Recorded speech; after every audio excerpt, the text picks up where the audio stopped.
阴虽盛，不得过于阳；虽大，不得超于阳。此天地之分也，尊卑之序也。故阴太盛，阳必与争，而后成战。战者未分胜负也。阴虽盛，不得无阳；无阳则阴不独存，以坤之成干而后行也。今不成干而欲亡之，是无阳也。无阳则天地灭绝，神形灰烬。故象辞虽当亡阳之际，不谓无阳之名，乃假称为龙。名其有阳在也，龙阳也，而被阴破，下战于野也。虽胜负未分，其所伤必大，故曰其血玄黄。曰血者，以阴虽变，未离其类也。何以言之？则血未有形也，阴类也。坤上六阴虽盛，然非变为阳，则虽与龙战，而人见其血，龙无血也。以假阴为阳，牝马拟龙，则有血焉，故称血，名其假龙也。虽宜于阳，非真阳也。夫血皆阴，而龙皆阳。今称血玄黄，谓天地之杂，则四阳亦有血也。盖由于龙非纯阳，血为杂品，以天之气，杂的之形也，故称血玄黄。玄非血色，而杂于血，故曰天地之杂也。天之色，皆的之色也。因阴临阳而战，战则俱伤也。虽阳，有损，阴又甚焉，故玄黄，皆以血称。可见阳之所损，人应受之也。阴不得强于阳也。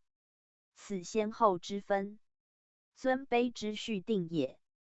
坤虽有德，不先于前，有用不过于前，以其为地道也，期道也，成道也。此亦以见前矣。而上六众言之者，谓明阴阳之义也。夫士之战争，亦类于士，必以下逼于上，逆凌于顺，胁害于正，道增主人，民怨其上，使其干戈，而成杀伐也。不必固执君臣之分，官民之极，但是所处之地，所行之德如何耳？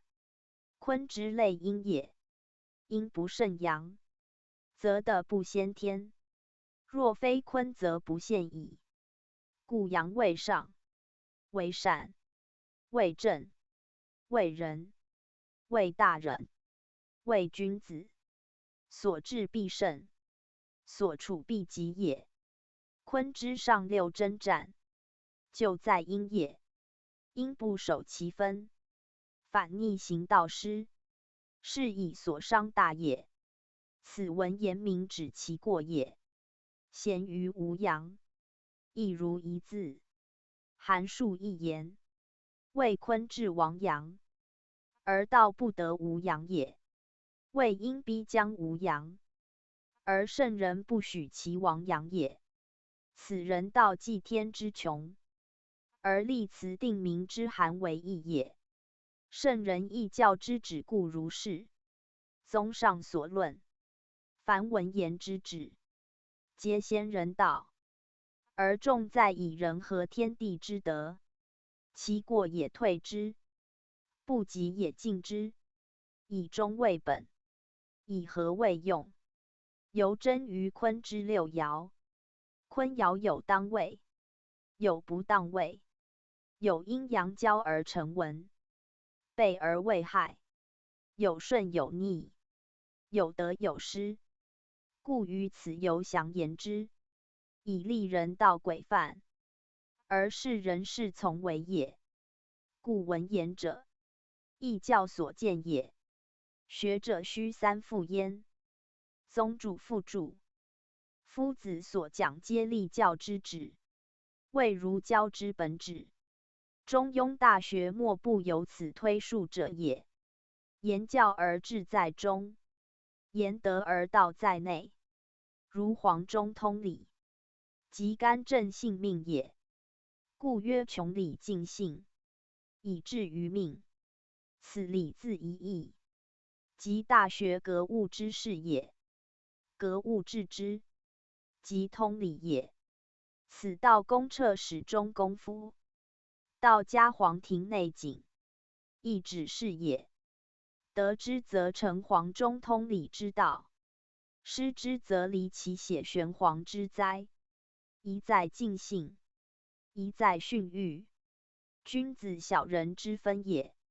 又曰：亦坤卦文言之意，君不出前所讲者，而最要在文字间之命名设辞，一字一句，皆有深意，不独谓是卦爻也。盖辞与象，二者相并成义，而象有所不达者，即辞以明之。故同一字含数义，同一语有数解，非如他经之文也。前已略述其例，今更深明之。如用六力永真五字，合为一语，分有三义。力真即四德之二，永者不习也，即无疆之意。而是文以大中三字，亦有分合之意词。以大者干之用，中者坤之德，力争坤之道，不习干之行。以坤能反于前，而并干之故，此大中之称也。而大中恰与干之始亨对，始对中，亨对大，文字之相匹，以是乾坤之相成也。为干有始亨之德，以成其前元之用，则坤有大中之用，以见其坤元之德。二者相交以合，相配以行，故此谓名其象。而文字乃指其去也，天地之道也，乾坤之行也，皆以合而为用，配而为功。干主大始，坤主至终，乾以元亨，坤以利贞。天在高而德居下，天包外而地处中，故二者之道交而后成德，偶而后全用。苟失一，则有却矣。故四德分属乾坤，而始终分诸天地，非未必如是分也，乃先后之谓也。干先元亨，坤先利贞，乾以始始，坤以终终。干谓之先，坤谓之后。干谓之刚，坤谓之柔。其气然也。故辞义必有重轻也。而合则对言，分则独言。凡文字之合成文者，皆与对卦相交之用所见也。若一字一义，则其本卦之德也。盖卦不孤用，辞不单举，合中有分，分外有合，果循义之，可以知矣。文字为义最精最简，而含义绝非简单者，必尽纵横之用，方通常变之规。故此者如有所至，而不离象，象亦以交错为用，变化未得，苟不求其通，则至于现象，而无以得其神妙矣。于此则有要也。因今人以辞事象，往往就一义而判全局，知一语而宜他方，非志即昏，非物即脱，宜乎不足以窥天地之秘，解数命之神也。今因是坤闻言，特复皆出，以为学者告，彼之所留意焉。又曰：乾坤二卦讲义详于各卦，除在二卦讲义外，各卦上时时引及二卦者，亦未讲明二卦之用。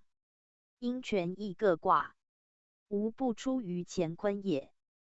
故在各卦讲义，有关乾坤处，人当会通参考，以见义道之大，义教之广，而其原本，人归于义也。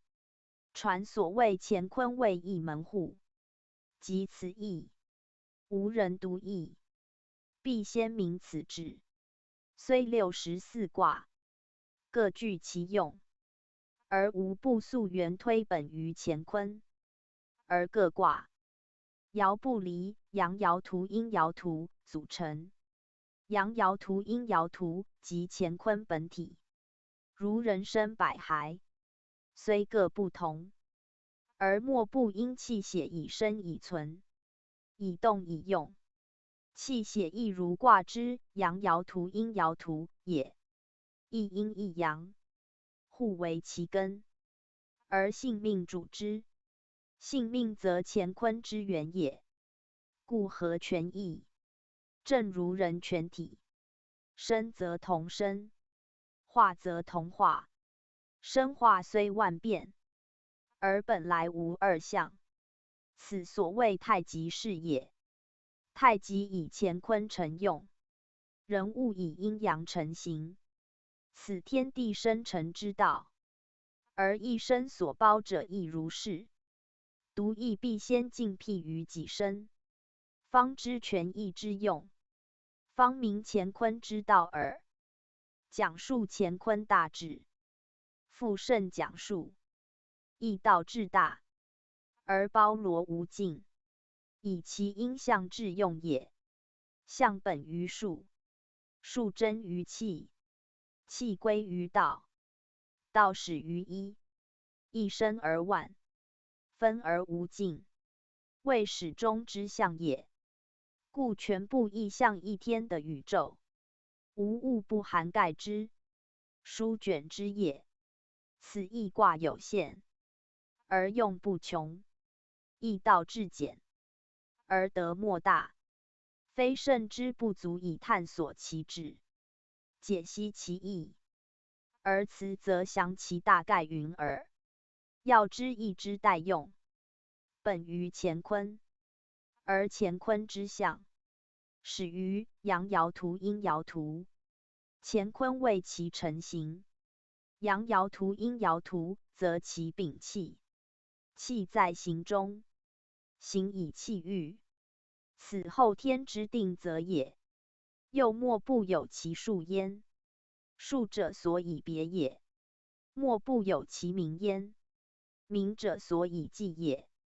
后天之物，必由阴阳交合以生，分散以化。阴阳为天下父母，即义之乾坤，乾坤之阳爻图、阴爻图也。干主阳，而其原为阳爻图；坤主阴，而其原为阴爻图。故有乾元、坤元之名，有96之数，其实皆阳爻图、阴爻图也。此天下之大本也，亦权益之大本也。无阳爻图、阴爻图，则生化无由见，而权益卦爻无由成也。故阳爻图、阴爻图者，为大化之枢机，万物之本根，而权益之基爱也。其用不单行，故见于乾坤，亦以变为主。变则求其繁，故由阳爻图、阴爻图进而成干三爻图与坤三爻图，复由干三爻图、坤三爻图进而成干六爻图与坤六爻图。于是乾坤之象成矣。八卦之象由干三爻图、坤三爻图变化而成。64卦之象则由干六爻图、坤六爻图变化而成，则权益各卦莫不出于乾坤，而乾坤又实为变化之原体也。乾与干无变化也，坤与坤亦无变化也。其有变化，必起于相交，交则变矣。故乾坤为变化之主，亦变化之原体，又由其相交，而后有变化也。故乾坤二卦为权益之本，亦生化之本也。后天之物，最大者，则天地也；最近者，则男女也。皆以相交而成生化，则乾坤二卦之所向，故同谓一阴一阳之和而已。天地人物，莫非阴阳之和而后生者，而有所实焉。天地则最始也。乾坤之象，纯阳纯阴，初为和也，而有其和者在焉，数之所含是也。干卦六位，数有阴阳，坤卦亦然。此纯阳纯阴中，亦有其所合矣。然爻皆异也，人是为未合也。若合则爻变矣。自先天言，天地有晚出；自后天言，乾坤乃始成。而异者，以后天为主，故以乾坤为始也。干见其阳，坤利其阴，两仪并行，分合已成。此64卦，无非乾坤所出也。干阳交阴，其变有三；坤阴交阳，其变亦三。故出变生六子，而八卦成也。八卦虽出于乾坤，就为其他各卦之先世，则以三化之卦，为合六位之前，其气犹单，其数犹简也。然六位既成，八卦既合，则64卦随之俱出，亦气属自然而然者。此64卦，莫不奉乾坤为父母也。父母为人生化。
之本，世代子孙，均自此出，则其观重要，亦可知矣。此圣人设辞，必独详于乾坤也。且乾坤二卦，二游异也。以干之变必为坤，坤之变人为乾，循环往复，始终上下，一气所至，则乾之阳爻图者，变为坤之阴爻图；坤之阴爻图者，变为乾之阳爻图。气至象亦变也。干虽为天下大生，而无坤不见所生之物；坤虽无成代终，而非干不得其生成，以后天之生化，必二气交至也。故凡干之德，皆坤之用也。乾德虽广于坤，非坤所能成者，则人不见之，以人生立在此土也。德外有物，人谓之见也。即或有之，非人所当见者，不在卦用之内，以卦之用，人谓之主也。人居天地中，远于天，近于地，则所见者，皆的所载也。故卦以坤为人事之始，而因坤以服乾，因地以顺天道也。故干卦之辞，谆于人道者，皆复见于坤辞焉。坤虽易乾，实即干之镜象也。乾以坤为形，而克显其生成之功；坤本干之用，而克成其变化之德。故论天道，干先于坤；论人事，坤切于乾，以后天。行者而气难见，象明而数不易之也。盖坤之用，即人道之本，亦人道合天之途径也。故人道备于乾，而真于坤。此圣人立教，以坤济干之为义也。不然，由干至坤，其道远矣。先天之谓，可以引证也。若后天八卦，则易事。后天者，即变之象，故坎离代乾坤，为九宫之次，非复前两仪四象之序也。变者以用为主，故不求其体。周易之序，亦以用为主，其先后皆依动变为次，不似前之有一定统系也。然动变亦自有其统系，盖准一阴一阳之道，相得有合之意而生者，乾坤相次，即此意也。夫乾坤二卦相交成用，相应成变，相参五错综以成生化，则其为德，不在各卦本爻已耳。卦之六爻，有四象，有三势，皆相通也。干之极为坤，坤之极为干，虽六爻中，自成乾坤，而六爻外，有干之坤，坤之乾，两相应对者也。故六爻之上即变矣。爻变而卦未变，盖必六爻全变，乃为卦变。则所谓干之坤者，干之变坤，非坤卦也，所变者爻耳。坤之干亦然。干之爻名阳而数九，坤之爻名阴而数六，其变也，九六一耳，阴阳换耳。故六爻之卦，自具其变，而干之用九，自有六存；坤之用六，自有九在。何以见之？则用九用六二爻辞是也。用9在上9之外，用6在上6之余，爻位既无，象辞悉具，而竟有此象此辞者，则可以之所指为变爻也。乾坤在卦，本位独立，而后天不得独立者，以生成万物之本在乾坤也。不得独立，必有与合，则干必合坤，坤必合乾，合而后其用见，此用9用6之名，特以用称也。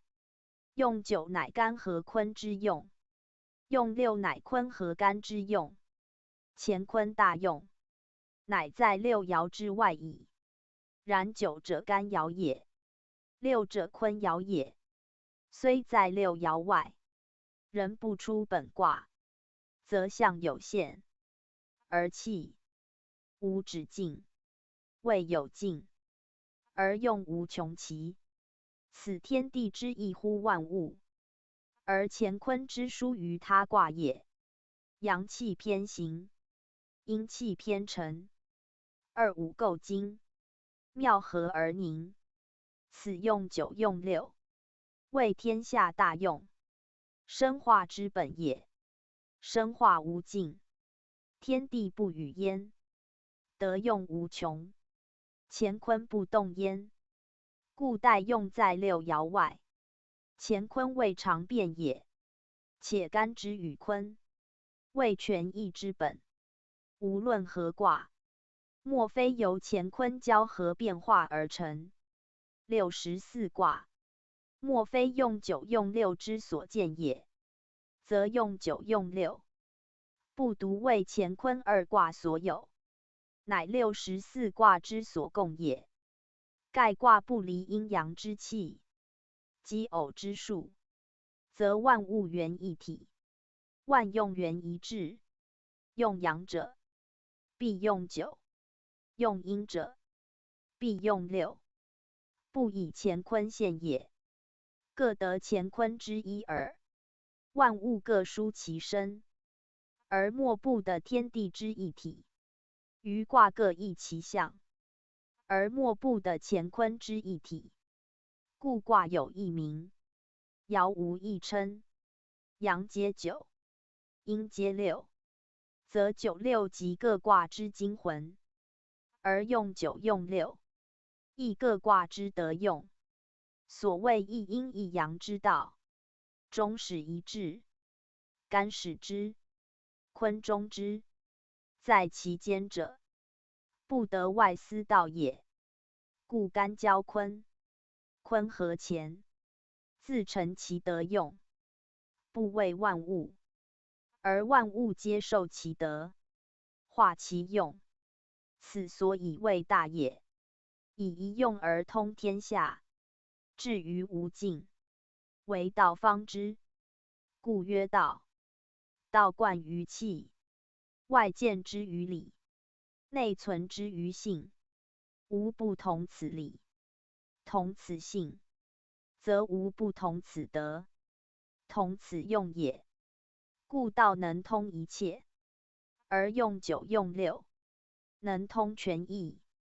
全意用虽无穷，未尝出乎乾坤9、6之用也。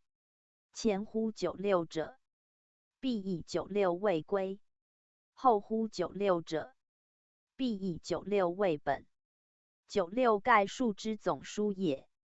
天地系焉，日月行焉，人物生息变化焉，事业成败出入焉，是曰终极之地，而生死之门也。故阳极于9，阴老于6，阴阳往复，不出9、6之途。气数变迁，不离9、6之要，为其握得用之纽，居造化之中，司二气之均衡，五行之陀跃也。天地之数，共55，9、6之成54，所差者不用之数，元数也，谓化之源也。故非后天所用。有数无名，有名无相，谓道之先，义之谓利也。故义利于二，一阴一阳，是谓之二。由二乘四，由四乘八，由八进而至64。莫非二之所谓。二者偶也，有偶始生，有合始成。故义不孤立，数不独用，用九用六，亦相虚而行，非独用也。要知后天之物，必以阴阳相偶成用。阳者以阴用，阴者以阳用，此定序也，义利也，数也。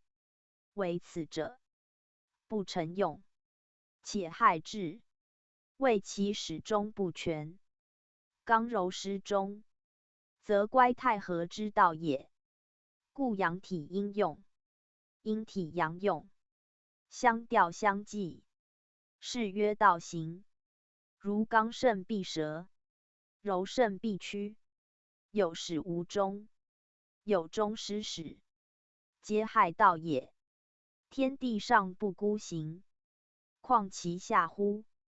故干之用成于坤，坤之用成于乾，而乾坤之和，则全得矣。干有四德，坤亦如之，而所先不同，所至不同，则知四德之成，必二卦之和也。故干上坤下，干外坤内，一阴一阳，乃见天地之道。若失一，则皆失之。此性情之欲，德业之说也。人以全德，亦如乾坤之和，故内外兼治，道德并立，乃为君子，乃称大人。以其明明德而止至善，内立其诚，外治其德，中有所守也，则物不害身；行有所立也，则性不悖道。人之以道称者，即由于本末始终不去道也。道该上下，备形神。未有偏而明道者，则人之行不全者，乃被生生之责也。故乾坤大用，和而为天地大德，复于人，为人之至德。人皆本此大用，以成道达德。斯称三才之名。三才虽三，合之则一，异于道耳，而真于人。故用九用六，人之用也。人用之以成其德，以成其谓欲，而后与天地参。此圣人立象摄辞之本旨也。故六爻以人爻居中位，各辞以人道见终极。所谓善恶吉凶福祸毁救者，皆人受之，则义之待用。人外将安用？人之用义，义自乾坤九六始。九六为二气之极，即人事消息之道也。人用之，大则平治，小则成正，内而性情，外而德业，莫离乎九六之数也。故阴阳之道，实备于一人，而乾坤之用，实存于一心。此心无孤立，无独行，此身有穷通，有贤否，皆相虚而成者，亦由乾与坤也。乾坤之象，最大者天地，而最近者即性情也。以物喻之，凡男女雌雄，神形道气之类，皆可象乾坤，而最为妙，又切近者，实由人心中性情也。性情一物二名，性不可见，而见于情；情秉于性，而有欲。故中庸比之中和。中者性之体，和者情之正。人之修道者，必致力中和。故重在养性事情。干辞亦曰：干道变化，各正性命，保和泰和，乃立真。立真者，性情也。传曰：一阴一阳之谓道，继之者善也，成之者性也。是皆足以明圣人乾坤欲性情之旨。盖干纯阳无物，人之性也；坤纯阴有守，人之情也。苟求性情之正，得中和之道，必于二卦悟之，不独象也。此以备焉。而人之修养，犹必效乾坤之用，以干变坤，以坤复乾，循环之间，始终俱至，而后性道全，德行立矣。故道家在先天，必取法乾坤，以其行于不习，成于安贞，纯乎内功也。内功成也，成则明矣。此明德必指善也，而尽自概括之矣。干生而不动，坤动而不生。干为坤生，本不义也；坤为乾用，德不乖也。故性为情所依，情为性之用。情不为性，则泰和存焉；性不失情，则大中见焉。此诚为人生至行，亦人道至教，亦象本古圣立教之作。而守者之乾坤，即遥相观之，亦可得其妙谛。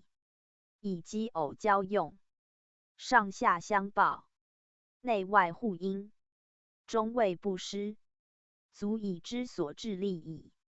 则用九用六之意，岂独急于事物矣哉？弘教复著，复圣所讲，重在民用，以乾坤大用，即天下大用，亦人生大用。无论出处人己，皆同此用，而吉凶在其中矣。果明此大用，则吉凶先知，乾坤相对而行，逆之则凶。故顺九六之数为吉。九六即奇偶阴阳之道，多少之数，虽异，实相等，以阳顺阴逆，其中始相合在此耳。乾坤在人谓宜太极，极心也。和之事业，乃成德用。性无用，用在情。事业皆生于情，亦败于情。唯的中和，则生成，而无夭败。故有吉无凶，有利无害矣。述圣讲述，乾坤二卦，以相交成用，以变化成义。周易全象，皆自二卦参五错综而成。其卦交为坎离，以干交坤成坎，坤交干成离。干之用见乎离，坤之用见乎坎。离坎即乾坤也。其卦爻交错而为咸恒，咸主乎上，恒行于下。咸恒亦乾坤也。其爻相交谓济谓济，干下交坤谓济济。干上复乾星号谓谓济，济谓济亦乾坤也。乾坤半交为泰否，泰谓交而合，否谓分而塞。泰否亦乾坤也。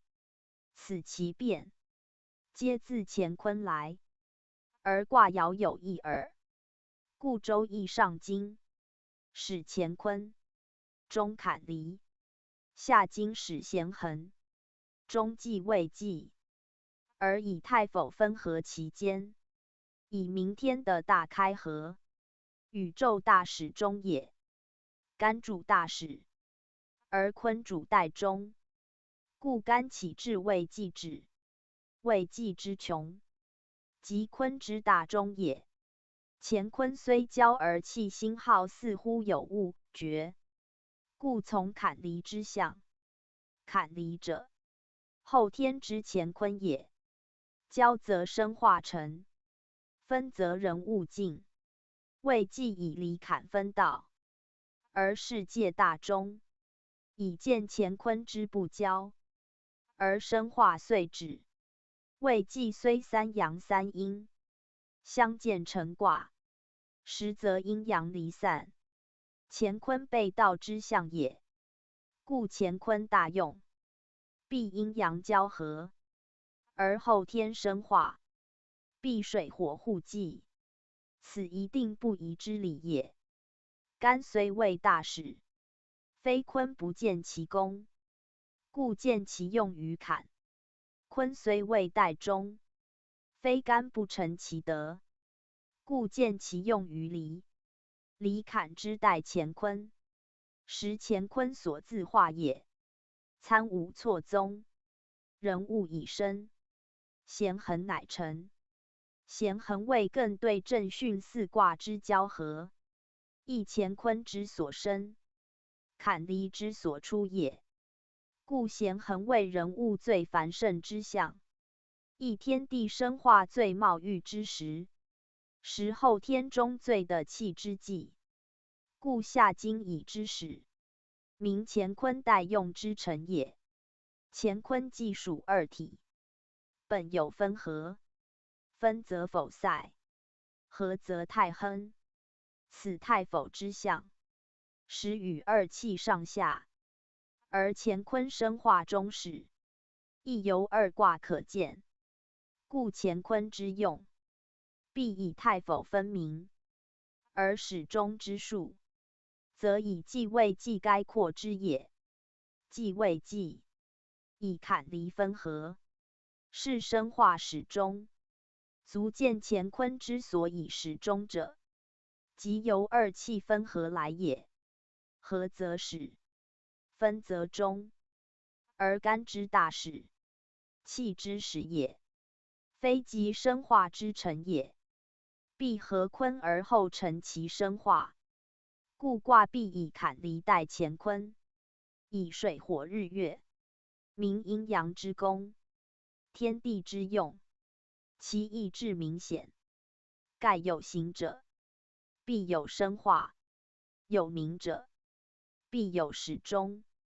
乾坤之纯也，不足以资形之成，名之利，故有事用，而未见于物；有事气，而未立于气。其所处悬高，其所至明渺，人或谓之察，故必记其功用于坎离焉。故言后天之意，虽乾坤亦以坎离为主，乾坤自退居于位也。乾坤二卦，有先后天之殊，而亦以后天为主。自从周易，卦以先天为本，当素伏羲。其辞则两者参合，以生其意而通其用也。如干之纯阳，先天之数也，而其功用在交坤，则后天矣。先天主长，后天主变，长则至一，变则无尽，故上而反于太虚，以接太极之出。元者，先天之用也；下而化为全意，以穷万物之变者，后天之用也。而人道介乎中焉，人道自在天地之中，有所自来，有所自去，既同万物生化，复报太极元精。上下共通，神形具备，居天之下，而气达于前先，履的之上，而得周乎坤表，故用包全义，而窥探隐为，治周万物，而指定中一，不相悖也。艺术以人道为主，乾坤大用，人自合之；生化大术，人自达之。非有神奇，乃性情之故。性情者，亦由乾坤也，由气之先后天也。而推之至于动静事物，则权意之象也。格物致之，乃反本复始。故曰：形上谓道，形下谓气。在生之时，莫外物欲，莫逃气化，则后天之生，人以水火为主也。其积则济为济，以治大中；其盛则咸恒，以成大用；其反则乾坤，以归大一；其逆则太否，以见大循环也。故变者自变，长者自长，久者自久，夭者自夭，物数自然，人道立乎其中矣。果随物数生化者，是物数也，非人也。人自有离物数者在，性命是也。故干辞曰：干道变化，各正性命，保和泰和，乃立真。此名指人道之异乎物数，能行干之变化，而保干之中和也。即在正性命三字，性命处变不变，随化不化，是名二元。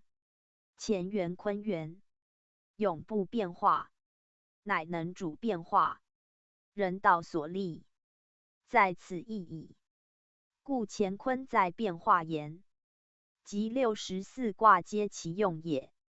在不变不化言，则为乾元坤元，行于权义，悠然如故也。而人道象之，不得以变化而忘其本，故不得以事物而忘其性命。性命之正，则乾坤之元永存；性命不正，则生化之术糊底。故言乾坤二卦，重在二元；而人道遇之，重在性命。性命非生骸之比，生骸变化之物；性命非我有，亦非天有，非有我者，言不正，乃为变化所役；非天有者，言果正，则变化不得而干之。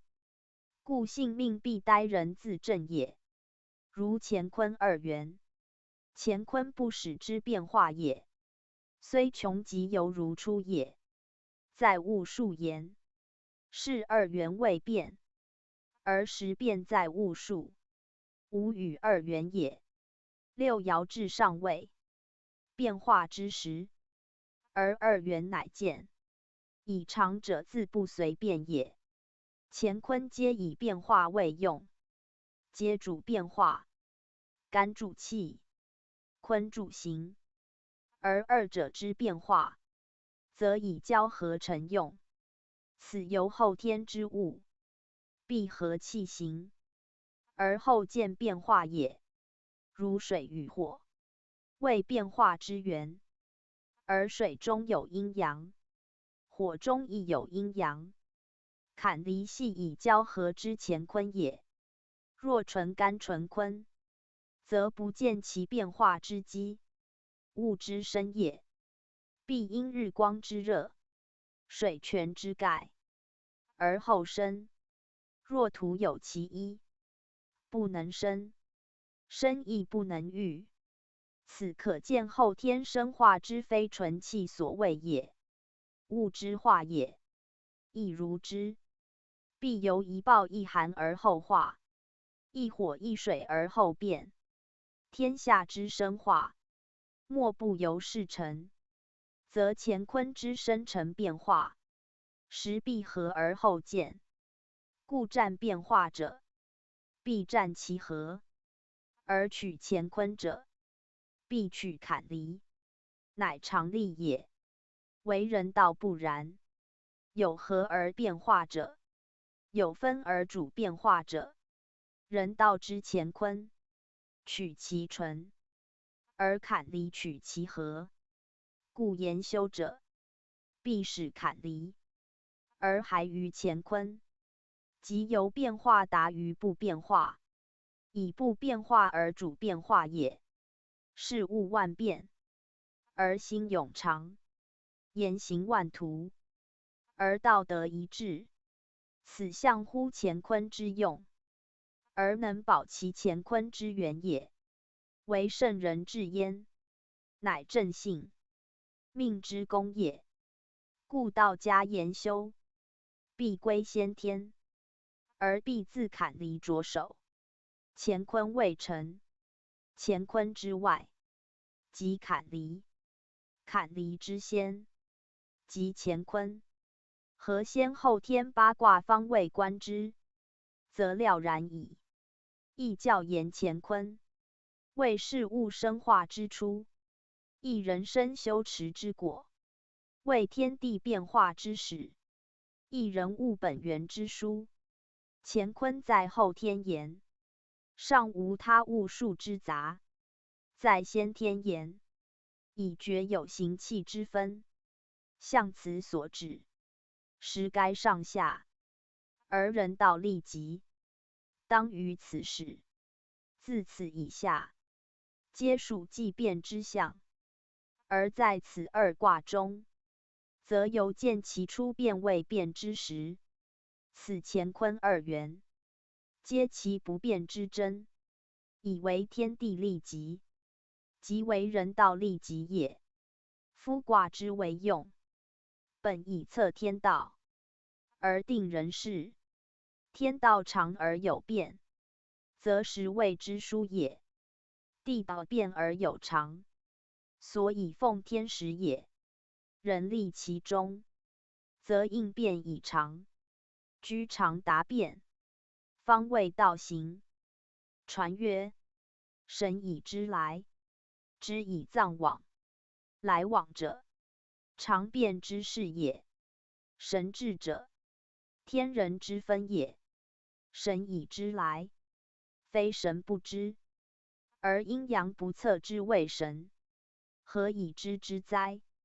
则在能通神，能明干之行也。干，天道也，至以藏往，非志不藏，而显人藏用之谓志。何以得之乎？则在能用志，能施坤之道也。坤，地道也。神之行于无形者于有象，至藏发于有象，潜于无形。此天地之和，而人道之准也。干故以易事人，而人莫穷其繁；坤故以简事人，而人莫惜其运。谓其有神志也，常也，变也，神志之所通也，而见真于象焉。谓其思天地生化，人物变迁，有其序也。序何在？在卦爻。卦爻者，时位之所平也，常变之所判也。相合而生，相分而化，相交而变，相敌而迁，皆由时位所为。此人道之所本也。故知干者必知坤，求之干不得，则求之坤。坤之于干亦然。未有不能通而知变者，亦未有通而不达变也。常变之术，即神志之所明也，而为通者得之。通于乾坤也。人谓乾坤阴阳大义，天地玄绝，安能通为一耶？此不明义者之言也。夫变者，反常者也。反常则阳而阴矣，阴而阳矣，则干变而坤矣，坤变而干矣。乾坤之间，即来往之机；乾坤之内，有常变之途。而行乎此者，气与理耳。气以奉神，理以御行。故神之不知者，气所属也；治之不用者，理所谓也。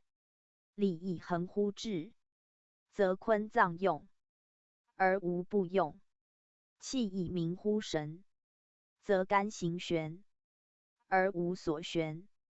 盖由人之合天地也。合天地者，正性命也。性命者，神志所寄，亦显亦隐。隐者显之，显者隐之。斯谓通矣。谓通其变也。显变而隐，隐变而显。斯神以行名，行以神藏。其妙用，无尽矣。故来非不可知，得神之用自知，往非必藏，得智之用自藏，以其为乾坤代用也。干用以神，坤用以智。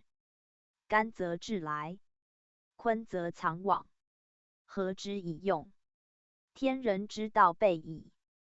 故乾坤之象与辞，发乎隐，止乎显，明乎人，通乎天，常也变也，莫能外也。此之谓圣之所谓交也。干之辞以大称，坤之辞以广称。此天地之德也。人道法之，亦有待与广之用。而乾坤之广大者，以其道也，以其神智也。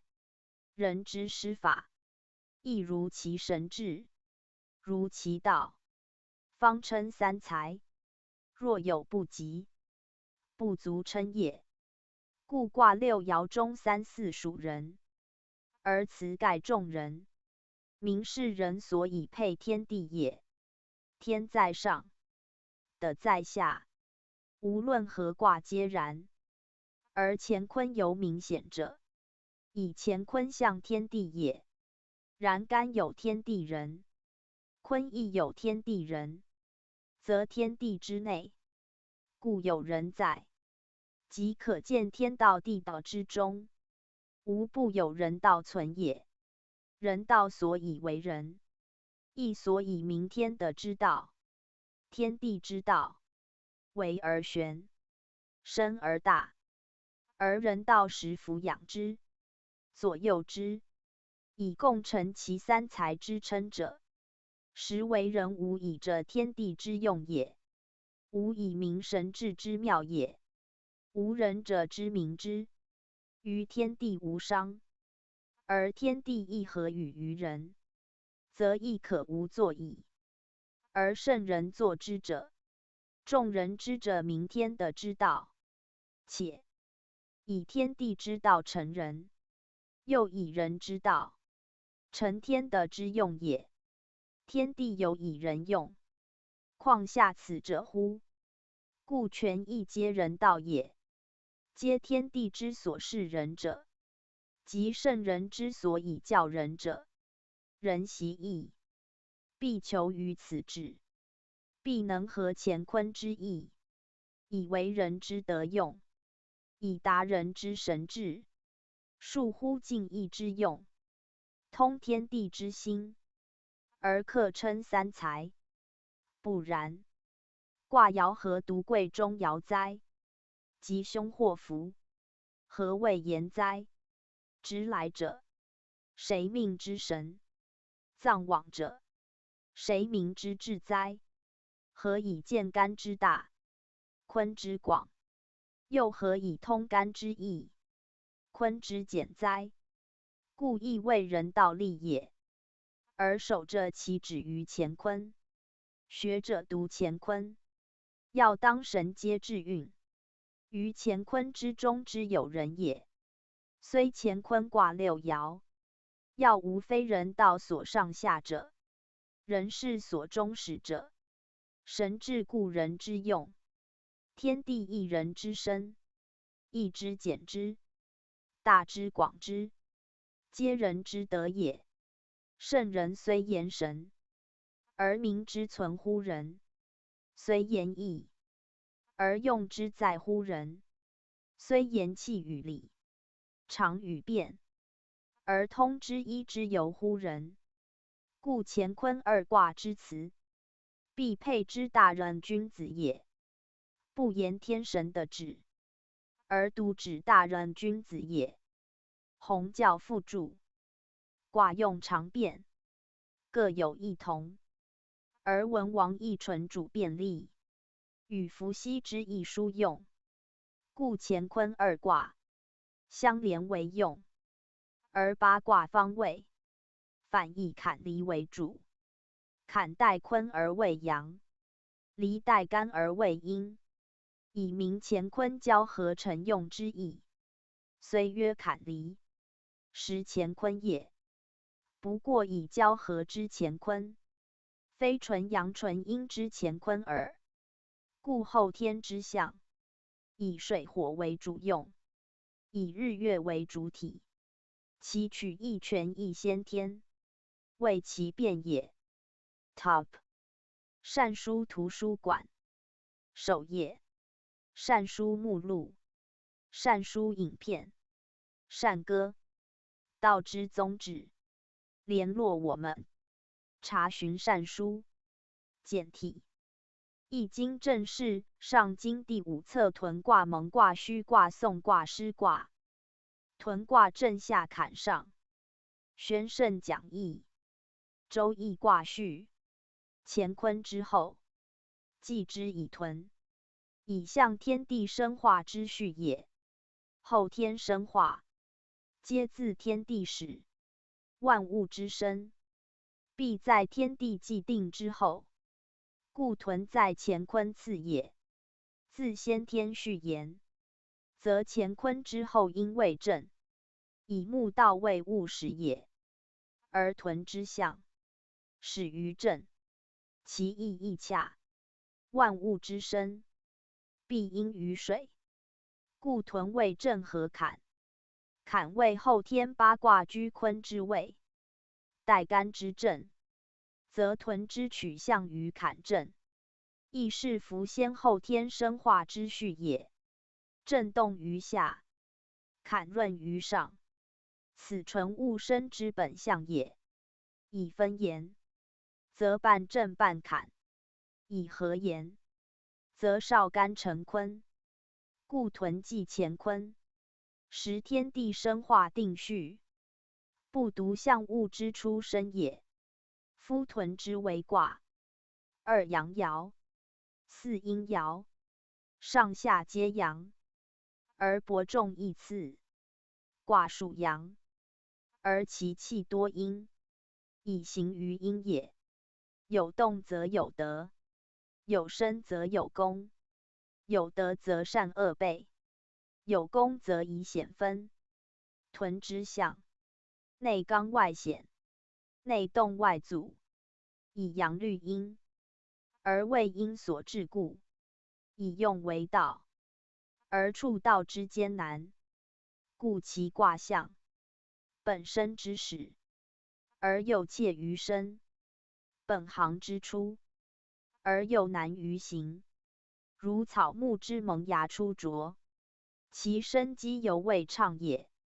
阴阳不相得，而贵贱殊类，动静不适调，而屈伸易图。求生而反屈，求贵而临贱，求生而不直生，求动而弗利动。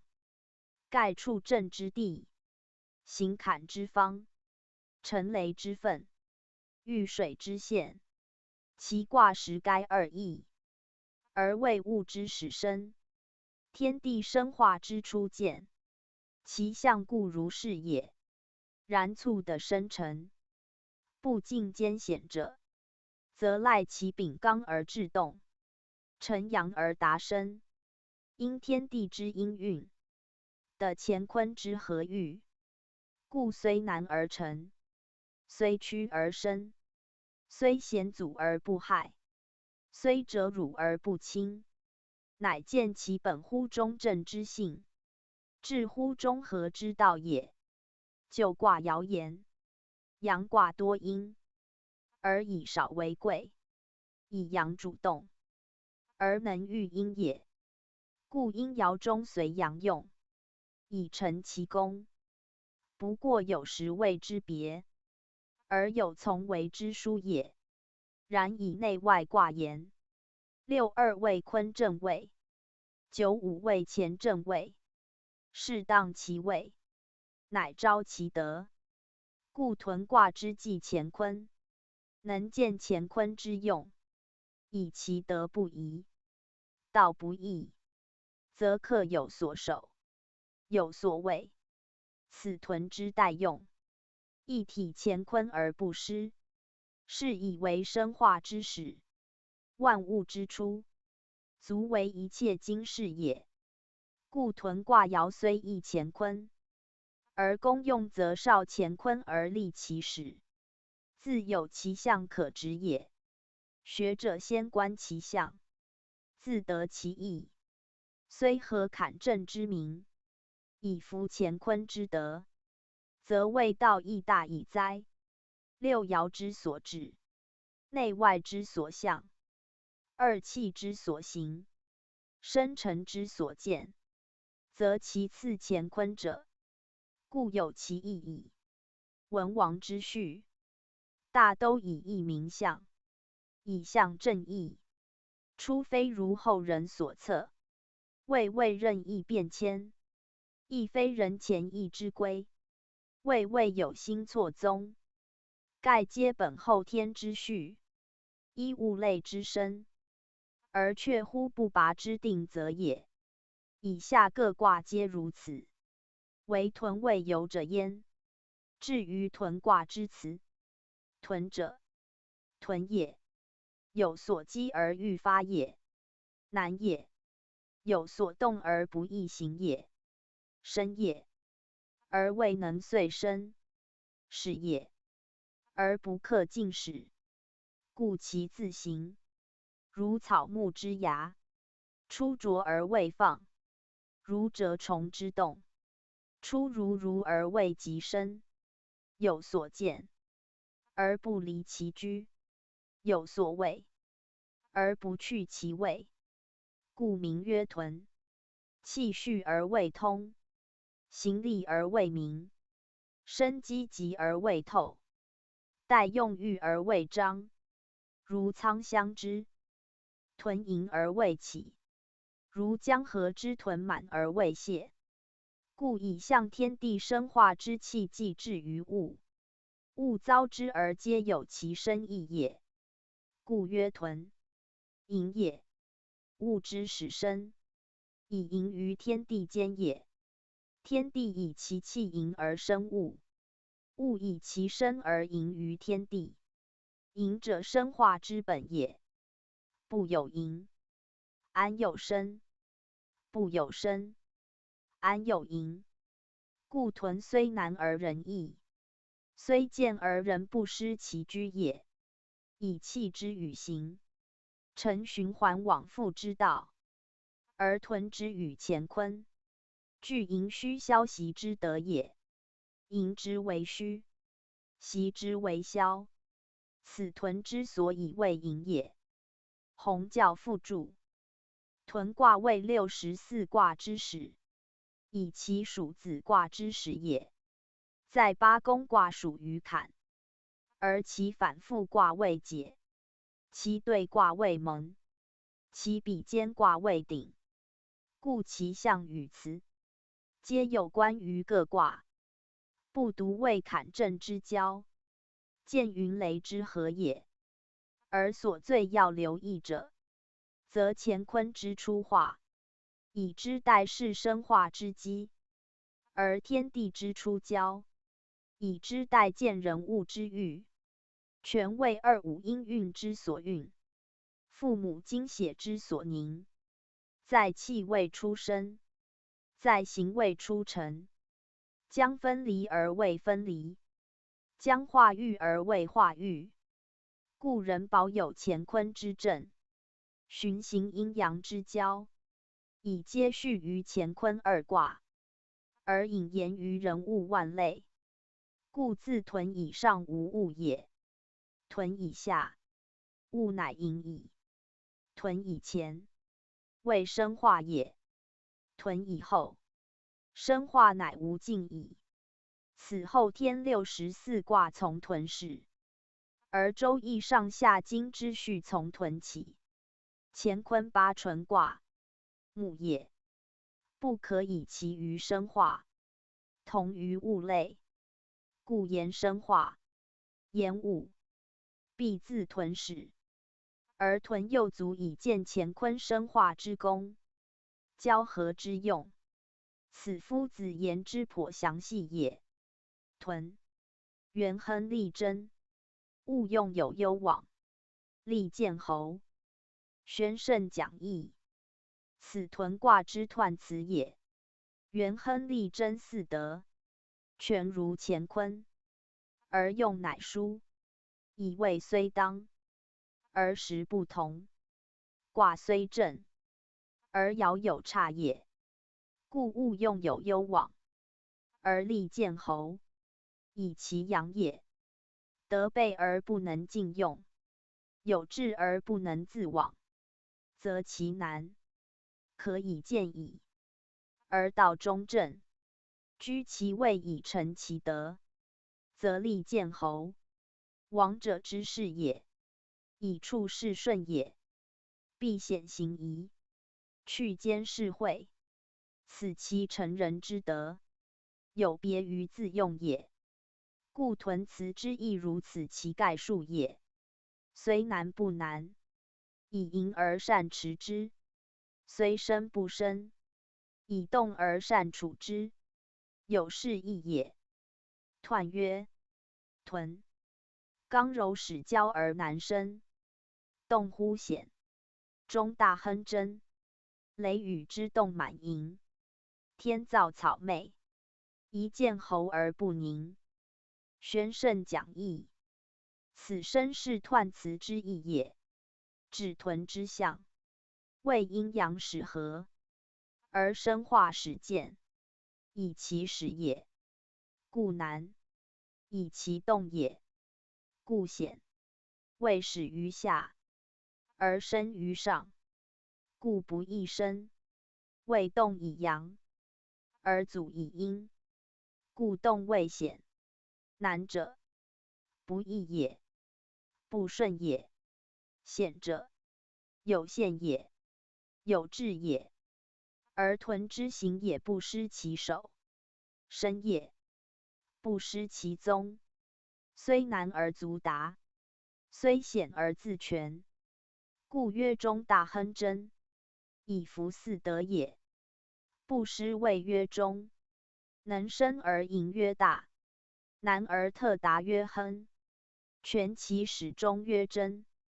此屯之以四德称，而有中大亨贞之用也。屯之母卦，以坎合震，雷上之水，集于水也。故曰雷雨之动，偏于天下，配于地上，乃有满盈之象。此天之开造草昧也。天地混沌之始辟，清浊之初分，大地皆水，生物才萌。所称物者，为苔草之类，出生之芽。此天地生化初际，故曰草昧。草至其物，昧止其实。芒昧之间，草率之地，亦足见其难生，而动乎险。斯困屯之所以名也。而人因之，则一见厚而无宁。见以服天造，侯以服特达，见侯以服草昧，而臣中大亨真之德，以天地上至于生动，不避乎难显，则人亦宜无宁，以成其所成，行其所行也。故此止以象民意，以闻民教，此君子之有位，而顺乎天地者也。象曰：云雷屯，君子以经纶，宣圣讲义，此身是权卦象之用也。经纶者有位也，以阴阳交而为文，以生难而为功，以动显而为行，以见侯不宁而为中大亨真，以顺乎天造草昧。初九，盘桓，立居贞，立见侯，宣圣讲义。此屯初九爻辞也。辞义亦如其象，而异其用，以阳爻的位，足以服全卦主用。盖屯本阳卦也。本爻与彖辞大同，即此意也。彖辞勿用有攸往，即盘桓之意；而立居贞，即勿用之旨。盖屯以阳行阴，以坤为首，以干为动，故用而不自用，动而不自往，取坤之意也。立见侯者，得民建国，以能下人，人自归之，取干之意也。以屯六二同于坤，九五同于乾，兼乾坤之用，而见交合之德，故勿用有往而立见侯也。而在初九亦然，虽非正位，乃属主爻，以阳主阳，初九阳爻阳位，故能服全卦大用，而以其在下也。阳由至，未由卑，时由早，虽当主用之地，而难为直用之行，故生之以盘桓，戒之以居贞，明其不可造次，不可失其守也。然有其中者，必行于外；有其德者，必逢其功。故虽盘桓而人达，居贞而人亨，是以有见侯之力，而见能得民之心也。象曰：虽盘桓，至行正也，以贵下贱，大得民也。宣圣讲义，此身是爻辞之意也。未见侯者，非自立也，民自服焉；非自大也，民自从焉。屯以居贞之行，而成见侯之功，此是文称其正而得名，大而有功也。天下之能见侯立国，载至河山，而民不以为泰者，必其信于民心，悦于民志，如水之归下，其势沛然莫之欲也。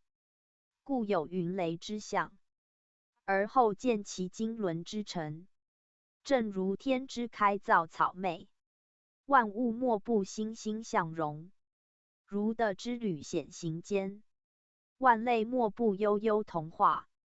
其所以经纶者，皆为人，而非自谓也。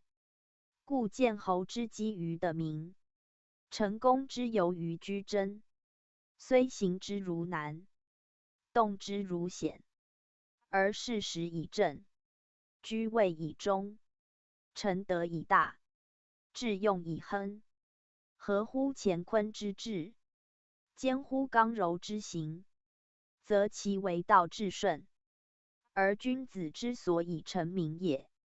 故屯初九一爻，以见王道之本矣。六二，屯如战如，乘马班如，匪寇昏垢。女子真不自，10年乃自。宣圣讲义。此屯六二爻辞也。本爻当坤正位，夫因本行，其所以未用者，多同坤卦，为其上下一阴，大小殊宫，故称为女子真不自。而象为马之难行，马者坤之聘马，故难行，以御坎也。女子坤之至阴，以为交，故物自也。而下卦原属震，震常难也。虽未交而终交，必其以10年，谓其难也。10年之期，亦有深意，以其属于震也。如父与仪，皆震在下，皆有10年之辞，故震之数所定，以屯六二。阴爻阴位，阳气至为，虽欲静而不克静，欲交而不及交，刚柔悬殊，强弱大异，必待其际遇，其以状，而后乃静乃交也。此生化之定理也。且屯六二之象，处难险之中，而急于静，逢中正之位，而难于的和，故有乘马而不免征战以班如，明其所虑之多，所行之不易，然乃设辞寓意，观象寓情，故曰如。言其未定也，犹或自缢。地屯六二，有可为之时，有可成之事，虽踌躇而莫进，还委屈以求全，故当抵吾之初，如遭匪寇，而抵成功之日，反是婚姻，其免人以无畏无内，而促其使情使胜之旨，端在4字。故深知以女子之手真不自，必待10年之期。见夫人之手正不阿，必有一招之欲也。象曰：六二之难，成刚也。10年乃自，反常也。宣圣讲义。此名爻辞之意，见战象之精也。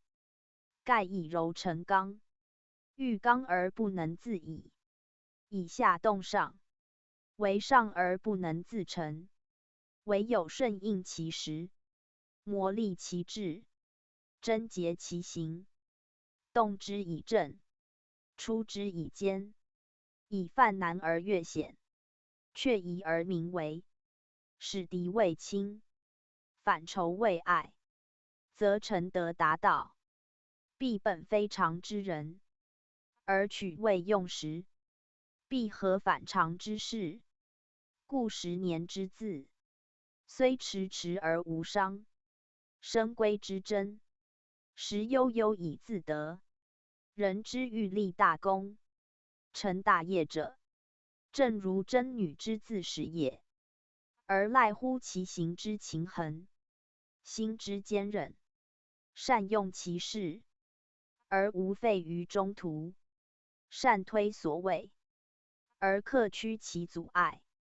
此明天的生化之始，亦足见创造开辟之不易为也。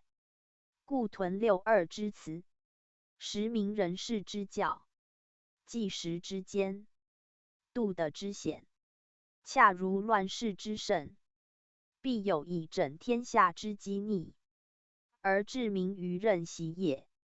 63. 及禄无余，唯入于林中，君子己，不如舍。往令。宣圣讲义。此屯63爻辞也。本爻之用，较六二位异，而其显未全去也。故喻之于田猎，以我逐兽，兽乃为禄，鹿之善走，不亦追也。然以田猎而逐鹿，所持者必利，所同者必众。以追逐虽劳无忧，故曰无余。唯鹿走入林，必得其所，我从之，必见其间。故逐鹿虽无余，而入林必自舍。舍者止也。舍也，以其地之险，行之难，不得尽逐之，则不如其舍。此君子之知机也。若昧其己，则遭罔令之害，以其罔之不利也。逐鹿无害，而是以险以定罔之，此知己免令之道，亦因时必穷之方。故以君子称之，为君子之能舍也。盖6·3以柔履刚，实未多为，虽得其事，不与方俱；虽至于德，不履优于，以可未尽，不失之迂；以己未舍，不失之疏。尽止之己，君子所如，无余先例，罔令后害，利害之为，君子所戒也。象曰：及鹿无余，以从禽也。君子舍之，罔令穷也。宣圣讲义，此身是爻辞之意也。夫从禽者贵德，禽者禽也，以鹿之可禽也。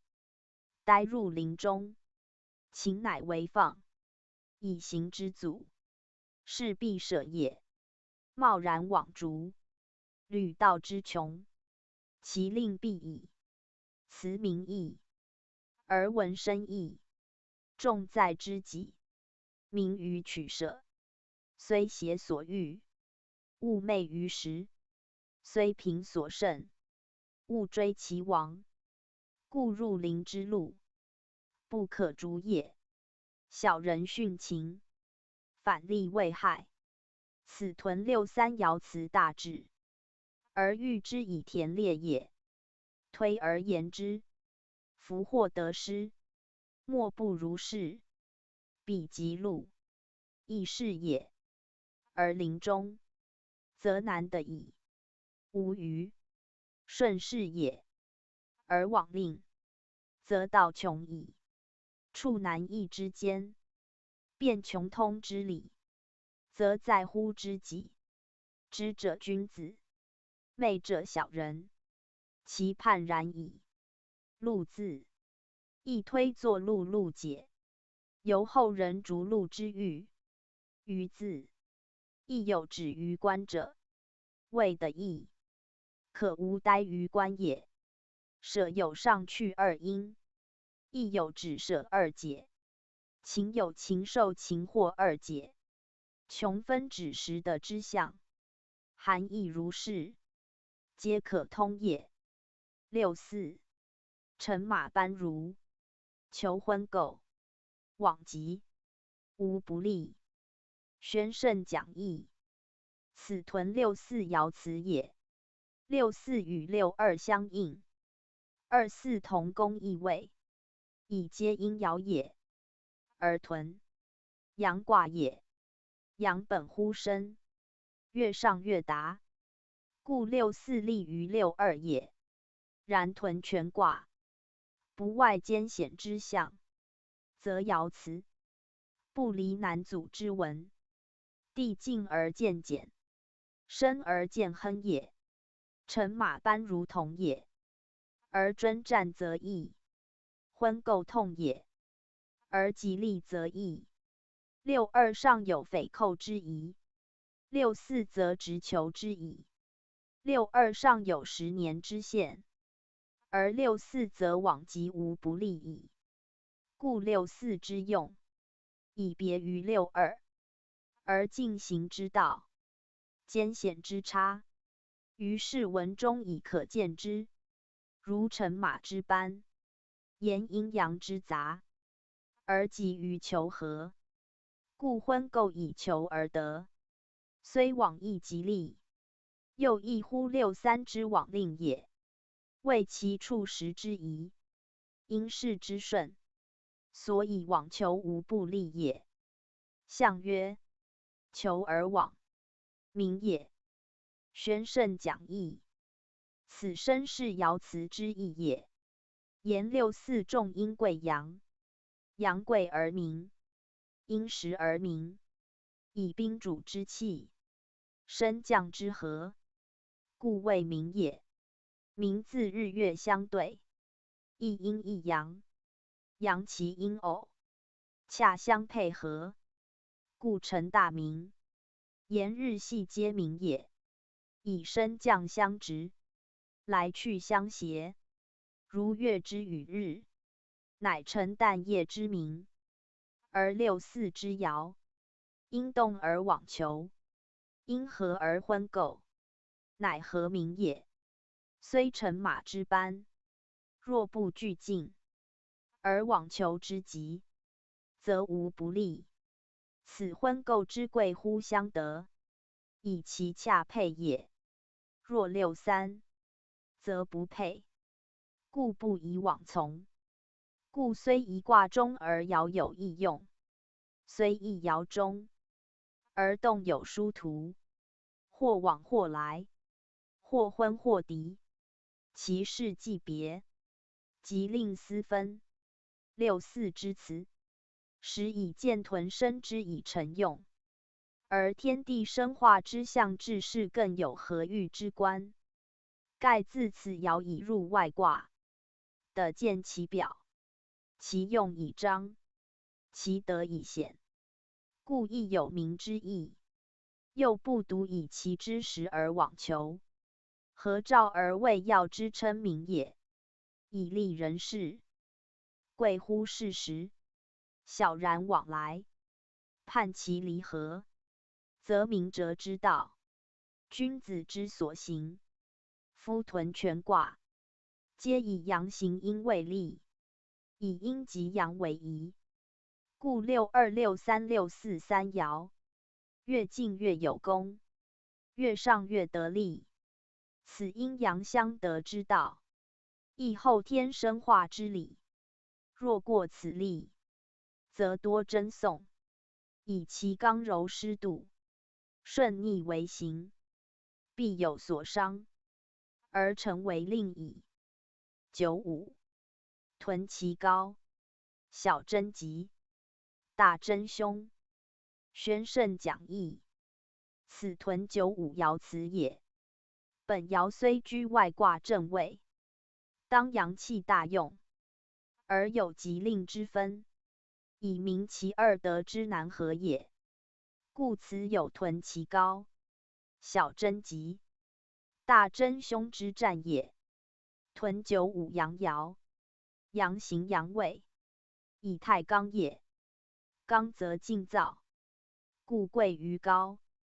高，高则也，之也。又高之谐高也。处高贵下，在上贵以德则明。屯其高，将以成其人也。而屯基业，亦难基业。是之不易基而必基者，德也，仁也，善也，皆阳也。处高者，由赖是以保其生民，免于为殆。故曰屯其高，而民人得之以早基，高则之以普及也。且以阳及阳，其下无助，最为艰险。临思位者，必以真守。真者，正也，静也。而行有大小，则得有吉凶。此由其分合与其顺逆判之也。故小贞之吉，大贞之凶。小以自持，小心翼翼，以守其正，自履于吉。殆以自傲，大言炎炎，以示其正，自离于凶。虽正而有凶，真而不及，则可见居上谓之不义，临下民之多于也。然此真字，含义尚多，真会为对，内外之意也，动静之情也，去来之道也，上下之皆也，各有所合，故真之反即会，以失其正。虽正亦邪，故同一真，而大小异其吉凶也。屯95由外卦言，谓正位；由内卦言，谓非正位。下有6、2与之对，复有6、3与之并。3、5同宫异位，其所行皆殊，故有大小之不同也。阴阳相失则凶，相得则吉，苟不合，则有异仇，故刚柔贵相应也。而95一爻，为屯之主位，故名言屯字，以见卦之主用。象曰：屯其高，师谓光也。宣圣讲义，此身是爻辞之意也。见阳德之基，必以高则下于民，正位之居，必有光辉备于外。以屯95为德而实至，而有以德师之谓光为虑，则可见保其元亨者，必基于积德；而全其生化者，必普其恩师。如天造草昧之时，必有云雨春风之预许；而君子见侯之日，必先功德仁政之栽培，非可侥幸致之也。故是闻生之以师为光，而断其必屯其高也。夫屯积之而师用之，所以幸于天下者，皆其德业之光，与其恩泽之化。此如日之生物，以其光热而温煜也。阳有日也，不臻于光化，不足以见其功用。本谓之所至，时之所宜，而虑其师之谓光，德之谓化，则谓其事亦自傲，其地亦自高，高且傲焉，反得为过。以屯艰险之事，止宜勤劳不宁；征战之途，止宜贞静之力。故谓光之师，谓小贞则吉，谓大贞则凶。以明乎德之不达，恩之不广，虽有其位，不能大其用也。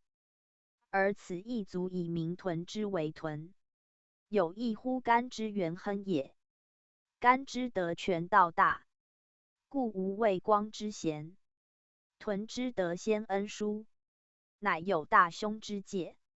是在象阴内外之意，有真毁之殊，而在此有上下之为，分吉凶之变，方知人事，犹宜自勉。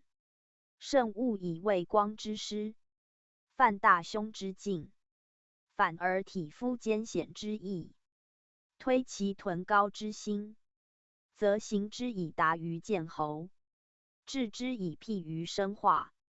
为凶为吉，为大为小，端在人事之自珍，而不得委之于术矣。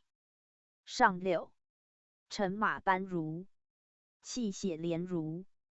宣圣讲义，此屯上六爻辞也，亦颇难解。以上六之爻，阳气上升之极，升则易服，急则易变。服之为亢，变之为反。亢则难进，反则不达。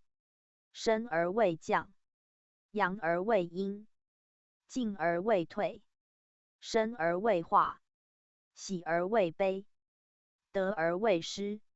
以行艰险，则入于险；以动于阴，而现于阴生于坎，而归于坎，故其象未穷，未反，其辞未立未否也。乘马具，六爻三见，而义皆别，以爻异也。上六之乘马，乃达于中极，虽欲前不可得矣。故有般如之象，而立马驰除。欲罢不能贪其前功，欲行不得，故气血连如。达然以悲，惨然以恨，血随望而下，气随思而清连如者，如水之滴也。坎为血，为忧，为水，而血泪如水，明其极而反也。且生者为下沉，阳者为阴惨，喜者为悲酸，皆反也。言其不能待也。屡尽艰险，不克自立，望夫居贞之戒，徒为穷极之行，乃过犹不及也。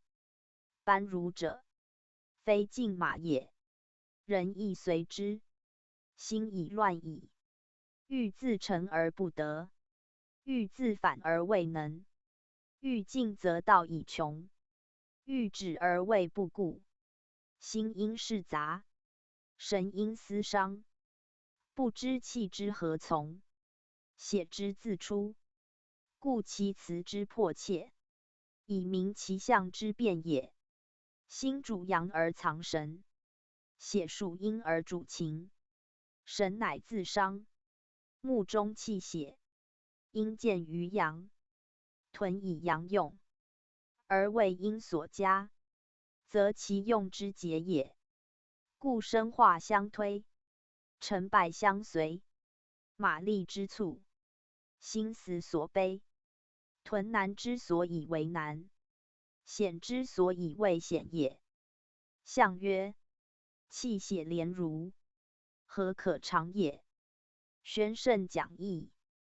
此身是爻辞之意也。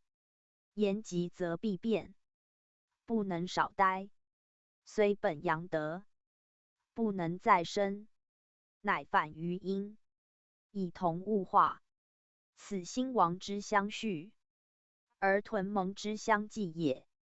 故阳极为阴，生极为降，往复循环，生化所向，不独屯未然也。全亦皆如是，是在智者知其用耳。屯卦总义，宣圣讲义。屯卦全卦，象乾坤出交，的阳气之先，而行于坤，故其动而不息，生而不已，以阴尤盛。在草昧之时，的气混沦，虽动而多阻，生而多难，势必蓄积以出之，奋勉以行之，故曰屯。而其欲疑难不自切，逢险阻不自避，以居贞之力，达元亨之途，是以君子立谏侯不宁，创国而责备其民，屡位而得见于下。此虽难险，而有吉利；虽迟滞，而达成功。可以恤夫多难之时，有志之士，以成德达道之方也。为事有成败，数有隆替，大而天下，小而身家，莫不皆然。故静止有常，动静有度，过犹不及。君子贵乎知己，取舍之间，分合之际，必因其位，宜于时，以明其吉凶。小于真讳，则生化之主宰在我，而祸福之机亦明。是以天道之为，必先尽人事。气数虽变，必自处有常。义之立教，端在于世，不独屯也。权义皆同，故卦象其所象，而辞指其所知。人生不离动静静止，则所以为凶为吉，为利为令者，要必决之于理，而后恒之以术。理者术之福，人事者天道之乐，尽其在己，而后顺天，则近者可推远，险者可达为，不待师归，而早料然矣。文王为此义者，纯取后天为主，一切皆与伏羲之历书，屯之继乾坤，而居60卦之首者，实是人以草创之道也。物极则反，干乃为坤，故屯蒙相交，而卦爻互对。由屯卦分合言之，有解与鼎，谓其比对卦，而相互。有离艮2卦，以2至4爻，3至5爻，5至初爻，各成卦也。不独正坎坤3卦也，且卦分内外，4爻上爻，为交与吉之位，所观较大，故其辞较疏。果读者详细玩味，自知古人设辞之由来也。义之辞义，含蓄深广，必旁通发挥，使尽其情。今特于屯深言之，使之一词读法，非但为屯事，而一字一句错杂反复，各有其意。以卦爻不为义而设，则卦辞不偏为一方解，如同一事，有主宾之意，有动静之意，有左右之意，有反正之意。合者所合，乃作合事。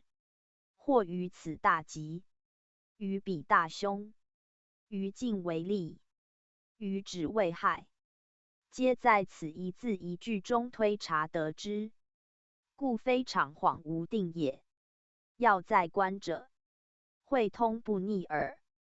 宗主附注，一词是义，前已举其大概，或尚未明其旨，有误为圣人立言，不当如是含混者，一字一义，何可包纳许多解释？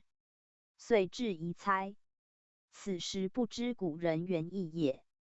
夫古时文字最少，文辞最简，一字数义，一句数解，本非其意。如尚书古诗，及诸译本中，恒见其例，而义辞未有者，盖亦以卦事象，以辞明义，象其气与形，非一物所尽，明其理与数，非一事所穷，故以卦明象，而不以物明；以辞示义，而不以示现。此故古人不得已之作，亦为义之用，疏于他经也。故屯之辞，言用则有难显之情，而包盈机之意；言误则为生化之始，而喻草昧之间；言事则有见侯之功，而兼缔造之苦，皆非一意所能尽也。如6·2征战之不尽，而人自叙其事，由前之盘桓也。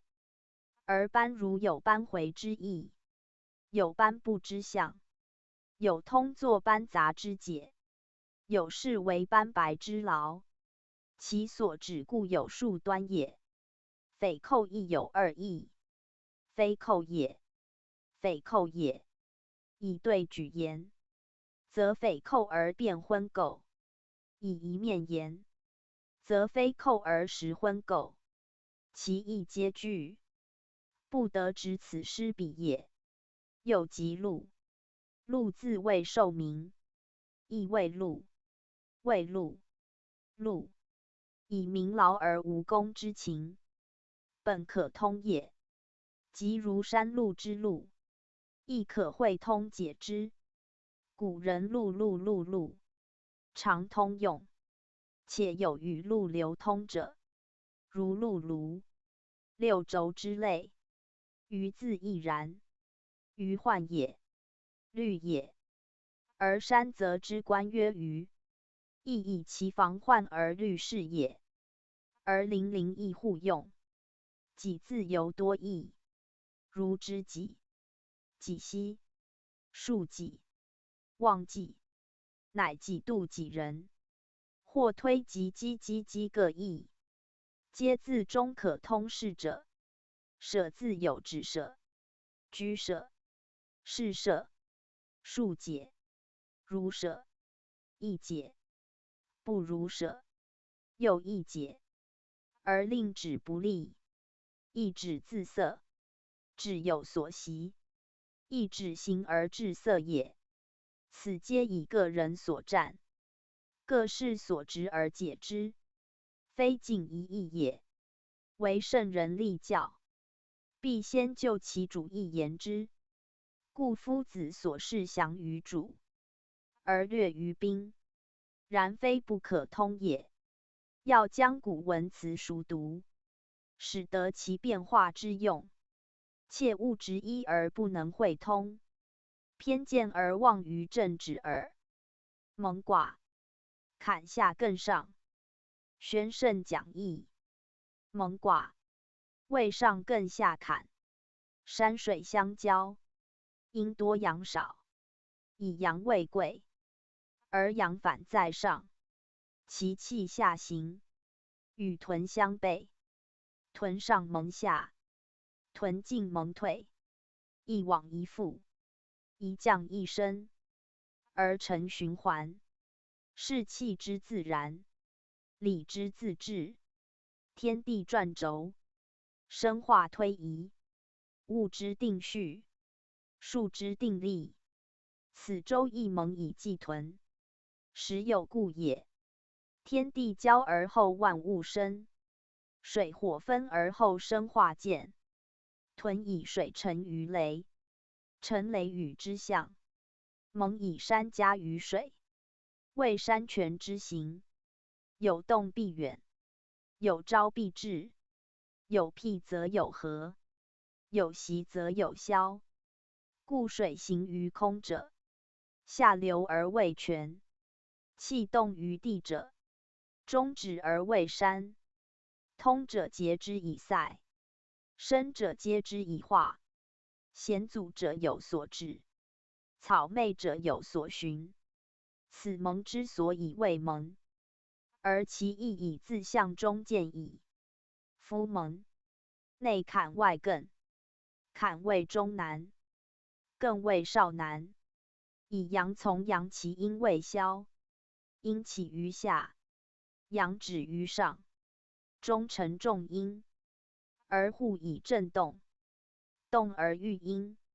人屯之象，变而为离，难而易明，有自知之意。故六爻相错，内外疏关，往来疏情，生化疏用。其象杂而异者，放观有备民之志，回祥多避障之思，故命曰蒙。以其由尽草昧也。蒙之卦象，四阴二阳，而交错不当，内刚外阻，而升降不相得，故动静疏滞，体用易得，欲行且止，欲流不移。此其所以谓蒙也。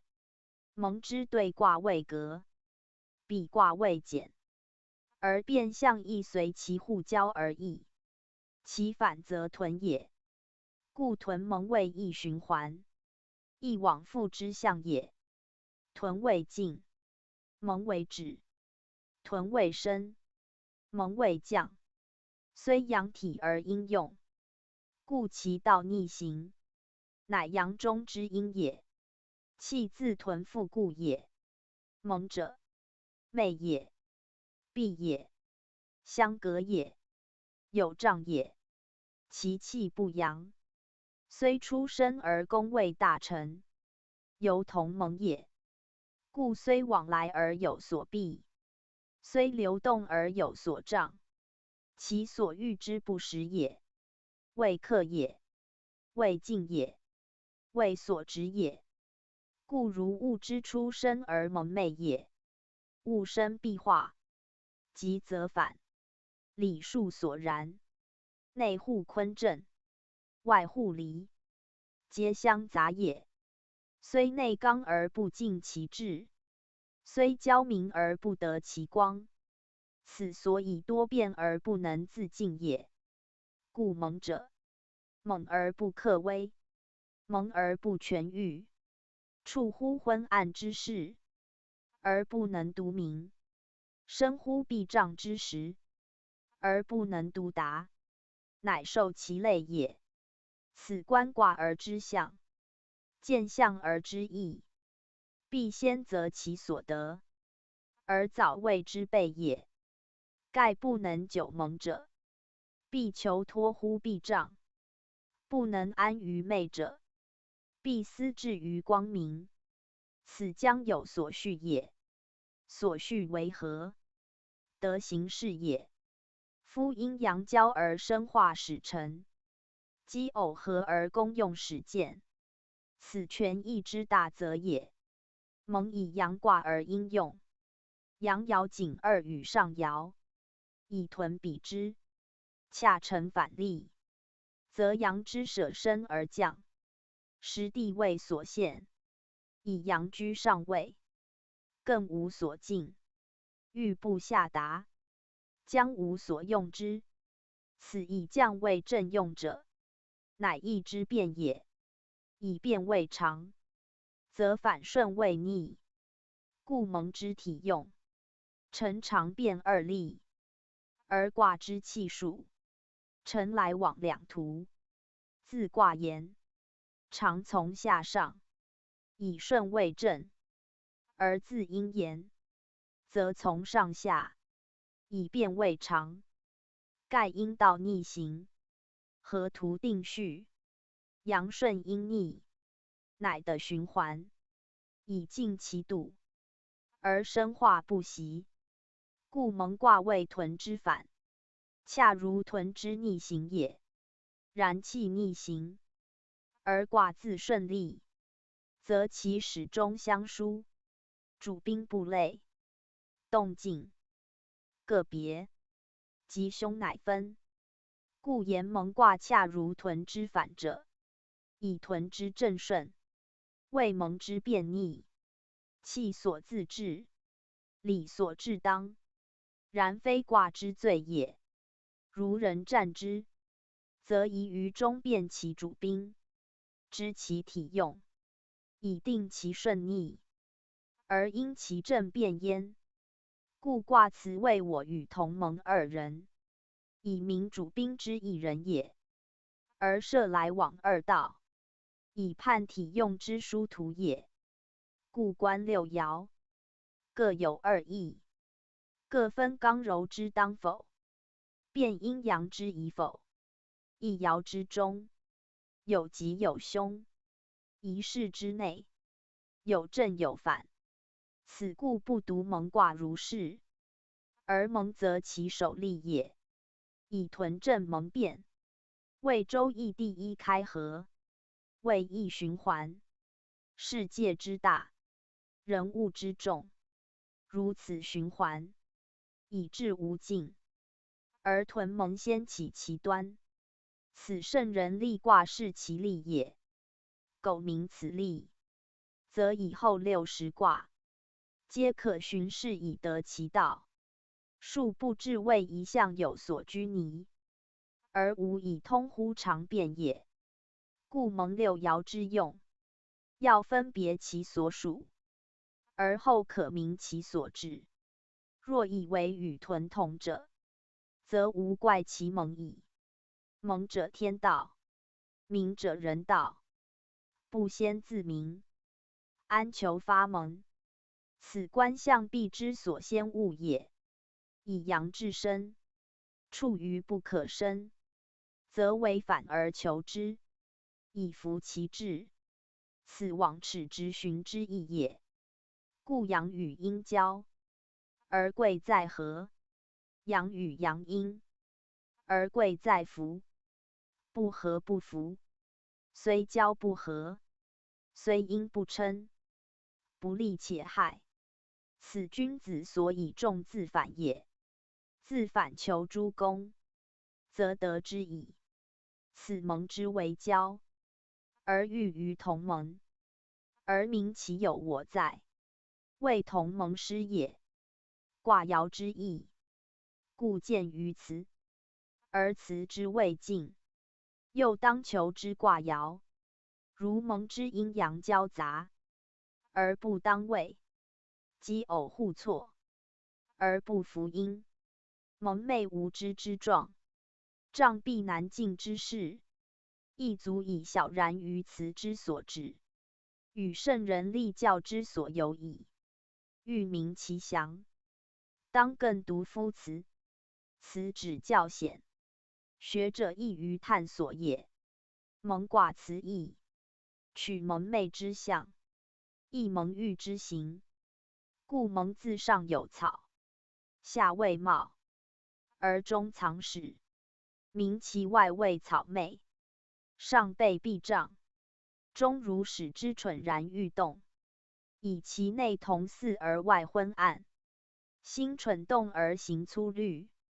草草然之象，昧昧然之思，冒烟求出，徒而以生，如草木之萌，其势勃焉；如布蒲之茂，其见没焉；如渔望之处，其行止乎焉。故曰蒙。而义则包备也。沿水流山下，有所压迫，身于地上，而不见光明；动于水中，而不可游泳，故曰蒙。由人之盲目，或以物避其事也，以阳从阴也，以顺就逆也。故暗行不得达，而茫然忘其师。又如草木生于土，悠然忘夫日光；虫豸行于山，因焉忘夫温和。其生之未达，则所求也必切；其动之无味，则所处也必通。故蒙之为蒙，而不为害，以其自安于蒙也。自安则亨，自知则明。此蒙之名，虽若不足，而其行也亦服于亨，志也服于力争。此彖辞之备三德也。蒙亨，匪我求同盟，同盟求我。出世告，再三读，读则不告。力争，宣圣讲义。此蒙卦彖辞也。本卦亨利贞，三德皆备。独却远者，以蒙为屯反，阳而阴用，故元德不招，而亨在前，利贞在后。不连举者，以亨属天道，利贞属人事也。大地元亨非人力所致，必天所与。利贞则人道之本，己修所及，故人事必先利贞，而天道则守元亨也。蒙之为用，重在己之修德，以时常孽愧。道当蒙昧，处世之阻，行德之困，上无可进，前无可畏。故以积德为宜，立行为本。立贞者，德行之基也。人战此，必先知之。道有龙屋，行有顺逆，达则进取，赛则反休。此故天下之达道，世界之公利，而人犹贵焉。人而为之，将自失其平一。虽有才美，弗可成也。故君子以术致用，以义力行，非有求也，将以免救；非有贪也，将以全身。免救曰利，全身曰真。利真之称，君子所以成德也。故蒙亨天道，必由利真治之。利真不失，自达于亨，分为始终，治夫道之顺逆，别于上下，明乎行之先后也。蒙卦之气，与屯相悖，而数理亦如之。苟名顺逆，则利真之近于亨，亦以贯之矣。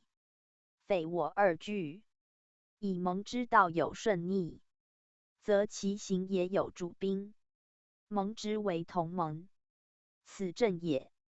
而我因同盟之求，以为之失，则变也。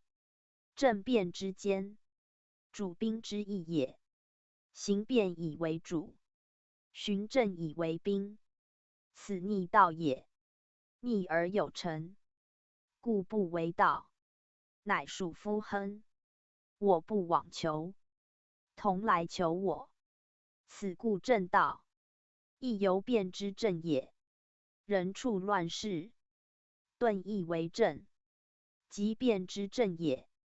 故行乎变，而道不失乎正。此我不求同盟，而同反来求我也。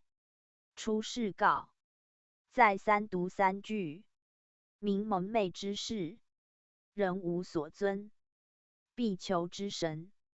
神告人以道之正变，而得循乎顺逆，此有资于世也。然神者不可读，由师者不可暇。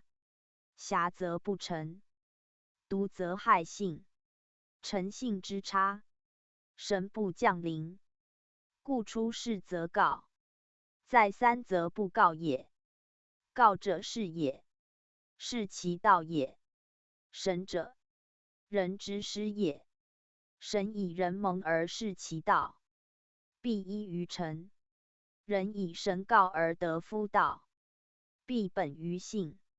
诚者不二，信者不疑。志在至三，人且已矣。平一以失，神人悉通。其不告者，非神不灵，人自乱其志也。故不告者，乃神道之志，亦人道之当也。同盟求我，我由神也。出世之求，诚信皆服。故盟者即盟，而求者有获。此君子正行也。而必始于力争，见乎性情。性情之正，力争之德，神人之通，同盟之养正也。此圣人通天神而济夫时穷，正教养而成乎同盟也。我自指师，亦指圣人，亦指神，而当其位者亦指之，故称我。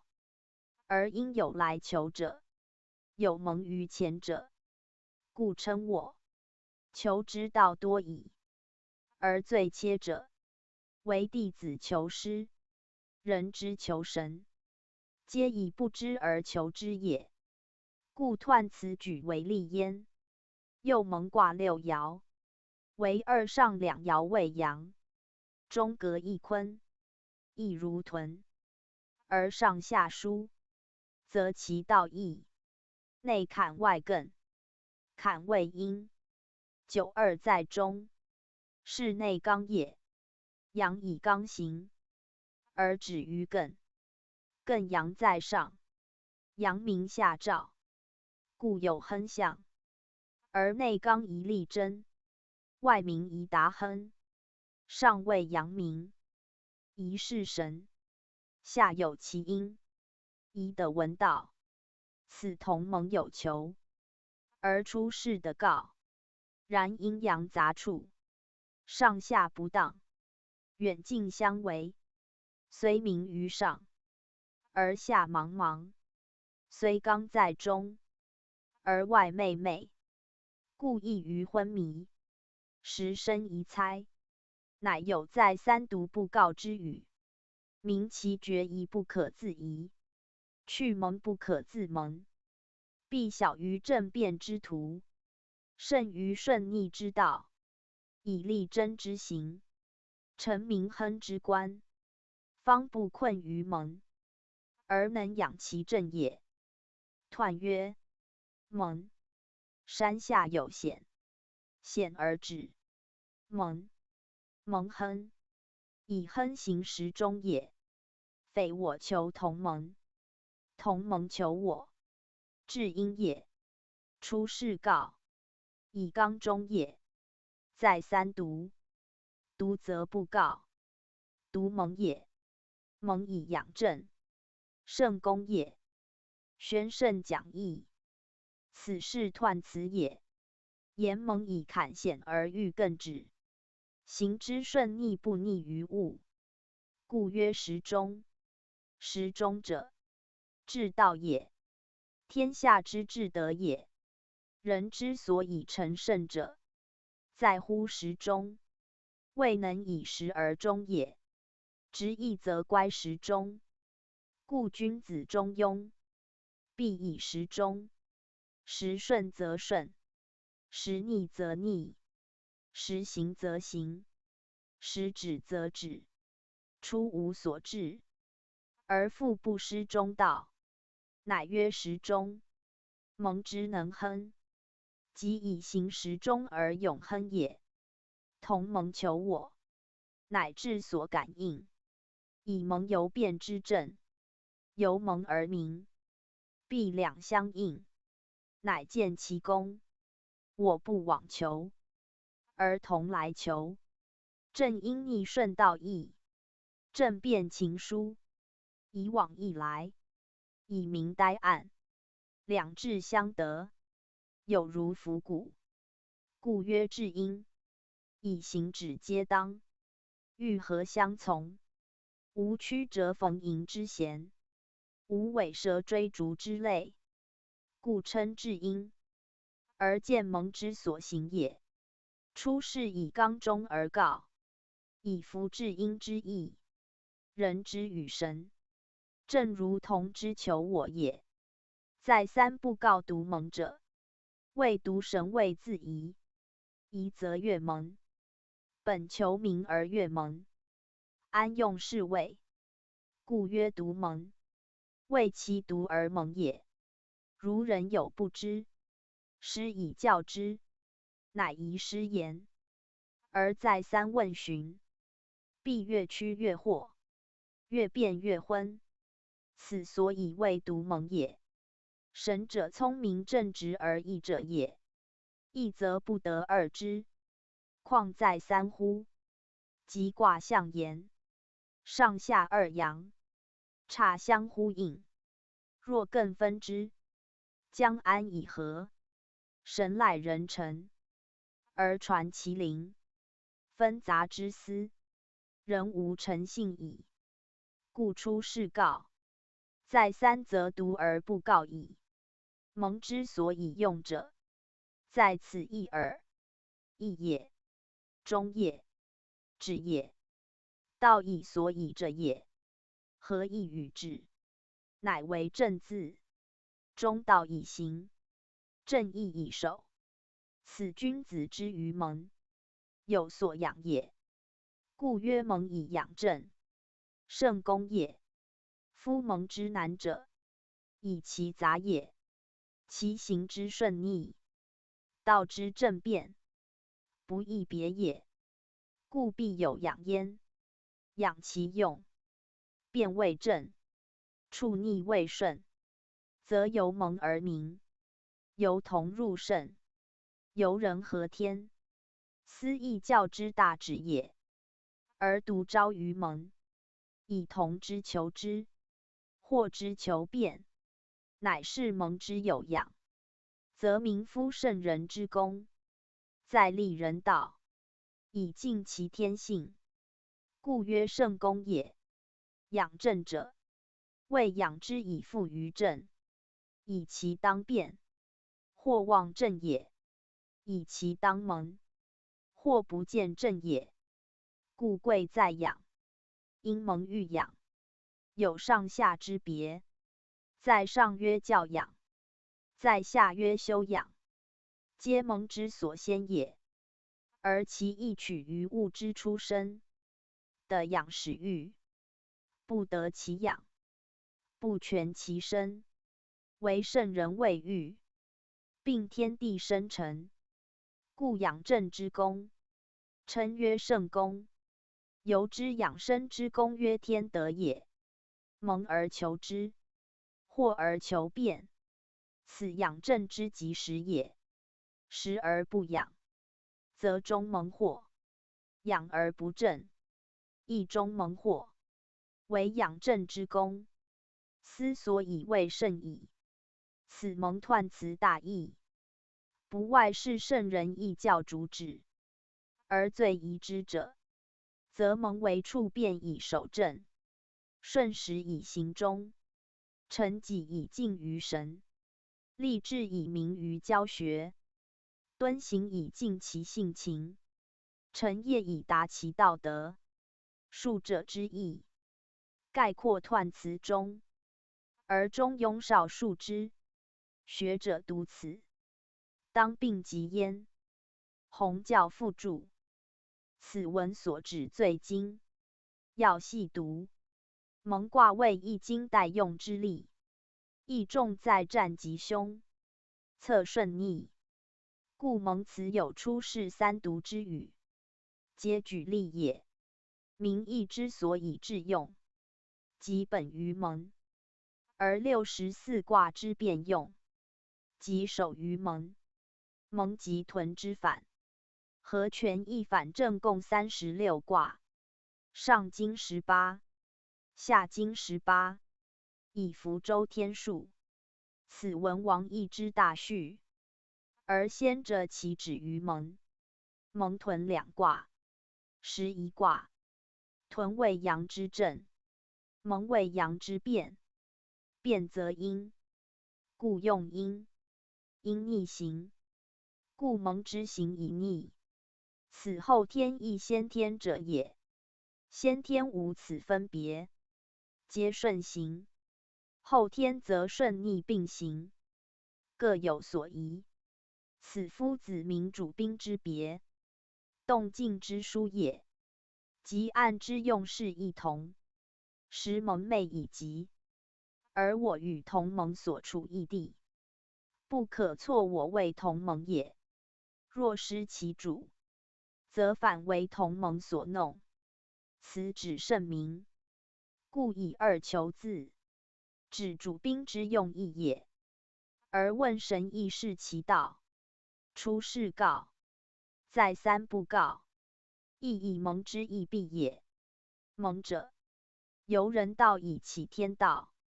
若人道失主，则不独不能启天，反受其弊。故此闻名言之，而更坎之何？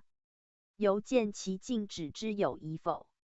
此山下出权，必呆君子之果行欲得，德行不足，权之出山，将安为乎？又曰：此文所包最广，而为权益最要之力。上古人道立教之始，即此意。故曰圣人以神道设教而天下服。所谓神道设教，乃至卜筮以辨蒙惑也，乃为开明志，非谓于民也。而今天子谓迷信，臣后诬圣人，盖不独义，不知神道二字之意，以所隐形怪而疑神道。岂非妄乎？相曰：山下出泉。蒙。君子以果行欲得。宣圣讲义。此身是蒙卦象，名人道之应天时，而有所谓也。盖蒙之象，谓山下泉流。泉者，水也；动也。山者，土也；静也。水在土下，静居动上，此其为蒙也。生而不畅，行而有阻，昧然未明，蠢焉莫达。如物之蒙昧，而气之不充，神之不用，则茫然无可谓，同然无所知。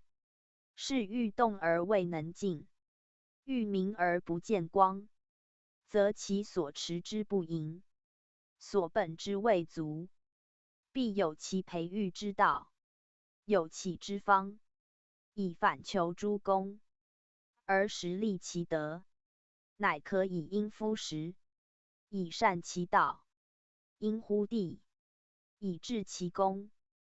故圣人于此，而畜人以果行欲得也。夫行有不达，蒙也；果则蒙绝而无不达。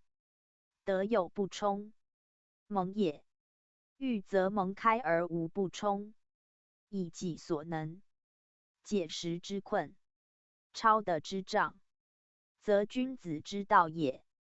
故果行以求名，欲得以求用。名则无昧，用则全身。此君子处蒙而不害，且因蒙而成其亨，以全其力争也。力争者德行之始，亨者德行之成。此果行欲得谓蒙卦中必有之意。不独君子所行，凡人道无不如是。设欲蒙而不果之欲之，德行无成，将何以发蒙耶？蒙之为昧也。将以求名为障也。将以求通，通明之道，本乎德行。德行既立，则道行在我，用成在时，而动静闲宜，水土自在，不相悖也。故彼之同之求师，人之事神，有其指引，则不离于险；得其训敌，则不困于弊。故圣人因蒙而以神道设教以服天下。谓神之心有德，主有诚，诚信既服，德行不爽，则人能通神，同能济师，出坎而登，识艮而行，则蒙亨之象，正由屯之全德，而有坤之后，离之明，为光未用，恰得其时的矣。故君子一语，义之教也，人道之纲领也。事有治乱，术有通塞，君子履之，毫无所至。此象辞之旨，是人以处世之道，而指其顺逆之途；告人以应时之方，而归于力争之行也。弘教附注。蒙为离宫四变卦，屯为坎宫二变卦。二与四对，二卦皆二阳四阴爻，而屯以阳为主，故从阳爻之二。蒙与屯反，以阴为主，故从阴爻之四。此二卦之别，有顺逆之分，乃内外之意。凡卦皆然，皆取相对而成循环，故离坎二宫，二四两变，相次之屯蒙，为后天循环之第一例。学者必留意焉。初六，发蒙，利用行人，用说治故，以往令。宣圣讲义。此蒙出六爻辞，明出爻之用，而指所宜也。以蒙之求名，必之求通，则有动也。必先发蒙，出爻之动，乃发蒙之始。由夫无知之众，出的所起应也，故曰发蒙。其所及于蒙者尚为，不过发之而已。而利用行人，行以仅有罪，正所以发蒙也。罪人必由无知，以蒙犯法，其害必至困顿。唯以行正之，使知其罪，而悔其行，则蒙发矣。故利用行人，非以治故人，乃为托之也。说托古一字，皆出也。行其一，则其余不离治故；行其往，则其来不离治故。是行之，即以托之也。治之者，蒙而至于困顿也。蒙之甚矣，虽行以发之，使托治故，不在蒙也。此法之正，而行之人也。故者行人，必欲其教，杀之所以生之，罚之所以全之，皆人也。于行为义，义者人之用，人者义之体。由是言之曰义，由心言之曰仁。行义而重的全，行精而后的深，则深全之德，行之所与，故谓仁也。而是则义，故曰利用。利者义之和也，以形成其深全。辩也，义也。辩而反于正，逆而同于顺，此蒙之道，而行之止也。利用行人，成其发蒙之用，用说治故，成其深全之功。在夫因变而不失正，行逆而不悖顺，此精全之道，而有主宾之分，故不可往。以往则令，以其不同于常情也。虽有行动不可以往，必待自治。此蒙之用，相同蒙求我也。虽自我发之，而不及往，往则令也。往有二义，去也，既往也。行法不能自行，故不往；行罪不追既往，故不就以往。行之为深全，皆择其来也。其往令，不亦宜乎？令者，不正也，不宜也，不直也。故发蒙不以往取令，而重在顺逆之变，常变之分也。象曰：利用行人，以正法也。宣圣意义，此身是爻辞之意也。言法以率众，正法以发蒙，彼民有尊也。蒙出六以用至公，而欲教于行，欲得于法。行立则教举，法行则得成。虽言行法，实民得教。得教者，所以发蒙之具，而不直用得教，则变逆之所谓也。故曰：蒙道与屯反，以宾主之义，实谓之差，不得不反，反而人归于正顺也。故必先自反而果行欲得。盖利人必自利，达人必自达。人蒙而我欲发之，不先自明，将何发哉？故行人者，必自守法，而用行，即所以正法也。民之所服，必自此始。92包蒙吉，纳父吉，子克家，宣圣讲义。此蒙92爻辞，明其用之得当也。92居内卦之正，的阴阳之君，阳爻阴位，刚行柔阴，两相配合，乃为吉也。包蒙云者，蒙之言必也，如物备果也。包者，蒙且果也。凡物之蒙，必有其因而包蒙，则以外有所果也。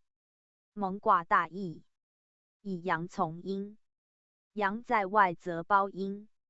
92阳居阴爻，亦包象也。而全卦9居上位，谓蒙之得名，皆阳在外也。而不言包者，以外卦之阳，自然成蒙。独内卦92，阳居阴位，阴过阳气，两相环绕，乃成包蒙之象。故包蒙之称，以其在内卦也。虽包而蒙，如物相附，辗转相逐，有不离之意。故包蒙人吉，不以其蒙而少之也。卦爻之吉凶，恒是夫刚柔之德否，阴阳之乖否，不皆逆于此也。蒙虽多令，而包蒙则吉，全卦多不宜，而92则有和。此卦爻之意，即刚柔之差也。阴阳相报，是谓之包。包即报也，故本一字。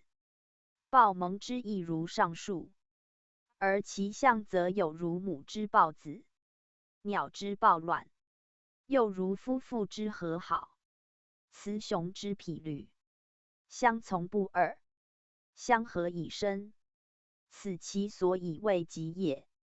夫包蒙者，一刚一柔，一阳一阴，相抱相亲，正相投气，由强者之语意懦弱，智者之提切昏庸，以过即不及，以多易寡，以能即不能，以忠教不忠，则天地之要道，人物之大序，礼之所至，情之所协，谓德之成，谓行之至，则其吉也。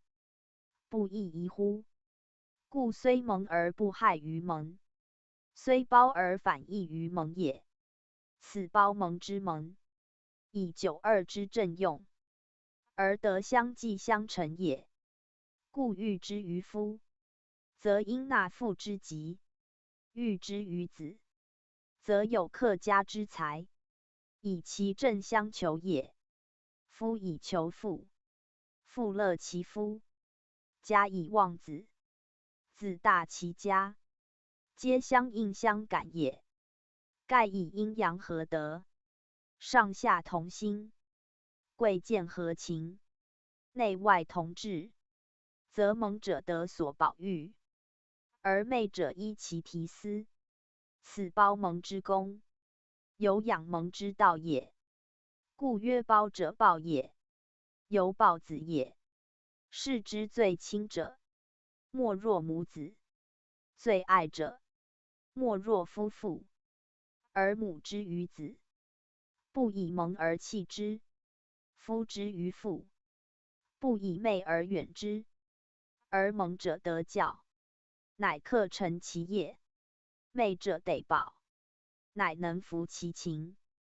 故纳父必吉，而欲子克家也。克家者，能成亲之志，任亲之事也。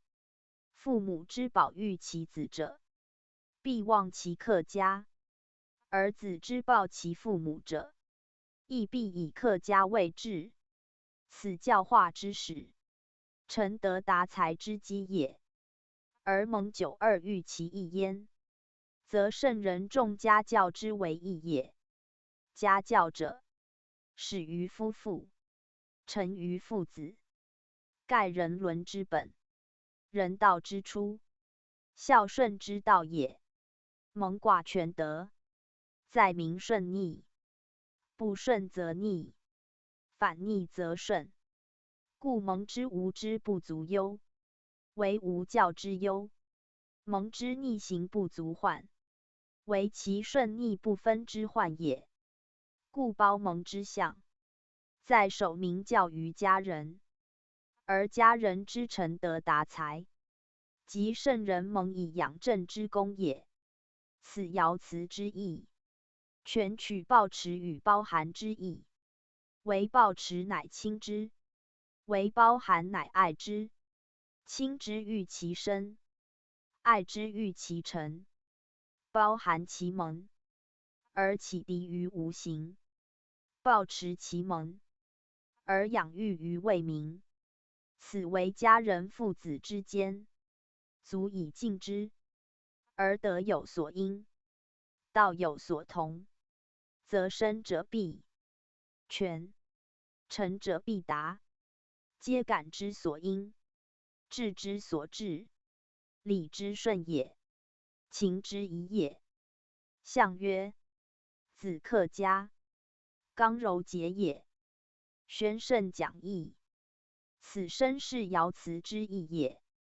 节者发而终节也，阴阳相当，而包蒙相应也，故曰刚柔节也。虽指子克家一句，实括全爻辞也。而因子克家，足明其乡的有功，子能取恩，则父母之教不孤矣，以见阴阳相感，恩德相报，人道之本，天理之正也。而包蒙之辞，犹见其道之广大，如天之父，如德之载，以其不弃蒙远蒙，而包含之，抱持之，以身之臣之权之也，则其所得者，亦必如之。圣人以此立教，而守自家教，其不仅为是卦象也歟。宗主父主，蒙者气数，衍蒙之辞，则人事也。人事必顺天时，而定静止。故圣人假蒙以立教，因蒙以明数也。盖人事自有顺逆之分，果当不利之时，必求其所立之道，不得无备于平日，而悉侥幸于一时。故天数如何，皆以人事因之，趋吉避凶，去蒙救民，乃人道之本旨。亦教之大则，无问天时否泰，运属包覆，其所处之宜者皆吉，不宜者皆凶。盖所谓吉凶，皆人事宜否所致，不以天时为救也。此人道谓济天之穷，而见人事之重要，非仅空言修救义也。读义者必先明此义，庶无备乎圣人立教之为义耳。又曰：蒙卦位上艮下坎，而其关系卦则有屯，有革，有家人，有父。盖一卦有先后天之殊，有升降之别，有比类，有对偶之差。即如卦爻辞92所谓包蒙子克家，谓其有关各卦之意也。以艮之先天对兑，而后天变巽；艮之后天对坤，而其本位未正。此包有地雷复之象也。坎之先天为坤，而对离，故有风火家人之象，而其正对则是火革。以山泽水火为八宫正对也，故有革复之意。子克家，克者革且父也，家家人也。那父亦属家人，而兼同人之象，以天火之阙先后天也，艮之位也，坎之兑也，故不曰臣家，而曰克者，以其有所革，有所负，由克己复礼之意。克乃父也，是文谓刚柔节也。节亦作接，其义通也。凡有节者，必有所接，必介于两者之间，如竹之节，谓上下接也。以蒙九二，阴阳在抱，刚柔相接，而得其度，乃不失其节，以不过也。又无不及，恰得其中和而和好，恰得其身权而感应。如夫的贤妇，家的孝子，虽蒙于先，必明于后也。故有克义，而重在胞蒙，胞而得中道也。故曰包含抱玉，皆由人得成之，则所化者，亦贤孝矣。慈孝相承，和顺相应，一家之福，及人类之幸。此圣人言教，必始于家，而言治平，必始于其家也。家道成，而人道立矣，则蒙养之为圣公，于家教犹可见焉。此九二之极，十大极矣乎！63. 勿用娶女，见今夫，不有功，无忧虑。宣圣讲义，此蒙63爻辞也。凡卦爻吉凶利害，关乎阴阳分合。如蒙九二，以刚柔相得而皆吉，虽蒙无害。至63则不然。3为阳位，6为阴爻，处内卦之上，失应辰之时，故不利于行，以其不相得也。爻辞所称，盖明其不当也。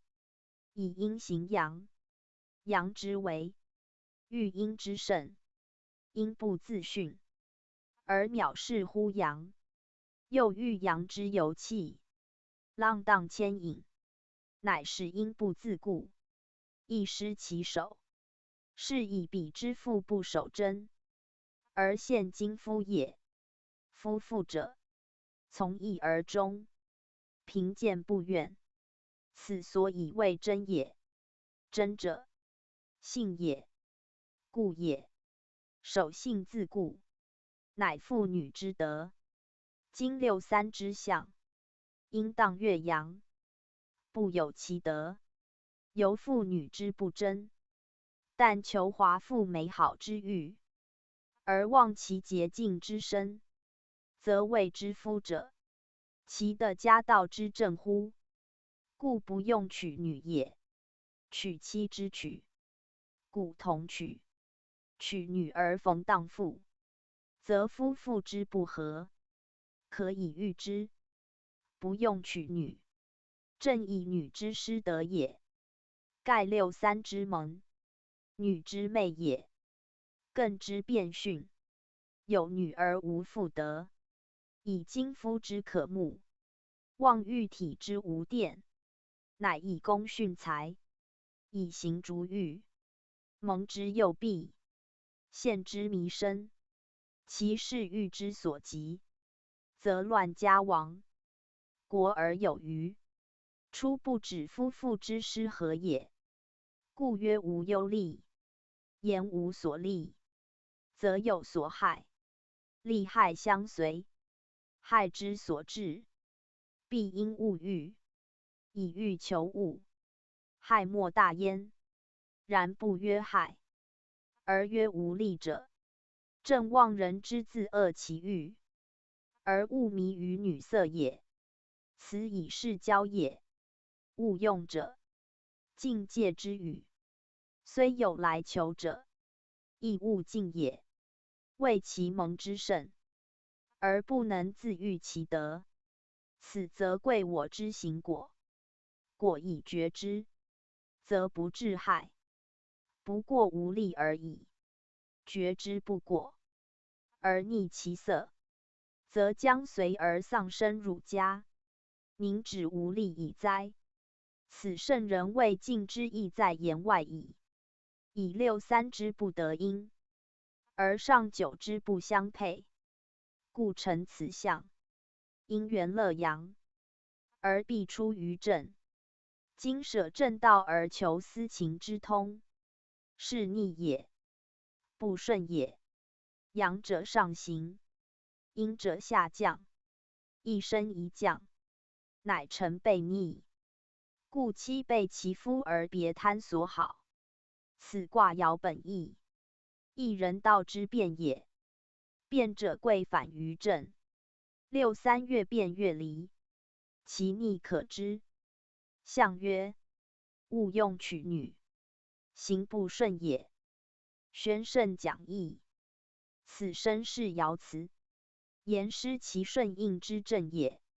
以其逆于道，悖于德，而图求其欲，则丧钟仆上之行，将何以善其后哉？此有介于娶女者也。夫人之情，必正于性，方为中和之德；天地之气，必依于理，方服阴阳之道。干曰利贞者，性情也。贞以为利，则性以治情之道。果不贞，安有利？果忘性，安正情？情欲横流，乃灭其性；贞洁不顾，乃失其利。故六三之无忧利，以无贞也。屯之所以未顺者，女子贞也；蒙之所以不顺者，女不贞也。不贞之女，乃害其家，则无忧利，必胜于其始也。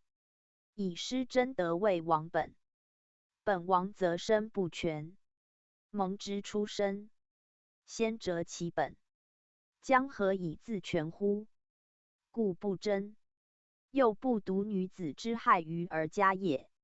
人之不贞，丧身败民；政之不贞，失国乱世，皆以蒙昧之极，图之殉情逐欲，更无求名之心，逆行道失，以气为王而已。故六三之战，乃蒙之过，而无论何事，皆不利，以其行之不顺，变之不复于正矣。六四，困蒙令。宣圣讲义，此蒙六四爻辞也。本爻492而大义，包与困书也。困蒙者，蒙而困也。六四以重阴直时，而与92不接，以下卦之中，交上卦之际，而与出爻不调，困于阴郁，不克自明。虽居艮止之机，而忘尽止之意，徒以自困，不脱于蒙，斯谓令也。盖困者，必求通；蒙者，必求明。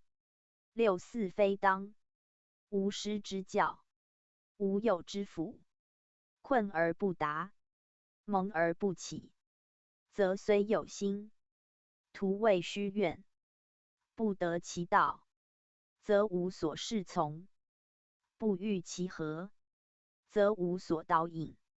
此困蒙之为令也。凡称令者，必其色而不达，志而不通，或令于道，或令于德，或令于天，或令于人，皆道之穷也。往之不能进，退之不能已，赤处踟蹰，莫或未立，此所以成令也。以处夫否塞之丘，逢诸险阻之地，欲行而难步，欲止而难息，心扰扰焉，无所可否；至碌碌焉，无所从为。如人之令习也，故曰令，以其事之可耻也。夫蒙而困，自疑依期，其令也，乃其自误。盖处蒙而妄求名，求之而不得其道，浑浑噩噩，误于虚远，懈懈蠢蠢，不知时践，乃自坠于井，自处于罗，不得正拔，以终困焉。象曰：困蒙之令，独远识也。宣圣讲义，此身是爻辞之意也。独者，己之过也；远识者，导于虚而忘境，误于外而昧视也。故其令也，不亦宜乎？此圣人教人处蒙之无自困也。本可不困，因自用而困；本可脱蒙，因务虚而蒙。此令之为自作孽也。65. 同蒙集，宣圣讲义。此蒙65爻辞也。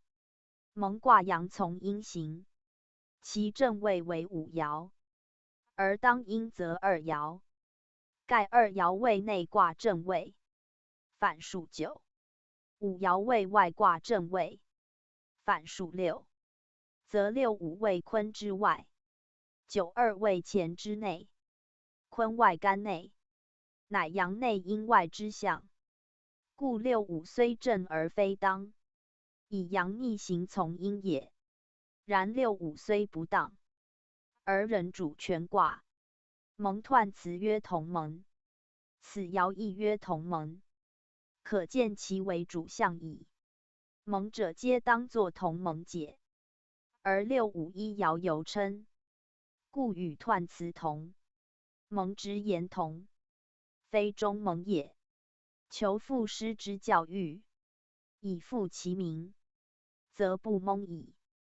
故同蒙谓吉。65既主全卦，得位之正，有时之宜，而内有92之阴，又在艮止之中，得静思之止。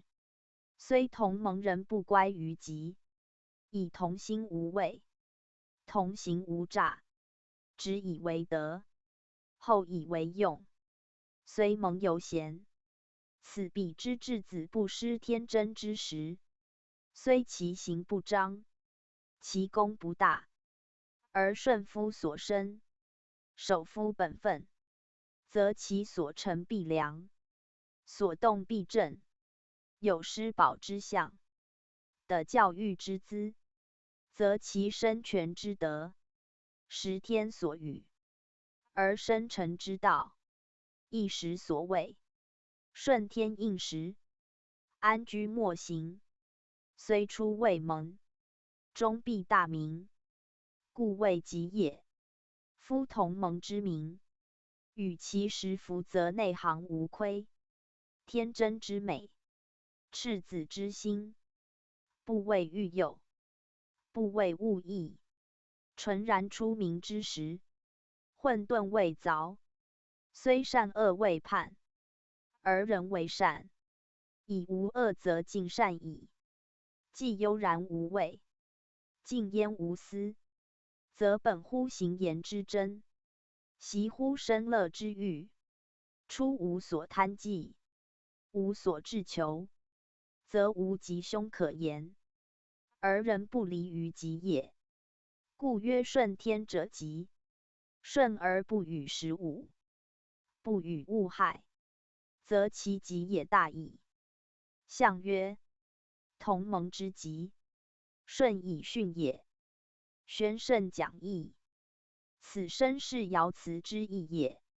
以65阳不自刚，而下从九二，阴不以阻，而旁切六三，阴阳相从，刚柔相应，故成顺巽之象。正如同盟，克律赋诗之教也。人类之极者，必居上而自卑，处贵而自贱，不骄其位，不恃其才，方得人之悦服，而能受其教义，为其克顺以训也。六五处外卦之正，为全卦之主，而能以阳从阴，以上理下，虽蒙于阴，而顺乎世，虽居其位，而能训其行，故有顺巽之德，而得占位极也。更辩对巽，干邑未坤，皆顺巽之意，蒙卦之用，皆以顺为正，而有逆者，亦必复于顺；有变者，亦必反于正。不乖顺正，则蒙为吉，否则凶矣。故蒙有天道，有人道，人道必以力争为本。故六五以顺巽为吉，即彖辞全章，与象辞总释，其义皆于此爻见之。彖辞之蒙以养正，象辞之果行欲得，则此爻之所以称吉也。为其养正，则同盟可克家；为其欲得，则力争达于盟亨。故重在人事也。此圣人义教之始意，虽指同盟及三字，足以喻全卦之用。占之者当之所宜矣。上九，即盟，不利未寇，利欲寇。宣圣讲义，此盟上九爻辞也。盟卦辞旨，不外以明其盟，以人计时。此圣人立教苦心，非徒眼及凶利害也。故讲盟之用，则引屯之意，以屯为反也；讲盟之道，则止革之意，以革为对也。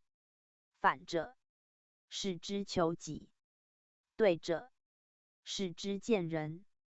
求己，则知所得失；见人，则明其逆顺。无非欲解盟事惑，而救于昭昭；定为伏颠，而错于安安。以人力治其功，以天时见其效。故六爻之辞义，皆主于教育，而未以其盟弃之，或则之也。盖人之称三才，以能为喻也。为喻者，部分所失之大小，所受之厚薄，一体同仁，是天地之心也。然亦有说焉：天地好生而不去杀，圣人好人而不去兵，则灾者宜培，亲者宜富。天之道也。善者有赏，恶者有诛。人之道也。教而不改，则求于行；事而无谨，则加之罚。以身法纪，正行为，安良民，定邦国。不能不宽猛并用，恩威兼施。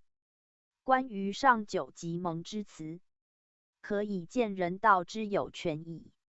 夫盟，皆以教决之，以德养之，其过者以行正之。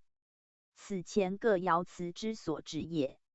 未有以及之者，而上九则尽言及盟，盖亦有不得已之道焉。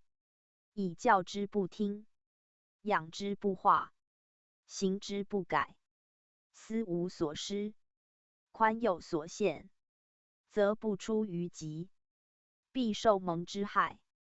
处可及而不及，有可教不教，可养不养，可行不行，自失其道，乃忠于盟。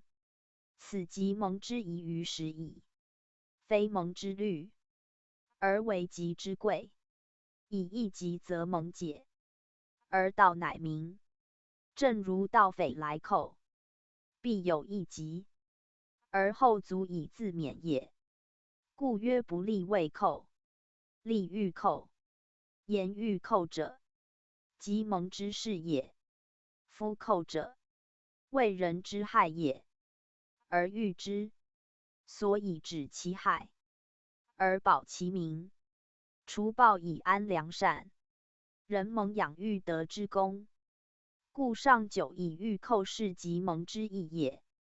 上九，以阳居上位，高而有所主，刚而有所畏，以阳谨阴，上临下，此执政之位，而堪乱之时也。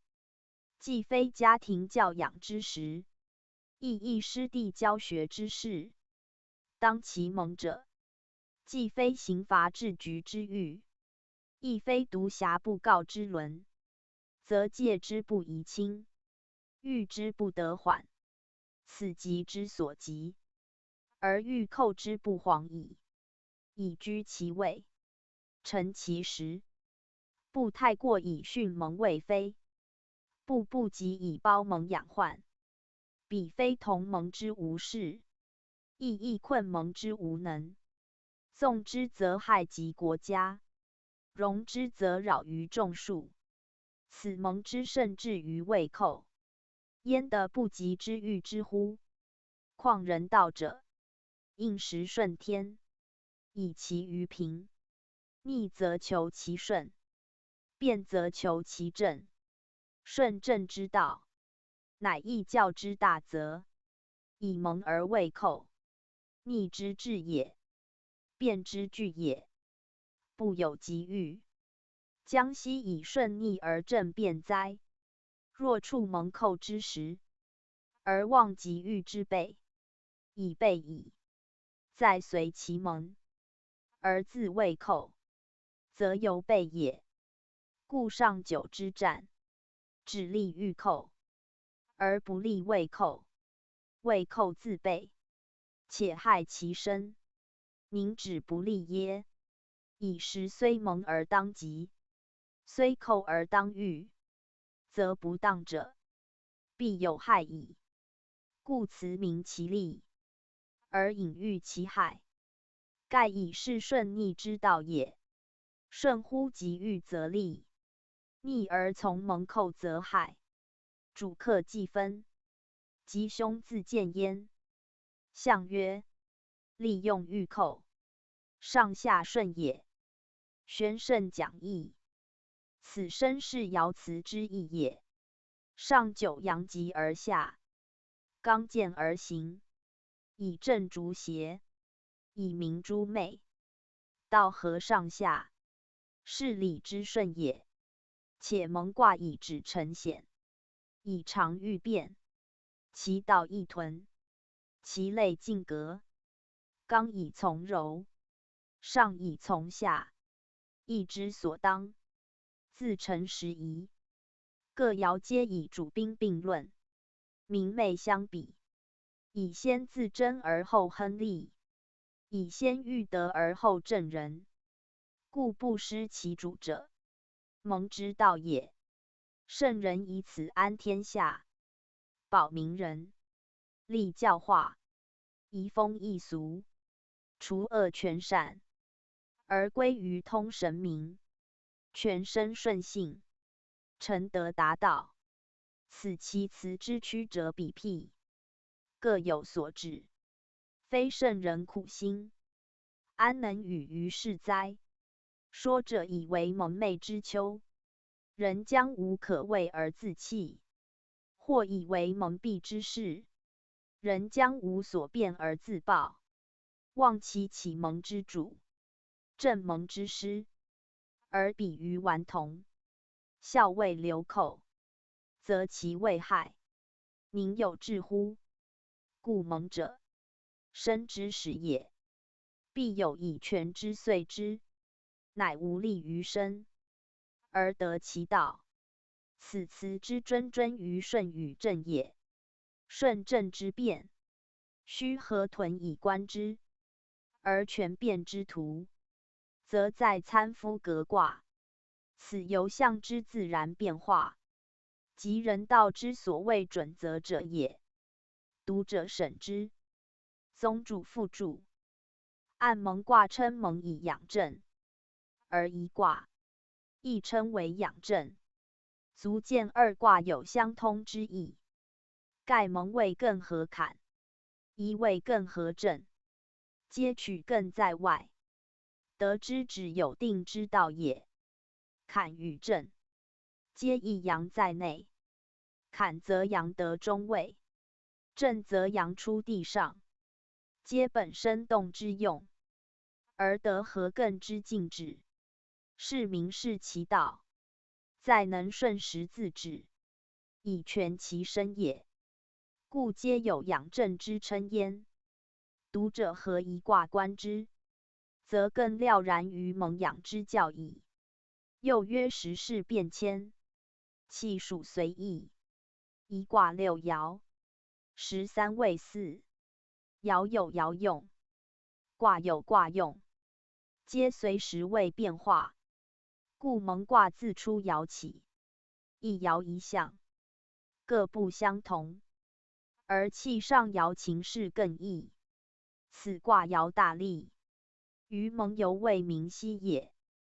盖蒙该顺逆之道，有主客之分，以时位之差，成转换之象。此气属使之，而人事则宜注意所谓随时之意也。须卦干下坎上，宣圣讲义。须卦卦象，上坎下乾，为4阳2阴卦。阳多从阴，以阴贵也，阴先于阳。所谓二君一名之象，谓阳尊阴贱，今尊者卑，而贱者贵，是反乎道，而阴以少成贵也。阴少而在先，阳重而在后，即君多民少之象，君阳也，民阴也，上下之差也，而非关乎卦位，以卦之体言也。卦以阳少为阳，阴少为阴，以少御众，即以君御民之利。然阳卦以阳爻之奇，阴卦以阴爻之偶，就三化卦言也。若合之，则恒反其阴阳，阳反成阴，阴反成阳，一极则反也。虚上坎下乾，皆阳也，而合成虚，反为阴卦，乃阴阳多阴少故也。此虽就六化卦言，而以八宫卦属论，亦如是也。虚者，坤宫之卦，游魂之气，以坤游于前也。下之讼卦，则干宫之变，而离宫之游魂，以离气游于坎也。故乾坤离坎，四宫相通，先后天之谓同，先后天之用变耳。虚以坎乾合，曰水天虚。坎居乾外，水在天上，以水上天，谓云谓雨之象，由地位变也。故虚自上谓雨，干天也。天者覆下而四垂，云随天覆，下垂成雨。故虚自下从而乃天自之行，亦覆而下垂也。古天自传作特殊图，其自行如卦象，观自可知卦矣。虚卦六爻，二阴四阳，初二三五皆阳，四上谓阴，内卦皆阳，外二阴一阳，由卦之本体言，上下皆阳，由其合言，有纯阳与变阳之意。坎为中南，阳之变也，以干交坤所变也。坎虽名阳，而后天代坤，故谓变阳，非如干之纯阳也。然上下相当，先后天之谓相对也。以阳合阳，而变相得，故卦虽过，而不失于中，则有坎之上于前，夫阴阳交用之意也。阴以上升，阳以下降，谓交用之正。如太如纪纪是也。太以天交地，纪纪以水加火，皆得交用之正，而成和也。虚亦如之。干由离也，坎由坤也，故虚与明夷，与太纪纪相似，而宋与晋与否谓纪相类。以乾坤离坎相交为合，相悖为利。虚与明夷，犹不失其合。若宋与晋则利矣。此因上下卦之序不同也。而虚者本与宋反，与晋对，反者谓往来，对者谓匹敌，各不同也。以坎与离，坤与乾相对，而坎乾与干坎相反也。反者一卦之反，如屯与蒙也。虚反为宋，宋复成虚。二卦只一卦耳，以上下异也。然上下既异，则得用不同，其序已乖，则分合乃别。虚与宋相差，即在此反复间也。夫虚之象，阳多阴少，阳极求阴，与屯蒙相反。屯蒙皆四阴二阳，而虚宋则二阴四阳，亦恰相反。故屯蒙为阴求阳，而虚宋则反是。阴以少而难阴阳求，则有所求者必极，极则必争。故虚后谓宋。虚求也，宋争也。而虚之所以为求者，以阳之所虚也。夫阳者，气也，道也，神也。阴者，直也，物也，行也。以多求少，则求者切，而攻之者易破。此虚之所以为求也。然人物之身，所需之最近者，莫过其生活所用也。如饮食依据居士之类，其至切者，饮食也。盖彼人之出身，他无所事，唯欲辱耳。物生亦然，以所需观其生命也。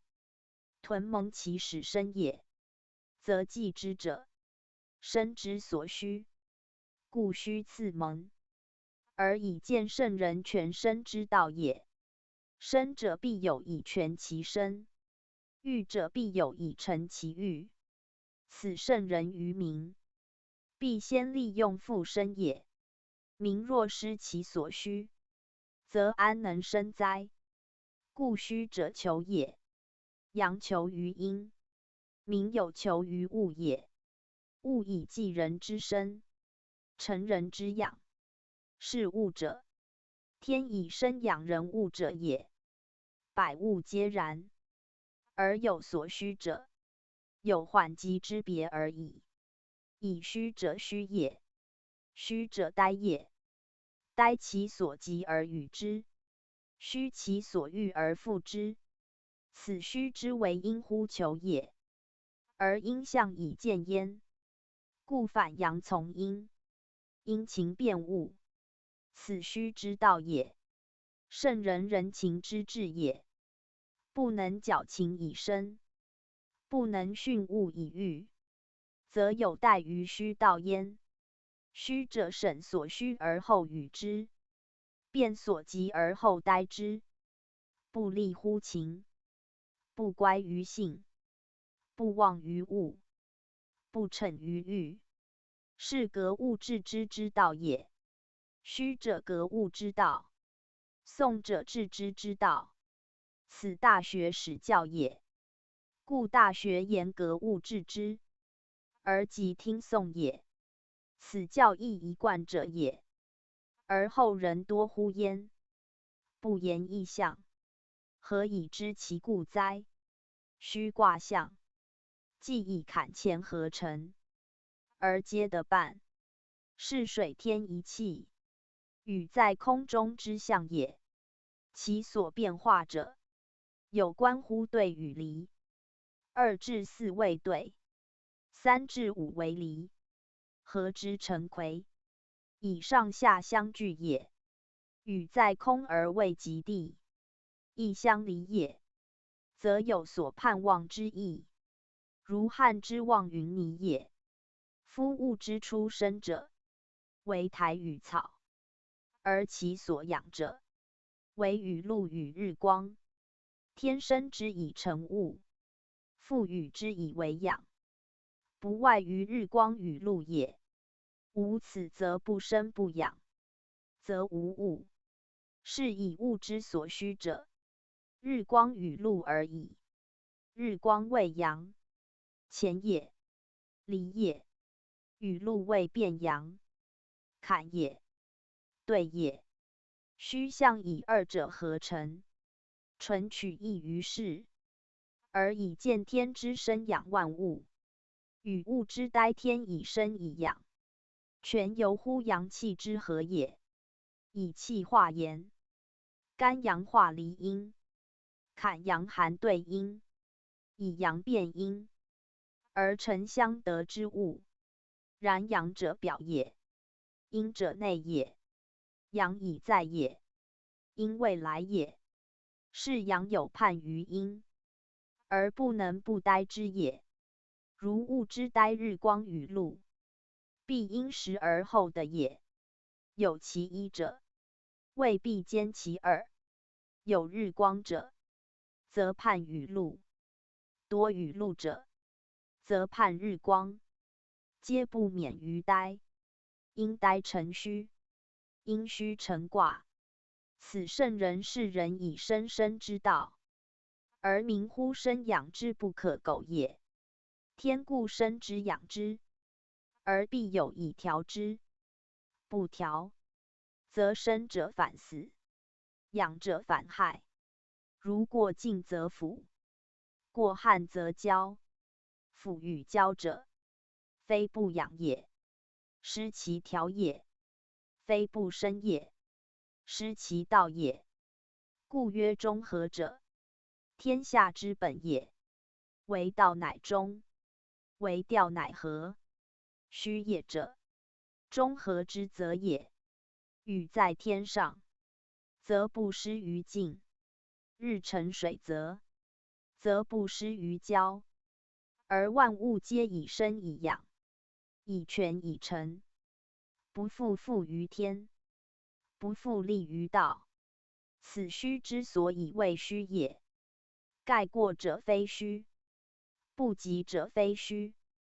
过者太多，不虚而畏；不及太少，不虚而怨。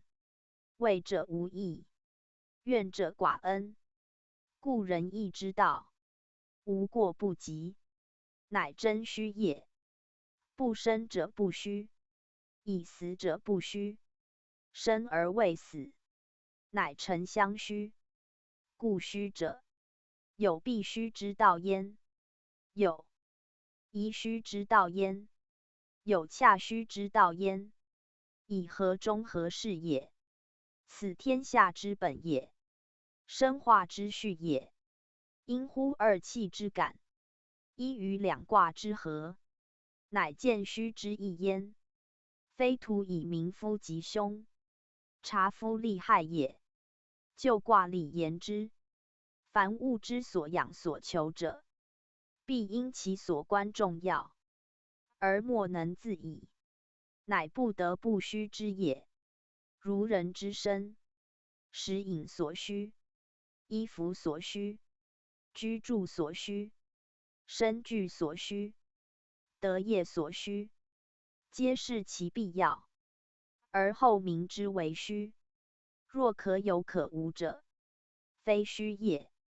不独不虚，或反据之，以其害于身心，累于家国，则不得名之虚也。如奢靡之嗜欲，浮夸之习上，邪僻之风，奇巧之物，会淫会道之业，又奸又恶之气，所以害民德而损民生者，或民治而独民命者，皆不独不得谓虚，且当摒弃勿尽。不独不得有虚，且当尽致与皆。此即节欲善养之道，而中和之治，性情之正。夫人之所以立为道者，即在此意。果不虚而虚，非虚而虚，则乖夫义之虚，而人欲横流，天理灭绝。所谓生者杀之，养者正之，以速其生命，而趋于死亡，则天道已毁，人道已断，更何须之为？此乖乎生养之利哉也！君子之所警戒焉。故于虚卦取本于前，欲人之朝干细剔，而戒惧情欲之害，以保乎性命之正也。取则于坎，欲人之履险道为，习坎谨而不陷，治水是性，知坎淡而有常，以合乎中和，而达于道德，是虚卦。立亦属者也。人之所以别于善恶者，非生之疏，乃习之易。故习坎之险，谓一生之戒；非性之差，乃情之误。故正性明前，谓终身之忧。干替以节其情，而虚以正坎险以避于欲，而虚不迷，则虚之道德，而人之身全矣。成己足以成人，成身足以成物，则虚道之推广，即达人之功，格物之业也。物质之知，人道所使，其敬养生以哉？而无物不得其生，无物不得其养，不悖不害，宁有他哉？天下共生成于虚，无一物之失所。彼诸干元大生之德，亦无让焉。此虚之为人物生养之正，而天地生化之源也与。虚有福，光亨贞吉，利涉大川，宣圣讲义。此虚卦彖辞，名虚之代用也。虚以有虚而得名，则其福也已矣。福性也，和也，相得而相应，有和而有成，乃其德之昭于外也。盖虚以坎合乾，以云上天，天水同气，阴阳相协，虽阳重阴处，刚内柔外，而情之相望，志之相投，乃成相虚，以称有福，是其效也。有福之象，莫大于丰泽中福，内阴外阳，阳重阴少，以阳包阴，而相衔接，是曰中福。言中之阴与外阳福也。今虚之福由于是，阴下扶阳，上下相报，阳上旺阴，内外相承，故曰有福。言其有类中福也。然中福，福之至也，须以坎从前，非全福也。故曰有焉。以虚之相虚也，非利合也。有待于时，非以福也。有至于福，福者，必相抱相亲，如鸟之孵卵也。而虚则呆抱呆亲，故曰有福。气动而有阻，未立而有待，如云霓在望，而雨则之将如也。故有福者，明其必有合也。夫以阳求阴，以水之性，阴天之春，春水相生，万物群育，则福者，天之所以化育万类也。无阳不生，无阴不育，生育之和，乃虚之用也。以虚之从干变也。干主大生，虚以全之；干主大始，虚以育之。此有乳养其子，培润其孙，合之则生成，分之则夭折。故虚之用，从干化也。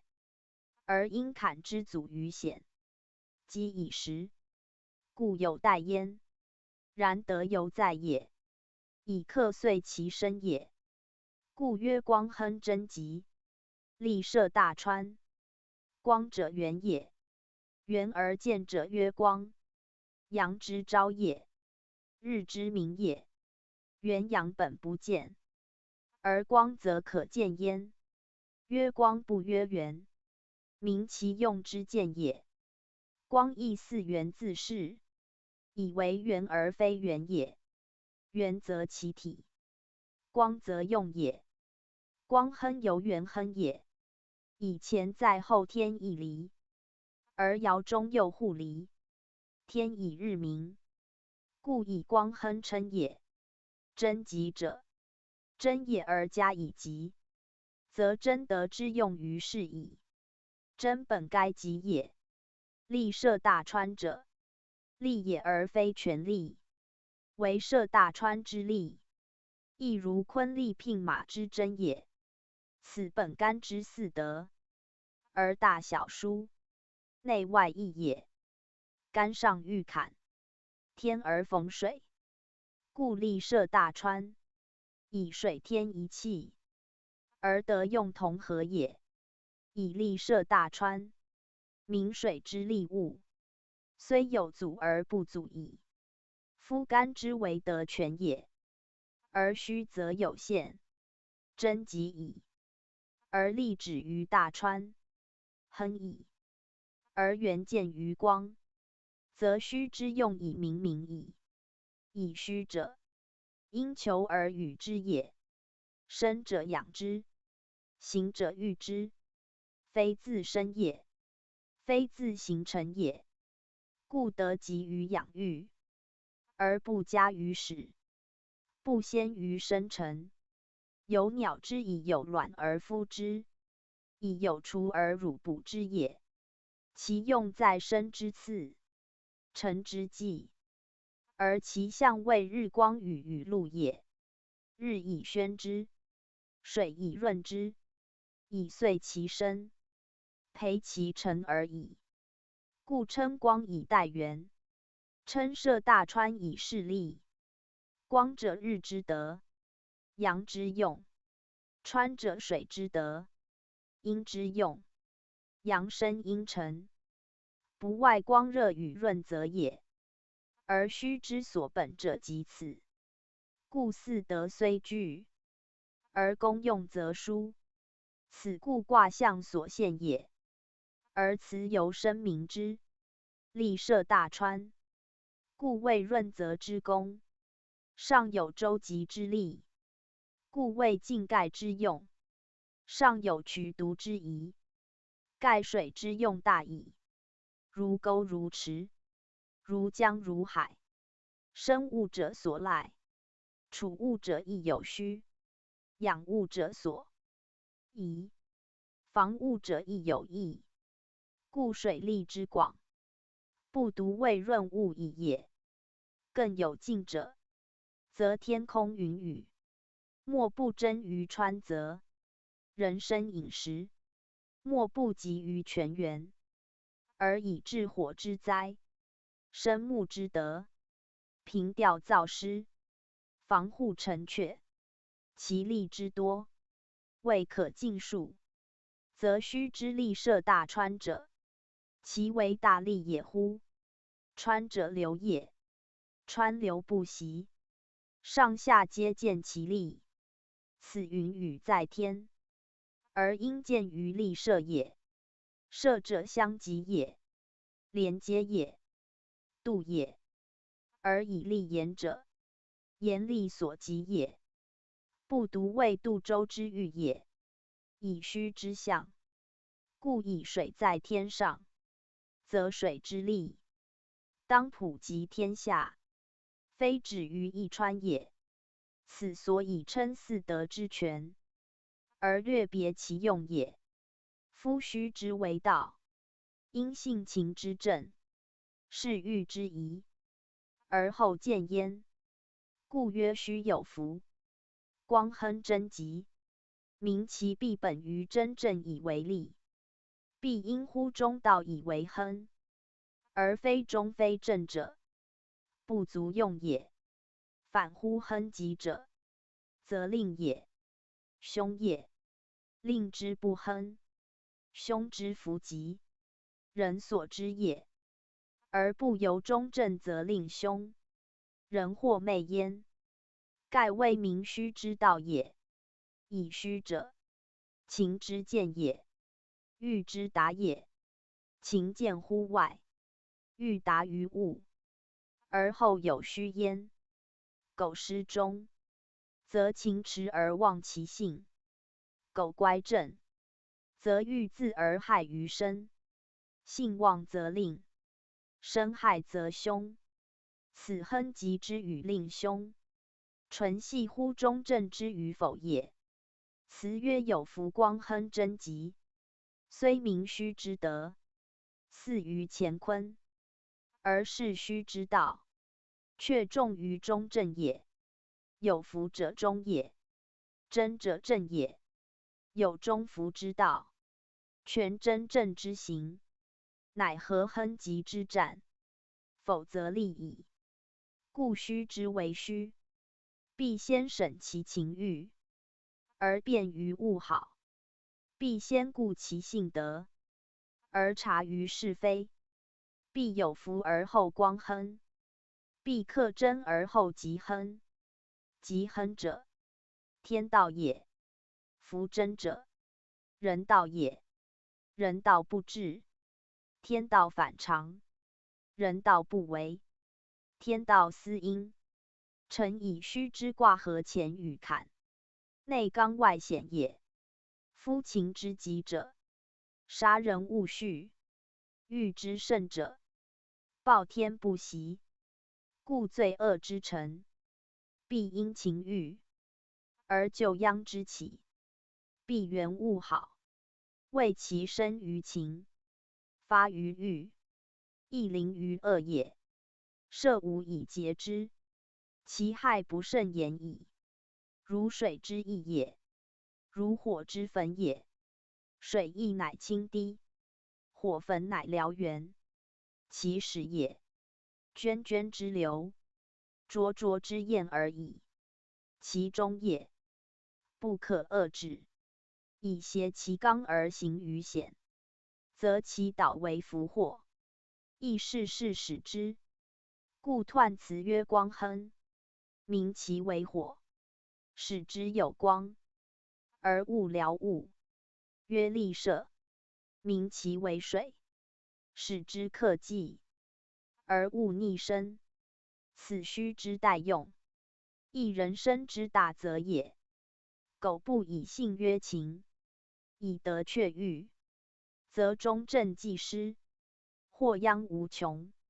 杀众以快其私，毒物以穷其欲，则天地生化之道绝，而人物常欲之道乖。宁复有虚之用哉？宗主复注：人生于天地间，其有生也，与万物同，而必有以养之育之，以全其身，此不义之理，必然之术也。若有生而不育，有生而无养，不独无以全其身，亦无以延其类。譬诸小孩，无父母保护乳哺，衣服温良先不夭折，子还夭折，何以延其宗？人类灭绝，何以为天地育万物？则世界不己混沌于。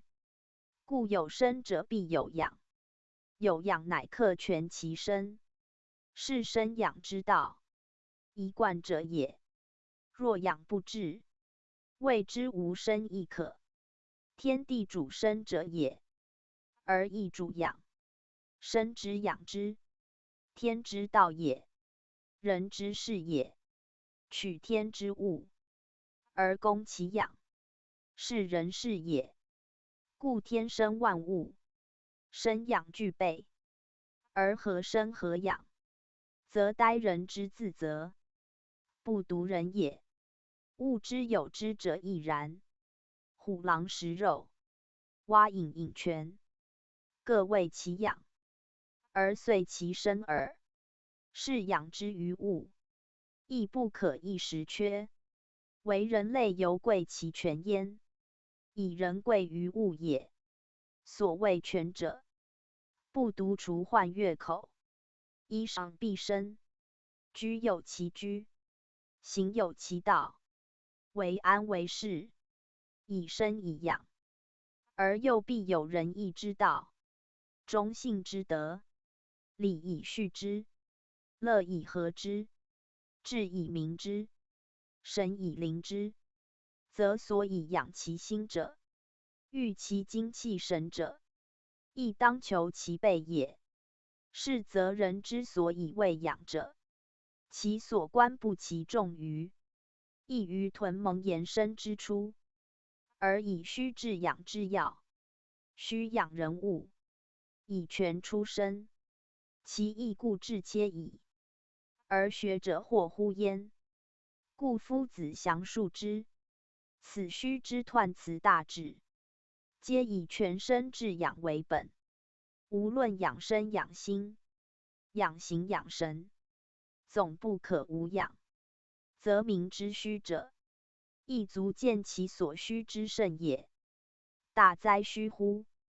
天地生化之原始，人物绵延之枢机，皆在此虚卦中矣。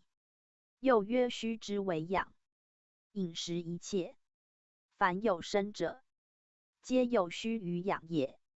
至于人之为养，除在虚见其大概外，以后各卦常有分论之者。如蒙之蒙以养正，小处大处之欲得成用，皆其利也。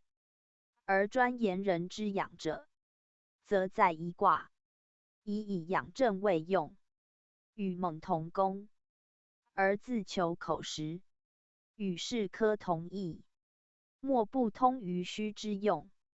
其观道德之修养，性命之正，情欲之治，则如履，如节，如弦衡，如损益，如千喻，各卦皆本干正性命，合太和之意，推而产之，以民夫养者，而归结于济济焉。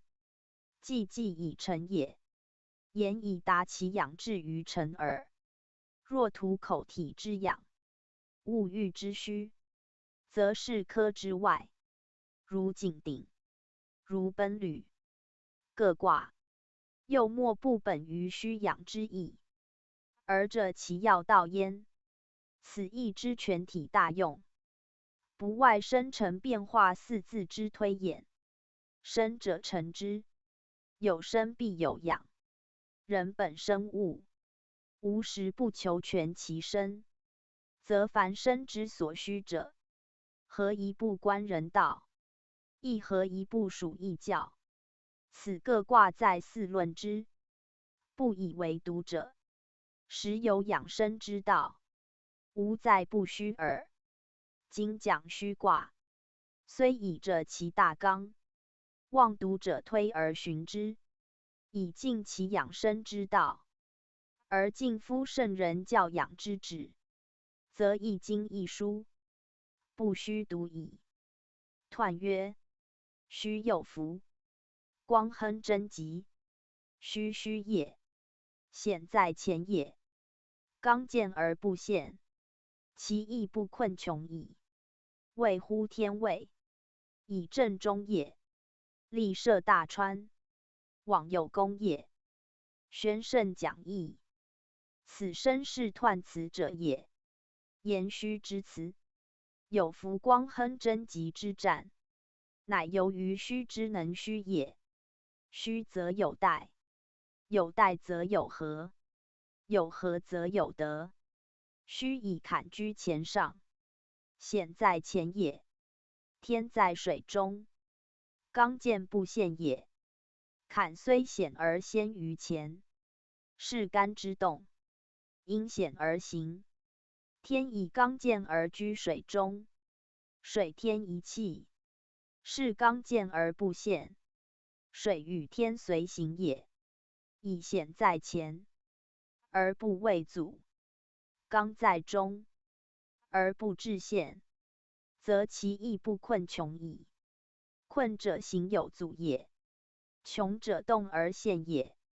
今虚以不阻不陷，虽内刚外显，的气之和，谓道之福，故不困穷。虚而不过乎物，虚而适应乎时，求不出位，待不为天，则其所行必宜，所谓必成。何困穷之虑哉？然以虚称者，恒多患穷；以虚称者，恒多忧困。求之不得则穷，待之失机则困。此情理之常也。而虚之用则否，谓其不失中正，而能以坎从前，以水为天，天水相同，干坎合得。此所谓为天位而正中也。坎之中阳以从前变，干之内见以阴外显，其位得中，其用得正，故能有福，而得光亨贞吉之战也。此数句，皆是有福光亨贞吉者也。其立涉大川，往有功也，则是立涉一句。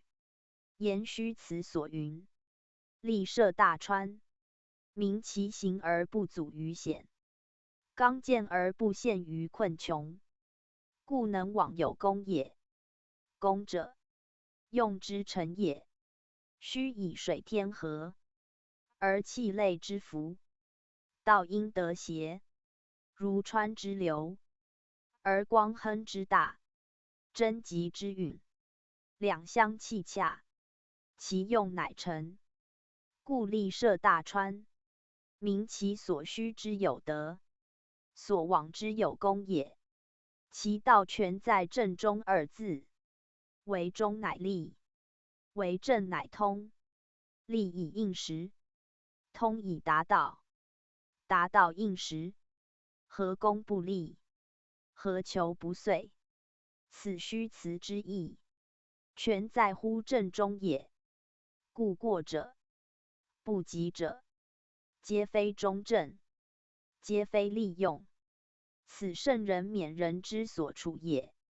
宗主附注：彖是文颠倒之句，因疑正，以穷中功，皆业运之文，而一气贯串者也。此节重在明虚之观格物，是历来注释者所未及。今是西方学说重物质，主利欲，徒自逞己之私，而妄逐物之害，是不知圣人格物致之教，与易经虚颂反复之意也。象曰：云上于天。虚，君子以饮食宴乐，宣圣讲义，此是虚象及其用也。夫虚者谓养生也。养生者，生之不可少者而必得之，乃名虚焉。人生之虚，首推饮食，次则宴乐。盖饮食以养其体，宴乐以怡其情，是人之大欲也。人生而有生，知而有情，身体必有养也，情好必有乐也，虽圣人不免焉，故名之虚。而象辞所谓君子以饮食宴乐者也。此辞之所指，含义甚广，谓水谓雨，谓泉谓云，皆坎也，是其所指而别之也。在德曰水，在空曰雨，在山曰泉，在天曰云，一物而四名，且不止四也。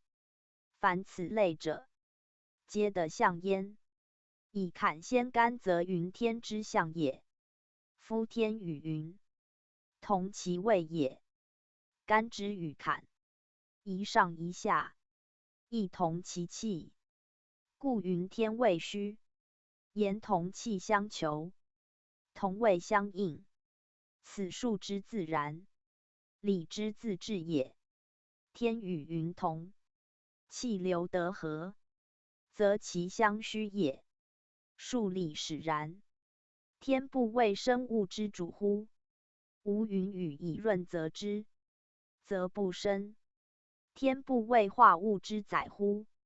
无云雨以蒸湿之，则不化。生也必得水之养，化也必得水之濡。有日之宣也，必得云之阴；有风之燥也，必得雨之盖。是天之虚于云，而云亦因所虚而虚之，则云不自成，天之所化也。故坤得干而变坎，土得水而蒸云，亦相虚以成也。由天地之虚，而万物生化；由人物之虚，而大道流行。故虚卦以云上天而成象，而君子则以饮食宴乐而成德也。夫虚之于人，亦恐多矣。独具饮食宴乐者，谓情之不可治，而欲之不可纵也。情性之宜合，而物好之宜审也。饮食者，情之所需，身之养也；宴乐者，欲之所需，性之合也。人生必求其合道也。故节欲以事情，治情以顺性。性者正也，中也。以性主情，中正之道也。求者应之，而不许奢；待者与之，而不许泰。发乎情者止乎礼，发乎欲者调乎乐。礼乐者，人道之始也，中和之治也。中以同于性，和以正乎情。情正而复于性，则人道之成也。故君子不弃饮食，不废宴乐，将因以调情性也。干之刚健，性之体也；坎之显现，情之用也。有钱在内，则坎不为显；有性在中，则情不为害。此君子因虚而立饮食之礼，治宴乐之乐也。阴阳相接，刚柔相洽，人事之和，人道之正，此天下之所以治也。万物之所以生成也，天地之所以谓欲也。一道利而众善随之，故君子不可不革物也。物者，所需之兵也。主不害兵，兵不独主。相安以生，相乐以育，则革物之至也。革者，民变之而生成之，各得其所，而同乐夫天命也。书所谓革于上下士也，必有道焉以化之，有德焉以怀之，有典则焉以循例之，有礼乐焉以鼓舞振作之。是皆革物之事也。故须向事闻，而具饮食宴乐，明君子之行，以服亨真之极也。既亨且极而免于困穷，腹中以正，而成其道德，则饮食之不匮，宴乐之有方，又在言外矣。须知待用在有需而不及，有需而不退，是谓德中，是谓守分。盖以刚行险，以坚忍自持，以信正情，以节约自信，故能行险不陷，触动无阻，许以为进，见以为成。不保所欲，则不避于物；不耻所求，则不离于害。此中正之德，而能以道育物者也。故须象辞，生其意焉。初九，须于交，利用衡。无九，宣圣讲义。此须初九爻辞，名须之所使也。夫须非为人所读也，而辞则多指人。盖天道必及人以明，而须之用，犹必待人事以者也。交者，旷远之地，平坦之处，人所虑也，所游行也，所赖以护城郭也，所备以便目处也，所需在于农役之事，行旅之途，郊游之路，瞻望之区，有可谓守，有可谓行，有通达往来之宜，有培植物产之利，故谓须之始也。然曰交，而不曰也或他地者，亦有异焉。交也，居间谓交通者也。有国交焉，有城交焉，皆有所交界也。虚者虚也，有所待而将行也。行者，自耳而远，自平而深，则虚之始于交也。亦是礼之宜也。天道物广，人道物平。天道贵实，人道贵久。交之广平而能久，且利用时者也，则须于交者，必利用恒，恒久也。恒久不变，非城庐之易改，非山谷之难登。其势既平，其用可久，故利用恒者，不独人事也，天时地利所谓也。而恒久者，即天道不习之意。天道不习，乃成其大；人道不习，乃成其利。利用恒也。无久，则知虚之初爻，即干初九，前以行见不习，故须初九亦利用恒。利者，天之利也；用恒者，人之利也。因天之利，加人之利，则须知待时而进，因利而利，此人天之气也。不独无咎矣，而以初爻不关人道，虽欲于人，就非人事所及，故云无咎，以无功可言也。虚之实也，非虚之成，则交者，亦非人之居也，天道之见耳。战此者，当明其意。诸卦皆然，盖不动者也。然恒之一字，则人道所贵，即干之行健。而君子以自强不息，虽不动，亦必有恒。恒而后无咎也。象曰：虚于交，不犯难行也。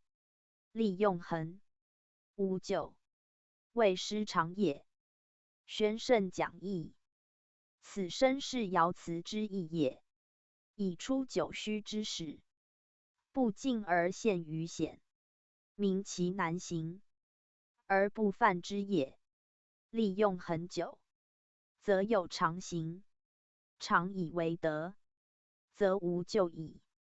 盖处虚交之道，知难而不动，以待时至；不动而不失常，以守其位，则虚之正也。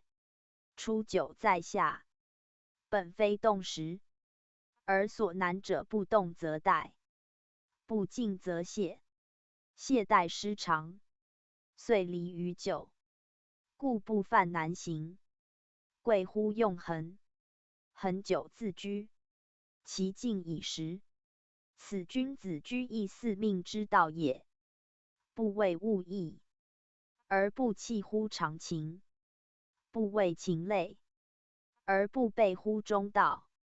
物我相安，情性自适，无险阻之虑，有恒久之心，则顿居而不困穷，出用而无损失，行乎其素，守乎其常，居乎其安，乐天之命者也，准情着理者也，更何救哉？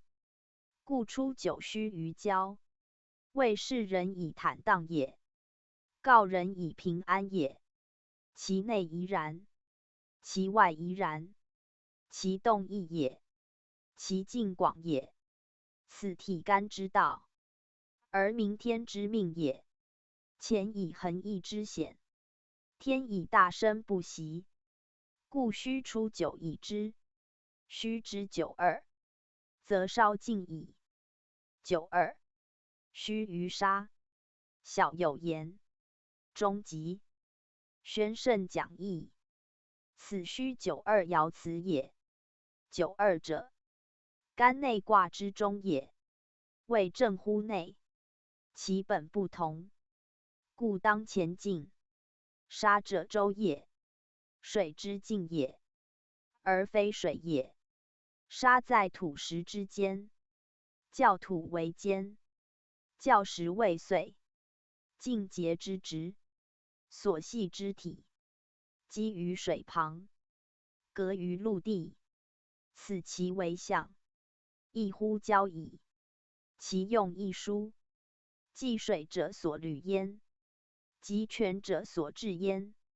无物之繁，而有皎洁之志；无声之富，而有魔荡之功，则其为虚，必有故也。夫杀周也，而不曰周者，以虚九二之有形也。形必取于动，周止而杀流，故曰虚于杀。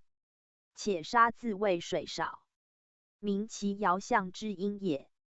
虚上为坎水也，下之前与上阴，而其爻则二与五为阴也。五在水中，二则非水，故曰少水。此虚于杀之意也。杀既进水，二至四爻，互对成则易水也。对为说言，故曰小有言。以杀之与水灵，其势若敌也，而非真敌。小有言谓送棒之意，亦因互对而成象也。然虚于杀者，将涉水也。成乎刚者，将以欲险也。得乎中位者，不为人之言。行乎正道者，不忧人之谤。以其守于中正，动于光明，上下相符，尽造不过。故虽小有言而终极也。不以讥而失志，不以颂而汉人。自居明节之方，而近乎澄清之地，则或遭谤而终白，或被谗而终明。故曰终极。以其习广大之见，而怀皎洁之情，经激励之余，而存好慕之思也。故此彼之须于杀，而战终极焉。象曰：须于杀，眼在中也。虽小有言，以及中也。宣圣讲义，此身是爻辞之意也。最要在一眼字。眼字，就外行言，以一行字而中含水字。水作三点者，流水之象，而行字系赤处之和，左右部也。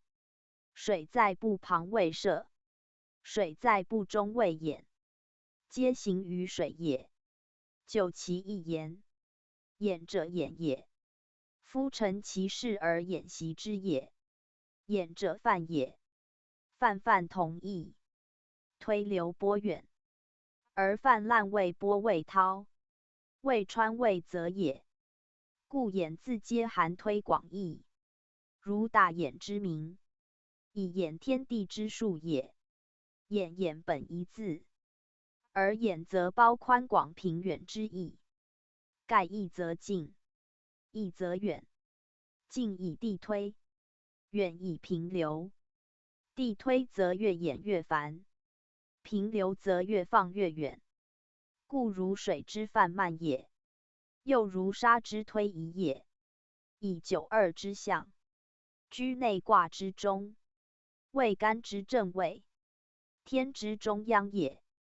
而上应九五之坎，坎干相从，水天一色。天则广大无垠，水亦泛漫莫止。而虚之道，用见也，不可骤尽。必如水之浸润而平远，以因天之广漠而清澄，方谓虚之正用。九二之须于杀，恰取此意。故名其行曰演。不曰行者，以江及水。不曰涉者，以上谓治水也。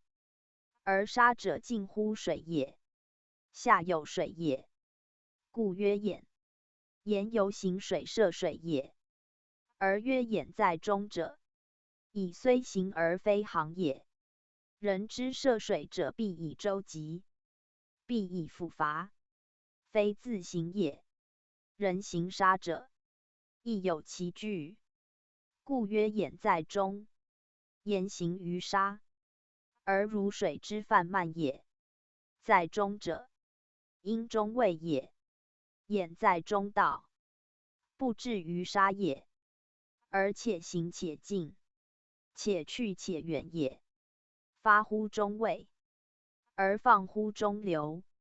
目极无垠，而视周无涯，此须于杀之所谓也。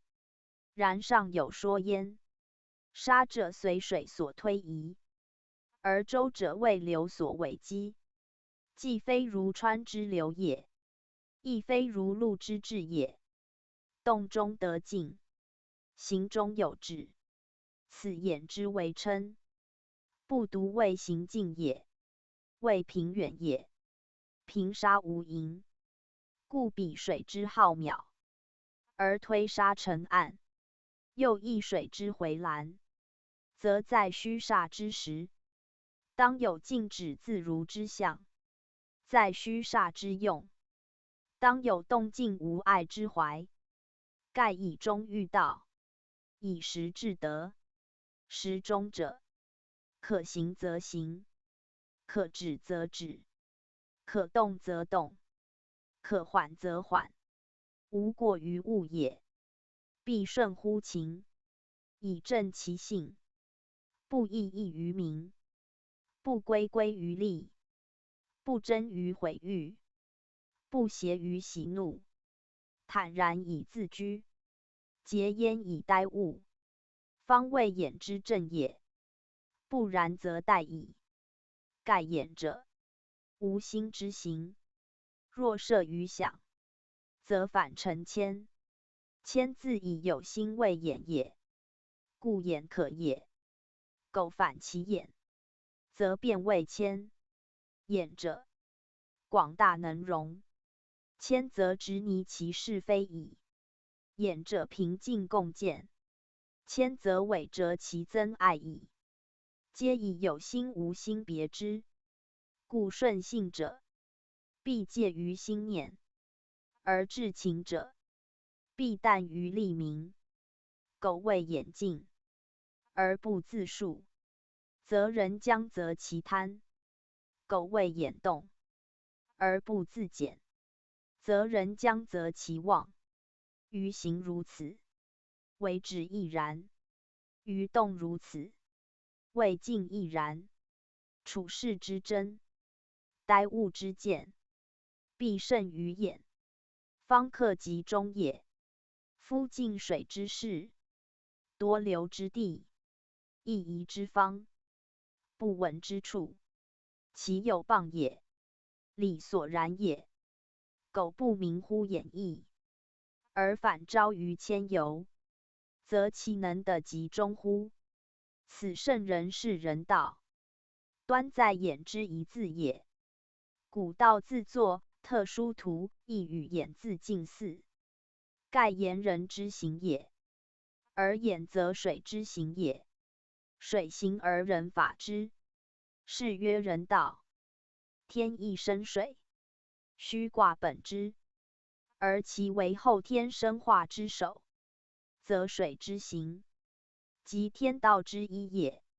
天道推眼，正如水之行，而人效之，其极已矣。93. 须臾泥，至寇至，宣圣讲义。此须93爻辞也。以爻之过刚而得过险，谓之不当。数之失中，其情乃极，其事极急，故彼之须臾泥，而有至寇至之祸也。泥者，泥而不通，沾而不柔，陷而不释，污而不流，非所须而须之，则其至寇至，不亦宜乎？夫须93，以刚居刚，其邻未坎，又属刚位，上下皆刚而所应95，为显现之地。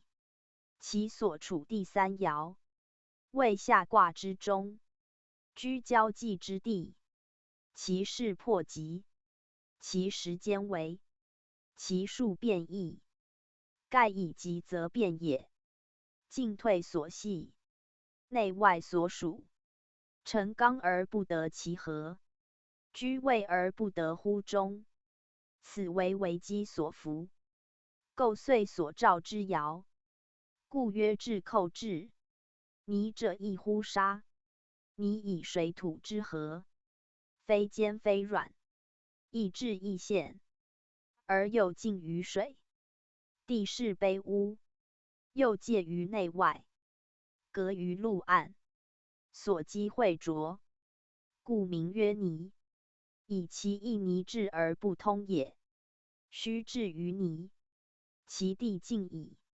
前进则水，是难久居。彼人处嫌疑之地，召毁节之灾，有进退为难之苦也。然所幸者，须以干在下，内本刚德，中蓄元阳。苟以君子处之，不稍泄其朝干系替之戒，时遵于干道变化，各正性命之训。保和太和以力争，则虽刚不易折，虽险不易陷，则以其守之有道，行之有方，而居为自胜，居坚自敬，人能安闲却寇，替力自保也。象曰：须臾泥，哉在外也，自我至寇，敬胜不败也。宣圣讲义，此身是爻辞之意，明圣人是象垂教之意，而指人顺时必获之道，人不外前93爻辞之旨也。盖以虚93，虽须臾泥而进水，非极逆也；虽自治，非极限也。其所谓哉者，外来者也，以坎在外也。哉由外至，起于本身，则有解救之道；非自作孽之类，则虽急，不致大害；虽破，不致全覆。以我能自固，终可抗御之也。故处此时，民夫寇之外来，由于我之不得；民夫外患之欲，必先内政之明。君子不责人而责己，而以敬胜志不败也。以93自虚于泥，而得召外寇，实有我之不胜，自陷于进退维谷之中，非外寇之无因来犯也。果明此理，自成于虚逆之师，而胜位乎举足之间；自见于召毁之道，而境界乎错置之际，则自我至寇，亦自却之，是敬胜不败之意也。若处此为难，而犹悍然不顾一切，以刚愎从事，不自警惕，外寇日急，己身不保，则93之灾，实非92小有言之比也。故吉凶在人事，而得失须人谋。君子处无过之地，在顺时自全，初步履险犯难，而险难亦不为害，盖其自处有道也。自处之道，即干替敬胜而已。此爻为人爻之始，故垂戒最切，读者当细思之。64. 须臾血，出自穴。宣圣讲义，此须64爻辞也。本爻以属外卦，谓阴爻阴位，其数纯阴，谓险伤之象。又异乎93爻矣。夫不时之虚，必离其灾害，以所动于欲，训于物，竭其精神，摇其性命，则失中和之德，为正顺之意，乖清净之道，丧力争之行，其祸不可胜言矣。且虚者，待物以用也；不时，则物失正用。虚者，虚的以处也；非地，则谓失常居，非正之用，是杀伤也；不常之居，是陷阱也。杀伤必见血，陷阱乃得血，以此为虚，既险且伤，更何免于灾害乎？坎险卦也，凡事之险者皆属焉，谓易坠也。93居阳之极，以成抗变之势，而64既之以重险，则前之在颠者，徒而坠于渊；前之至明者，忽而坠于明；前之虚逆，以处临险，故曰外灾。今则现穴，以身试险，故成血祸。血之出也，必以伤，伤必以真。虚而越破，物欲自戕其身，则利我者反而害我，益我者反而损我。其不至于流血不止，是所使也。以不得虚而人虚之，无可虚而尽虚之。虚道既失，不受虚之哉？难哉！逞嗜好者，嗜好以伤之；纵情欲者，情欲以损之。持刀杀物自肥者，物转杀之；挽弓射情自欲者，情转杀矣。以过分之虚，则转为灾害矣。故君子贵乎中和，不过于物。过则非虚之正，正如割己肉以疗饥，刺己血以止渴。饥渴之止，宜由物之正用。今失正用，则所虚者，乃所不可虚，不能虚，乃为虚于血矣。血虽有人我之意，物己之殊，而未伤则同。伤人物以为一身，亦犹自伤，则虚于血者，谓之杀身以为虚亦可。其残酷之不仁，乖乎人道，则伤残之为虚，乖乎生理，此不祥甚矣。然孰谓之哉？虚之者救也。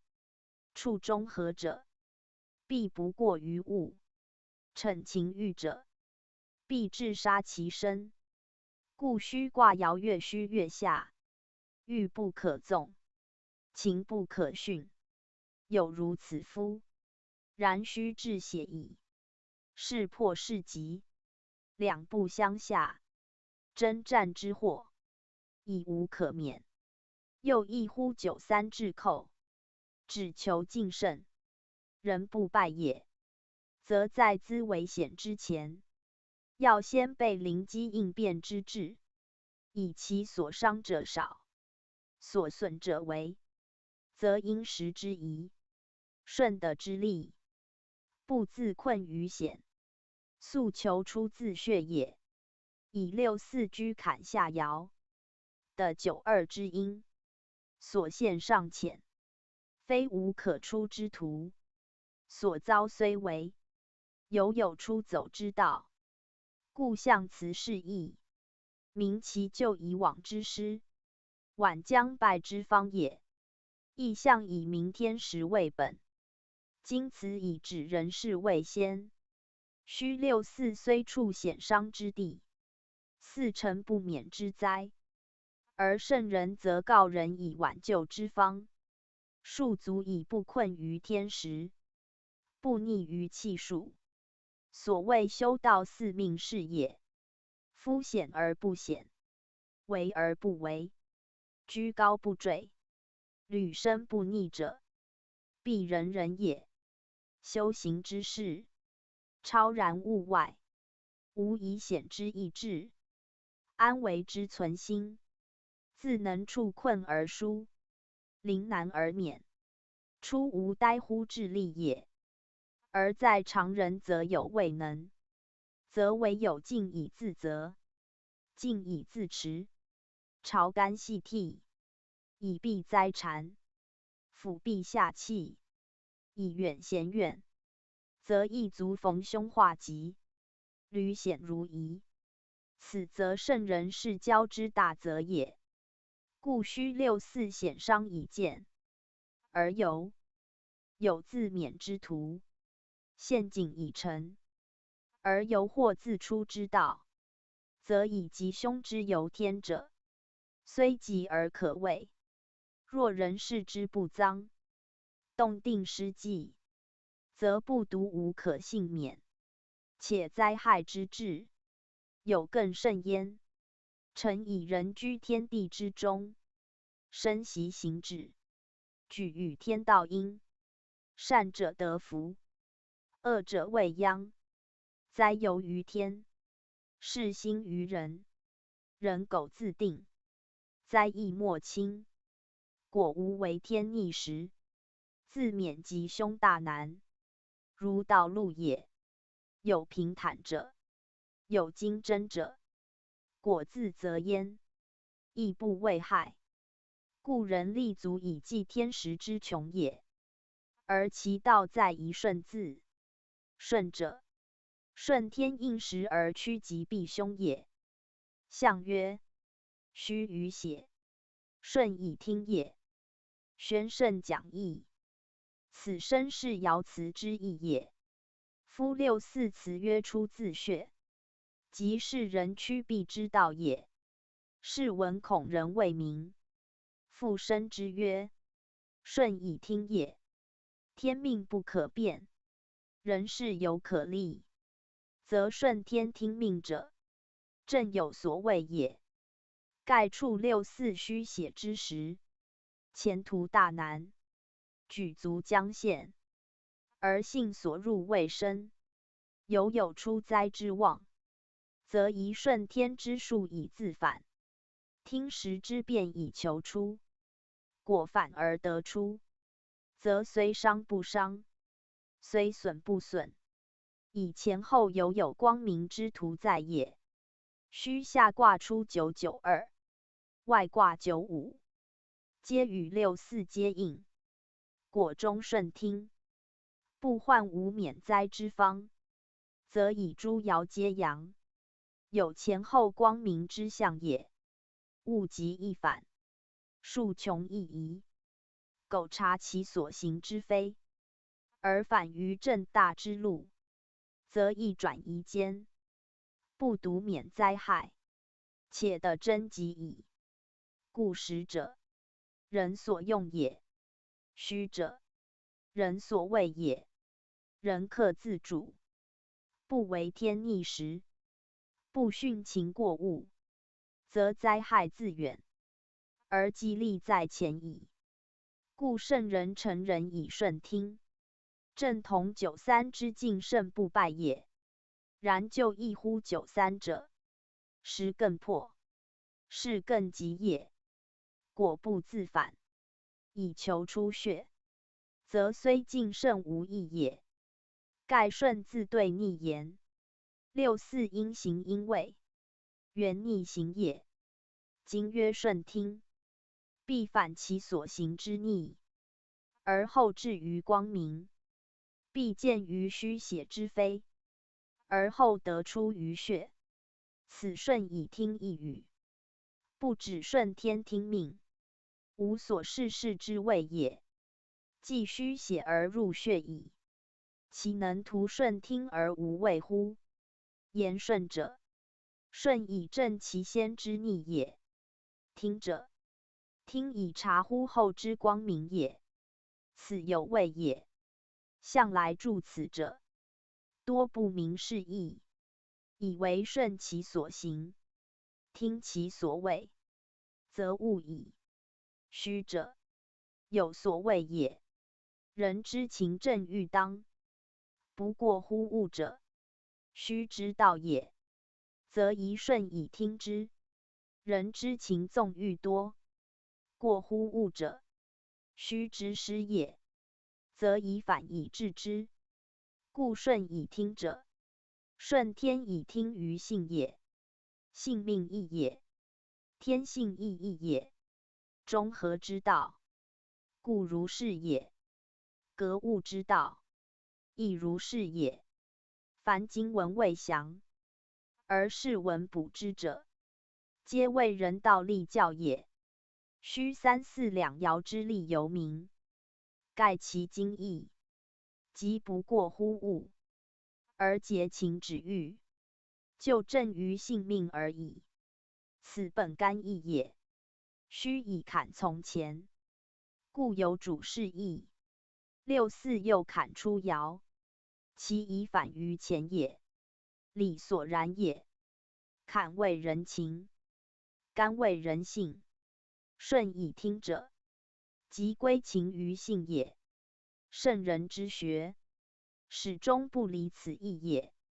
须至于血，情动已极，欲见于外，故挽救之方，唯有反而就正于性耳。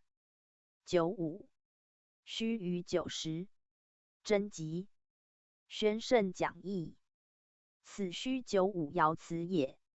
须以用之正，时之宜，谓之当，谓须之要道。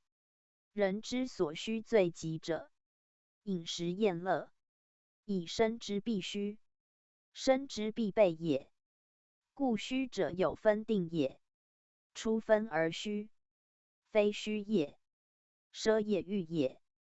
为分内之用谓虚，故君子之虚，先定于饮食宴乐，而95爻辞，须臾90真集，犹可见虚道之正，虚德之中也。夫90者，人生最初所需也，无之，则不克身。此所以谓中正之道与德也。90非以贪口也，故虽必须，而人取真极之意。不真则不及。真者，正也性也，自节以守，自廉以持也。在情性之交，亦失其持守。而君子则以廉洁为本，以正其情，而信其行。此所以谓真也，不失其节也。90者，情之所发也。真则发中节矣。发而中节曰和，反正于性曰中。中和之德，天下之达道也。故曰真极。以90而能真极，足见人情之正者，即性命之中也。性命中正，情欲太和，元气浑沦，阴阳泄理，乃谓欲之功也。而始于90焉。君子发于微，而志于大，明于细，而阔乎无垠。此黯然日章，废而隐之道也。行止不外日用，动定不出性情。于越渊飞，上下俱至，造端至极，远近同该。出无巨细之书，亦匪其意之行。故曰圣人本乎人事，王道本乎人情。人情之中，人事之正。大而天地化育，小而饮食起居，亦以贯之，不外中和二字。此95以须臾90而真极也。既真以极，则失真者自凶，徇情逐物，纵欲失节，其不真之害，可甚言哉。951爻，以坎之中同干之正，先后天之位相应，天人间之德大同，故有此真极之战也。象曰：90真极，以中正也。宣圣讲义。此身是爻辞之意也。言90而该一切人情所发之事，则君不可越乎中正之道。而中正者，干之正性命保太和也。有生之初，不外乎此，既乎终身，人不离此。此始终之道，天下之大本与达德也。人生不能无虚，情也；虚而不可失正，性也。因性致情谓之节，以情归性谓之道。故真极者，道之成也，德之至也，不独人事之利也。真于性命，乃至诚之功。此传所谓真夫义者也，天地不二之道也。大哉真乎！斯谓极矣。上六，入于穴，有不速之客3人来，晋之终极，宣圣讲义。此虚上六爻辞也。虚之上六，转而从阴，以异于9395也。而在64，亦由阳之阴，以的95，故所现未生，入血人出。而上六则全坎之象已具，而险阻之土已成，故辞称入于血，以其现于旦也。然阴者逆行，而贵能进顺，处外而入于内，行险而流于中，则其所以自全者，舍顺以境外，无他道也。而虚者有所待也，己之不克自动，则忘他人之助，此求有之情因也。上六以逆而反于9395，则其有也。有者阳也，阳者其数3，而爻又与3阴，故来克3人，以非自动，则来者必不速不召而至，则其势亦无。而以上六自现于血，无以为抗，则静以待之，顺以止之，则虽不速，犹可同处。故在象以静之为当。夫静者，发于诚，止于礼，则克虽不速，亦无相害之心，此静之终极也。阴者乐静阳，阳者喜从阴。上六以阴制阳，阳不其自制，此气之所合也。而克者必有主，来者必有居，主虽不敌，而不失其宜，犹可亲也。居虽非疏，而不乱其序，犹可留也。故虽入血，而有不速克来，虽在县中，而能以礼遇人，以诚感人，则其终极，可见其守卫之道，处逆之时，出无由也。夫人事之最难者，居高而忘为，临难而忘祸，稀罕以招忌，则在位者，必受其灾；昏嗣以假祸，则屡险者，必中其患。此皆君子所戒也。处顺者，不自尊以凌人；处逆者，不自谢以恼人。终始以干涕自持，行葬以戒惧自守，则当时不宜怨毒，失事不逢为难，以有自全之道，而无起性之余也。虚者有求者也，求而不自检，则必为禽类；求而不知足，则必为物役。故可求者，戒贪以止谤；不可求者，戒妄以斥行，以其无过于物，而后保其中和之德，处乎中正之地，性情以正，物我同修，而后灾不畏灾，仇害以挂，吉以终极，为难不生。此不问处顺处逆，皆得免于咎也。非然者，则吉亦凶矣，利亦害矣。贪而不厌，则祸生肘腋；困而不悔，则敌处同舟。此虚之道亡，而人事之失度也。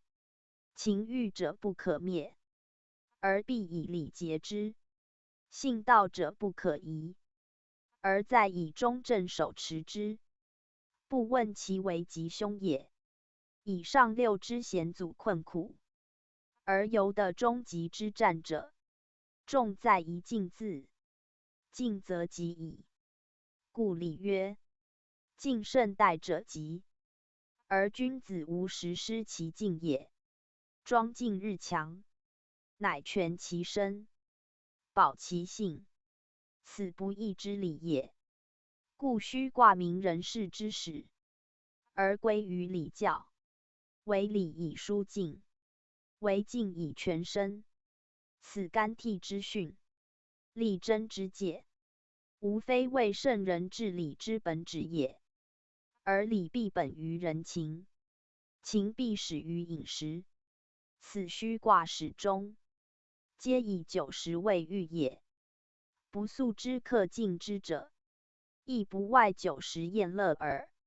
以此款宾，是服所需，情所生者，忠之以情，此一贯之道，而不离乎中正也。象曰：不速之客来，敬之终极，虽不当位，谓大师也。宣圣讲义，此是爻辞之意。明其虽未当位，谓大师也，则以能持之以敬，感之以情，则客来不失其所待，而和生矣。和者礼之用也。上六之显而不显者，的和之道，成礼之用，则不在位，由终极也。况在位者乎？故虚者吉凶所分，安为所系，果处之当，自无他余，身全身安，物我皆得所。果不当者，凶为立志，此在乎格物之事，善体易教，而有以自全也。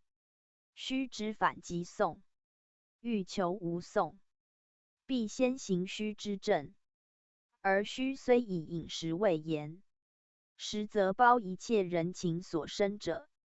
由此达彼，是在通道之君子，宗主副主，天道大公，而生化则有偏权，以受气疏也。在人则取弱肥强，取败益胜，是为故常，为天之后人，而生物以养之，故事欲无度，杀害不节，以惩其欲，而快其思，其道之当然哉？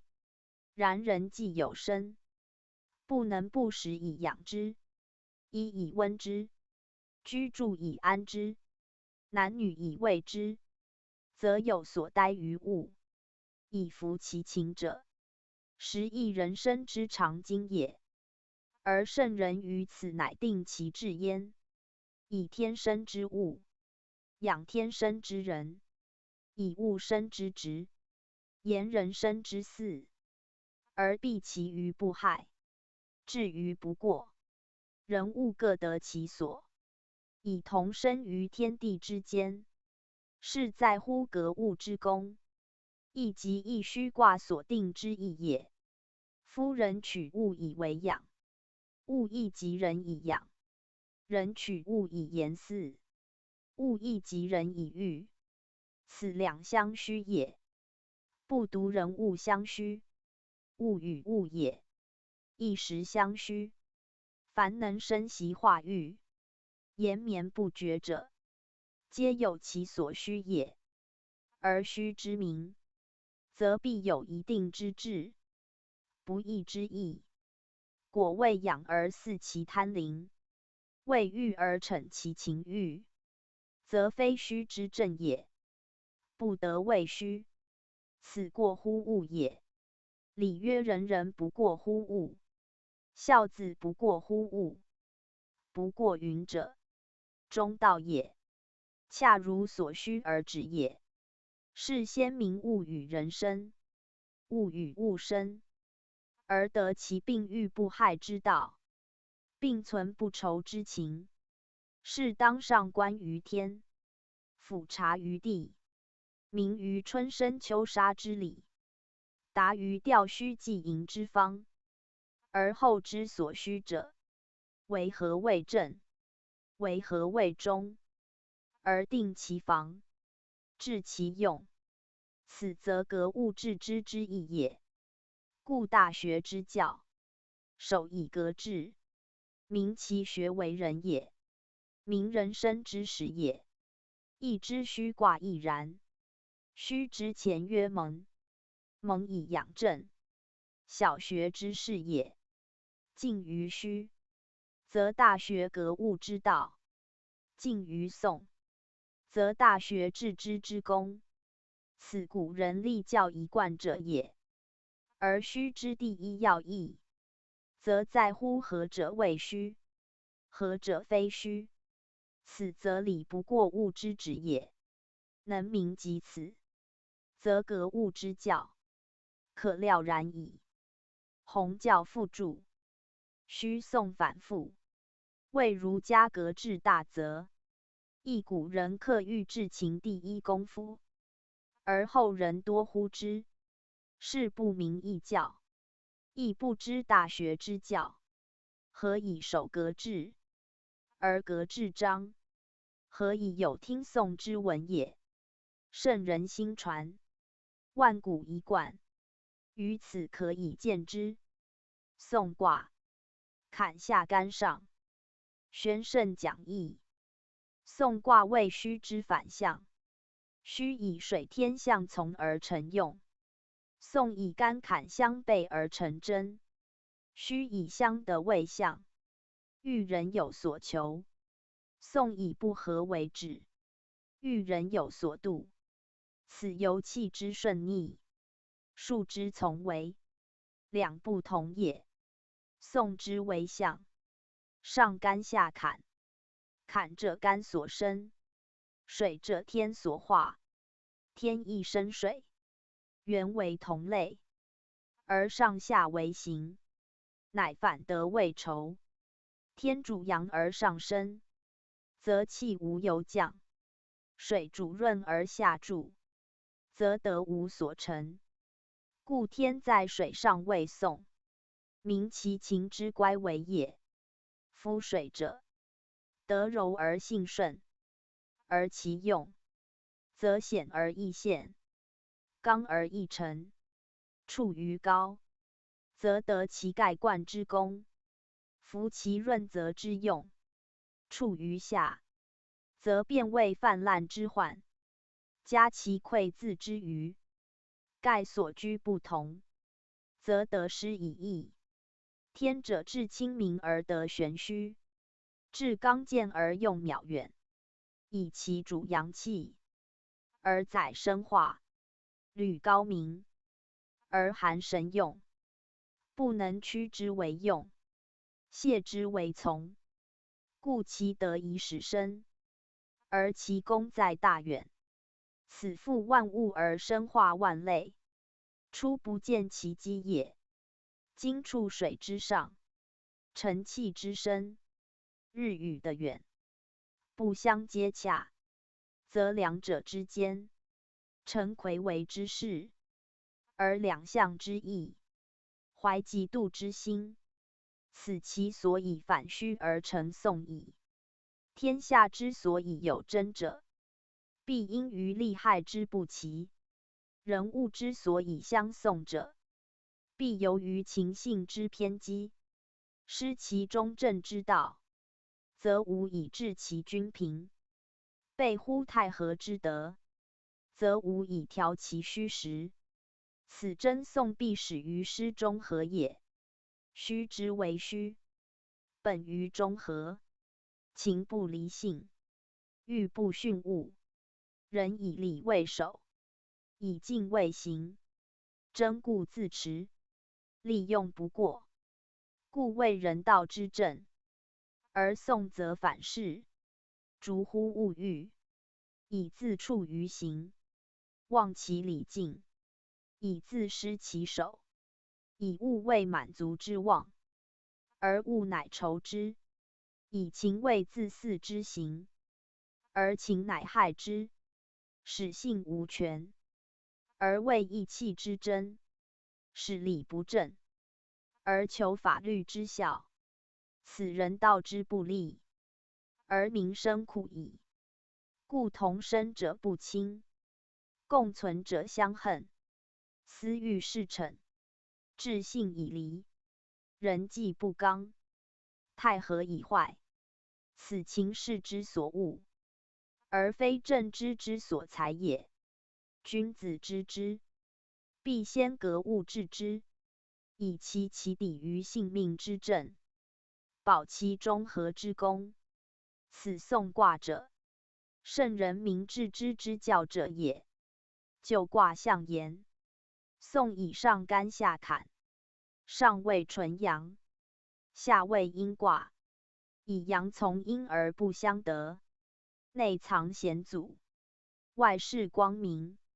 下有二星，上承扶荡，阳伏于上，阴恶于中，上下相离，父子则善，故谓不亲之象。以刚临险，相持不让，情逼势迫，乃至于讼。此气数自然，事理自治，皆物欲之害，而情势未必也。夫人生而有其灵，以为其知，此性之光明也。亦干之大使之意，既长而情欲增，见将争之故避，而好恶日多，情势为主，性灵已密，人欲横流，遂使是非不明，善恶无准，望天逆理，惩暴使强，弃义为人，好争恶杀，皆由于一念之妄，而纠纷无穷也。夫天理之存于人者，性也。人生而静，天之性也。感于物而动，情之欲也。物至知之，而后好恶生焉。此礼经所述也。可以见性之至善，而情乃因物以生之。因之以生好恶，则好恶知之，非正之也。人情是也。正之者与生俱生，不增不减；情是者，随生矣。常日添日多，故婴儿止之欲辱，而童年止之好弄。初无他欲也，及其常也，而后爱憎之心生，是欲之念广，为恩为怨，或亲或仇，所恶既繁，所逐不止，于是情势弥满于内，物好争求于外，是非曲直，各以所辩为辞，贫富有无，只求心意所遂，而后利害往别，人己疏关，整戒既分，争讼乃起。此由于正知之讳，但凭情欲以为是非，真理之亡。但逞意气以明得失，此讼之不免也。而君子知其必焉，则明其至讼之源，而进以求之之道。此因讼而推及于格致也。格物之致，则情势不足避其性灵，而好恶自当；致知之至，则物欲不足合其天理，而意念自成。此人人所当反己以观，而事事所宜清心以察者也。故讼者，必求其无讼；而听讼者，必付之于中和，使物我皆尽其情，而是非不失其正，使性情皆得其正，而好恶不偏于情。此则物格而知至矣。故大学始教，必先从事思义，物我不过，则天下皆得其平；情性不差，则人心皆得其正；好恶既当，则意念亦成；爱憎有恒，则心思已一。此中和之德，必本于情发中结也。情者人所不免，终结则和，而宋无由深。故圣人治理以定其节，若已过其节，而至于真，则情将害其性，物将害其身，终德不全，太和且失，是礼之不足为用。而后圣人使假法以行之，此听讼之不可免。而刑法所以纪礼教之穷也。法者，圣人不得已而后用之，而讼者，人道之反常也。法则因其反常而生焉，故虚者定于理，而讼者其于法，一反一正，一变一常，交相为用，以成其道也。故讼以天水相为，父子不亲，性情不正，误我失德，而后治之。有讼必有刑，天道之所杀也。故天道不下济，而水得成泛流；光明不下备，而显足梗乎中也。学者览之，当可以明圣人志象立辞之旨焉。宋卦象义，以如前述，其辞旨亦可知。以宋自从言从公，亦未有真不决，必呆判于公也。言者争论之意，公者事官之所，不得明其是非，辨其曲直，则相执于公堂，而呆才于法律，此讼之所取义也。然讼有公有私，有臣有位，有被屈而诉之，有公结而悔之，有当讼不讼而从解劝者，有不当讼而讼，以见讼为能者，有讼人而执己者，有自讼而悔祸者，有即讼以为恶者，有因讼以成善者。讼之情不同，讼之类异异，则所以成讼，与谓之听讼者，亦各有其利，而不得一概论也。义之讼卦，则本乎一，至于痛，其之中正，分其利害，要以人情为主，人性为先，究其过不及，矫其弊害，明其真诚，戒其污秽，则以法纪教化之穷，以正诚礼义之用，使讼者愧而自爱，悔而自救，负其天性，而斥其私情，遏其物欲，而保其中和之德。此以讼止讼，以讼平讼，而归止于无讼也。讼德之师也，讼而直，犹不畏损，圣人不得已而许民讼焉。故讼从公言，以公为止讼之本，平讼之方也。上以公事于民，民以公信其上，则法玄而不用，行治而不施，道德昭回，性情事正，险阻山夷，人民和居，则治道之臣，义礼教之辅。讼之实亦大矣哉！故讼者治之之道也。人所以争而不决者，知之必也，是之义也。逐物忘正，任情失中，则争讼之所起，而己知之，不足以明其是非，定其曲直，是有赖于听讼之官，裁讼之法。官与法者，补民知之不逮也。比之于礼教焉，礼以齐之，教以化之，官以正之，法以革之。其道同而用异，图别而归一致，故宋之义，以功为本，至公无私。宋乃的平，大功以正。宋乃的止，夫蒙者，教其于业；宋者，教其忘也。蒙以养正，宋以治中。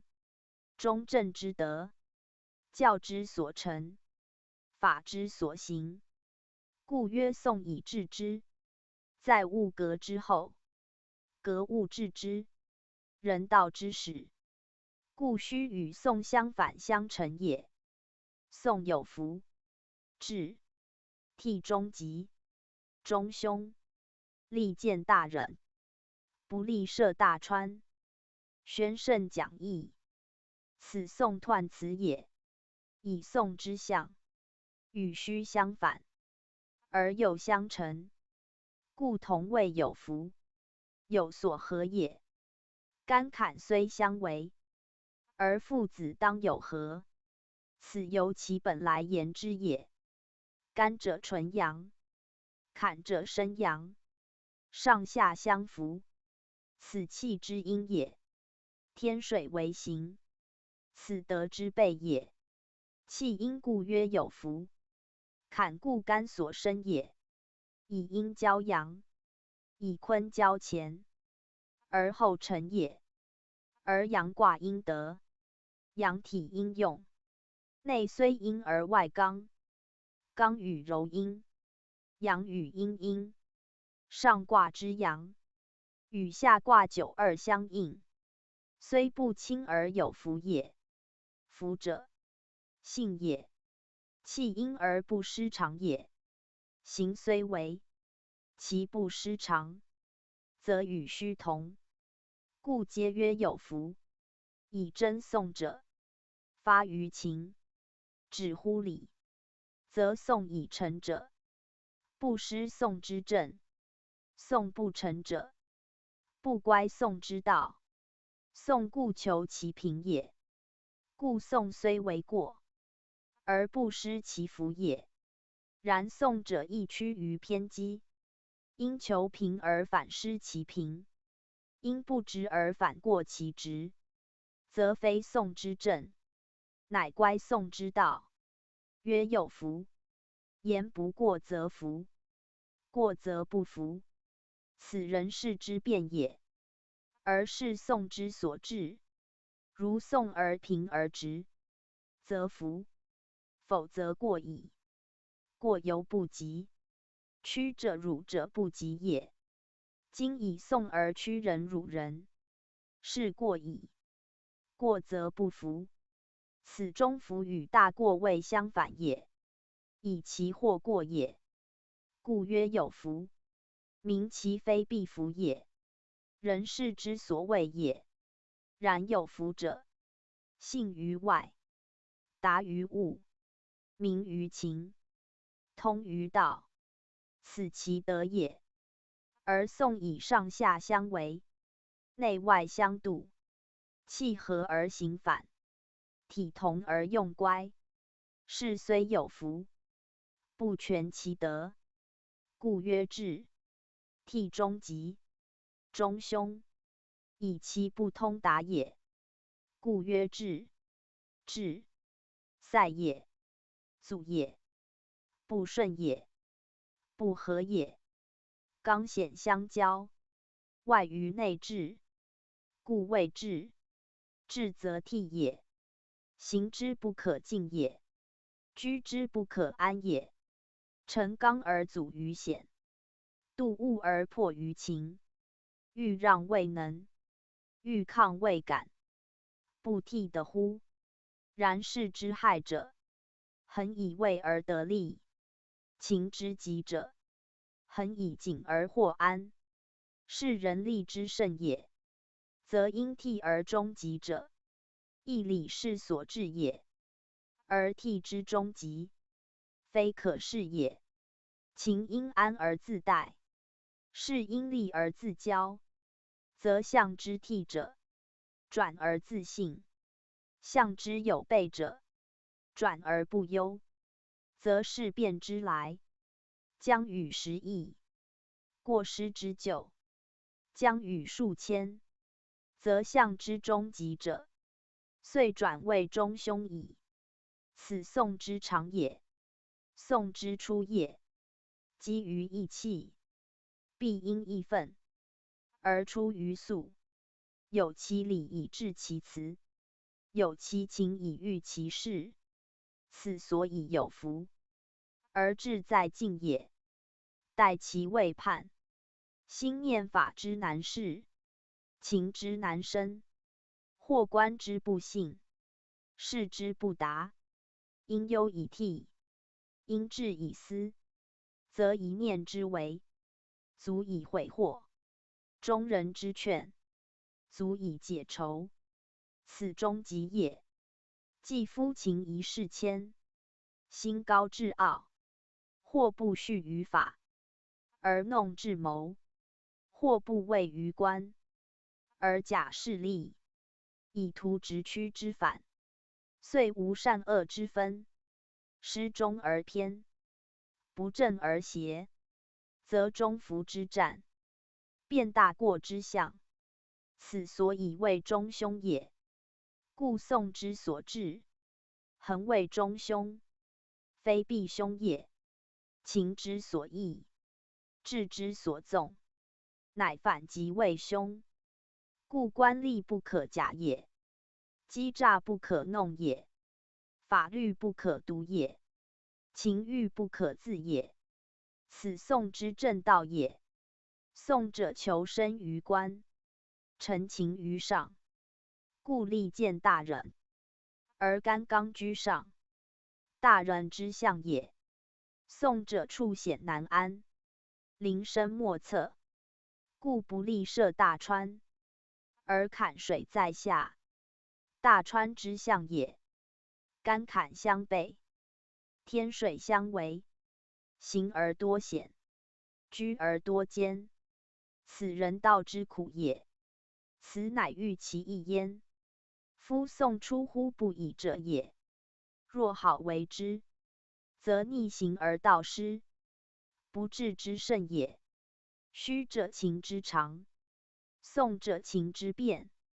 虚者德之正，讼者德之为，故相反也。君子应之以自反，则逆未顺；为未合，则讼而虚，凶而极矣。讼战中凶者，民讼之不可久也。人民之安，必求其睦；讼则不睦，何以求安？此听讼者，以无讼为贵也。知之至者，讼亦无矣。故君子先格物以治之也。讼卦彖辞，系事权卦之用，而为圣人立教之旨，使读者由此而知其用也。夫讼以真起，以不平而出于讼，以权力失当而至于讼，则其所用，名谓乡愁，故有不亲之意。夫不亲者，非谓路人也，乃本来亲近之人，忽变不亲也。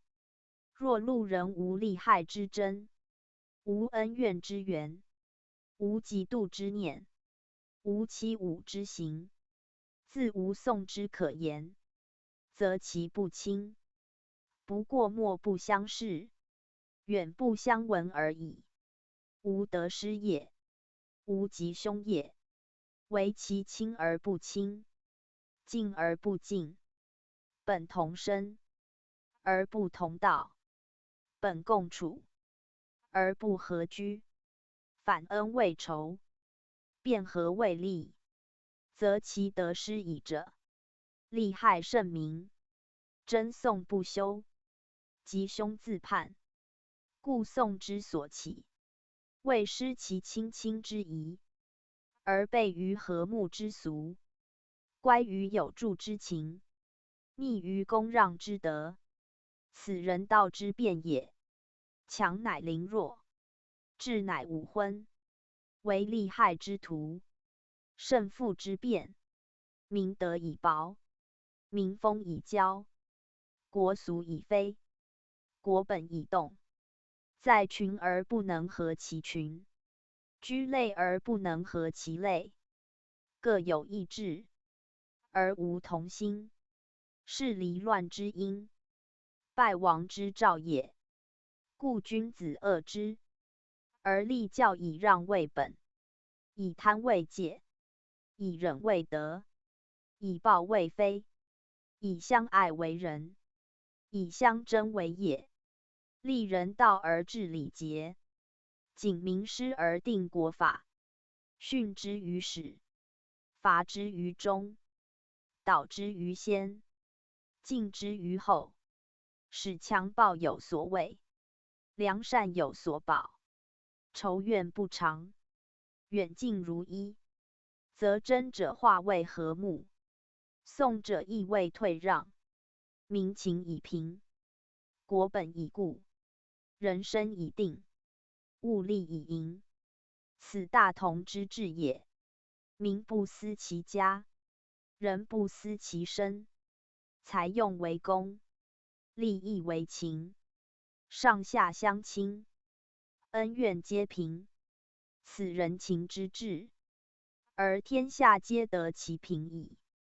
故讼卦是其一焉，有利则害，有得则失，争则有损，讼则中凶，此天道也。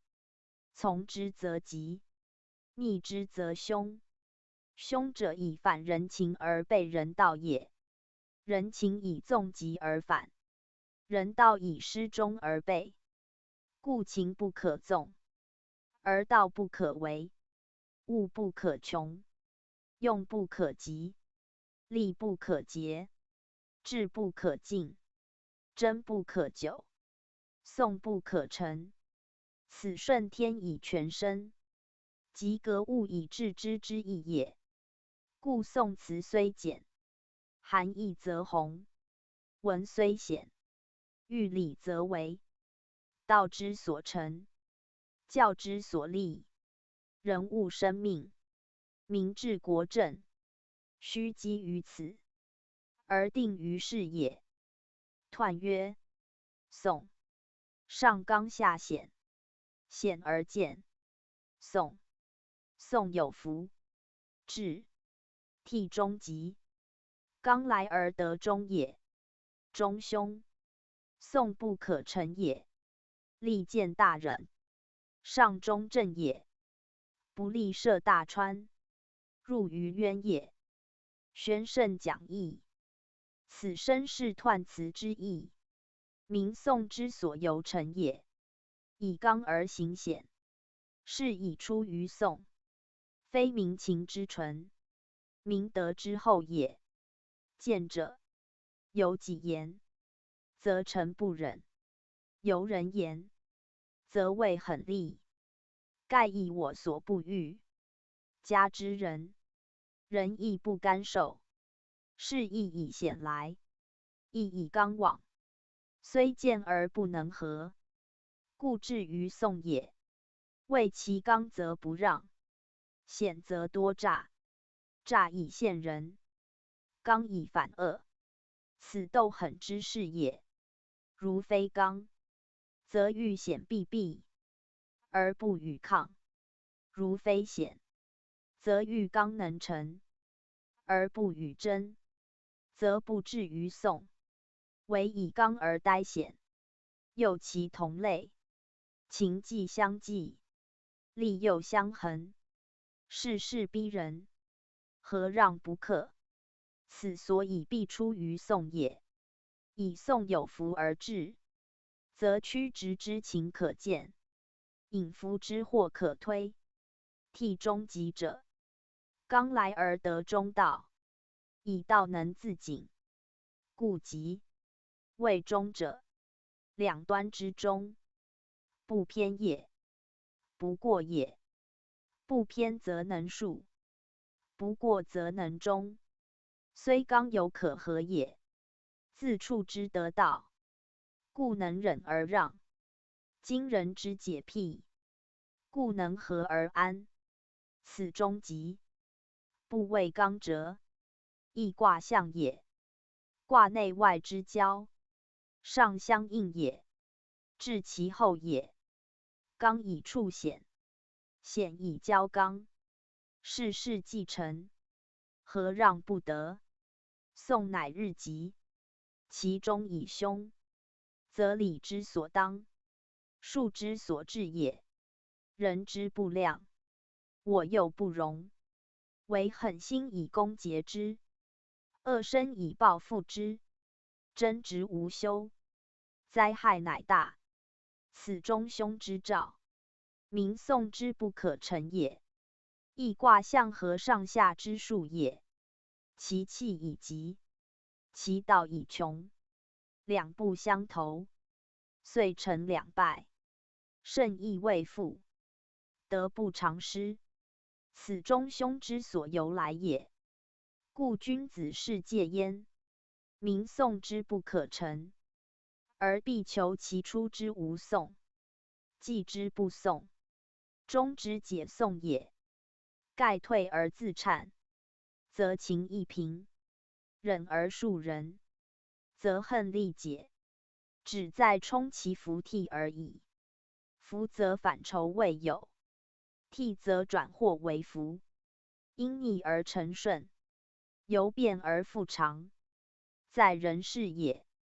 利见大忍，以讼必于官，必诉于法，必求于公正之事师，明达之裁断。故利见大忍，言上乎中正也。大忍者，无不中正，中则不私，正则不邪，私邪既度，冤屈乃生。此讼之所求也。而讼者之所以得平，亦必待中正而后止。中正之大人又能以中正事民，使皆无讼，讼而速解，以远于凶也。为中则能和，正则能判，故讼之有无，当以听讼者为准。听讼而能使无讼，则至中至正者矣。道之见也，性之至也，非近于人情，顺于物力者，不能也；非格物致之者，不能也。为格物，使民物力；为致之，使尽人情。人物同名，性情两尽，非中正之德而合。大学之道，而归于至善；中庸之德，而至于中和者，皆此中正之用也，皆大忍成德达道之效也。不利涉大川，以与虚反。虚之利，讼之不利。讼向下坎易陷，如涉大川，将坠于渊矣。盖妨害未然，避难事先。此圣人立教本旨。传曰：水如明霞而玩之，故多死焉。以见临身之心，必实具也。为干涕足以免祸，为反省足以无咎。此以涉川未遇，民宋之祸如水，不可视也，不可暇也。宋者，义气之争，有水之泛滥，川之深陷也。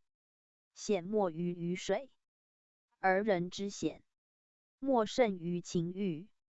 因情欲而至于讼，则以身历险矣。回头是岸，速自替焉。故不独不利涉矣也。讼之不可成，成则彼涉川犹不利矣。夫讼以不平而求平，又复事于凶险，是犹玩水以为平耳，不知其深陷无底也。故君子戒之，而必先正其之，明其物也。象曰：天与水为形。宋君子以作事谋始。宣圣讲义此事全卦象辞也。夫使之不脏，终受其害；送之中凶者，使之未甚也。小不忍，则乱大谋；细行不精，终累大德。送之谓也，以一时之愤，而忘其身；以一世之机，而忽其身者，皆使之不谋也。由情势避其真之，物欲累其性灵，遂种因于先，收果于后。此谋始之所贵，而作事之有先也。人物同生，而利害同受，何以独享其福，贻祸于他人哉？此不平者，人谓之也。为己则先自省，为人则先以恕，忠恕不失，此谋始之本也。忠恕之至，宁有讼乎？故情欲不可无，义不可过节，事不可不作，亦不可不谋始。谋始之义大矣哉！始对忠言，谋始对凶忠言，因讼忠凶，则谋始。当自须治其中正也。人道始于教，人生始于饮食物欲。须以正饮食，宋以正教。教不及者，法乃失之。人之学也，始于革制，故大学先知。亦本宋象辞谋始之意也。谋者治之也，谋始即先治其知之意。事物也作事，即格物之意。若不明于物，将何以作事？若不治其知，将何以谋始？故毕生之学，守于革制，而凡人之身，守于虚讼之道也。听讼而使无讼，未尽人物之情，而得其平。谋始者，亦求其情尽而理平也。做事之决在此，推之至平亦在此。故学业谓一贯也，忠正之谓也。情正于性，德宁于道，修之所成，学之所至也。而必有谋始之教焉。天下无事无物，莫不有始有终也。干之大始，宋尚从前，故辞曰谋始。谋即干之之也，因干谓义之道也。此之字，与治之字一义，为干之大始，不待革制。而宋虽成前，以情欲之弊，则不得不先谋焉。此革制之所贵也。坤作成物，即作事也，事物义也。坎非坤，而由坤交前以生，且后天代居坤位，故亦有作事之象也。宗主复注：宋卦谓虚之反，亦虚之变也。物穷则变，理极则反，此自然而然，不治而治者也。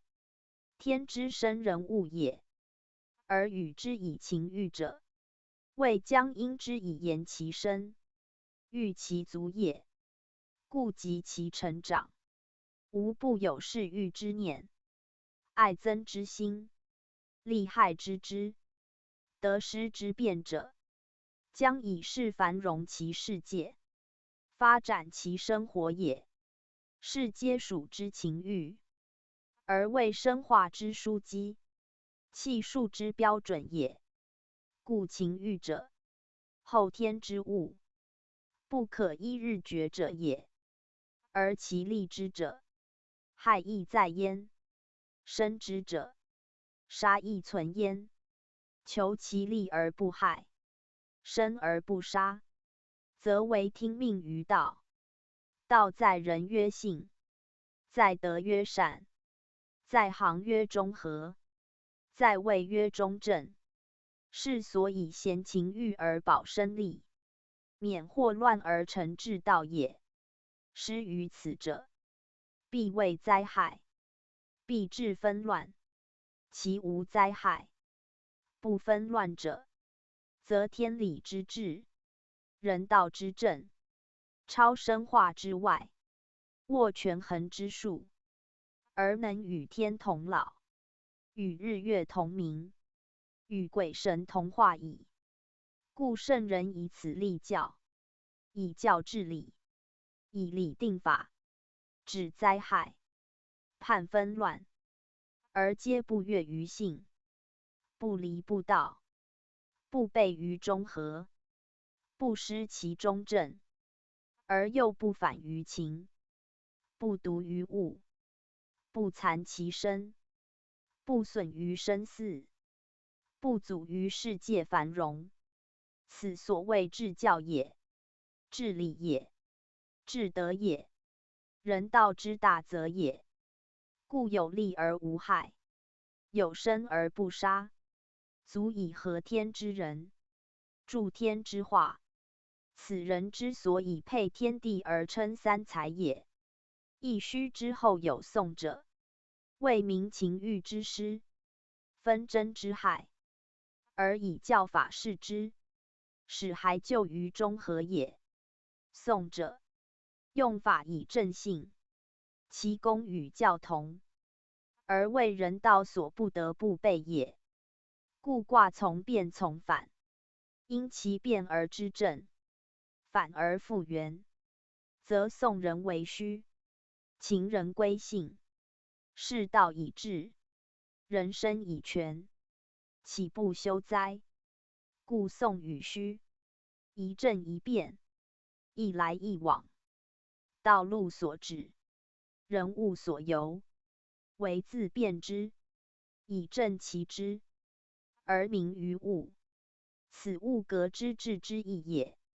请细谓之。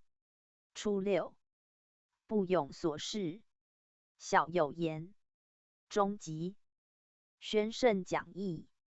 此宋初六爻辞也。宋之初六，以坎下爻，居卦之始。其位不大，其用不昭，虽发乎宋，而未成也；虽起乎真，而可名也。此时之所谓，事之所使，有意以知情，可辨之机也。爻辞之意，与虚九二差劲，则可见真之未盛。宋之才起，是非大，时非急，故事不永。言有小，不永则易解，小言则易事。既不至于久宋，则其终极，亦如虚九二之情。夫宋元中凶，而以易解事遂服终极，则可知圣人立教，以无宋为上矣。宋全卦，皆真宋之象，而初六则可宋可矣。故有与虚相似，盖正反之间一兼耳。知而自反，即归于正，此治之之功也。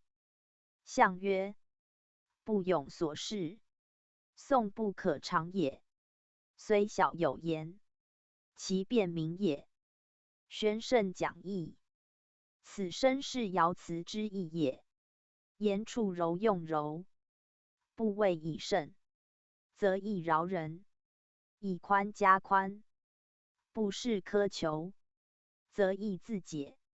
其事既顺，其事由和，不永宋者，不独不欲也，亦不可也。不可者，言时之所谓，谓之所定，不得逆也。故不永宋者，自然之事，非故不宋也。逆之则凶。故意不勇而终疾。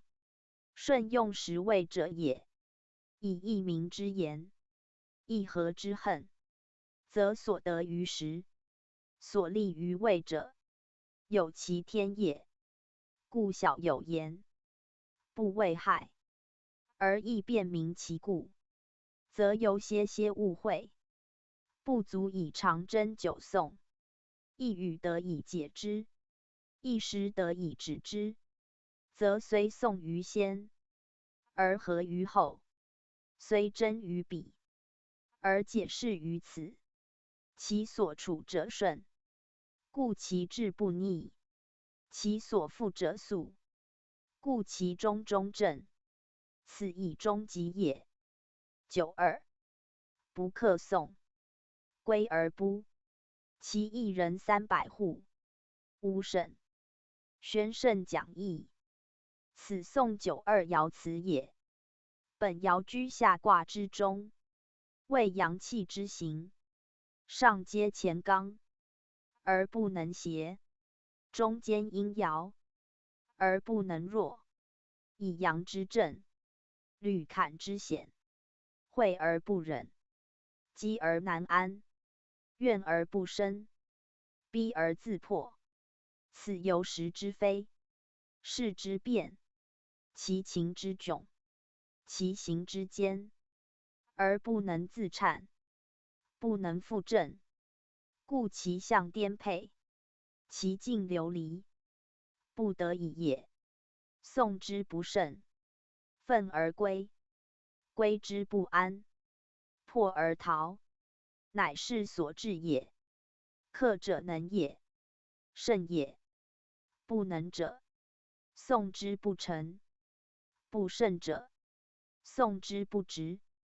二者皆不克也。以上之不受理，则不成讼；判之不得情，则不直所讼。此其刚柔势乖，强懦行进，有必然也。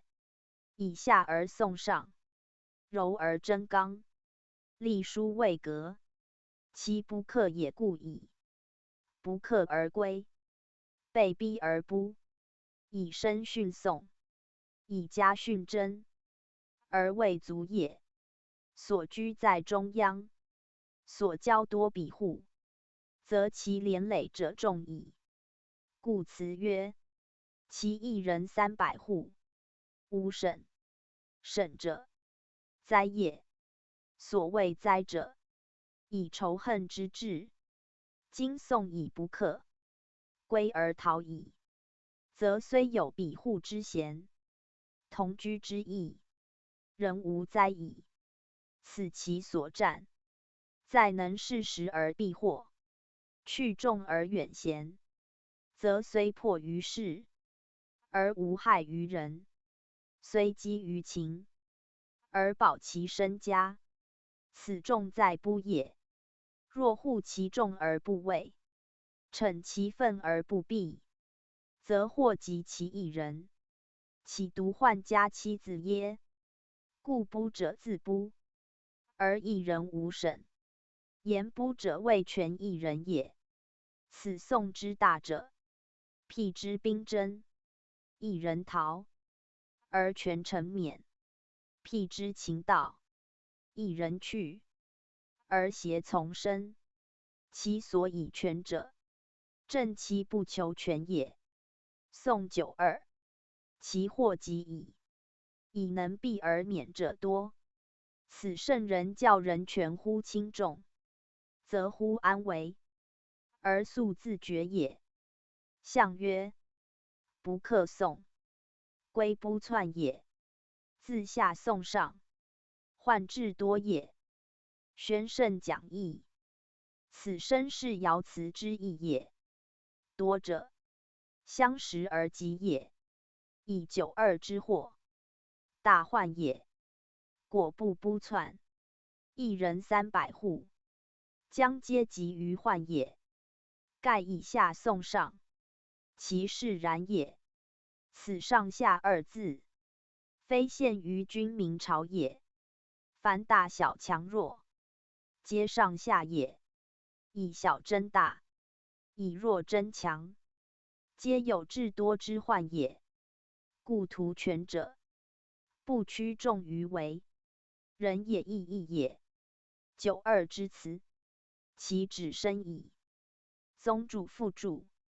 宋之九二爻辞，人多疑其义，则以龟卜二句难解之故。视之者，或连为一句，或只为一事，遂使原意不明。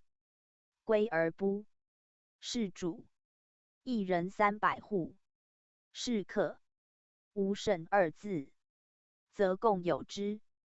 盖人以不克讼，归而逃，以免于审；一人以罪主既逃，亦免于审。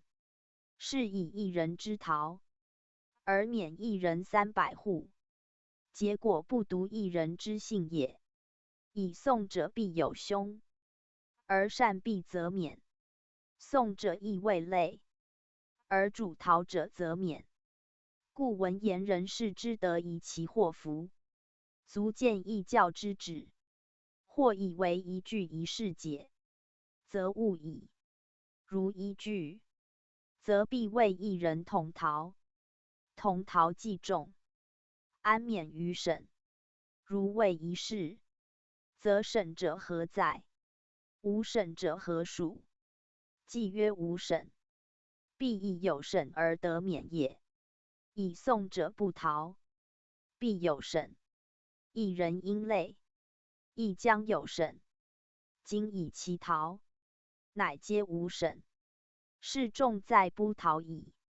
又300户云者，言其数众也，而皆同义尽居耳，非以义大小言也。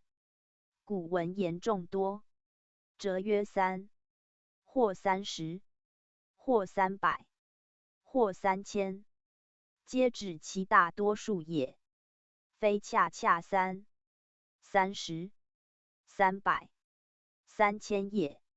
说者勿以辞害义。盖92以下送上，开罪于其尊强，赦追其咎，必连累多众。此古来密法严刑屡见之事，以讼本不清，非人道之常，则乖乎人义，肆其杀害，其灾可知。圣人皆知以是人，使之讼之害，且欲人之凛然自替，善于趋避，则虽灾不审，其义至深矣。63. 施救德，真利，终极，或从王室，无臣，宣圣讲义。此宋63爻辞也。本爻以阴行阳，以柔履刚，阴而自胜，险而不彰，乃守旧之象，安贞之祥也。盖以下从上，以柔顺刚，能自贞以立，则吉矣。旧者先人之宜，在卦位先天，为其反正卦。宋之正虚也，施救德，因乎虚也。虚以90为先，故曰实。凡阴者逆行，逆加逆则反正。63之逆，乃反同于虚，以气之行，时之至也，循环之道也。坎生自干而合于坤，真者，坤之本德；利者，干之善行。前93之意也。既真以守，又利以行，以终极也已矣。以63，以逆为顺，以讼为从，有救德可实，能真利自胜，则反中凶为终极矣。然坤者无成，63取坤之意，从干之事，故曰或从王室。无成言讼者虽吉，而从者无功，此皆以反为正也。以诵则吉，以从则否。是以坤道变也。象曰：时就德，从上及也。宣圣讲义，此身是爻辞之意也。夫宋之先未虚，故其行也。时与虚因，而宋者贪得，果介于贪则吉。若因以为利，则无成矣。故吉者逆取之无成者，顺治之。欲功而无功，欲获而不获，此天之所以借人贪也。成宋之时，不宋可也。因以为昧，则不可。六三之极，由宋的也。其无成，由涛也。非从王之时故，也观此则知逆顺之理，吉凶之象，不可一概论也。彼时就德者，先人之则未尽，果加以真利，则吉大矣。94.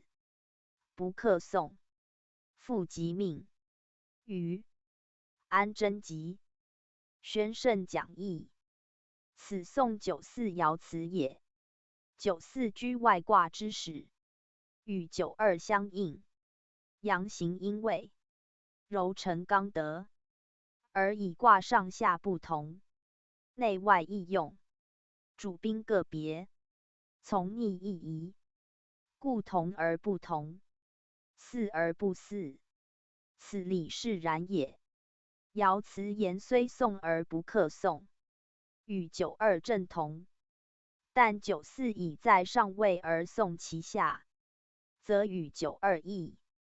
其皆不克者，阳与阴，刚与柔，不亲而近，不交而悦，其怨亦是，其仇可解，故不克也。为上之不克，则无后患。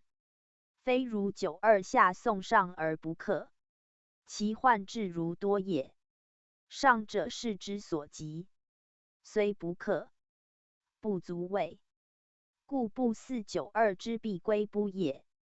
然不克者，必有所举，必理之难执，言之难信，而逼于公论，迟于国法，其事不用，其强莫失，则当其不克宋也。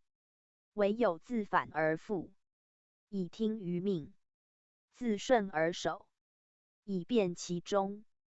愚者辩也，辩则安矣。前以愤而宋，今以反而自责。前以真而进，今以辩而自守，则前之欲生于人者，今且听之于天；前之欲决于利者，今且安之于命。是与未宋之时变矣。一变而安贞自处，数乃易，象乃艮，则宋之凶者，易变而之吉，故曰安贞吉。夫安贞，未有不吉者也。而曰安贞吉者，以94初未能安贞耳。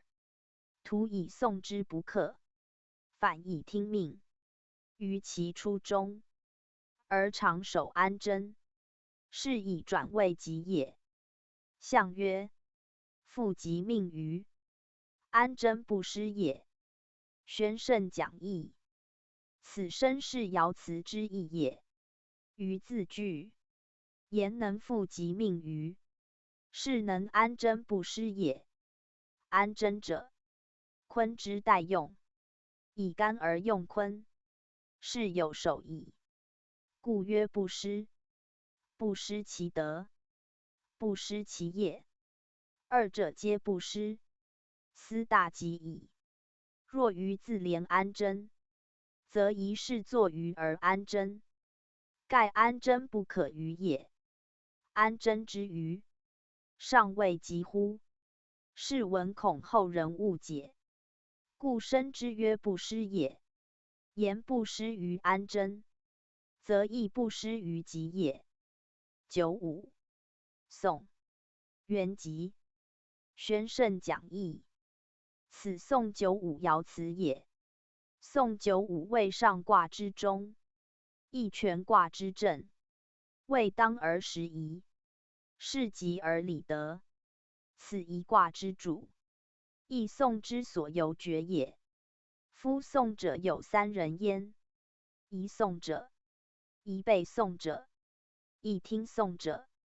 曲直不同，强弱各异，而皆决于听宋者。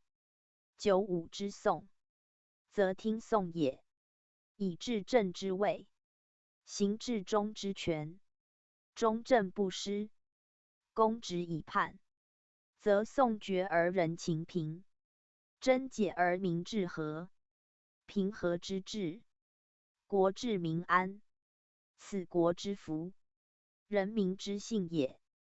夫宋无极也，其称极者，宋而终止，或不成宋，或不久宋，或宋而得解，或宋而自让，则转凶为吉。此以上各爻所示也。而95呼曰元吉者，实以听宋之德也。听宋之德，可以无宋，使有元吉之战。元吉无不吉也，以天地至大之理，人物至情之事，不逊于私，不发于愤，不偏不激，不二不义，此中和之德也，正直之用也。95已之，故以宋而元吉也。古者明德朴简，情理适宜，好恶不偏，真宋罕见。而圣人以教为本，以格致为先。无宋而犹设听宋之官，非宋而犹明指宋之道。故易之宋卦，各爻皆凶，独95属听宋，以元吉称。其余则以不克宋为吉，其所以是宋之不可长，明人民之不宜宋，亦至深也。象曰：宋元吉，以中正也。宣圣讲义。此身是爻辞之意也。言95居位中正，则听宋中正，中正乃足止宋，而明人以和，贞直以决，此以宋而成元吉也。圣矣哉！圣人之重听宋也，情性的所，反宋于虚，中正不失，反凶为吉，此宋卦之本旨，亦教之为义也。上9，或袭之盘带，中朝3尺之。宣圣讲义。此宋上9爻辞也。夫事有至忠，时有至宜，位有至正，用有至当，不及者为害，过者亦然。宋之95，是中正宜当者矣。而上9则过也。上9居高亢之位，位刚立之德，处强盛之巅，绝元婴之时，其不能用，乃是也，亦利也。虽欲图功，赏亦不容；虽欲见业，诚亦未后。故辞曰：或袭之盘带，中朝3尺之，盖明其不足取也。宋者以平未归，以功未断，本求无过而已，安忘乎功？本悉得免而已，安弃乎赏？今以贪念不及，好大胜而得赏，与兵甚同，故所袭者盘带，是今其勇义也。然袭之者，亦可耻之。中朝，言其素也。3. 言其数也，以宋之不可讲也。不独教民未然，即听讼之官，执法用刑原为圣王不得已之举，岂好为之哉？今因以图功受赏，则其乖乎人道，悖乎正义，其所容不勤，则反为辱；其所治不道，则反为处。故荣辱处置之间，足明圣人戒讼之意，而得失利害之计，犹亦见人民好讼之哉也。象曰：以讼受罚，亦不足敬也。宣圣讲义，此身是爻辞之意，可见义教之本旨矣。夫讼为虚之辩，即人情之辩也，不得已而出于讼，唯求其免祸而平愤耳。若敬而有所图，则利反为害，公反为过，此数自治，理自然也。盖全卦皆以反为正，以逆为顺，志在无讼而已。彖辞以明言之，爻辞重申其意，望世之导明者，于此三至一焉。宗主复注：讼真也，不限于诉讼一事，凡有真不决者，皆讼也。人类重在和睦，不宜争讼，故圣王治民，必使万邦协和；君子教人，必先孝弟泛爱。未有事人民以争讼者，乃因民情难平，人愤难治，不得已而至于争讼，则为求其速解，以复归于和爱。此亦宋辞三复言之，而夫子更在四指示其意也。师卦坎下坤上，宣圣讲义，周易卦序，文王所定。其次以往复循环，其形取对偶交互，故名曰易。或二卦，或四卦，或八卦，推之至30，至64，莫非依此例以相次序也。故屯蒙相继，虚讼相还，各以其对或反为往来也。而讼之下，则序以失比，失比亦相交也。其爻之阴阳数同而未异，故主客殊观，正反殊用，情性不类，名实不同，而恰相比，以成一循环。此后天自然之气，生化之序，所推移也。师之为象，以水居地中，水为天意所生，的六所成，以其类聚，故命曰师。师者众也，类相聚也。有其众而不乱，聚其类而不乖，其气感以阴，其力合以大，其数累以积，其德均以和，是谓之师。有其主者，有其从者，有其任使，有其服役，有教以律之者，有顺以化之者，有平均以节气者，有比类以切磋者，是皆师之所为，而卦之所象也。师卦之象，坎在坤下，坤位厚重，坎主显现，二卦异德而同用，故象师履之势，亦喻师长之意。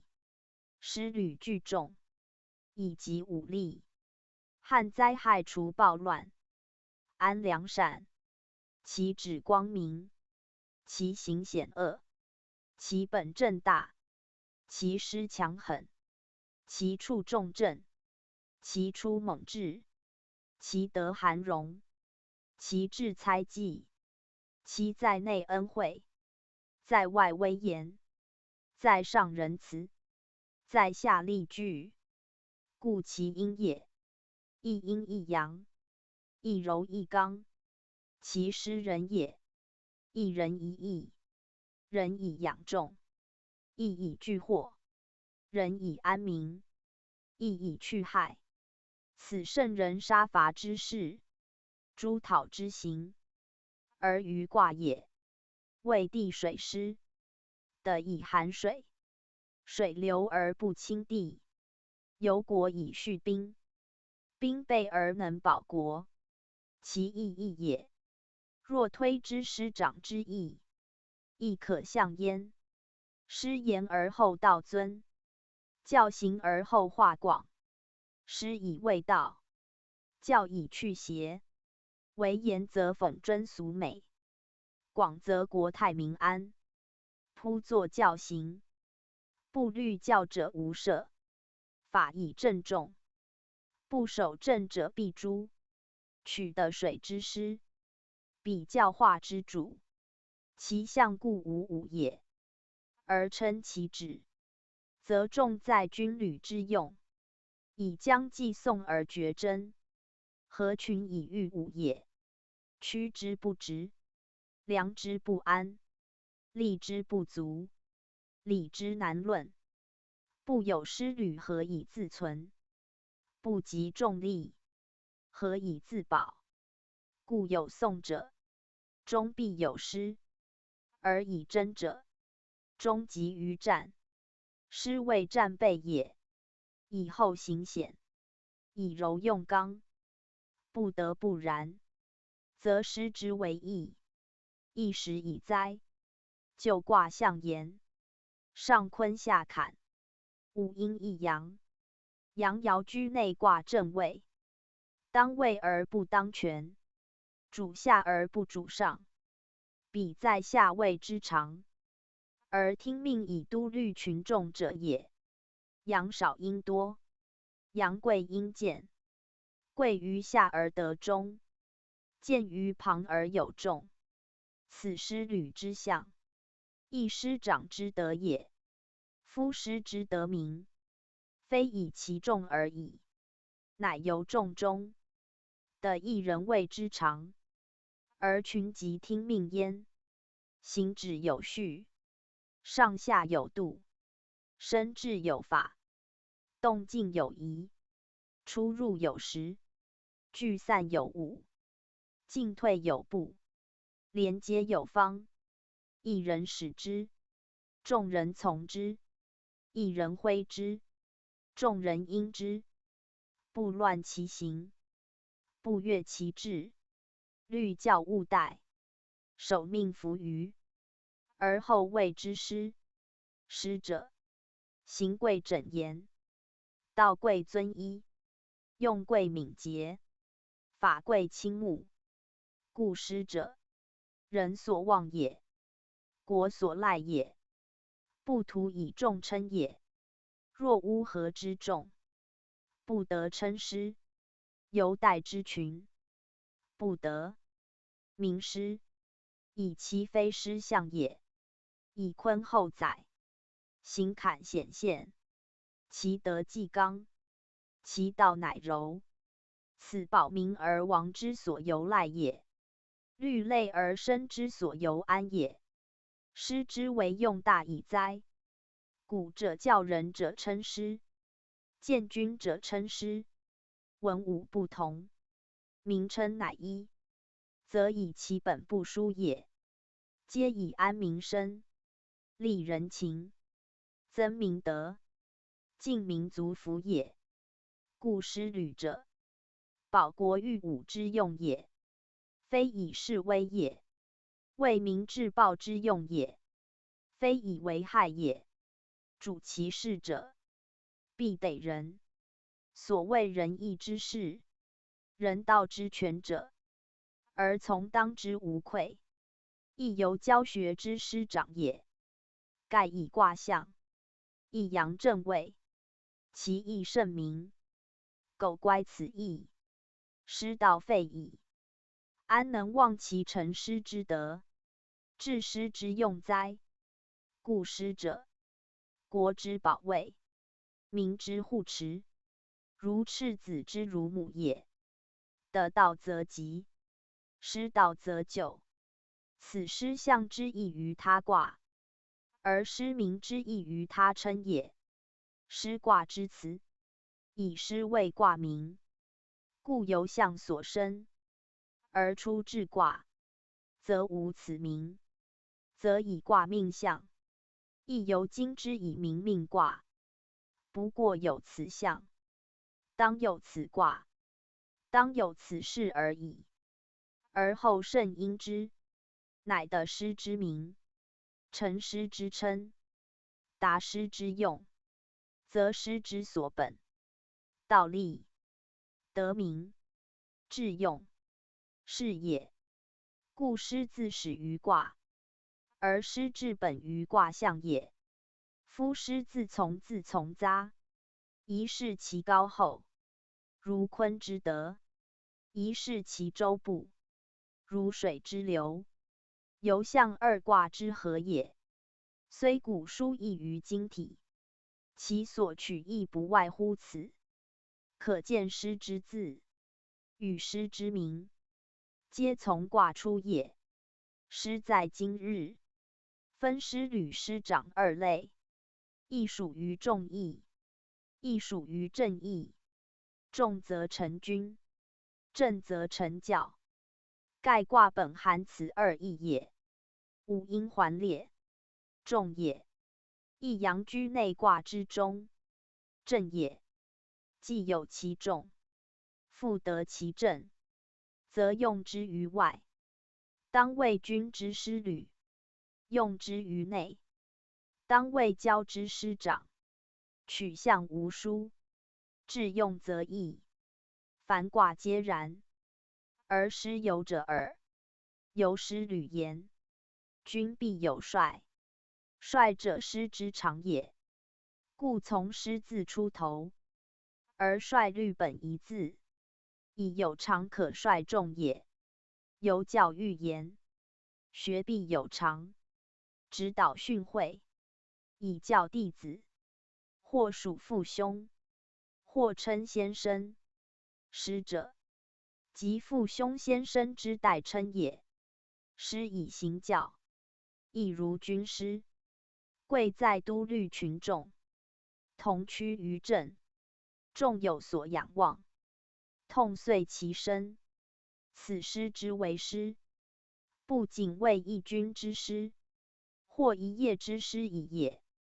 盖人民无不奉之，以遂身循道，以安以乐，则全国莫不有师。而师遂为人类皆要之志，不问其为师履，亦师长也。师，真，丈人吉，无咎。宣圣讲义，此师卦彖辞，言全卦之代用也。以师本德由坤出，故先真。真者正也，有守也，坚固不易，节以不失，安逸不乱，慎行不妄，此为真德。坤之常行，师道以之而师者，众之主也。必有德望以复之，有德则足以自重，有耻决以充之，有年则足以自尊。民之所悦，为年与德，天下之达尊也。是曰丈人。丈与丈古同，丈人，年老而得志者也。既备其德，复得其寿，受命率众，民莫不服。此师之为众所敬也。而天亦佑之，故丈人吉。夫丈人为师之主，行师之功，则所谓吉者非其一人也。凡其所虑者，无不及矣。以师之用，将有所讨伐也，将有所禁欲也。事必至于真，则决斗之事也，杀伤之事也。聚众以凌之，持兵以威之，坚阵以破之，乐其以逐之，其行以险，其处以危，则其余数也多凶，而以师之克真，率之得人，有德以固之，有耻以正之，则转凶为吉，反为未安。此所以应仗人之急，而战全体之无咎也。咎者，天也；无咎，人也。人定胜天，则仗人之急也。故师之道贵真，而其未贵的人，的人而真，上何救哉？彖曰：师重也，真正，行险而顺，以此独天下，而民从之。急，又何救矣？宣圣讲义。此身是彖辞之意也。言仗人之战，即王者之相。王者不必自将，苟以正重，得人而虑之，则天下归服矣。盖全卦以一阳居第二爻，上与五阴，一阳行五阴间，上下相从，故曰刚中而阴，行险而顺，上坤下坎，外顺内险，故有师之象，而得师之功。独自或作特殊图，古欲字停特殊图即生育之意，但此处亦含毒害之意。盖对内则停特殊图，对外则毒害。以师行教，则化育之功；以师抗敌，则杀伐之用。而天下之民，莫不从顺，则其疾可知，既疾自无咎矣。要知师之取义，在能容众而虑之有方，及民而使之有道。义则以安内，而民得其身；义则以攘外，而民保其足。此王者之业也，其为极故矣。然不以真守，不以仁任，则其极否，亦未定也。圣人垂教为义，至深至切，读者无忽略之。宗主复注：一师卦既宋之后，可见宋之中，必至于兵争。古人以兵凶战为慰藉，而宋辞亦云中凶，则宋之所以凶者，不止官行凌辱之辱，生物损害之灾，必将由小争而动众愤，由细故而起大兵。其所至不仅宋之凶矣。故宋者争之小，师者争之大。宋者凶之始，师者凶之成。而古人介于患先，甚于作始，知其将至，则欲为治之。此师之凶，人可免；而兵之灾，人可避，则不独可救宋之弊，且足以保人民之身。此师之义，由凶而吉，由危而安，民正其旨，以小世人有备无患之道。此师卦虽既宋，就反能挽宋之师，以征米征，以杀止杀，故五字为止歌。而诗词主征吉也，且师者有常虑之意，以众中得长者虑之，不似群龙之无首。此所以称为师也。军旅固然，教学亦然，以一虑众，以常虑群，乃师之象，亦师之用也。象曰：地中有水。师，君子以容民处众。宣圣讲义。此身是卦象之用。名彖辞之意，素圣人立教之旨也。夫师者成于众，而得其正；行于显，而守其真。以正则不偏，不偏则公，公则得众；以真则不暴，不暴则术，术则荣民。公术成德，天下咸服。故不怒而威，不言而畏，不姑息而怀其人，不苛刻而悦其意。近者服从，远者归顺。有众以为首，有民以为用。如得得水，而生如万物，浸润无量，而不溃决，不漏泄。以安以和，以保其国，以定其邦家。是君子有取于师之所谓也。前言丈人疾，名师道之贵在得耻，而位亦随之。德以治位，耻以严服。天之所习，为此丈人，以能服众而安民也。众聚而不乱，群力所及，而不畏暴；兵士所设，而不履凶。以其机于真，正于正。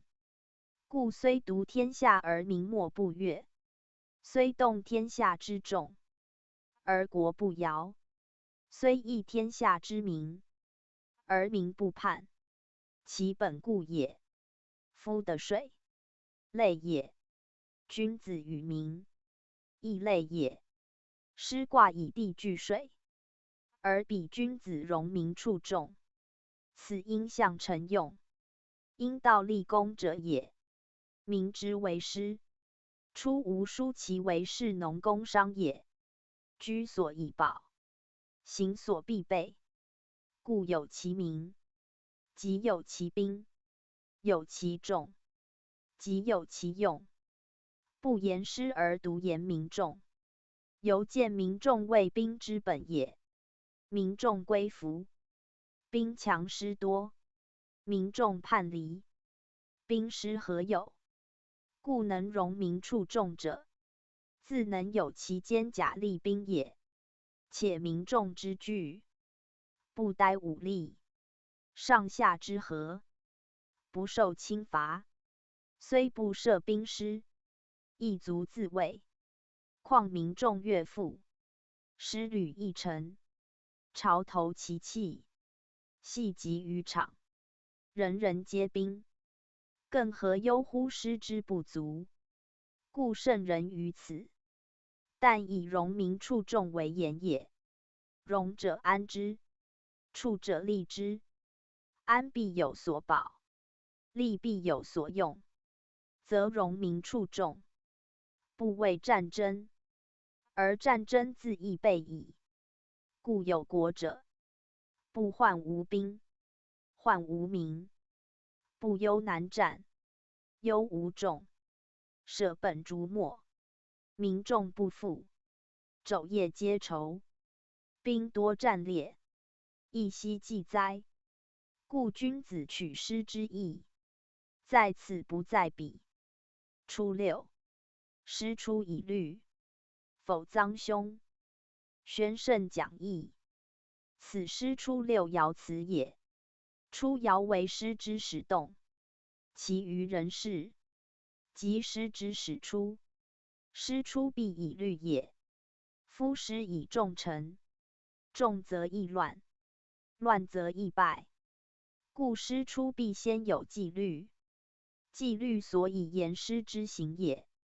师行虽赞，师众虽现，而其出也，先有一定之志，其时与地，其来或返，其上至下，其行或止，莫不定于一律，是谓之律。有律则师，无律则乱。师之出也，求有功也，乱以行焉，不败何哉？故吉凶之分，在有虑与否，脏善也，吉也。爻辞应作两句读，言师出以虑否，而定其脏凶也。以虑则脏，否则凶。古文简括故也。夫师之出，兵事已成，兵凶战危，原无急战，而称脏者，言师出之善也。善则免凶，不曰急而曰脏，明其非急事也。然自有善恶之辨，亦有免不免之分。师之出，果以虑也，则善矣，免于凶矣；若否，则必凶矣。明断师出之凶否，而重在虑，可见君子之治师有所先矣。夫师者，动众劳民，不得已而用之，为以保我疆土，为我国家。其行虽扰民，其旨在安民，则其出也必求所以减民之经，去民之怨，则师之所至，必民居安度，必畅不惊，民生自在，工商不扰，方足以安内而攘外，保良而御恶。今若不以虑，先自扰其民，失其业，闾阎骚然，田野不耕，市井毁坏，工商不盈，则民必畏而怨之，害而远之。先失其民，是必败之兆；先毁其社会，是必亡之期，则师之凶，不待交战而已决矣。故师之贵虑，不必战时，即出也，亦必慎守，观始之终，察去之反。故于初六爻辞，以虑之有无，而定其师之脏凶也。此圣人慎用师履之为义，而先是于初爻中，读者宜注意焉。象曰：师出以虑，师虑凶也。宣圣讲义，此生言爻辞之意也。后人或以是爻辞否脏皆凶为故，是师原文之意。果皆凶者，则前何以有贞吉之战哉？真正而固，坚而断，有守不失，有节不移，即虑是也。有虑未真，失虑则失真矣；真则吉，失虑则凶。一正一反，一善一恶，判若观火，更何宜乎？虑者师之守也，由人之节操，失之则无守，其中以爻，不凶何哉？况师以行险，兵以履为者乎？92. 在师中吉，无咎，王三袭命。宣圣讲义，此师92爻辞也。92为师正位，即师之主，其用在主持全师，指挥有众，而得居下位，当承王命，以昭勋业，服远方。故爻辞如此。言92在师之中，以阳虑阴，以位正中，其地至中，其行至正，中正之极，天之道也。凡辞之极者免救，以极能解救也。师之为道，恒临救凶，兵事所至，战争不已，救凶之来不易避免。92以的位之正，当时之中，乃低极而无咎，不独免救，且有功勋，受王之宠。王者，主也；下者，承上者也。92承上而得位，则受赏已矣；欲重而有功，则袭命必矣。王三袭命者，言其功业彪炳，不止一赏也。夫师之用，为保国为民，安内攘外。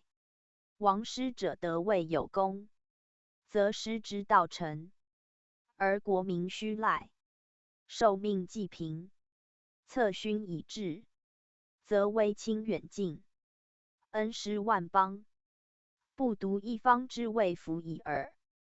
故大将之用，夫为定亲，仁者之师，进近怀远，不必争于战场，而外人来服；不必矫于甲铠，而匪盗潜逃，以其德可怀，威可畏也。其劳如此，则望宠必隆；其重如此，则威望必远。故其治国治安，治世太平，一人之业，万民之怀，此92之所以未及，而得王三袭命之战也。象曰：在师中极，承天宠也。王三袭命，怀万邦也。宣圣讲义，此身是爻辞之意也。言92之象，臣能弘师之用，成师之德，非徒为一时之功，一国之安，其志也。天下虚服，万国永虽，则其为吉，非寻常之吉；必承天之宠，则其受赏，非一度之赏。必王三袭命，有其德乃称其位，有其功乃因其命。此取于卦象之正，而恰因乎丈人之选者，故非徒好善战，只称之兵者，所能忘也。故师之待用，不在战争，而在德业。师之大功，不止保一国，而在怀万邦。仁者无敌于天下，其92之谓乎？夫卦象92以独刚居下位之正，以显道行广厚之中，内见而外训，守正而行远，此其为师之治用也。天宠者，非人所能与夺也；三袭者，非时所能侥幸也。必有其本，以立其基；复有其道，以弘其德，乃克受此宠袭也。爻辞之意，先崇德业，而后功赏。德业既具，功赏私加，故一人之威，为万邦所怀；一师之用，为天王所以重也。全卦以此爻为主，亦谓最吉。夫丈人之名，的中正之道，其余各爻不能比也。辟之三军司令是也。63师或于师，凶。宣圣讲义，此师63爻辞也。师卦大用，在亦能御众，进退有节。若为此则凶，故出6爻辞。明言师之吉凶，在有虑与否；而92爻辞，则明言的人主持，功成愈远。可见师之治用，必得其众，而善使之，必下服其上，上任其下，内合外正，命专令严，指挥五五，行止有定，而后功大而国保，威远而敌怀也。至63爻则不然。63以阴行阳位，以显灵后地，其势交迫，其时易乱，爻辞所云，盖言其所至之凶也。以六三处阴阳之爻，失纪律之政，有僭越之命，无指挥之专，故进则易败，退则易溃，出不克正，止不克安，内失其人，外乖乎众。此名失而非失也，其凶必矣。于失有二义：一、于众多也，失主也。多主之失，命令不一，其凶由于自乱也。一、于也，失死人也。战而至于死人，则其溃败可知，其凶由于自奔也，而皆不能战也。战则无功。然爻辞之意，取义在象。于失者，象之所包。以六三前后，一阴一阳，进则群阴相边，退则孤阳失主。而六三又阴阳相争，刚柔相敌，其所属不一，所任不专，一君而数将，一义而多谋，众无所适从，命不知谁出，则于失之为多主。本卦爻象也，而不曰多主。曰于失者，则义自有义。以六三居下卦之末，临群阴之间，而以阳位接九二之阳爻，阳成诸阴，阴错于阳，阳已老，未失象，阴多而共于阳，未于象，故作于死人，或于神主解。易通，易之文字，皆含数义，此例也。以象包数类故也。第六三之辞，以内外之交，进退未定，行止犹豫，故用或字，或言其不定也。言或至如此，智者以人事定之，天数有之，必人事服之，天人交至，乃见其机。三四人爻，犹必决于人事，故干爻或跃在渊，亦此义也。人事之至，可移天数，如知其凶也，而欲防之，则免矣。故言或者，名吉凶由人事自治也。象曰：失或于失，大无功也。宣圣讲义，此身是爻辞之意，而进一层言之，以人事虽善，凶虽可免，仍无功也。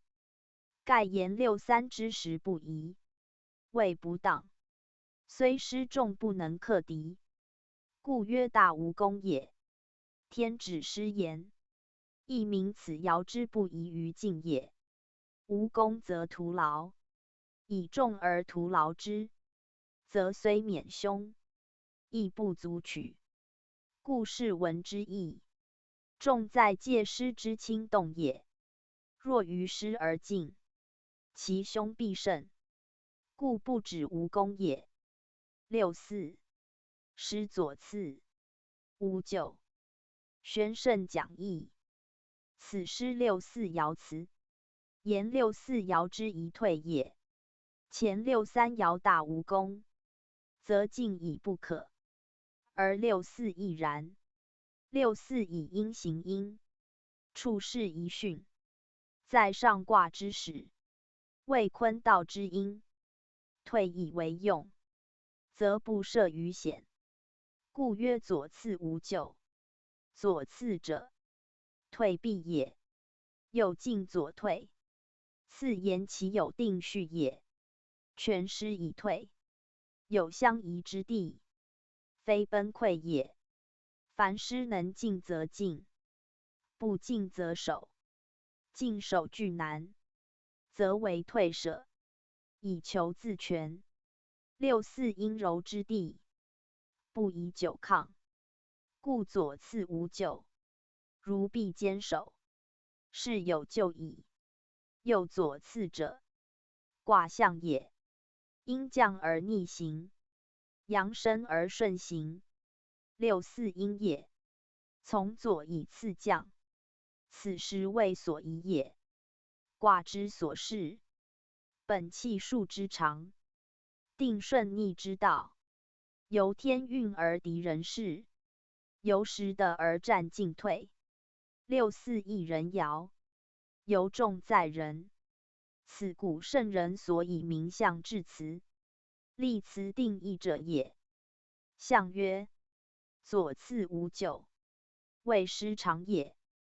宣圣讲义，此身是爻辞之意也。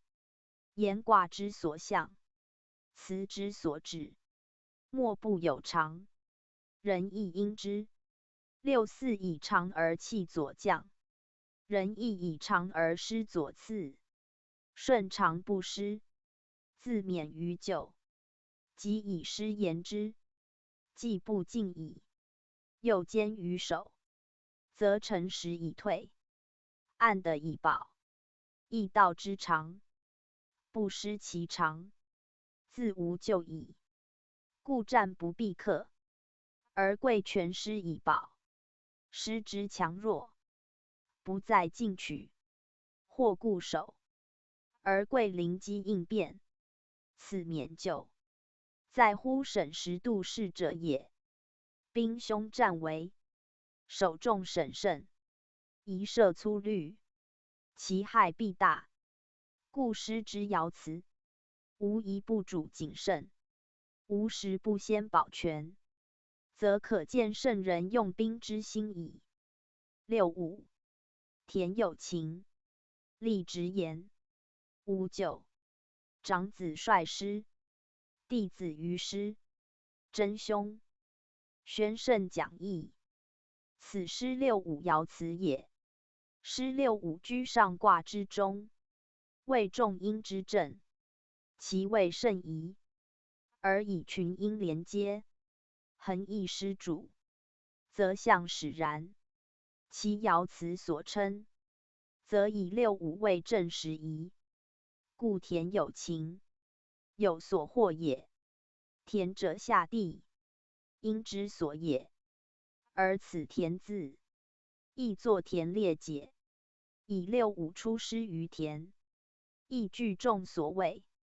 古者练习兵事，横甲狩猎行之，40皆有田事，所以及农而习武也。师之用，不专在战守，六五重于练习师众，故以田为言。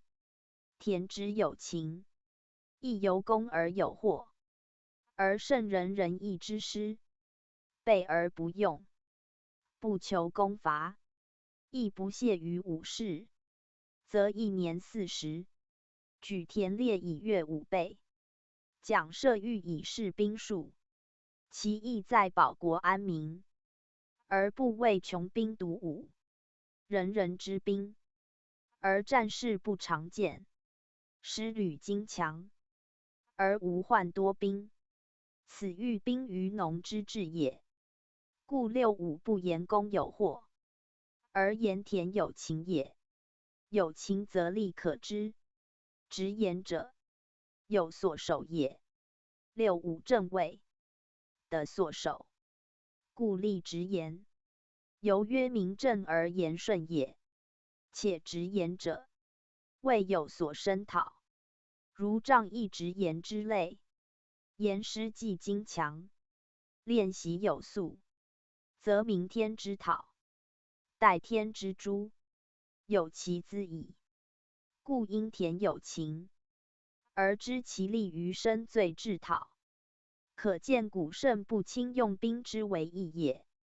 师出必有名，有名则有功，有功则有德，功成得利，是以免咎。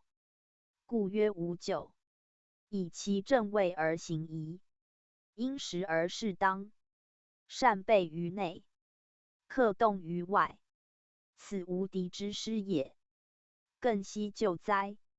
然六五以群英之交，于僭越之余，与六三同。六三有获于师之战，六五亦有于师之象，其意义也。长子率师者，为正而得也；弟子于师者，因多而见也。故义则真，义则凶。长子率师，为扶丈人之急，故真；弟子于师，乃犯六三之嫌，故凶。真凶二字二句，一指长子，一指弟子，其例与初六同。赃凶真凶，皆分世上二句也。以六五正位，当有长子率师之真，以群英僭越，当有弟子于师之凶，皆象所固有。此乃分析视之。弟子有子弟也，众而不当位也。师之所患，在众而失虑，故凡凶者，必其乱也。象曰：长子率师，以中行也；弟子于师，是不当也。宣圣讲义。此身是爻辞之意也。名师之吉凶全系乎此，而视之治师者，当知所取法乎？上六，大君有命，开国成家，小人勿用。宣圣讲义。此师上六爻辞也。师卦诸爻，以众就于正位用，故凡有众者，莫不本师之意，以使令之，统御之，以自安其国，保其家，而慎勿失其正也。正者，道之至忠，行之至当，守之至宜者也。于事曰忠，于用曰正。不忠则无所秉，不正则无所成。故有众者，不导以正，则相聚未乱而已。黄言至用哉？师之所以为师，在家曰家督，在国曰主帅。其所以督之帅之，莫不有所正，是谓之正。家正也，国正也。君正己以正人，莫不有所命。家长之命，国君之命，莫非正之所行，正之所施。故正而后有正，正而后有命。有正命以行之施之。家于焉齐，国于焉治，而师之道于焉成。上六爻辞，即所以明夫正命，而见夫师道者矣。夫师之待用，非独为军旅之备也。前以言之，推其所至，则平治之功，家国之道，盖有家者，勿使之齐；有国者，勿使之治。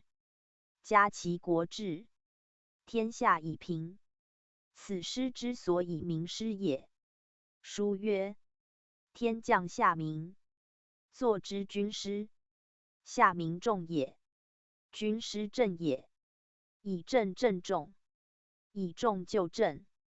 此军师之正治，而下民有所遵循。家国之正命，而有众得其律欲也。故曰：大君有命，开国成家，大君之命，正命也。开成之功，其治也，而本于治正焉。不正则不得治其，不得称命，则不得为国家。有若无也，失其道，则家为败家，国为亡国。不正以命之，则败亡可哉！此非师道也。故爻辞明述其旨曰：小人勿用。小人用，则失其正矣；小人不正，而用之，则虚不正。更何望于其志乎？开国成家，言创业垂统之功，而民师之待用，可见圣人于师卦之象，取义极宏，既不限于军旅之志，复不尽于讲学之途。其在彖象，则曰君子以容民处众，而身独天下，而天下服之义。其在九二，则曰万邦永怀，而民正位立功，由近及远之意。其在上六，则曰大军有命，开国成家，而少师真丈人及之意。无非为推师之道，广师之德，以见其家治国之本，为政成治之基。其旨深切，其辞简括，故谓易经言政治之始，亦即大学修其之学与治平之用，而莫不本于政。政者，正心以正身，正己以正人。此大学正心所由众也。革制者，须诵之义，而成正以下，则始于师。成义故乾坤本义，师以坎合坤，先主贞吉，即内成而外正也。行于事公，又谓内正而外成。成无不正，正无不成，正而不成，是谓君子；成而不正，是真小人。皆不足与于师道。故诗词以正行成，以真致用。为正则能成正，为真则能立功。此开国成家，其治之功，实即成正之效。君子在位，有所谓也，必治平之业，而必始于身心。故诗上六，即论其功，以与彖辞师真丈人吉相应。真正，义也；丈人大军，义也。全卦一致，而包罗万有，故谓人道之主。家国兴亡，人民安危，须系乎此。其为用意大矣哉！象曰：大军有命，以正功也；小人勿用，必乱邦也。宣圣讲义，此身是爻辞之意也。大军之命，即前王三袭命之意。唯有功者受之，而功之成于政，奖之加以政，上下通政，国无不正。政之所成，治之所隆，此师道之所以弘也。隆者亦替，成者亦复，是理然也。上六居极地，及群阴，最易为小人所成。小人者正之反，君子之仇。今日小人勿用，未虑远矣。小人用必乱邦，是败师之功也。反正为邪，反攻为祸，即反为凶，立反为害。此师反而为彼，则大军之命，丈人之急，皆反而彼之匪人，自乱其国家矣。虽众有何益哉？辞之垂戒，治民切矣。宗主父主，师卦取义，在何众而能统帅，极利而能运用，不图以其人众矣也。盖在卦象，一阳五阴，阳居下正位，阴环拱于前后，阴从阳合，刚以柔行，故协于失意。果非有纪律，有顺从，主得其权，众听其领，则凡五阴一阳卦，皆与师同，而不得称师者，则可见其名之由正位来，义之由当权来。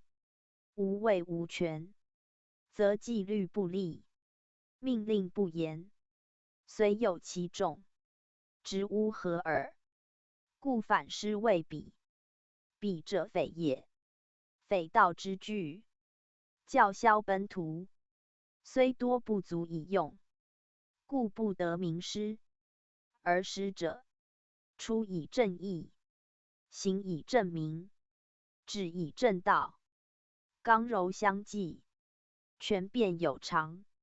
此王者之师，恒备而不用，天下畏其威，人民依其利，而不为暴，不以害民，不以怨众。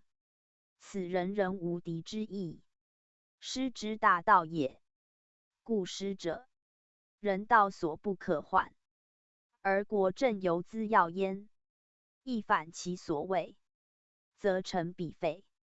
彼废与师，一邪一正，一治一乱，其为众同，其所以御众者不同。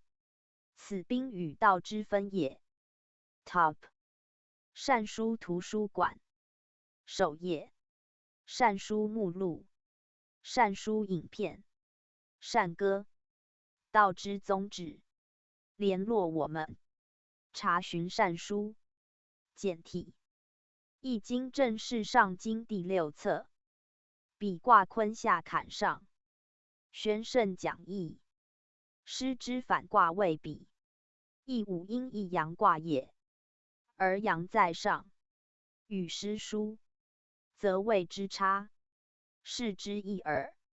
上坎下坤，水在地上，以象言之，相聚而朋处之意；以情言之，相洽而痛流之意。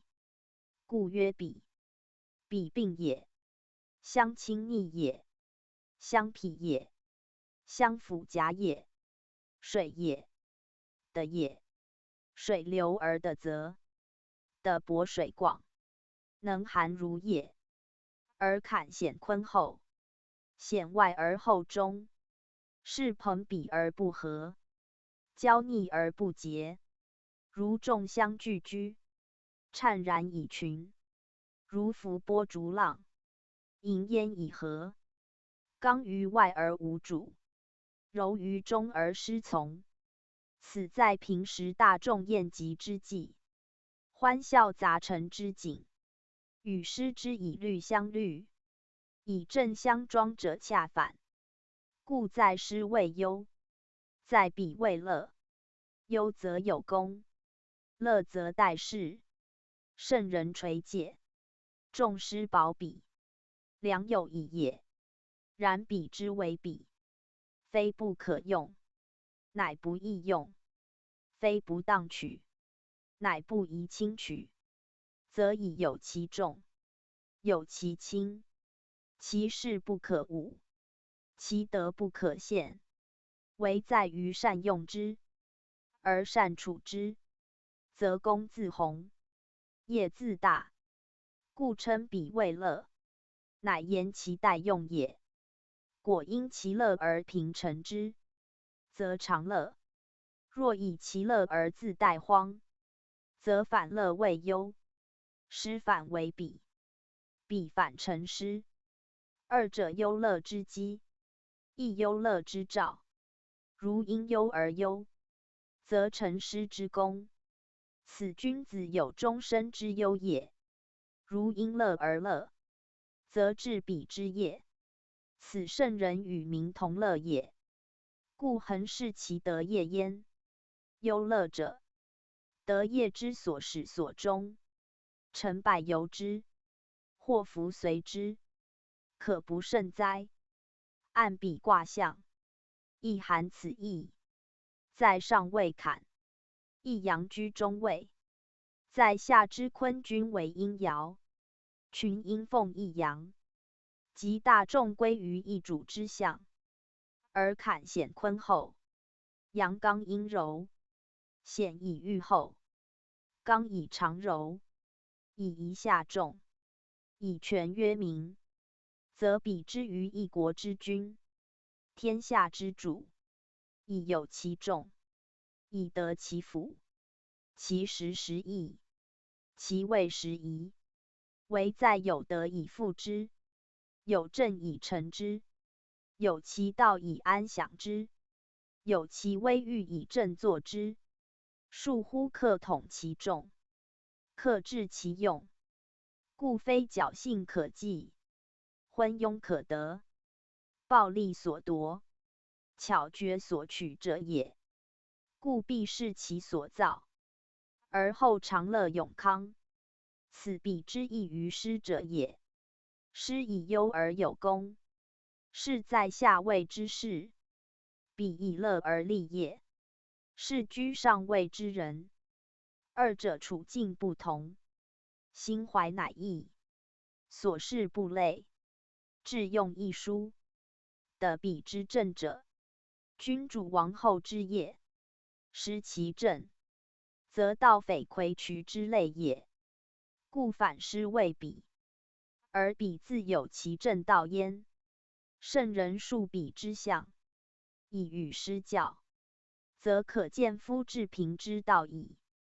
彼之对位大有，大有异相的有合之卦，天火同类也，得水同类也。大有之反为同人，亦如师也，皆有其同情，得其合作，用之而当，则帝王之业；不当，则反害其身家。此虽天数使然，要一人谋所致，学者务以彼物此也。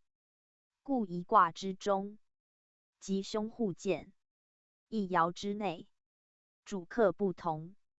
人事之所为，则存乎顺逆；天数之所见，则关乎推移。苟合而观之，当得其旨要矣。弘教附注。今讲彼卦，彼为师之反，亦务穷则变之易事，常有始于此，而终于彼；发于东，而止于西。其所以然者，不外急则变，穷则反。天地有限，岁时有度，欲求进而不止，不循环不得也。故变与反，亦常道也，正道也。不过在一方看，则有变反耳。自大造言，出无殊意，如一人回旋斗士，或来或去，总属于行，不以来为常为正，亦不以去为变为反。然自是言之，则有东西之象，上下之分，而合之实位，则有顺逆之途，吉凶之判。故术者，为人言也，非谓天也。人有疑否？天无知。人有利害？天无知。此为吉为凶，舍人事外，故不足以定论。而人事又可以趋避吉凶，以挽其数，则数虽为人定，亦不足以定人，唯在人之自治之耳。贤治所以胜天，愚不孝所以逐数，其间相去，如萧与壤，则吉凶又岂易言哉？世人执一不通，恒以此吉彼凶，此顺彼逆，挠挠争论，而乎其大者远者，事虽日言数，人不能达数之用。亦息亦哉！今以义之各卦，反正相见，顺逆相成，以致明天数自然。彼人的夫吉凶真相，此夫子之为义也。又曰：彼相比也，必有同类，如甲比乙，此比彼，至少在2个以上，方得谓之比。故曰朋比，或曰比拟。而古文一字数用，去声则谓比附，有疲弊之意，皆曰比。师者以一正重，故曰师；比者以重比皆，故曰比。二者皆重也，而用不同。师则有位而自警斥，比则谐乐而易殆荒。故师多功，而比多过。今师以讲过，诸人于讲比之时，人宜回溯师之用，一正一反，相比自明。比卦辞义，本卦象而生，名比者，以象众人比并之意。水与的并居，其性静而情移，故曰比。而隐含真静之意，虽静而易备，虽从而易魁，则以其失于和，离于德也。在五行，水土相克，虽比而不易合，虽重而恒乖离，是使然也。故比自易于从，从谓顺行，比谓背利。是行近而怀远志，外亲而内自疏也。故日处狭逆，一旦相违，则同愁愁，聚居欢乐；一事起隙，则生怨恨。小人之恒情也，唯君子戒之。故和而不同，亲而不侮，敬而不懈，好而不淫。久居而静如初，常处而交不渝。无朝夕之疏，冷暖之意，无终始之判，利害之乖违，则其守也正，性也坚。待人以公恕，自持以贞洁。故如水土同类而不害也。若夫小人之志，乐则极淫，怨则生恨，利则与共，害则疑人。以情欲为爱增，以势利为去就，故比之为祸，不可炫众。侠怨逆仇，毁交败结，天下所由乱，国家所由败亡，可不胜哉？故比之君子，益有也；比之小人，损有也。正人而比，国之福也；匪人而比，天下乱也。能事此理，治道备矣，人道明矣。故独彼辞而得义教焉。生不得离群，居不得无家，行不得无国。具足以常欲，合众以经营。此人之不可避者，而必自审，于彼之道焉。有国与天下者，犹未要矣。义教先其大者，乃举至道以盖其余。顺人之情，而利用之；因民之好恶，而导之以政；决民之利害，而治之于中；就其清净，而久要之；本其欢乐，而常保之。此观彼而得其意，察辞而者其旨意。比，即元氏、元永贞、乌咎、不宁方来、后夫兄、宣圣讲义。此比卦彖辞，言卦用吉凶之大概也。比以相近之乐，其得以坤之后，合坎之险，外刚内顺，故战疾，此大体也。元氏者就辞，亦先天未变之象也。元氏与今异者，取用不同也。今以干为先，以动为用，元以坤为主，以静为德。元氏谓元永贞，秉坤之德也。坤备四德，元亨利牝马之贞，彼则曰元永贞以有别也。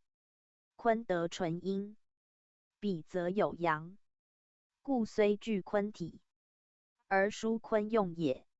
元者善之长，贞者性之正，而曰元永贞者，以坤之德，谓坎先天。坎在后天代坤，而先天则纯坤之用以贞而用，可见其不得离贞也。有其元善而能永贞，则得宁而用静，其极可知，极矣，自无咎矣。而彼在今世，因时之殊，谓之义故有咎，苟保其永贞，即免，故曰无咎。不宁方来，函数异，不安宁，异也。无宁如此。二也，不则宁矣。三也，方来者，正来也。言不宁而正来，其势甚微，其趋甚急，以坤而动，入于坎，但其险在前，而其行不可自止，则不宁方来，明其后不利，有境界之意。若作无宁解，则以势之逼迫，不得自止。无宁谓将来继耳。而方自有止位者，有止时者，各有异义。若曰不则宁者，以彼之动有咎，果永贞而不行，自安宁而无险，其来亦有方矣。此虽该数义，就以不安宁之行正来，谓主解。以彼虽极无咎，谓取坤之境也。苟至于动，而行坎之险，其难久安可知。圣人谓人道言，以长治久安为本。今知彼之难安，则求其所以安之方，此是戒而垂训也。明彼之象，乃暂安之时，前途为待，正不可测。若以其安而忘于为，以其暂而忽于久，则彼之所谓乐，乃朝暮之宴；所谓吉，乃塞翁之马。或以为福，施以为德，则其所至，必不堪告。故彖辞止所包藏之甚凶，虽极无咎，不可视也。是有始乐中忧，初好而后愁者，彼之谓也。能酣于宴安，而醉于正独哉？故有国天下者，不得不速图之。后夫兄者，亦谓后来之不及。彼者相亲而逆，相乐以息，比于男女而非正配，故曰后夫兄。以失其自珍，则必趋于险也。夫男女之和，必以义；人之所守，必以真。今贪乐而好色，忘义而失真，则所比者，必非佳偶，其兄也已矣。以女子而嫁二夫，不争可知；以男子而娶再教，不义可知，不争不义。纵情训育，虽不凶，亦非吉，何况不免于凶？此亦彼诸失节之臣，被蒙之国，丧守之人，忘信之友，不独后夫也。而曰后夫者，本彼之相也。人之最近逆者，莫夫妻弱，而彼之近逆，不以正，不能久。因欲以再婚之夫妻也。彼卦既以众同极，其相得必有道，以亲相近，其相应必有故。是其出可以利用，其利以大，其事以成，则其至公有可畏，作业有可期。隐而魁于正，则建设之基；纳而归于一，则平安之兆。此先王所以能建邦国，故将自莫不资于彼也。有敬敬之心，则业亦精；有争胜之勇，则功必正。天下之大，兴亡之道，抚万方而朝诸侯，建终极而威四海者，其所本，在能运其民而益之，治其利而大之，良有不疏其用，亲疏不益其人，未能安内攘外，使其下不生心，怀德未行，使其民不相悖，则彼之待用，在此不在彼。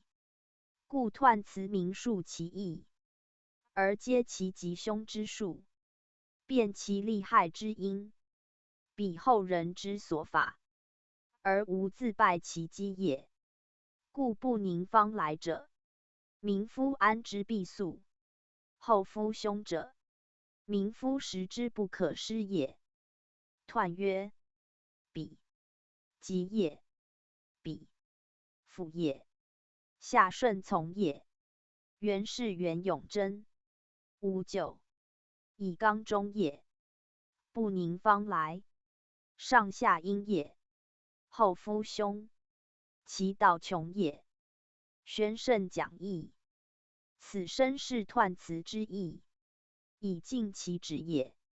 所谓彼吉也，必复也，下顺从也，以彼之出可用也。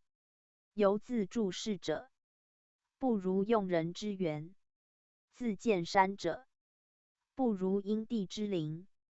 彼以据其事，我则从其方。事事半而功倍矣。彼之相比，亦有其众，亦有其利。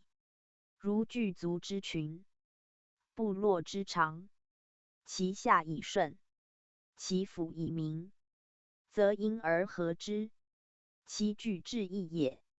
元氏元永贞无咎，以刚中也。为刚中，则柔见于外，以坤能涵坎，静能解动，则服元贞而战无咎。此数之所合，时之所宜也。不宁方来，上下阴也。此句亦备数义，言上下相应则安，为天下而能定其藩邦。此因应而安，而四方来朝也。反之则外寇未至，内乱已生，民心已离，远忧方见。上下之阴，而不安之方来，所谓为王利呆者也。欲转祸为福者，当先从此辞而致利焉。后夫凶，其道穷也。此与前讲异同。道不可穷，时不可失，因彼之物于彼，使先识者变为后识。其穷可知，其凶可见。反之，则前夫及矣。阴阳之和，在得其正，义也。上下不阴，则不安。二也。上下之阴，由于能用彼而安之。三也。因上下之阴，而不欲为其道，使将来不安。四也。盖在卦象，上刚下柔，其体故相应，而其德乃相害。如以水浸土，先天母子，故相从以儒。若以土投水，后天克胜，反相为以现。此体用之意，动静之殊也。在体，则为因而安；在用，则为克而不安。其实皆相应也。故不宁方来，被数解焉。为国而能辅其民者，时之宜，谓之当。乖时出位，皆不正也。由干之上九，亢龙有悔事也。故君子贵之己，又上下相应一语，后人多误解其意，只为群阴与阳阴。夫阴者，必相得而有和，所谓一阴一阳之道是也。若偏多偏少，则非正阴。必以群阴在下，与上之阳远隔，是不能相得有和。欲其相应，必求所以能和之道，此吉凶在人事也。不宁方来，吉也，亦凶也。是时与未耳，则所谓上下阴者，亦含吉凶二解。和则因其吉，否则因其凶，不得以一阴字，而断为有和也。凡卦辞之有阴字，其意皆如是。言卦爻之阴，非必卦用之阴；言阴之或吉或凶，非必阴之为吉。读者宜细审之，比之为用，在比而不为邪，比而不至于备，比而能久，比而克归于一，则比之吉也，乐也。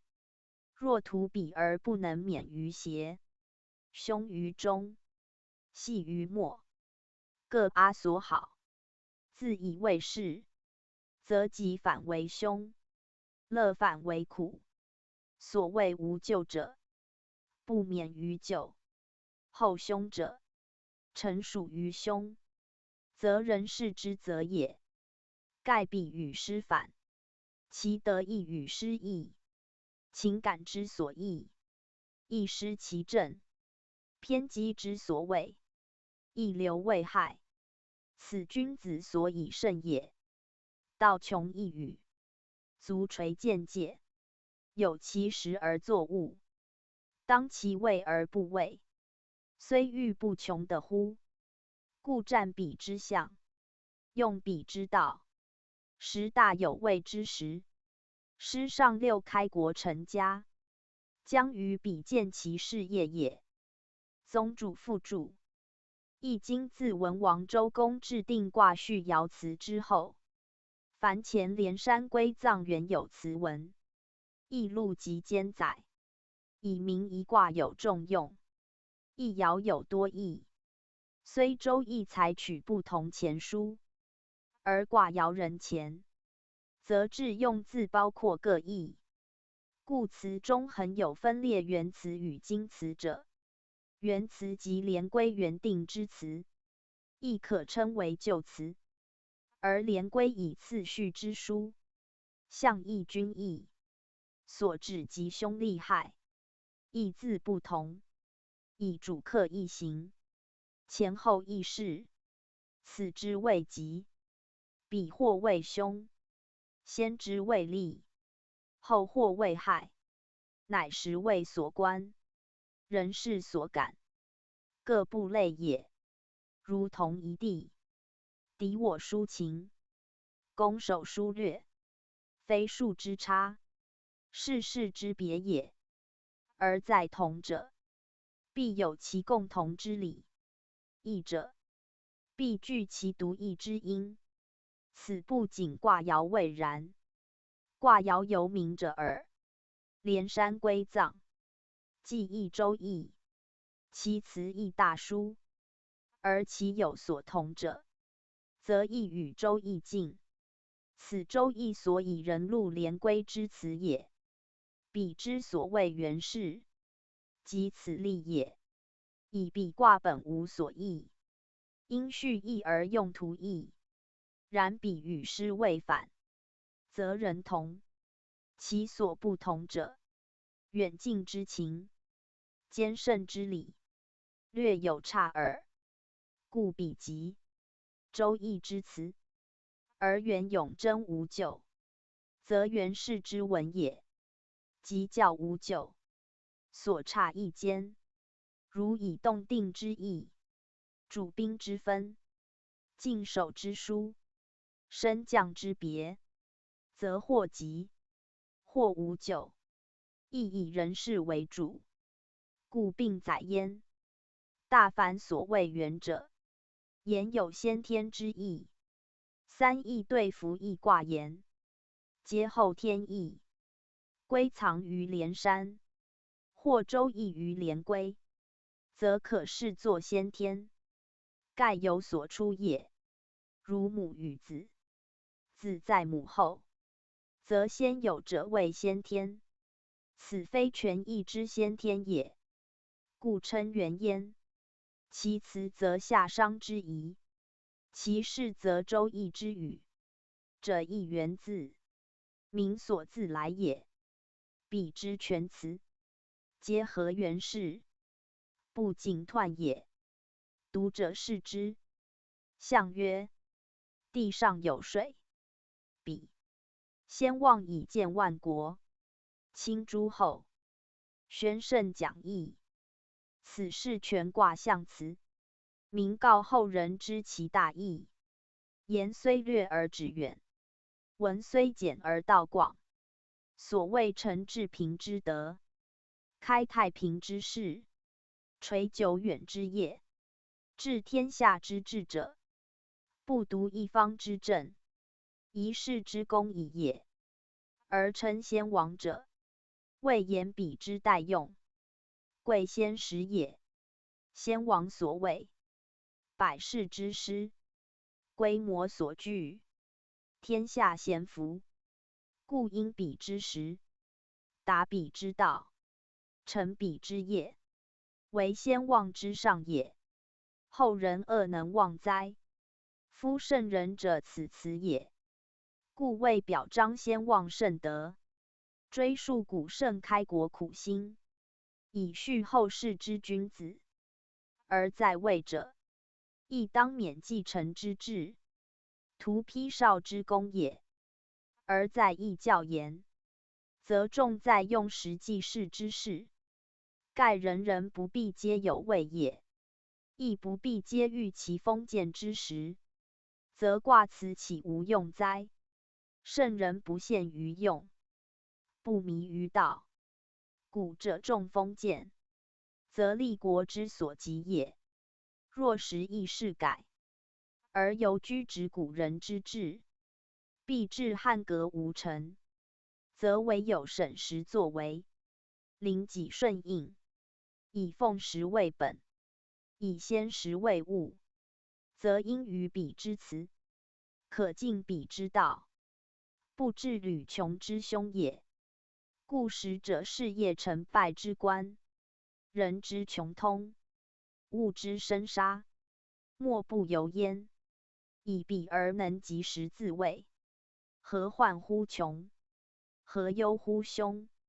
上有其位，下有其辅，而能服元贞之德，成刚中之用，则无大小皆有功，又不独建国之事也。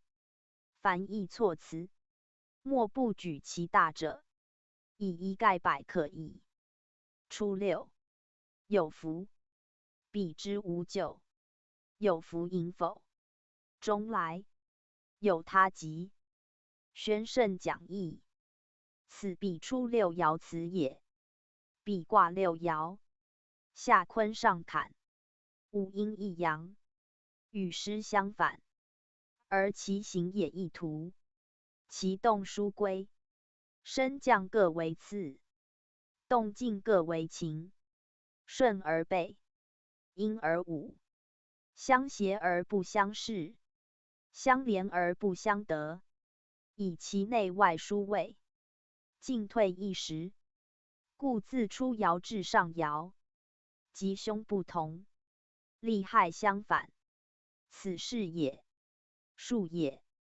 初六在内卦之始，当坤爻之位，为阴气初起，坤道始阴，以后载物，以真立性的地道之始，履坤德之极，故辞合乎象，亦同于彖。盖言彼之初爻，本坤后之用，行的载之功，而有其立真之德，以应万物，以安以身，以成其薄厚之一也。夫坤者，阴干者也。地道无成，而待有终，坤之所以为用也。彼亦从之。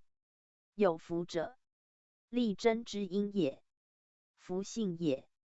得以载物，守真而利尽群生，此所以有福于外也。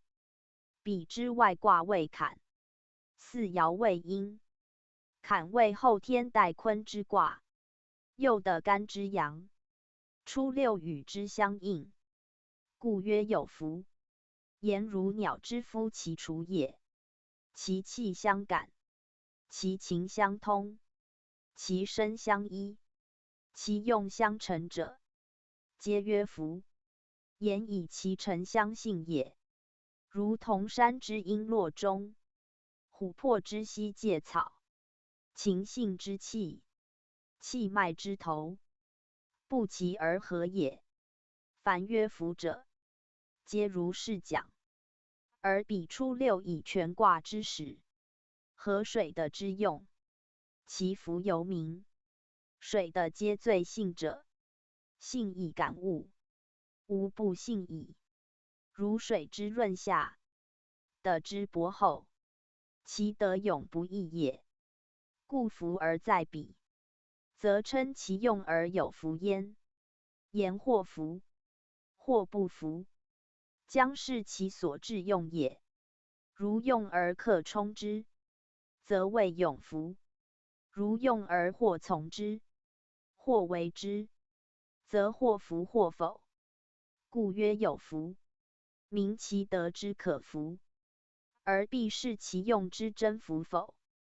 彼之所比，出和中离，易弃而难固，易从而实为，永福与否，全在人之致用也。初六者，用而未彰，动而未者，故不能全知之。然彼之初，故甚善也。先天之用，体坤利极，其道主静，其德未全，故战谓无咎。言彼之无咎，其本来无可救也。有福迎否者，体坤之德，成德之道，载物而物归之，遇物而物具焉，其诚性相符而无不至。此所谓有福迎否也。否者，气也。迎其气者，夫之所感也。如以否取水，水随否而盈，是水性乎否而不与也。坤上合坎之欲也。且迎否者，以出爻之渐动，是之出举，气有限也，而亦如其气以盈，岂非福之所立哉？众言有福，明其极也，必以诚信，必依仁义，必达性情，而后能比也，非偶尔乌合之类也。故彼之初极，乃其德也。终来有他极者，地道无成，待中之象，以坤之用，重在中也。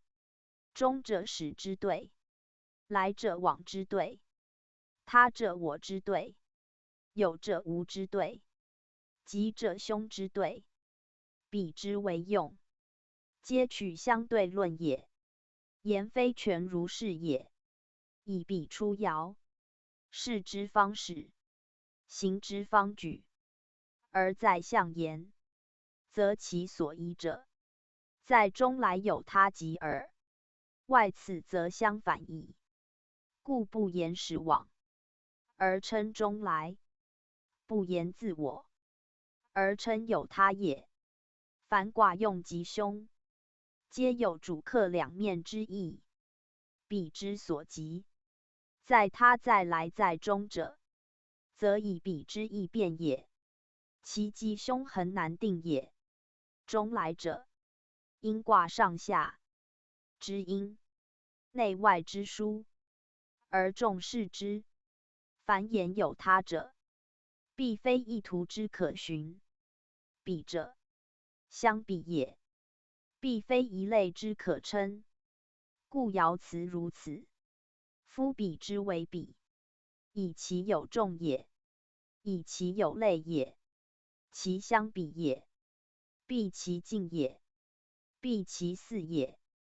故此与此比，彼与彼比，各比其所比，而后见其德，治其用也。不必皆吉也，能服则吉；不必皆凶也，相悖则凶。此彼之所异于师也。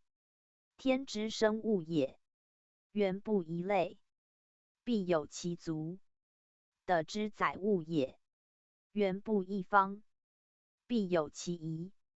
仁者广大无垠之道，此其痛也；义者辨析入微之道，此其义也。彼者何人与义？故同而异之，异而痛之。故一国之内有封建焉，一家之中有朝暮焉。此先王所以治理也。礼者，定仁义之分，赐痛义之极，别亲疏之道，明尊卑之序者也。而必有所服，以服众情而协同气，以调异类而归大同。此礼之极则，斯治道之规范也。故礼运有小康之士，有大同之士，其志不同，其所以为治则皆同。盖将以顺人情，准物理，而治之于平也。贤者思其大，次者思其细，不孝者则混而乱之，扰而离之。此天下之不免有治乱也。故彼卦所以象其同义，而辞则求治其平治。人道之所宜也。圣人不外乎情性，不悖乎人己，亦准于中和，而不居于一人之利害。故彼者从众者也。初六一爻，众在他极，即此意也。以克服于外也。服而不虞，内外同音，则他极即我极。人之所利，即吾之所利。故以天下公诸人，以为君诸众。建国而列土，丰厚而袭爵。名器不以自私，财物不以自富，位不己惧，权不独揽。故能得众之心，服众之志，而以长保其位，久享其利。此所谓无位而无不位，不威而位，不言而劝。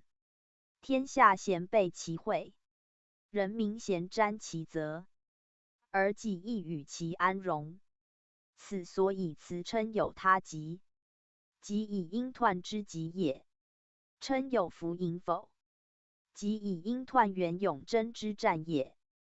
象曰：彼之初六，有他极也。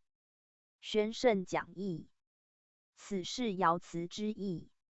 言其极之自他治也，即非己有，而治之自他，其极更大矣。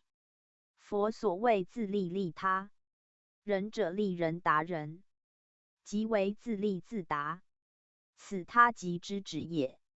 此福之所以迎否？此永贞之所以终来也。虽然，人事上矣。是谓有无人而得治其国者，尧舜之治，尧舜之德也；文武之治，文武之功也。尧舜文武，不自私其位，自负其才，乃能永居其位，久享其用，桀纣思之，而反失之；复之，而反亡之。其为己者，只见其凶，未战其极，则有可证明此辞之所取义也。此爻辞止，系民谓治之道，亦谓人之道也。后人多未达其意，遂使义教不明，可慨也余。大学末章，全本此意。而传中何以首谓一节，犹为比卦含义说明。是之读者，要当会通而推扩之，则治平之道，可于此中得其究竟，更能引证理运之言，小康大同之说，及春秋三世之语，则于唐虞以往之政，将来大顺之事，均可料于掌中矣。宗主附注：此文为明治道，使古人治平心法，道不外本人情以为正，大公无我以为治之则耳。义中凡言服者，皆有效用，如中服是也。同声相应，同气相求，此服也。必以我之诚信感召之，未有以诈力服人者，人谓服也。以之诚信未服，是己之咎也。焉能责人哉？彼之初六，基于坤之力争，以成干之元亨，时始于服，而其功，则未有他极；其果，则未迎否中来。因果分明，感应至节，人人之所同具者，此情此性，推而充之，草本优化，则诚信以至治平，乃本末一致功夫。为国者，其流亦焉。又曰：比卦六爻各有用，不独上下卦不同也。而最要者，卦以阳为主，五阴一阳，阳贵阴贱。比卦阳居九五，正与乾同，此为得位，而与失反，以上下不同用也。然彼虽以阳正位，却非如干之刚，则一阳处群阴之间，恒易受蒙蔽之害，故名曰比。贵在能比也。比者，相比而有争竞之心，相比而怀背叛之志，故得位虽正，而处实贤孤，以人事言，必善用其长，方可度其患，否则将自失其势，而为群小所构难之秋。故治乱在人，人存正举，人亡正习。何以守位曰仁？何以聚人曰才？理财正辞，敬民谓非曰义。此义传有见于彼而立其教，儒者祖述之，以为治国平天下之责也。仁者，所以守位者也。仁不得，则位不保。此仁字，指治人与受治之人二者而言。而何以知其孰谓得失？则在乎彼。彼然后知其得失也。有贤者彼，则知其最贤；有善者彼，则知其最善。因彼而知其人，因人而知其智。此彼为臣治之本也。夫人民众矣，心思杂矣，而彼以正之，以类之，以义之，则众者归于大同，杂者抵于治中。此彼之功也。故上下皆用彼以成其治安，而后国天下不复变乱。此有位者所当之也。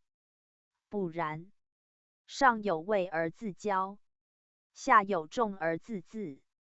骄以失其名，自以诡其法，上下相贼，而彼于乱。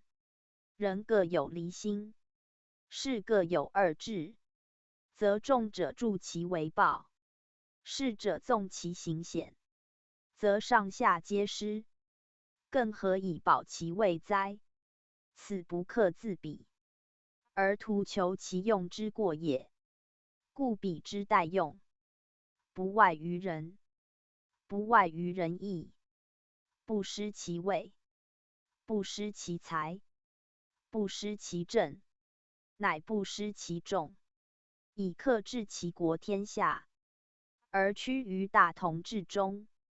而后彼之道已达，义之教已成，儒者之治公已见，其所观不亦大乎？故读彼辞，贵通彼用，彼故兼善恶，该祸福者也。为人自责焉。62. 彼之自内，贞吉，宣圣讲义。此彼62爻辞也。言彼内卦，62居正位，以有其首，而坤德在贞，能正位而守以贞，其极可知。故爻辞如此。夫彼之为用，类以相成，顺以相接，同道而有和，不至中离，则吉；反之则凶。此彼卦全体之旨。不独62一爻，而62以处内之正，能守其正，不失其真，则所比者，必能同心同德，和以永久，至诚至信，辅以不渝，乃君子之交，信义之器，厚德纯情，静居安坐，如处女之相守，结士之自爱，纯乎天性，本乎至德，不囿于外，不摇其中，常保太和，悠然天真，乃以贞吉，而顺乎道行。此所以称为彼之自内也。自内者，以地位言，则其本位；以时日言，则其至中；以所交言，则至亲；以所行言，则至顺。以彼而相得，由夫妇之好，兄弟之爱，无见于物，不为其情，故曰自内。由曰其本亲也。天性使然，道义所合，则和乐永久。如德之博厚广载，无弃于物也。而内自由是其至亲至近，本来同德，虽曰彼，实则异也。坤之德，宁易而敬，62孝之，以位应时，以德应战。此自内贞吉，乃一贯者也，非二义也。不以贞吉，安云自内；不服自内，安保贞吉。如人之臣，必先弃乎心意，心意未服，臣于何有？故自内者，由人之诚，能合其心也。心生痛诚，内外同真，此六二之象。而战者自获其极，以不失其本德也。象曰：彼之自内，不自失也。宣圣讲义，此身是爻辞之意也。明其为真极者，必先自保其内心之节，自守其内体之真，自乐其性，自安其天，使能服于永贞，因于坤元。故曰不自失。言此真德，人所自有，藏于身内，实不自失，即足照其极矣。推之待人皆物，何非以我之诚，治我之真乎？故其极无不因也。以内外卦言，六二上阴九五，阴阳合德，大如天地，小如夫妇，亦莫不以真为极，以顺为正也。六三，彼之匪人。宣圣讲义，此彼六三爻辞也。本爻异于六二，以位不正，时不宜，则所比不当，匪人，不正之人也。失其自守者曰匪人，犹言非人也。人固有其自守之道，亦曰人道。传所谓利人之道，曰仁与义。仁义者，人之正道也。由天之有阴阳，德之有柔刚，本来固有，非由外所传也。曰人道，人人所必遵之道路，亦舍此不能行。若失之，则举足荆棘，举步陷阱，非奸即为，其害大矣。人道不可一时离，而离之则非人，故曰匪人。中庸曰：道也者，不可须臾离，可离非道。此与彼之匪人相正。非道有匪道，亦即非人道也。言其不正而肆行焉，所谓盗贼是也。匪人者，盗贼之流，其所及何也？以利之相与，其利一尽，反面成仇，无信义可言，无仁慈之念，则其乖戾之德，所使然也。敢于正者曰良，敢于邪者曰利。利器所及曰利，利德所合曰节，皆淫暴杀害之所为，而为人类之毒，故曰匪人。言失其所以生之道，则唯有须归杀亡之惨结，故匪人不可比也。今六三非内非外，不刚不柔，失阴阳之和，为天地之正，而乃相比，则可喻之于盗贼之结合。盗贼以屠害他人，杀伤良善，亦自有其类，以相济其恶，此六三之所比也。夫否曰：否之匪人。彼曰：彼之匪人。其义正同，皆当天的否赛之时，阴阳乖戾之际，上失刚纪，吾以正万民；下失顺从，吾以事常上。相怨以利害，相责以恩仇，相执以兵，相视以利。不顾名器，不恤廉耻，不计利害之大，不问得失之终，遂屈而相杀，从而相残，乃末节之年，离乱之际。人类至此苦矣。彼之六三，虽一爻之所谓，有益与否？而其事以彼之匪人，其情以戒于盗贼，欲免于祸，诚难以哉？象曰：彼之匪人，不亦伤乎？宣圣讲义。此身是爻辞之意也。言六三之吉凶，非寻常所同，故以慨叹之语，是其祸害之列而已。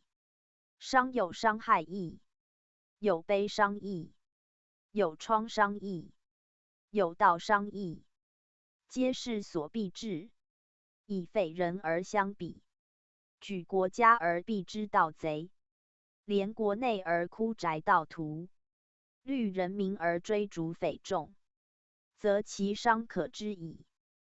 盖六三之时，时自治之，内既不和，外患分治以灰，强暴以肆，良善莫保，祸乱安止。此词所以称为伤也。六四，外比之，贞吉。宣圣讲义。此彼六四爻辞也。六四以属外卦，阳气皆阴，外得交内，处相交之间，当阳动之始。虽谓阴爻阴位，而以上位九五，刚柔相得，乃相从以顺。故其辞曰：六四外比之贞吉。外比，言其由内之外而相比也。贞吉者，与六二同德，二与四同宫义位，皆以纯阴为用，故皆有贞吉之战。阴本乎坤，德本乎贞，为能自贞，使能外从。贞见于内，德推于外，有诸内使行诸外。六四之能外比者，亦有六二也。故以贞吉相应，所谓诚信相符者也。诚以治之，虽远亦服。是真者，必能用于外；内有其德者，必能见其功。此内外相倚，体用相协，克服贞吉之战矣。且所谓外比之者，有其人也。人者，治国之贤言，内本其真。以自比者，则能外推其德，以比于贤。所谓近者悦而远者来，多助之至，天下顺之者也。象曰：外比于贤，以从上也。宣圣讲义。此身是爻辞之意也。明比之有用，非徒比也。内比于亲，以推化及外，由文王太姒之化行南国也。外比于贤，以推中从上，由文王之三分有二，以服事阴也。皆能自贞，不失其正，故能相比，以成其德。辞特举圣人用比以计时，因比以成教。德则日远，功业日隆，诚信昭于天下，欲望系于诸侯。此周代开国之功，而文王计时之治也。夫文王当纣之暴，有必匪之患，人民受其荼毒，时可伤之秋。而文王乃因之以广其人，施其德，以比而克成其大用。圣人用时之道，于此可见。故吉凶在人事也。95. 献比。王用三驱失前秦，一人不戒。吉。宣圣讲义。此比卦95爻辞也。95在外卦之中，当全卦之正，乃得10位之爻也。以一爻喻五阴，其世尊。其德朴，有非他相可比。盖彖此以喻之天子，当封建之政，为诸侯之主。此与干九五爻有相近之意，故称之为王。名其主天下，临众民，治侯国，行征伐，有取于师，而用兵；有拟于大有，而举政；有访于痛人，而联合邦国，制作典章，归于一统，威仪文物，趋于大同。此时势所宜，地位所适，居之不疑，行之有要者也。爻辞明示九五之尊贵，与其光大，德备而公彰，至诚而实喻，故曰显彼。显者，昭明也，光耀也，以彼而无所避。光大高明，临于尊严，上下左右，服侍周章，以拱终极，远近内外，听从和谐，以勤王命。此有因于师之上六，而克效先望之德业者也。故显彼者，是于万国而贤服，昭于有众而克顺，无所隐蔽而达四聪，无所隔阂而协万邦，政令不言而威，德教不专而化，有拟于明明上帝，昭昭在天，思明显彼。卦爻亦象之，一阳独明，众阴同照，如日中天，万物同光之谓也。在前各爻，或内比，或外比，或比贤，或比匪，皆连于之势，隐晦未去，臣下之位，德则为光，故难称显彼，而不得指为王用也。王用者，天子之事也。天子已之，王用三驱师前秦者，天子于政治之余，从田猎之事，春秋搜狩以供祭祀，而立武术，训彼有众而勤兵，教义礼仪而重用，与师六五之异同。师六五曰：田有勤，而彼九五曰：三驱师前勤，以与师反。故师曰有勤，此曰师勤。师以师为主，故贵有祸，以见其功。此以王为主，故重好生，以见其德。三驱有所至，以示无作田荒。师勤以开往，则民仁慈及物，此所以谓圣德也。前勤者，只可得而弗得，在前者亦惑，而有舍之，故曰师也。且与师因耳。此勤即师六五之勤，师则取之，此则舍之，舍之，由师之也。王无私德，故不自贪功也。前者，不逆取也。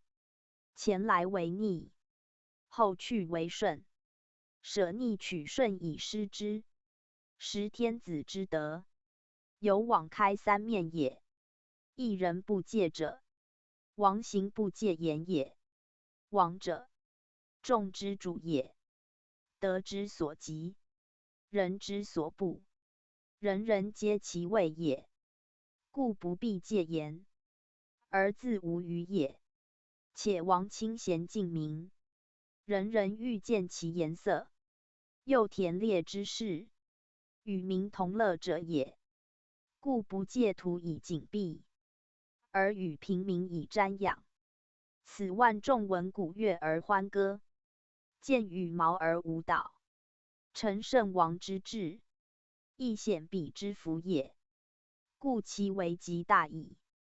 本节含义尚多，此其最要者。读者无乎之。象曰：显彼之极，谓正中也。舍逆取顺，失前情也。一人不戒，上始终也。宣圣讲义，此身是爻辞之意也。九五之用，贵在为正而时中。既正则能大，既中则能远。斯谓明德于天下之王，而称显也。诗曰：不显为德，百辟其行之。德之以显，天下事一，照明示托，则中庸所谓有位有德者，故能均天下，子万民，而为封建之主，诸侯之尊。此在习时二帝三王，均服侍战，而后人有位逮也，非谓之不及，乃德之谓名。士虽贵而不尊，比而不克显，此士之不克上至也。故显彼者，天所必也。天与之，人归之，其极至矣。而此者，是象者也。其显彼之象，由于九五之正中，故是文曰：显彼之极，谓正中也。而失前情，则由王者田猎，贵人不贵物，以身为先，故不逆取，舍逆取顺，不使情之痛苦经济，一人数也。虽田由欲人得之念，非失也，舍之也。一人不戒，故由王德之宽，王威之温，而人民久化其政，自不警惕，亦有取顺之意所推。人民不自戒斥，而官上亦不罪之，则其上下之和，相得之深，非能与民同乐者，不可治也。而九五辞如此，则以德为之王，明德之君，能以大忠治民也。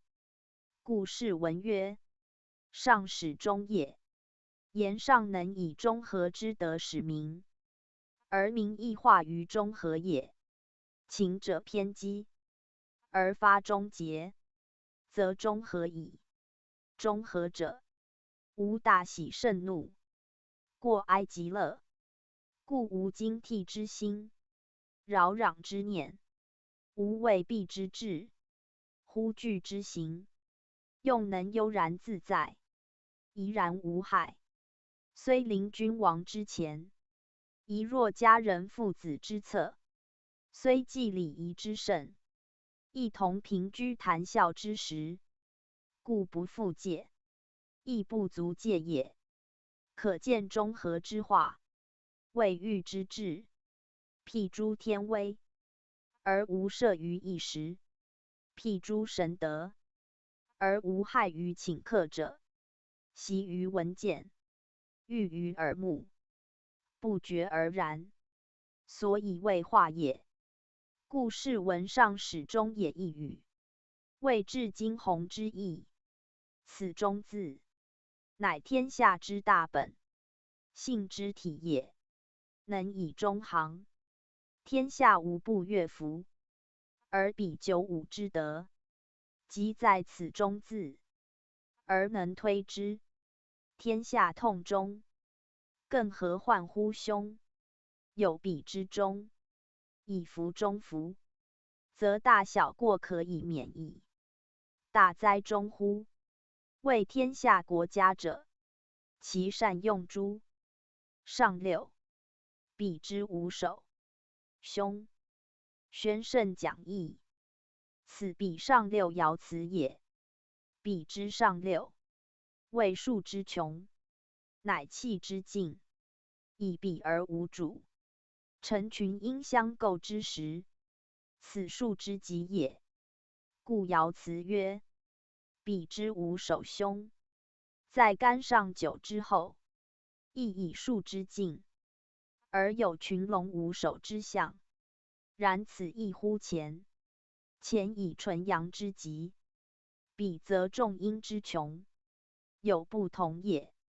其占凶者，处众阴尽乱之日，而失干刚独正之人，则乱将迷矣。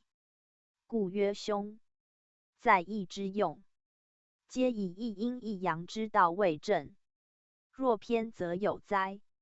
今比卦阳少阴多，而上六又执阴之盛，阴极无阳，其害必烈，故谓凶。彖辞视之曰：后夫凶，即此意也。言已过95，因不逮阳而独用，虽未无成，虽尽无地，是无可用也。彼之为父不配其夫，而独往来，则其不得中也，乃弃使之耳。象曰：彼之无首，无所终也。宣圣讲义，此身是爻辞之意也。言及于其位，进退俱恶，而谓无首，首终义也。有始有终，今无首，将何以终乎？盖彼之用，贵得主也。上六无主，乱将用长，此无终之为凶也。总观比卦六爻，吉凶互见，则以彼之阴阳，一往一来，一逆一顺，各不同也。而在人事之自责耳，舍逆取顺，守真用中，为全卦主旨，意义较大义。读者当于此细求之，比与失反，而用相引照，故此有相关何处，可见其往来顺逆之道矣。宗主书述，比爻之辞，吉凶互见，而相差太殊，则以比之为用，包吉凶二者，非他卦比也。而比之内外卦亦不同，正由阴阳升降易道也。凡卦皆从下爻而上，而阴阳之气则有异，阳顺阴逆。阳卦为顺者，阴卦则为逆；反之则阴为顺者，在阳为逆。如比与失反，虽皆属阳卦，而比乃阳中之阴，盖失为阳，比为阴，以相继续而成循环，此亦卦之利也。故比之气与卦逆，其形亦相侮，此六爻辞之不同也。上坎为阳，下坤为阴，阳生而阴降，其道如否？故逆者永逆，顺者暂顺也。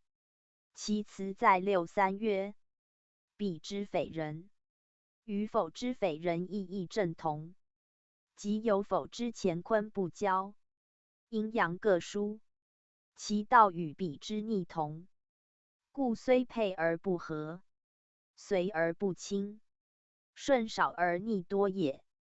观此可知彼之用矣。亦自屯蒙以下，至彼位一段，上阴乾坤，下启太否，如屯蒙，如虚讼，如失彼，两两相济，一往一来，为数之起伏，气之消息，升降有次，动静有序，而所向天地造化，人物生死，与夫国家兴败，事业始终，皆有一段因果，相与推善以气无尽。由1岁之40，1日之昼夜，各为节后，自成刻度，积则为一，散则为众。分而复合，合而又分，以因天地生育之情，人物交地之状，大小不异，远近不殊，皆以此卦象之，爻效之，而由称为比类。以众而后有类，类而后有比。天地人物，生化日繁，不有比类，无可计事。比者相比也，方以类聚，物以群分。此比类之为用，乃生化之大则也。比之于人，其观犹切，以人类自古迄今，越演越多，越区越分，设无所比类，必不能全其生存之道。故有族，有乡，有邑，有国，有部分，有派别，有种，有系，有色异，有体书，有言语文字之不同，有宗教习俗之不一，而皆自成其类，自相为比，而后常保其土，克享其利，各安其身，以乐其业。此比之用，所以谓大矣。序卦曰比乐，彖辞曰比极，皆极赞其效，明其功。此诚人类不可不知者也。故有比之道焉，有比之情焉，有比之事焉，有比之规矩焉，而莫不存乎六爻，见乎此义。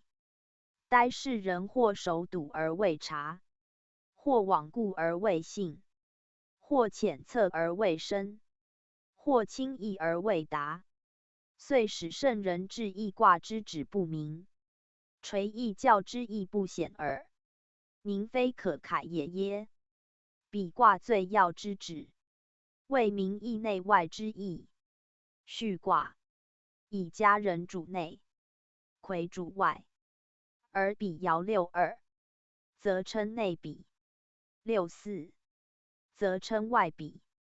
凡众所集团，无大小，皆有内外之交，及至夫妇，亦有内外之别。男正位乎外，女正位乎内，内外皆定，则国家安治。故其家治国，莫不先求内外之定，有一未定，黄言其志。此比卦必以内外之比，谓致用之本也。夫内比者，亲亲也；外比者，尊贤也。在人言之，则入孝弟，出敬老亲人，亦修身之道。故比卦六爻，直包修其治平之道，而中庸九经一章所举，莫出比卦之用。不独见国风，侯乙也。有家者，必其家，而其家本于修身；有天下国家者，必求平治，而平治本于修齐。此比之封建之功，必自内外之比始也。内亲其亲，人之用也；外尊其贤，义之用也。仁义，人道也。二者备而礼生焉，此大同之治也，不外于比卦之用焉。封建之治，礼之文也，治之诚也。礼立而治民，内安而外定，天下归服，万民听从，则唐虞之事，二帝三王之所尚也。而由忧乱国之民，为命之敌哉？故天下不足平，国家不足治，其功至矣，其道大矣。而溯本探源，则由于用师之反。师者兵也，圣人备而不用，故先德而后兵。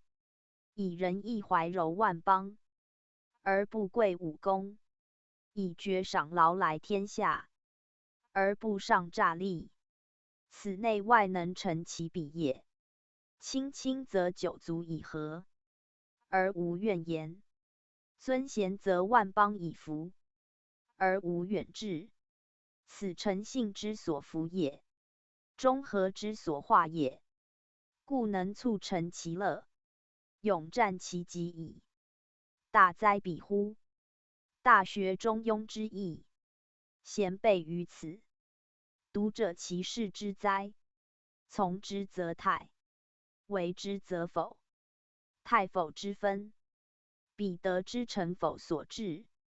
故比卦六爻，该顺逆之行，盖吉凶之术，为人自虑之，而大有同人，正其验也。又曰：比卦辞讲解吉祥，而最要者，吉吉凶由时定。先时者吉，后时者凶，莫非人事也。古时封建之治，始本于比卦，大小有众，莫不有主。此即以阳统阴，使上下相从，而无违背也。今封建虽废，而比之用未改，果虑之以正，则人统于一；若比之匪人，则民早离心。岂独失时之凶矣哉？读比而念及国家者，当思所以挽救之方乎？比自古文义二人，如从字，言二人相比并也。并字为二立字，古文作特殊图，义二人相并立之意。比古文作比，而众作特殊图，皆非一人也，皆以二人以上相集合而成。众则有大小之分，比则为匹敌之意。故失卦象特殊图，而比卦象特殊图，以比卦两两相对，非如失之统于一正也。然卦亦五阴一阳，何以不为特殊图而名比？则从失之反也。故比二人自作反背行，言其未能合集也。虽有一阳，孤立高标，事不下阶，上与下魁，众志不一，故谓比。各相比也。此正与失反，而事亦乱。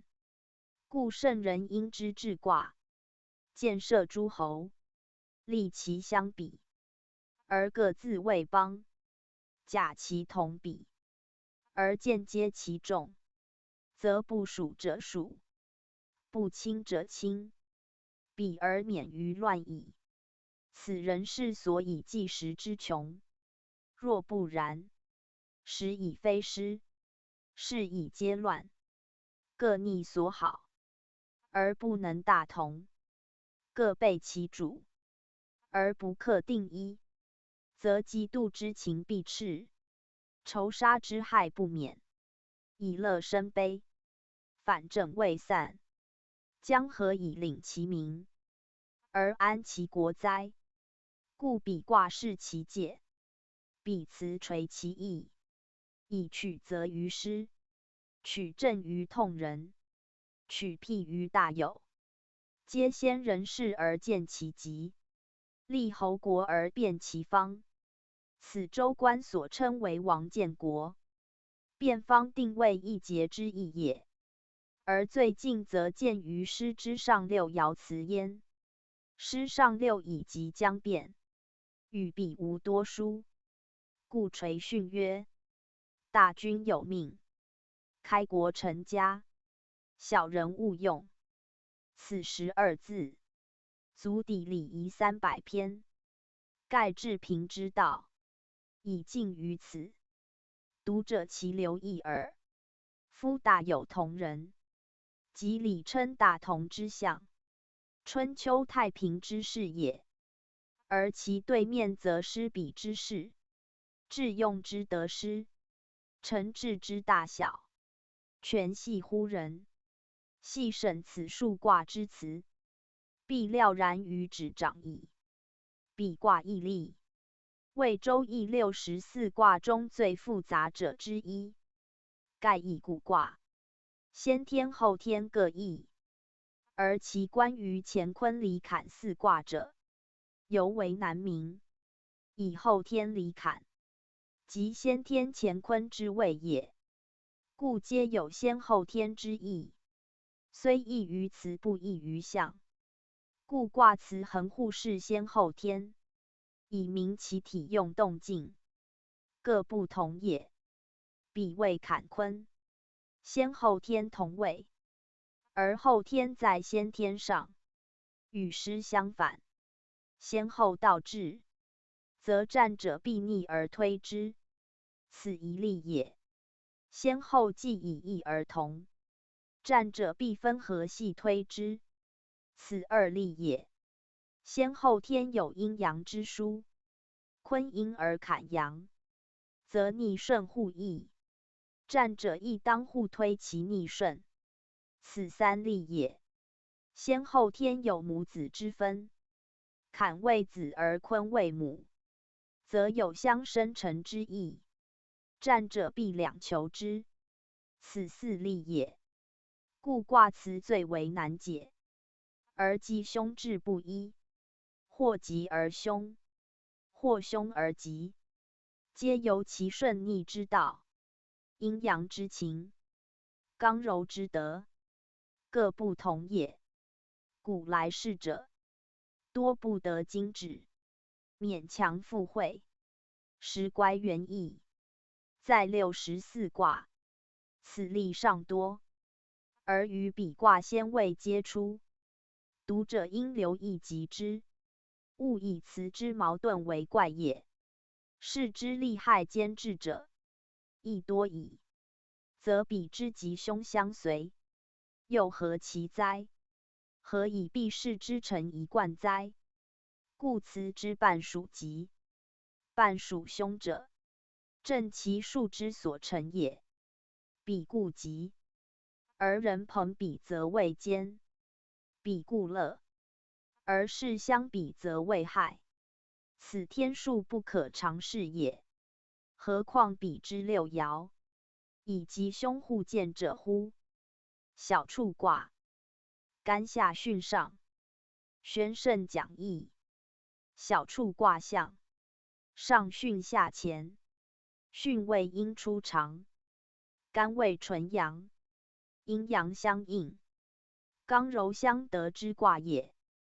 而五阳一阴，恰与前师比相对，阳多阴少，以阴为贵，而阴为阳主，阳为阴用，阴象物，阳象道。故小畜者，有畜于物也。一阴气至，畜之谓大，不似更干之大畜有二阴也。凡称大小者，因其生长之次序也。阴阳皆然，生长之序，以所得之数为准。阴阳之生，各有所本。阳以干为本，阴以坤为本。如构卦为阴出生，复卦为阳出长，一往一来，气质自见。如冬至一阳生，夏至一阴生，故夏至当构，冬至当复。小畜与构相错，构之一阴在下，小畜则在四爻，乃将巽干二卦道至也。故构为阴出生，小畜为阴以畜。畜者欲也，常欲有成也。而所长为大，所欲为盈，欲之于物，犹未除治之类，故曰小畜。古文一字数用，畜含蓄义，亦谓畜兽。家兽称畜者，以其可驯养也，故谓之畜。凡养皆可曰畜，故是畜并称。畜由自辱也，以大养小，以尊养卑，皆曰畜，则小畜之称。正以阳之能养阴也，阳多而不伤阴，故称畜。以阴的食味，阳不为害也。夫阳之与阴，非生即杀，非恩即仇，以其得意而用相为。相得则谓佳偶，相恶则谓怨偶。情之所谓，必至之事也。故不谓欲则谓独。古闻独欲二字相似者，正以独与欲同出而相养，同用而相离也。小畜挂名，古人或作小特殊图，即此意也。特殊图，欲知古文，所谓停之。特殊图之事也，皆所以为养也。天之生物也，必有以育之，不育则生者不成。天生而得育之，阳生而应育之，故大小畜皆取义于阴爻。而所谓畜者，正以其育也。阴以育阳，阳以育阴，阴阳相得，生育以成，此大小畜之得名也。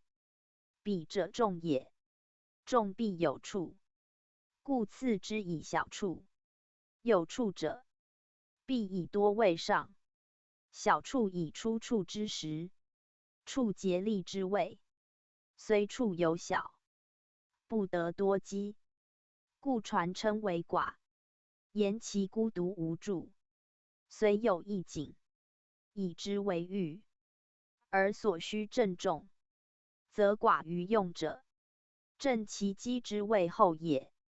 夫人之所积者，贵德不贵物，贵施不贵处，能处而施，德乃及物，则君子之业也。亦传曰：日新之谓圣德，富有之谓大业，非得谓之圣，逢时之节，不可治也。小畜之寡，由其德之谓圣，业之谓大，而见其施之谓光，物之谓备其责也。故小畜之名，有所欲意焉。在干之德刚以健，在训之德柔以顺，其用相殊，而能相济。故得失虽未见，而机智以有心。由天之有云泥，得之有水土，物之所养，生成之所需，其能充而用之，扩而行之，则小畜之功，不难弃大有之业。此天命在人事也。吾如实之谓达，谓之谓隆，顺而自矜，见而谓冲，则因循作物，而为魁革之所成。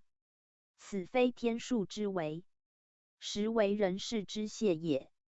盖小畜内禀阳刚，因体干健之意，而免自强不息之功；外宗阴柔，因体驯顺之规，而思审查自求之旨。方无乖乎天数，无备乎时意，故有常变，有权正，能守常者，使能应变；能执政者，使能行权。小畜之所凭也微，所用也小，而在我之能自显之大之，无自化也。故德之积也以见，失之行也以时。苟不忘干健之功，驯顺之用，则充实之为美，光耀之为大，日进无已。积层不变谓大有同人。明指大处之至哉？圣人于此，深具经思，而明教以告天下后世者，正在其命名之为义耳。小处，亨，密云不语，自我西郊，宣圣讲义。此小处彖辞，明权卦之用也。小处以干成巽，内刚外柔，其用谓亨，以其所行之力也。而四德指具亨者，干之用不备也。阳虽重而不贵也，然以阳之重，利于亨达。巽顺以为用，干刚以为体，体用俱洽，故以亨称，以其为大也。故不兼四德，且干金也，巽木也，在后天位相制，亦限于用。虽有干见巽顺之美德，而兼于师部，故仅曰亨也。由卦一言，小处为基，亦兼于重用，唯以其有处，自有所欲于德，故曰亨。明其所持之可欲，而所行之可达耳。虽亨而不济，则可者仅可之意。故其象如天之密云不语，云密则所覆者广，不语则所利者近。此小处之亨，亦止于亨而已。夫作云者，谓降雨也；积德者，谓失则也。今雨则不佳，虽有云与德，将何以成其待用哉？故小处之亨，谓卦体言也，非用之谓。卦重在用，今如密云而无雨，则徒有其表，而无其实；徒见其貌，而无其成，则其至公之难，成德之细，亦可知矣。由卦象言，干为天，阳合阴则成云，巽为风，云遇风月不语，此五行之相制也。而卦爻中错离兑，兑为泽，亦云雨之象；离为火，则遇火，亦无雨矣。离火即日也，日照不雨之云，应而为泥为霞，乃天之文也，非雨之兆。风吹无雨之云，流而为霾为雾，乃天之华也，非雨之师。故有密云而不雨，正如人之有积而不施，物之有序而不用，虽亨无所利也。夫亨者，下之德也。气广以后，行极以远，以其普利也。而小处之亨，阻于巽备于前，虽亨于数，而无利于物也。自我西郊，指其方也。既不能变，必有其方。自我者亨有限，西郊者行有方。西为金，干之后天所居，以卦为言，亦应居第四爻，为外卦之始。西南为外，而西则外方之所始也。且巽东方木位，干来而巽往，则西来者必卒东。东方为兵，则西方为我，故曰自我西郊。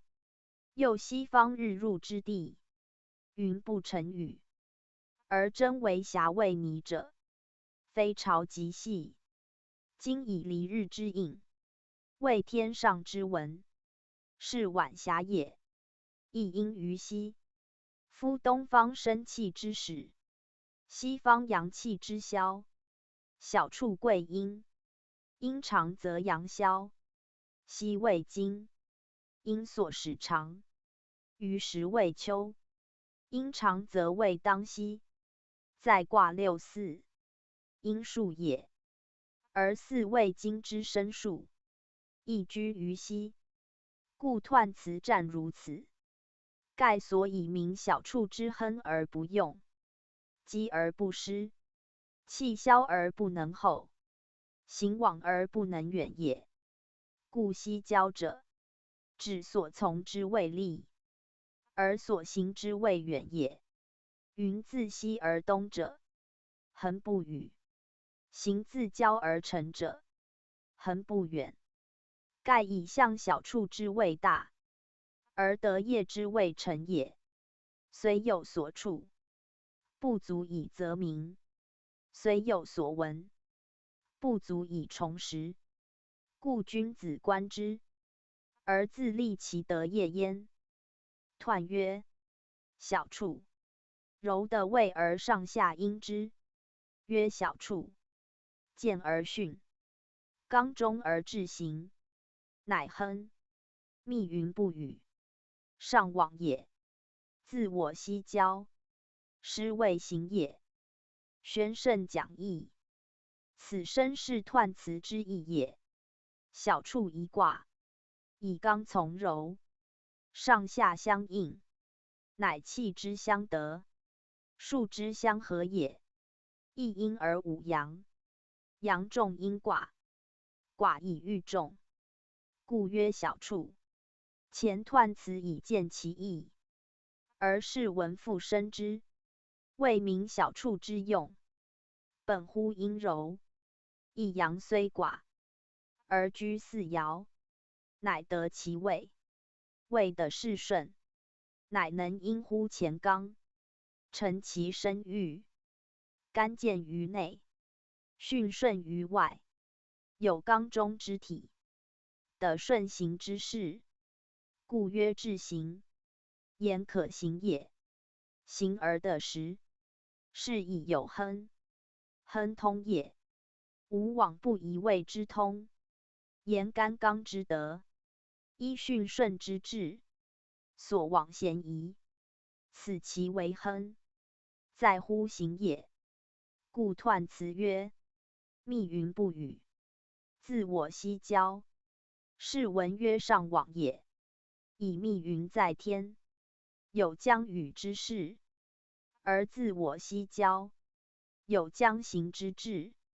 未与而可忘，未行而可动，此其所本者后，所持者利。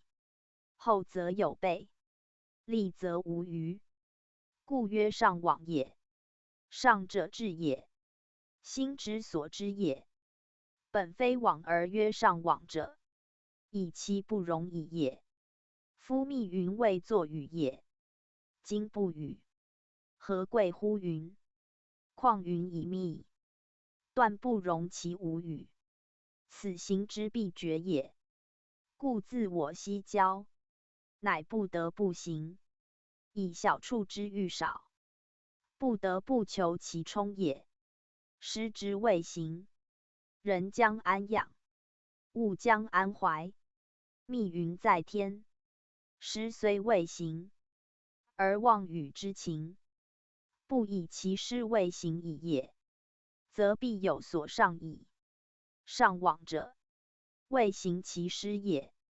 师行而后与则之配，道行而后欲处之成，此小处之用，有待于自往。正如密云之语，有待于自师也。夫二语一义，上往也，师未行也，皆所以是彖辞之意也。以密云不语，谓师未行，故有所上往，而自我西交。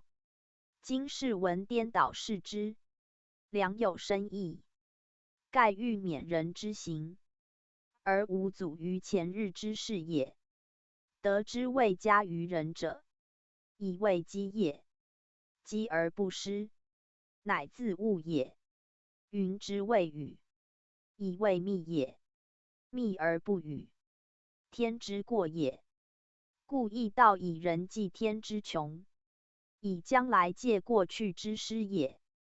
不与者以与，不以其时而自待；未失者宜失，不以其地而自止。故自我西郊，即序之以往也。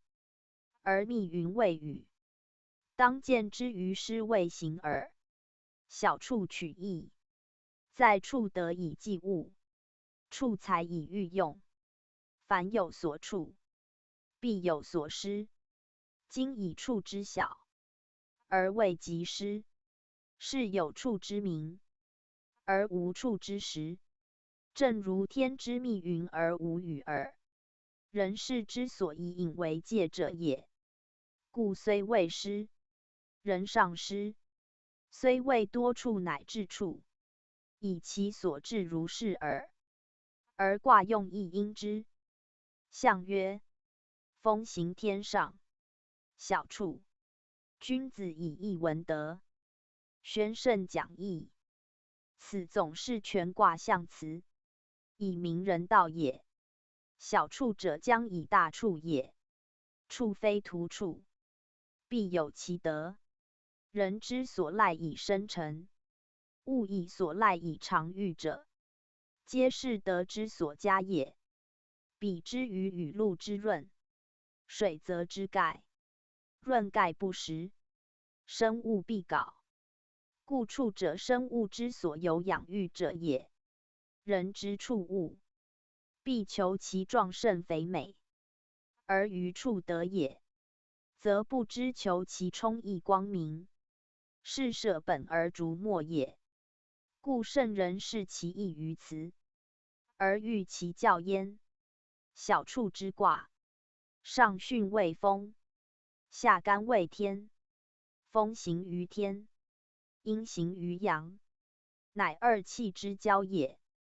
交则闻见焉，如云霞之为辉耀也。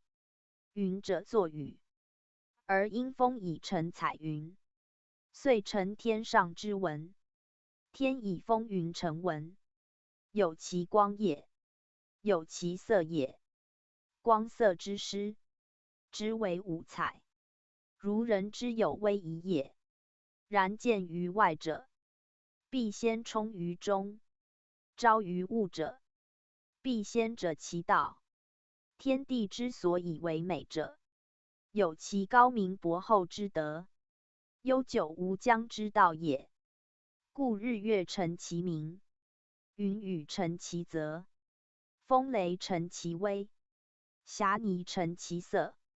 灿兮照于万方，焕乎垂于四极。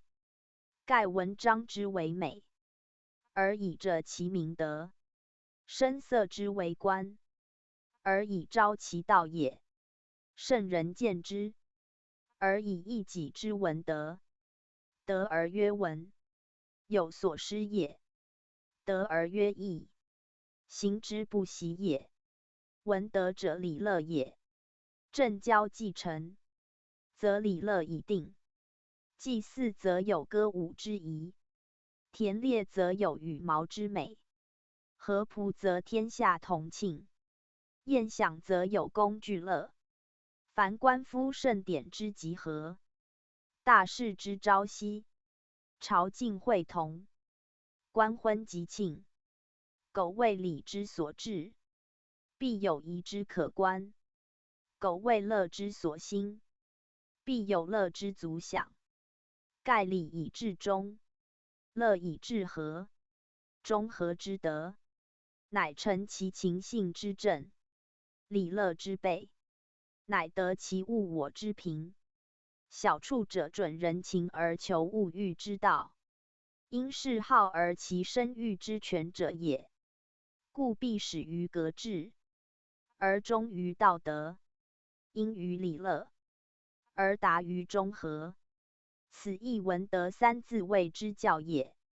昔与王真有苗不符，退而修其文德。五干与于两阶，促能革苗民之心，收统一之效。文德之所关于君子也如此。以非图文章外物之为美也，必先有其成名，以合天之高明，德之博厚，而后施之成德，发之为文。此文德之所贵也。盖象于小处，内存干健不息之诚，外推训顺亨行之志，斯称为文德，而足以协天地之道，成谓欲之功也。此处自即谓欲之欲字，能知此意，方知小处之用也。且小处彖辞，密云不与二句，与小过六五爻辞同者，以皆谓阴阳谓治，失则谓行也。德业之成，以实惠及物为先，道用之招，以生成朴备为本。故有其内，必行诸外；治其利，必者其功。天道不言而品物亨，是功成。圣人无畏而治功名，教化行，以无德不周，无善不实也。小处小过，皆失未大，业未成，有其备而未者其功，得其实而未充其用，则所谓之美未能光辉，事成未能推扩。此令于深沉之德，疏于远大之谋，亏乎仁义之性，却乎化育之诚。在人位不克全其人，在天位不得达其道。此物之所憾，数之所穷也。故亦于此谆谆垂教，而序人以日尽其业，日兴其德也。封天小处，雷山小过，二卦相似。巽者，干出变也；震者，坤出复也；艮者，干之应也。以阴而忘阳，以柔而济刚，其所求甚切，而苦于时事之易事也。故二卦皆以德则为师为辞，而免人以自反也。反则小者通而大矣，过者正而中矣，处者积而盈矣，失者周而及时矣。故小处之辞虽多，而是象括之于一文德三字也。德而有文，性能自勉矣。小处出二爻，均取象复卦之意，其辞与复卦各爻相类，非无有也。易卦大利，一往一来，自阳未往，自阴未来，故阳卦多往，阴卦多复，以阳进而阴退，阳升而阴降也。而阳卦以干为统，阴卦以坤为统。自干变者曰往，自坤变者曰复。如构与复二卦，是其者也。小处卦以巽合乾，巽者干之变，而其对则为复。复与构对也。构与小处，为上下异位，虽上下不同，而阳阴相偶，故小处亦与地雷复对，乾与坤对，巽与震对，升与降对，上与下对，故复与小处对，一阴一阳，一柔一刚。对者主宾也，体用也。阳以阴用，刚以柔用。小处之用，出二爻取复，亦自然之理也。且巽主进退，有进必有退。小处贵行，有行必有归。往者必来，去者必返。故小处爻辞始于复者，以反复为用，而弗巽进退之意。又小处者，巽宫出变之卦也，即一世卦。初爻当一事，二爻当二事。变者必还原。道之所贵也，义之所本也。义取逆数，道取逆行，由变逆推，溯源寻本，则变者必反于未变，再变者必反于初变。故小处出二爻，皆以复未用，乃从天地推迁之道，人物生化之术，所由来也。就变卦寻源言之，初爻之数，应复于巽之本位；二爻之数，应复于小处本位，皆往复定例也。若就体言之，小处谓处以养也，物欲之所动，情势之所主，射往而不返，行而无归，逐物而戕生，徇情而逆性，则前之刚健中正之德，将随徇之柔靡飘浪之欲以俱亡。是所谓处者，仅足自独而已，更悉以称其养育哉。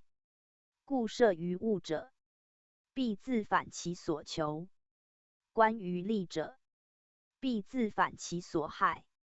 此小处爻辞，以复寓教，理也。亦是事所当知者也。故出二爻，皆明者复字，彼之克己复礼之为人，为人道所最要。亦以小处之复己履，履礼也。复礼而后成仁，得履而后成德。其指与地雷复卦正同，阴不可长，阳不可抗，存心养性，乃圣人中和之德，谓欲之本。此小处之所至也。初九，复自道，何其九？即宣圣讲义。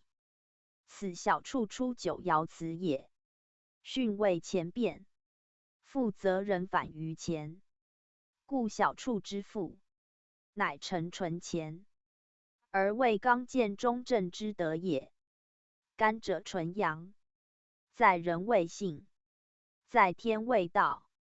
初爻，内卦之始，即前之初九也。以巽而反从前，即由物而复于道。又因乎干健之行，昭其大生之德，万物皆备其责，养其生成。斯即小处出爻所占之极也。在天之道，曰阴与阳，阴以从阳，顺以阴见，始终载道，人物同欲。此初九之极，盖言夫天道也。曰复自道者，以复非无条理者，乃循道而后复也。道者无所不包，而由下上达者也。初九居下，为复之始，循事以生，乃达道之真境。辟之于人，由情而复于性，由物而复于道，必有所始终。非皆能一蹴而己者，为圣至生之。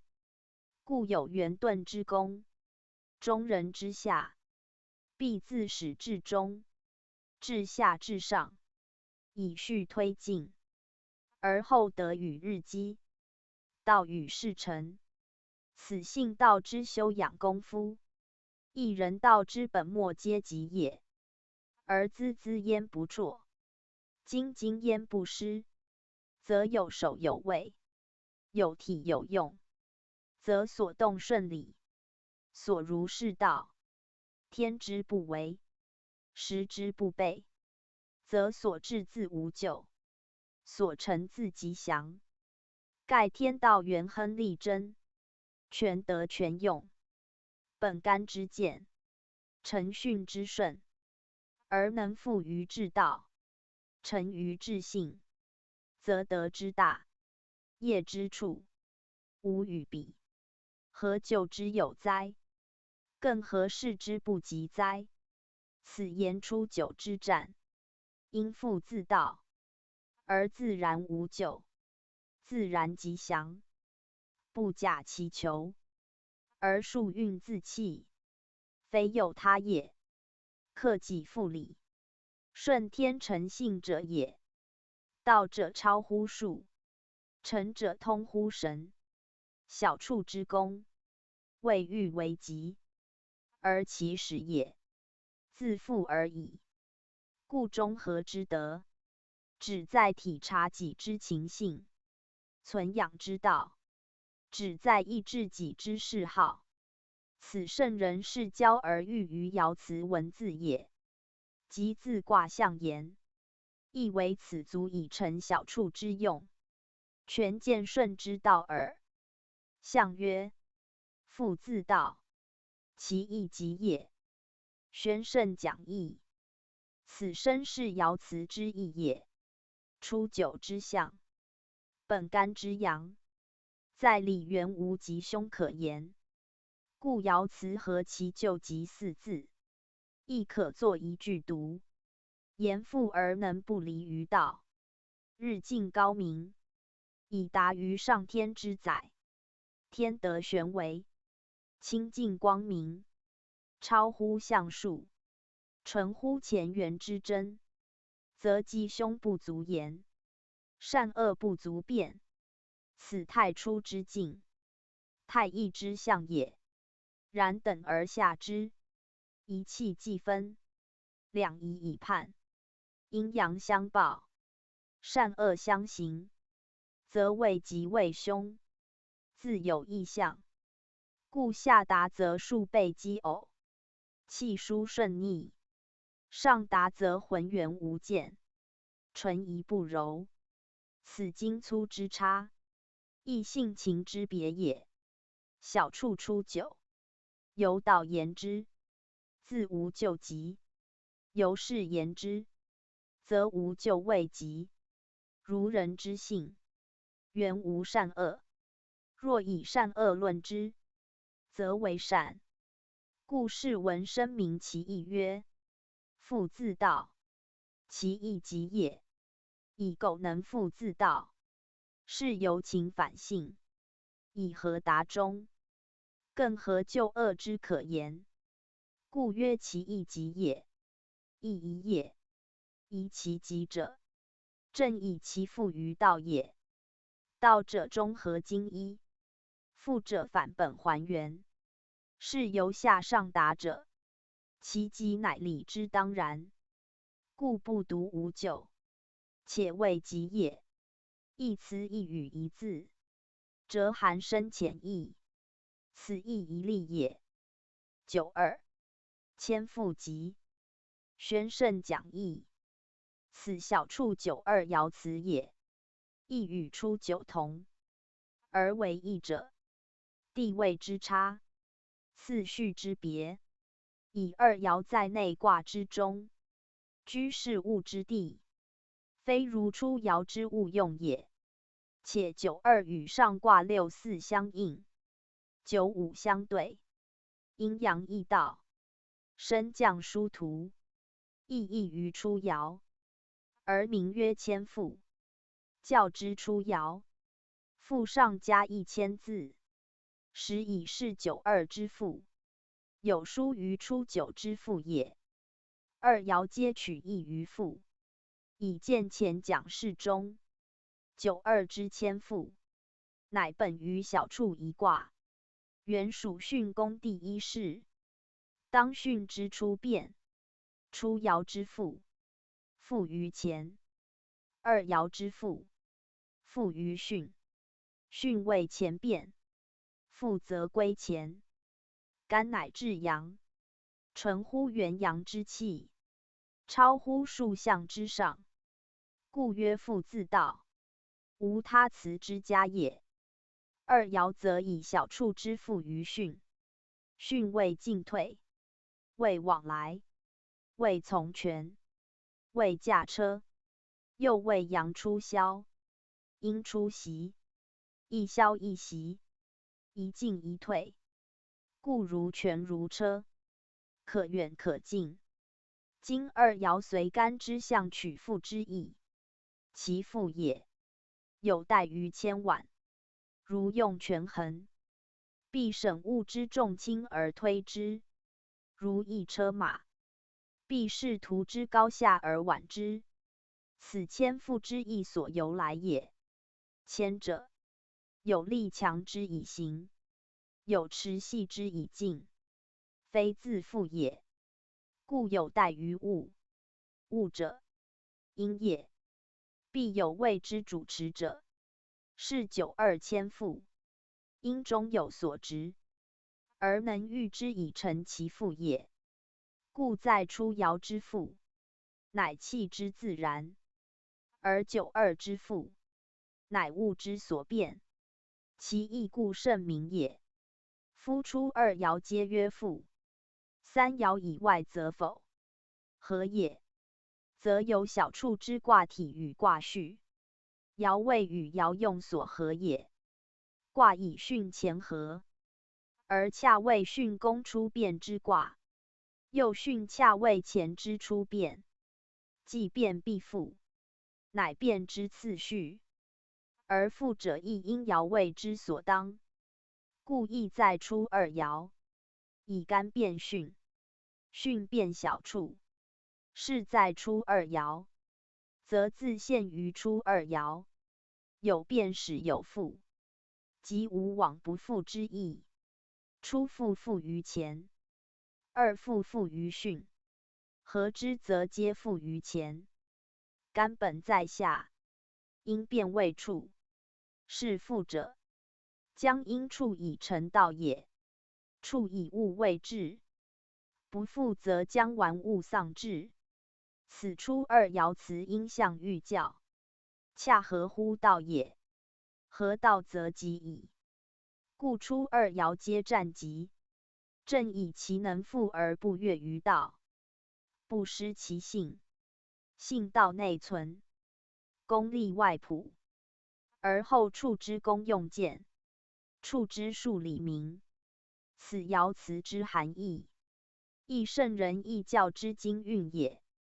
象曰：牵复在中，亦不自失也。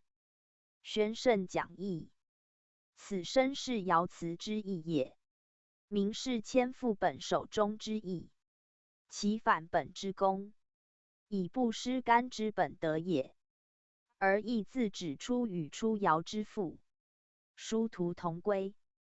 盖有小处而巽而乾，又恰当干之正位，不失中道。亦如出爻之复自道，虽出于推挽之力，其成人纯亦精明，与自然者无二也。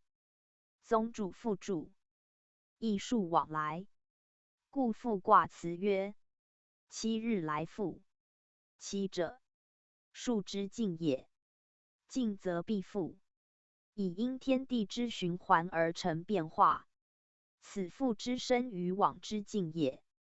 小处出二爻亦然，阳生而向上，自干始，至对中，而人复于前；阴沉而向下，自巽始，至坤中，而人复于阳。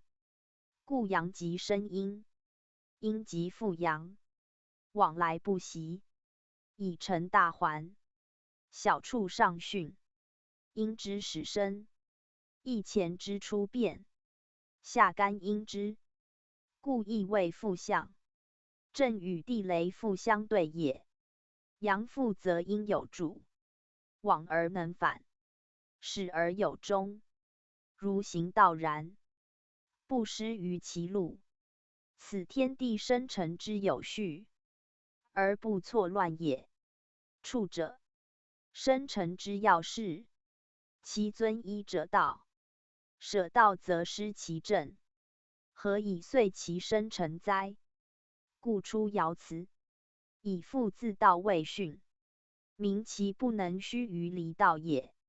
此处之本意，而贯彻始终，其始则生养之功，其终则为育之德。同思道也，痛复自道而成其用也。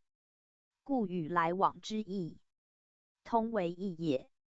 大哉复乎！一习不离，与道同住，此圣贤先佛之所养，即圣贤先佛之所处也。盖配诸天地而无缺，推诸生辰而无余，其所有者，一往一复而已。弘教复注：夫子此文所指小处之相，实为人生一大事。因生辰养育，必以其道，道以一阴一阳得其正位则。若失正则非道，非道则乖于处。故处自与独，故相同。道合则育，不合则独。只在正邪之别。此出二爻辞，是人以自负于道，即克己复礼之意也。93. 余说服，夫妻反目，宣圣讲义。此小处93爻辞也。本爻在内卦之中，即干卦之末。以上合巽，主变于阴，巽主进退，有车舆之象。以下刚上柔，两不相接，故有托扶之象。说同托月，古字通用，是所宜为是。扶车鼓之所凑，以乘轮转而变进退者也。托则不行矣。而在小处卦，虽因巽未用，实本干未得，前与巽洽，以刚行刚，内外阻隔，93皆阳，故曰以刚行刚。巽在外，乾在内，本末不接。余者本也，夫者末也，故有脱离之象。虽巽能顺从权，而所欲位不相投，是小处之道。因93而穷，非果穷也，以不得在境也。小处内卦君阳，阳至此以极，爻忘四爻之阴，而阻于内外，交错为离位对，转变为阴，阴与阳争，男与女讼，而成夫妻反目之象。盖小处巽之所变，巽宫二世，为烽火家人，即自小处变来，家人之象，亦夫妻之意。而烽火二者交山，阳为阴困，柔从刚化，故有构碎之声，伯息之势，乃烽火所激也。加以对为说言，为口舌，少长极度，中构之讼，因故以生。此亦同托扶之意。托从说者，正以互对也。反目者巽位多白眼，离位目，小处取反复之意。内外卦连而互离，上巽是胜，其变位时为所迫，不得不反目也。巽干本和，内阳外阴，元成匹偶，故有夫妻之象，乃以变而反目，于元善进退，良于行旅，亦以变而说服。此可见正变之术书也。利反为害，恩反为仇，此道之所不易守，而情之所难治也。故小处之用，必以自反为贵，能自责而恕人，自节而节欲，不为物役，不徇情思，而后得全其身，成其养，非仅多积富财之谓也。观达处92，亦有余说服之辞。更可见用之不可纵，恶之不可过也。纵之则穷，过之则绝。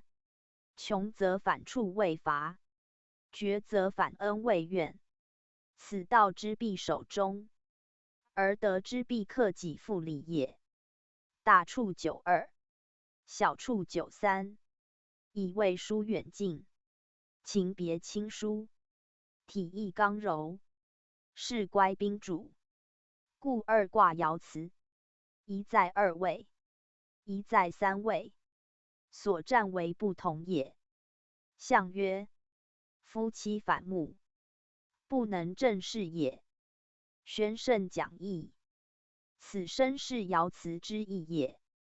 小处卦九三爻，以刚过盛，虽接近四爻之阴，阴与阳争，乃成反目之象。在人为夫妻，亦阴阳之体，贵能亲睦相得。今夫行过严，妻志不敬，刚柔皆失，遂成怨偶。此反目为凶战也。故事文曰：不能正视也。盖言夫妻主和顺，和以正外，顺以正内，外不临内，内不破外，相爱以诚，相处以敬，乃夫妻常道，而家之所以齐也。故传曰：男正位乎外，女正位乎内，三爻失其正位，而得不能相含容，故反目。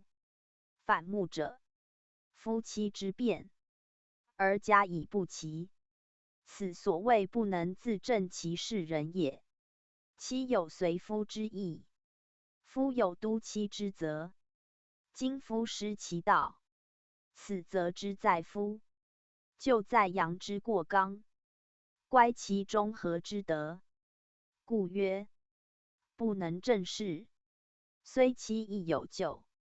就此爻则在阳，故以夫之不能正视谓辞，明其咎有所归也。64. 有福，血去涕出，无咎。宣圣讲义，此小处六四爻辞也。言六四一爻，应居阴位，当外卦之始，居内卦之交，应巽之主进退，本干之德，为刚而行健，既进而止，欲前而却，故有此战。有福者，福于前也。刚柔相当，三四两爻相接，四二两爻相应，初四两爻相生，故曰福。以阴与阳福也，中福之意也。中福以巽合对，内阳外阴，阴偶阳齐，奇偶相当，中外相得，故曰中福。小处以巽合乾，下卦过刚，本难匹偶，而在四五两爻，阴阳得位，有四中福，故曰有福。言能有福耳，非必福也。有福而福，是在善用此爻者。故爻辞以有福二字示其意焉。夫福者，必相信，必以诚，必两者不期而能契洽，而后能相生相成，以成其用。如鸟之孵雏然，贵在刚柔相济，阴阳得平。小处六四，济以未达，平以未匀，故曰有福。95亦然，不若中福之恰当也。在卦之用，横取对卦，故初二爻取复，而四爻以互离对坎。坎为血，且巽成坤之变，阴爻皆统于坤，血者阴物，故坤上六有龙血之辞，而此爻亦称血也。血为伤杀之所见。四爻阴盛，处众阳之间，亦衍伤杀之事。盖家偶未服，怨偶则为伤杀，其间不远，只在志去之书，或有服，或见血，是情势而易战也。自血至出四字四句，皆断而不连，然何解亦可通，以分之为断，合之则连。故事者有作一句，其实含二义也。去者进也，出者退也。合之则谓进退，则谓行止。替者自替也。乾卦九三系替亦此意。盖因干包坤，既见血矣，宁不自替乎？况以巽顺和乾见，一刚一柔，交争恐急。六四以柔御刚，以孤阴待众阳，心中替惧，情也，亦是也。而进退已之，见血而进，本乎见也。因替而退，循乎顺也。一往一来，爻象然也。见去顺出，无咎疑也。故爻辞八字，各有所指。分事则爻之德，合事则爻之用，而守之不失，自免于咎，以服于众也。见血不凶，心替无损，终以有福而知进退，不失其时，不乖于位，以乾而能却，刚而能柔，故无咎也。此乃小处全体大用，亦圣人是一名教之主旨。盖六四位卦中主爻，独贵者也。以阴主阳，不失阴之本德，故也。象曰：有福替出，上合至也。宣圣讲义，此身是爻辞之意，由名是思爻之用，而见易道之所先也。夫六四位上卦之始，上之九五上九皆阳也，以阴成阳，而克成巽顺之志，故曰上合至也。即此足见爻之本德，与人之所行，必以谨慎将事，知难而退，以不失其柔，而后能免于咎。此是文旦数替出二字，而略血去也。以进而见血，必有咎存焉，唯能自替而退，不直出见，巽以从人，不适得位，肾以守己，以干之刚健，由必朝干系替。今六四既由干变巽，则其不能刚愎自用，故以明矣，则能自反以替，自巽以成，而求不失其福，克尽其用。所谓知机之哲，事实之事，虽济兵于咎，而卒能自免，岂非以替出之巽所致乎？故独皆二字，以明无咎之由来，而更以上合在上者之志，以正有福之成就。一则因替出而无过，一则因上合而有功，转移之间，祸福大益。此小处之待用，全基于善退以自警，善柔以御众，善顺以成上智，善反省以服于事物。其利在己，而其德及人；其过不居，而其功足以备天下。此故贤者之行也。盖中和之道，必先自胜其独，以情忠于信，以物质于道。性以自净，乃真养生；道以会物，乃真化育。故小处虽寡，而其功德实力济之本，其志行实修养之源。本源不乖，大用以显。此以生成万物而不为奢泰，为育天地而不为性情。物我皆春，人天同化，其机不可量也。其小则寻常日用之事，故君子出则成人成物，入则立德立身，出无二致。所谓刚柔进退之间而已。故读易者，先审其辞；观卦者，先达其德。情者不可灭，义不可训；物者不可无，义不可过。义本于中和，则合道而事身，尽性而立物矣。宗主附注六四爻辞，写去剔出无咎，与涣卦上九爻辞，涣其写去剔出无咎，大同小异，皆以训取向进退之意。而不同者，则小处下位乾刚，涣下位坎显。刚则易谨，故自剔；显则易现，故欲剔。而刚显与巽之柔顺，皆不相容，故皆见血而致敬也。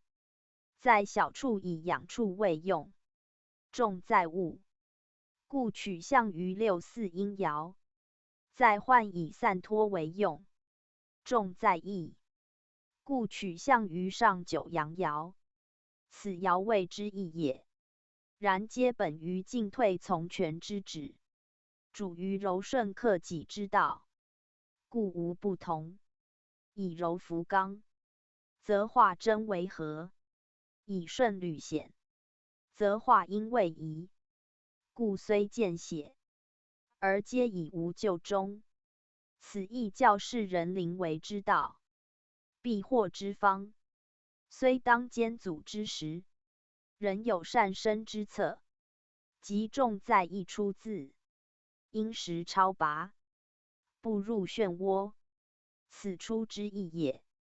以陷而不深，以骄而不敛，则有脱出之望。以全其身，保其身，而不与于凶咎也。故名义者，不以身示险，不以身训育，明哲自保，君子之应时也。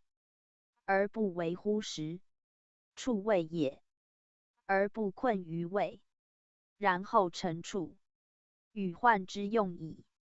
读者于此，当三思之，有弊于行止者大矣哉。95. 有福，栾如，复以其邻。宣圣讲义。此小处95爻辞，谓指本爻之用，而名小处之志也。夫小处之志，将以化育万物，生成人类，谓极德，非徒为一时之需，一己之欲也。在虚卦则为因人生之所求，而谋的久时宴乐之所好。其志未大，其用未极，而其所至，反为真颂以终。盖私欲不可穷，私利必有害，故必因而推之，以充类致敬。本乎中恕之道，行乎仁义之德，民胞物语，而无独私；加给国富，而无所乏。此化育之志，小处之所至也。小处95，居外卦之中，的时位之正，因权致用，以至成德，则以有福于众，有廉于外，有推己及人之功，有因民而利之惠，则小处之用亦大，而道亦广，不限于私欲，不犯于情好，则得利而成成，人治而易尽。此爻辞为义所致，而义教制定人民经济之所在也。有福者，如六四所讲，亦与中孚相应。此与中孚九五爻位正同，由教六四为近似也。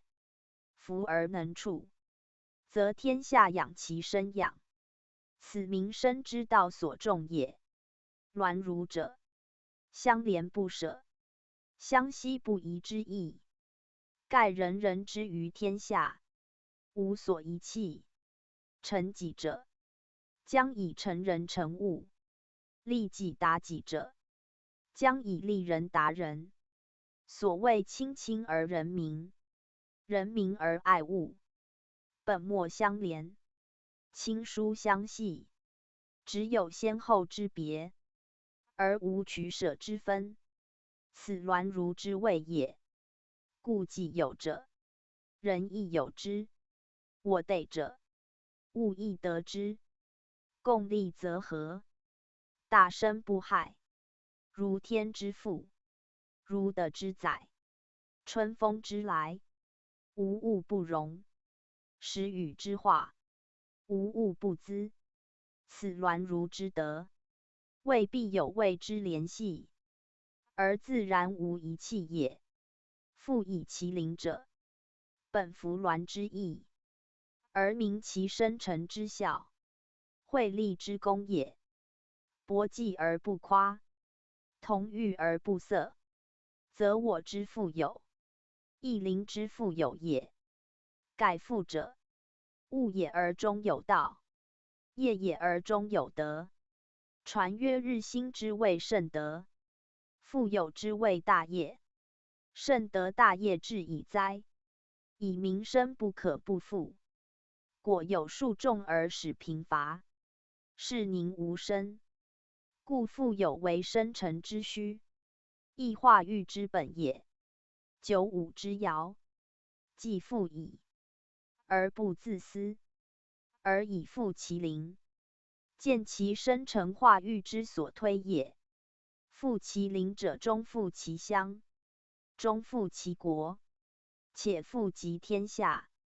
举凡人物无不富矣。而但曰其灵者，言所推之始，所攻之基也。灵尽矣，由近及远，人各有灵，则推之国家天下矣。故其象如鸾，由炼神之相及也。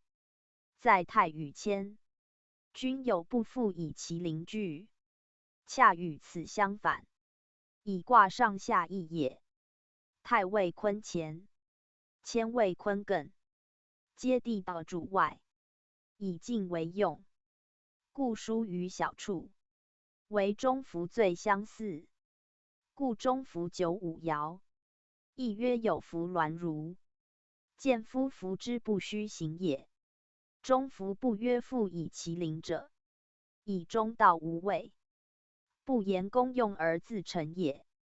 而小处九五，民处之必富，而不独享，以不负自私，乃能称其德。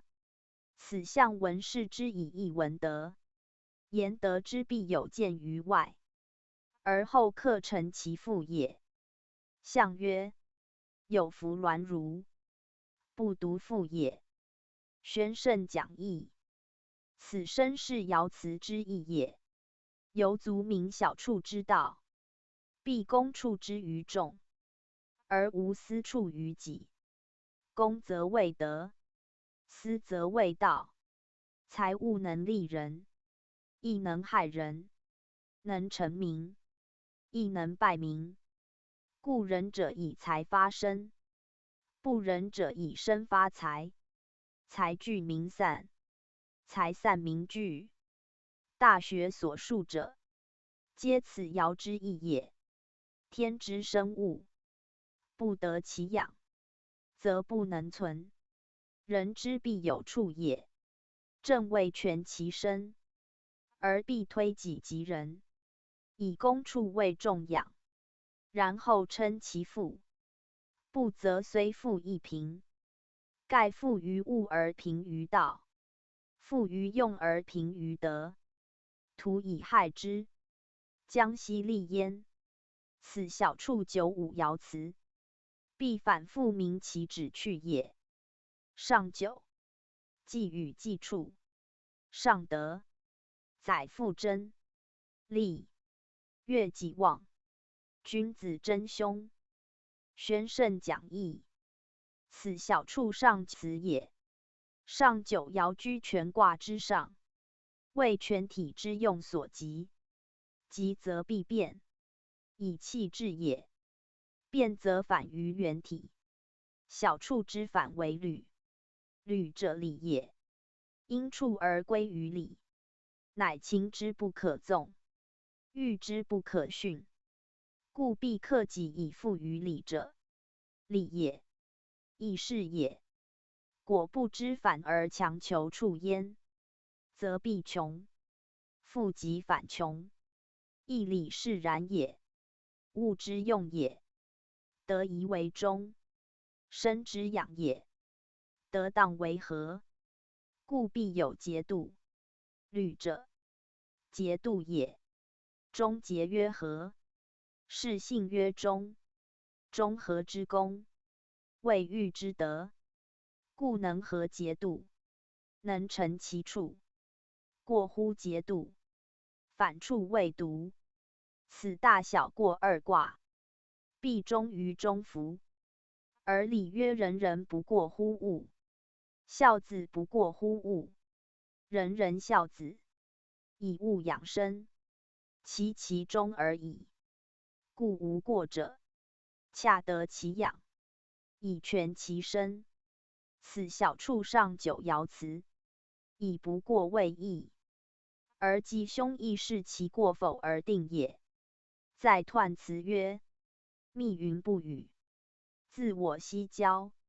此则曰：既与既处，明其气以变，而时以移，则象亦随之改，是亦应之意。故不语者谓既语，上往者谓既处。处助也，止也。云以得语，行以得止，恰有归宿，而变反前象也。在小处全体主于处，而其既处者，为以德为贵，故曰上德。彖以德为行，比云不语，今既语，是有德可上。上者，贵也，尊也，以德济民，人德而称之也。在九三爻辞曰：夫妻反目，而至上九，则变为和好。夫能正事，妇能随顺其夫，故曰载妇真。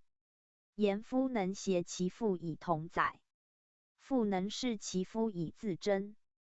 九三有余托夫，余亦载也。载则不托矣，故比于夫妇和顺也。利者，更免也，以有德及人，能正其事，皆成德达道之象，而弗于处欲之意。故宜更免以至于道，合于天性，则生者成之，养者全之，而不失其中和，克收其化育之功也。此德治而宁道，成治而通化，而人须一习不懈也。此例字，与前九三替例同义，亦本于干之德也。唯能依干之行见大身，使能成小处之上得以亨，以小处用在训，而体在前，得成于柔顺，而道本于刚健中正也。故真利二字，分体坤干之德，而上德二字，则何名小处之用？此君子以知义闻得也。月己望者，明明光照之象，而巽顺非日之明，故称月。己者，指望之前后也，前后不远，故曰己。上九爻居卦之中，未时之极，月满亦亏，故有积望之语。借人以自喜也，与利自义相应，而又以寄予之后，密云必散，皓月中天，恰得其时，比于人之有德。光大以照幽暗，辉耀以见文华，乃成德之时。圣勿使之在缺也。而莫惧君子真凶者，正以此爻之用，与前各爻反也。彖主上往，今既处矣，而犹真焉，自逢其凶，权卦自出爻始，皆主前进。今至上爻，其道已穷，更安贞乎？此凶之由妄行也，故适时而止，未得之机；非时而真，未道之穷。此是闻名止其意也。象曰：既与既处，得机载也。君子真凶，有所疑也。宣圣讲义，此身是爻辞之意也。盖小处一卦，至此已极。如在进，为宜自反，反则未履。复而有行，必求于理。故曰平而乐，复而好礼，为人道之正。若复而有逞欲，则必犯真凶之戒，而有杀身之祸。是处者独之，生者杀之。得之未成，名之未彰，而徒训于物，亡于欲，将何以称其欲，成其养哉？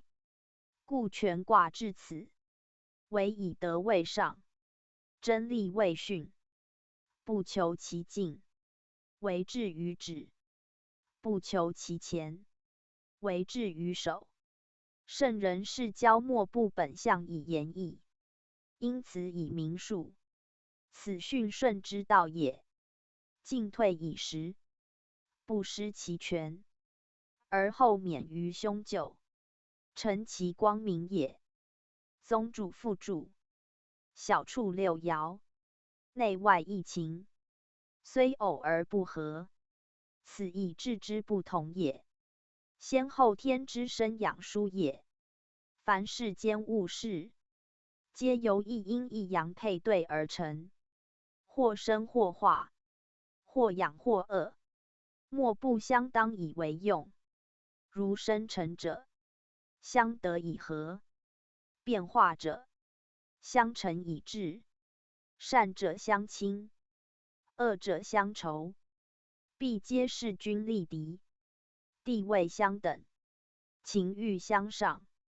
而一则同好而成倾慕，一则同真而致怨仇，则由于志趣之异，习染之差，利害之难调，良友之难化，故一则趋东，一则走西，一则向上，一则流下，其结果不同，其始发故无殊也。故在卦象言，皆谓对位；在情事言，皆谓偶类。而和亲者，为善对，谓佳偶；怨真者，谓恶对，谓仇偶。乃同而不同，相差日远，时有由也。故相生相至，谓变化之本；一往一来，谓趋向之道。而在乎后天之情势所不定者，故小处，寡也而不宜增多，养也而不宜过分。为和乃中，为胜乃固。此爻辞吉凶互见，而利害终始悬殊也。又曰：小处一卦，君以处则畜养为治，而以物力之所限，实谓之所至，不得大充其用，故以小名。此彼之初有所积，略得于欲之家，与夫妇有所造，颇得失不知事，而得业未丰备，至行呆身静者也。故全卦以静行为要，以文德为本。然处于物者，恒穷于道；至于德者，恒趋于行。此人情之偏，为天理所不许。故小处于欲养之必须，则未当；于生机之德中，则为宜。过之则不宜不当，为其介于人欲，而胜于物好；重于天性，而轻于情；主于生生之道，而次于行为也。与中庸穆章之旨相同，亦以性道为本，戒慎为用，中和为治，谓欲为臣。盖中庸所述，纯本乎义教，而更推其详耳。故在小处之象辞，名其为义文德；而上九爻辞，则以德之济积，是其用之以吉也。而六爻之战吉凶，无一不以物与德比，情与性较，以明其轻重，而求之中和。果中和不失，生育必全，德业既成，谓欲自治。此为义所见，而始终以一福自喻其旨焉。福，中福也。中和之转因耳。为福乃有处，乃能成其处。处者以德不以财，由天之则物，在囹圄，不在密云也。在九五上九二爻，故以明皆其意。且推及小处之成，利用复生之志，乃为德而非物，为真利而非余欲，为同处而非独私，为知止而非直径。无非欲由此转而入于礼教，反而修其性行。中上九之谓，皆履卦之用，应复数之成，行教养之功。此故人类一大事，亦即中国数千年来一脉之文化所存精髓，自非轻易所可改革者也。诚以人生不可无养，而不可专营于利。在利与害相随之时，必求其真利而无一害。此在以义为利而后利耳。故乾坤四德，利为其一，而是文则曰义之和也。自此以后，凡言利者，皆亦以义字，不复尽称利。非圣人不言也，乃欲以义代之，而使得真利耳。故义之利，即以后经书之义字，而义之言利，亦即他经之言义也。义则君利故也。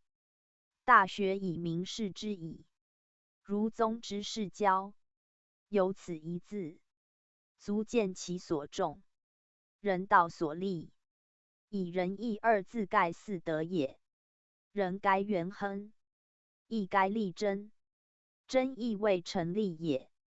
而小处履二卦则由着真利之德焉，此不可不知者也。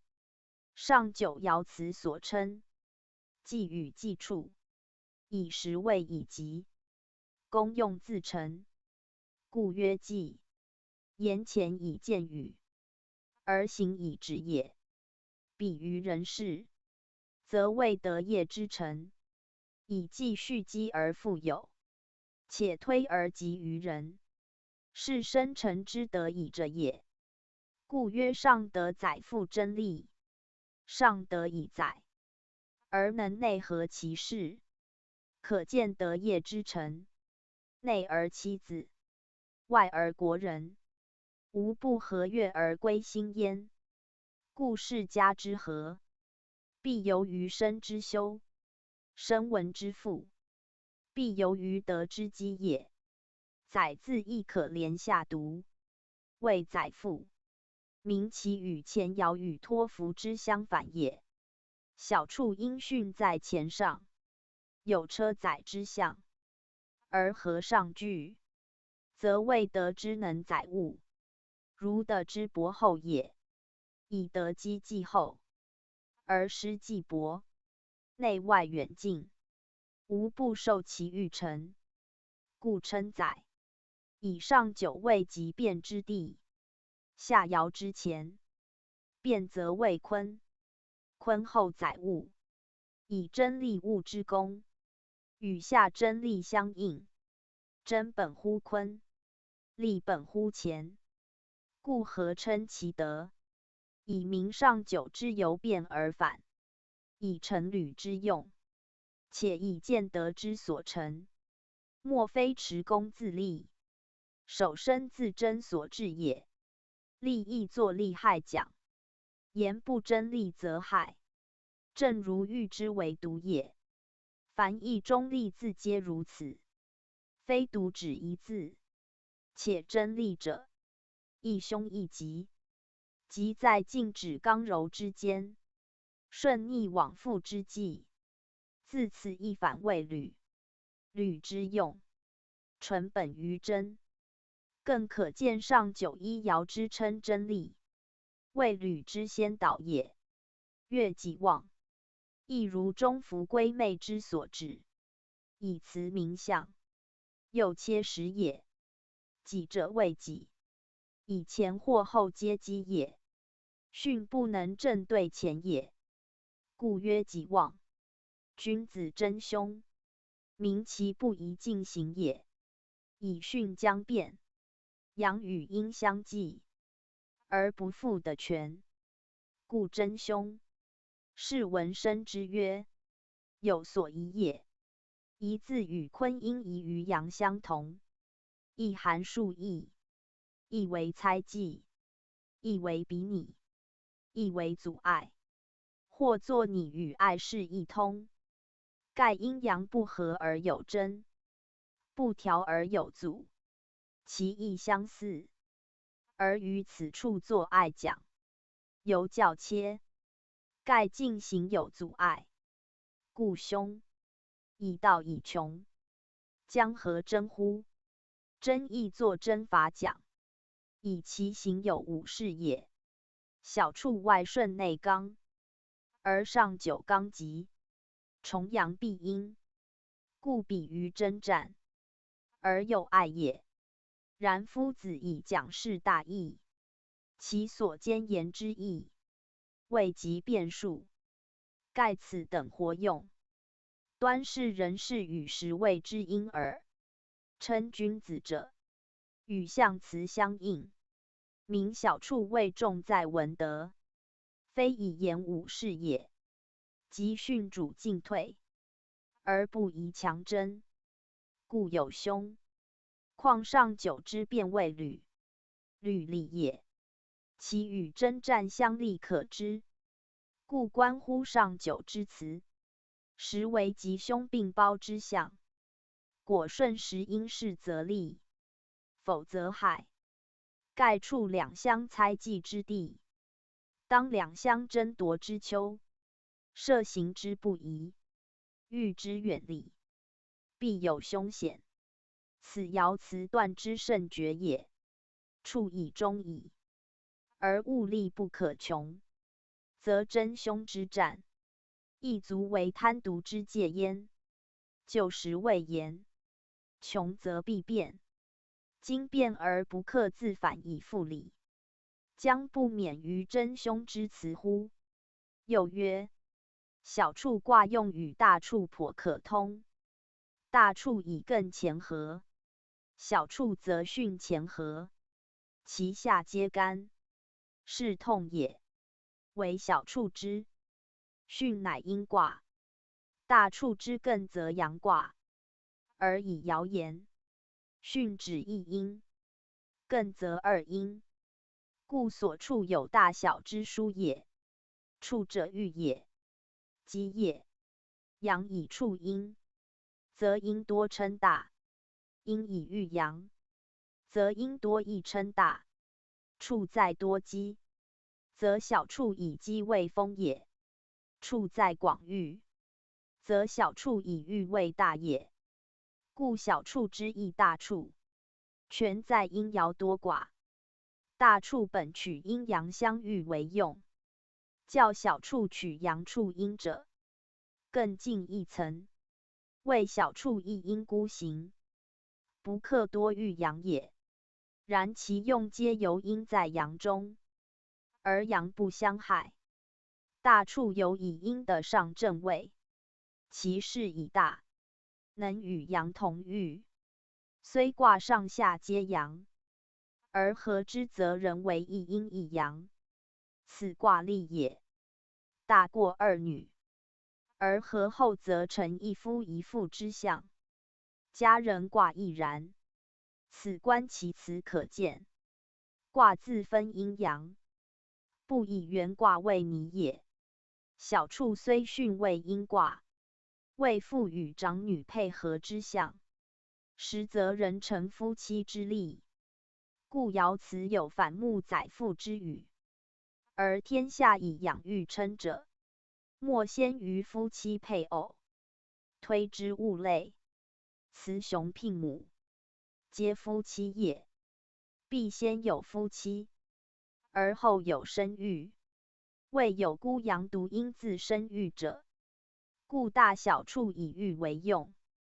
均取夫妻配偶为育，而大处推及物类，更引铜牛粉使良马为正，亦名生育之功，必先有其良好之配偶。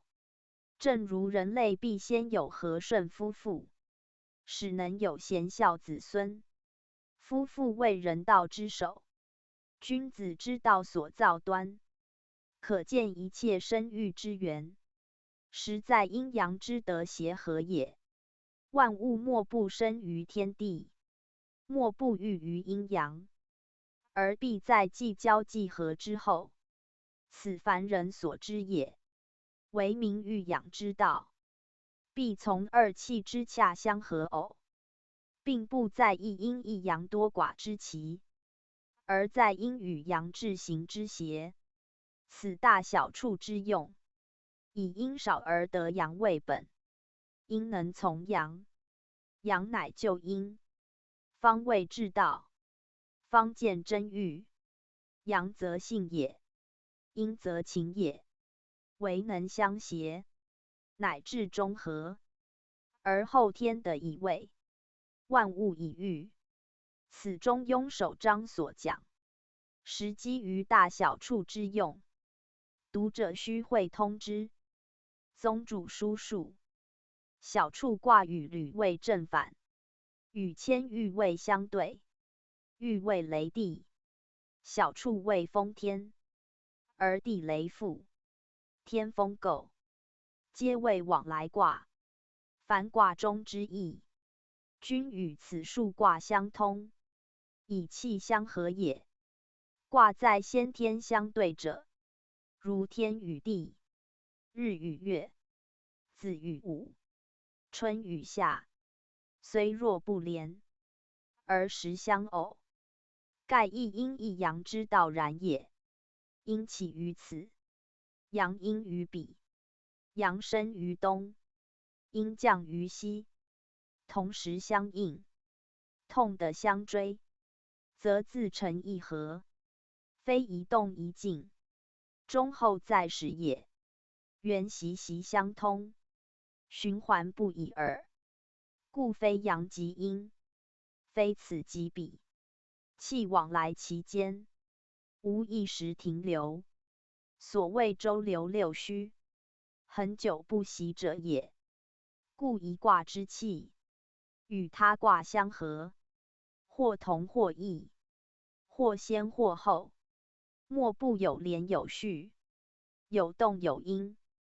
故在风天小处之反，为天则履，相道为天风姤，相对为雷的豫，相错为地雷复，相应为地山迁，相通为山天大处。此其明显者也。在合之先后天位，会之消息数序，则各卦相连为用，皆可按图所记。故不独小处谓然也。又求之于八宫，与其本宫对宫之位，所行之次，为主谓宾，各有所当，则一卦之情，莫不必见；而爻辞之旨，莫不得其由来矣。故卜卦者，贵能会通，而察其变。变则卦意爻书，因变以知未来，此神机之所起。今但言长而略变者，以变之难尽于言文也。是在学者熟于常数，而后能自通之。处者，序也，欲也，以众之所欲，有资于序，故既比而有小处焉。处者一大，而小处则其始也。当比之时，事业初定，所处未盈，虽处而未大，故曰小处。且孟子曰：“处君者，好君也。处以成之，欲以击之，由见而至也。非有处于前，有备于先，则虽处之，不得遂大。是民天下初至，取之于民者必薄，而民之奉其上者亦必廉。治世之责，故如是也。有处者，备其余以为不时之虚也。因虚而有处，则称利之所及为宜。彼后之处，利有未逮，则其所余者寡矣。此亦小处之所得名。序卦曰：小处寡也。寡者少也，少处之谓也。古人言少者，多谓之小。由曰稍稍也。处以御众，亦以奉公。此理所谓3年耕，必有1年之处；9年耕，必有3年之时。而夏之贡，商之赋，周之彻，因时亦以为治。是取民之有限者，皆小处之意也。天地生物，莫不待处以生以成，则虽小处，不得贤其寡，而正因其寡，足以遂其生成也。如天雨以润物，多则泛滥而未害，不如其少也。人之于所处，多则贪悦以损其德，亦不如其少也。故可大则大之，可小则小之。圣人之治政，本乎天地自然之序也。故小处以寡而成其用，足以少比之功，因虚之志，而无欠矣。论卦之象，上巽下乾，风在天上，干阳也，巽阴也。一阴无阳，阳多阴少，阴反为贵，以阴之少，阴阳之多，故称为寡。言所攻不足也。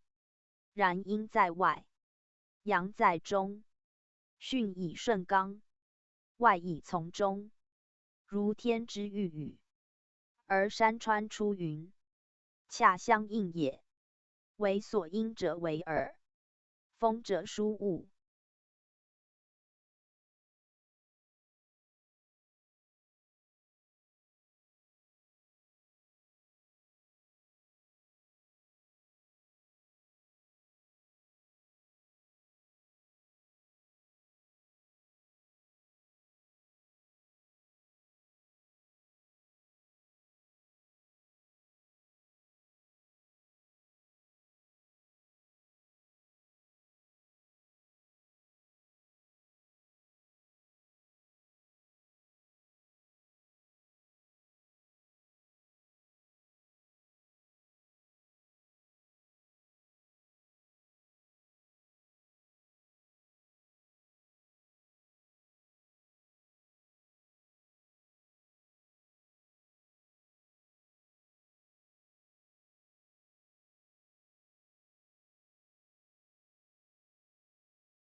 而与御风则止。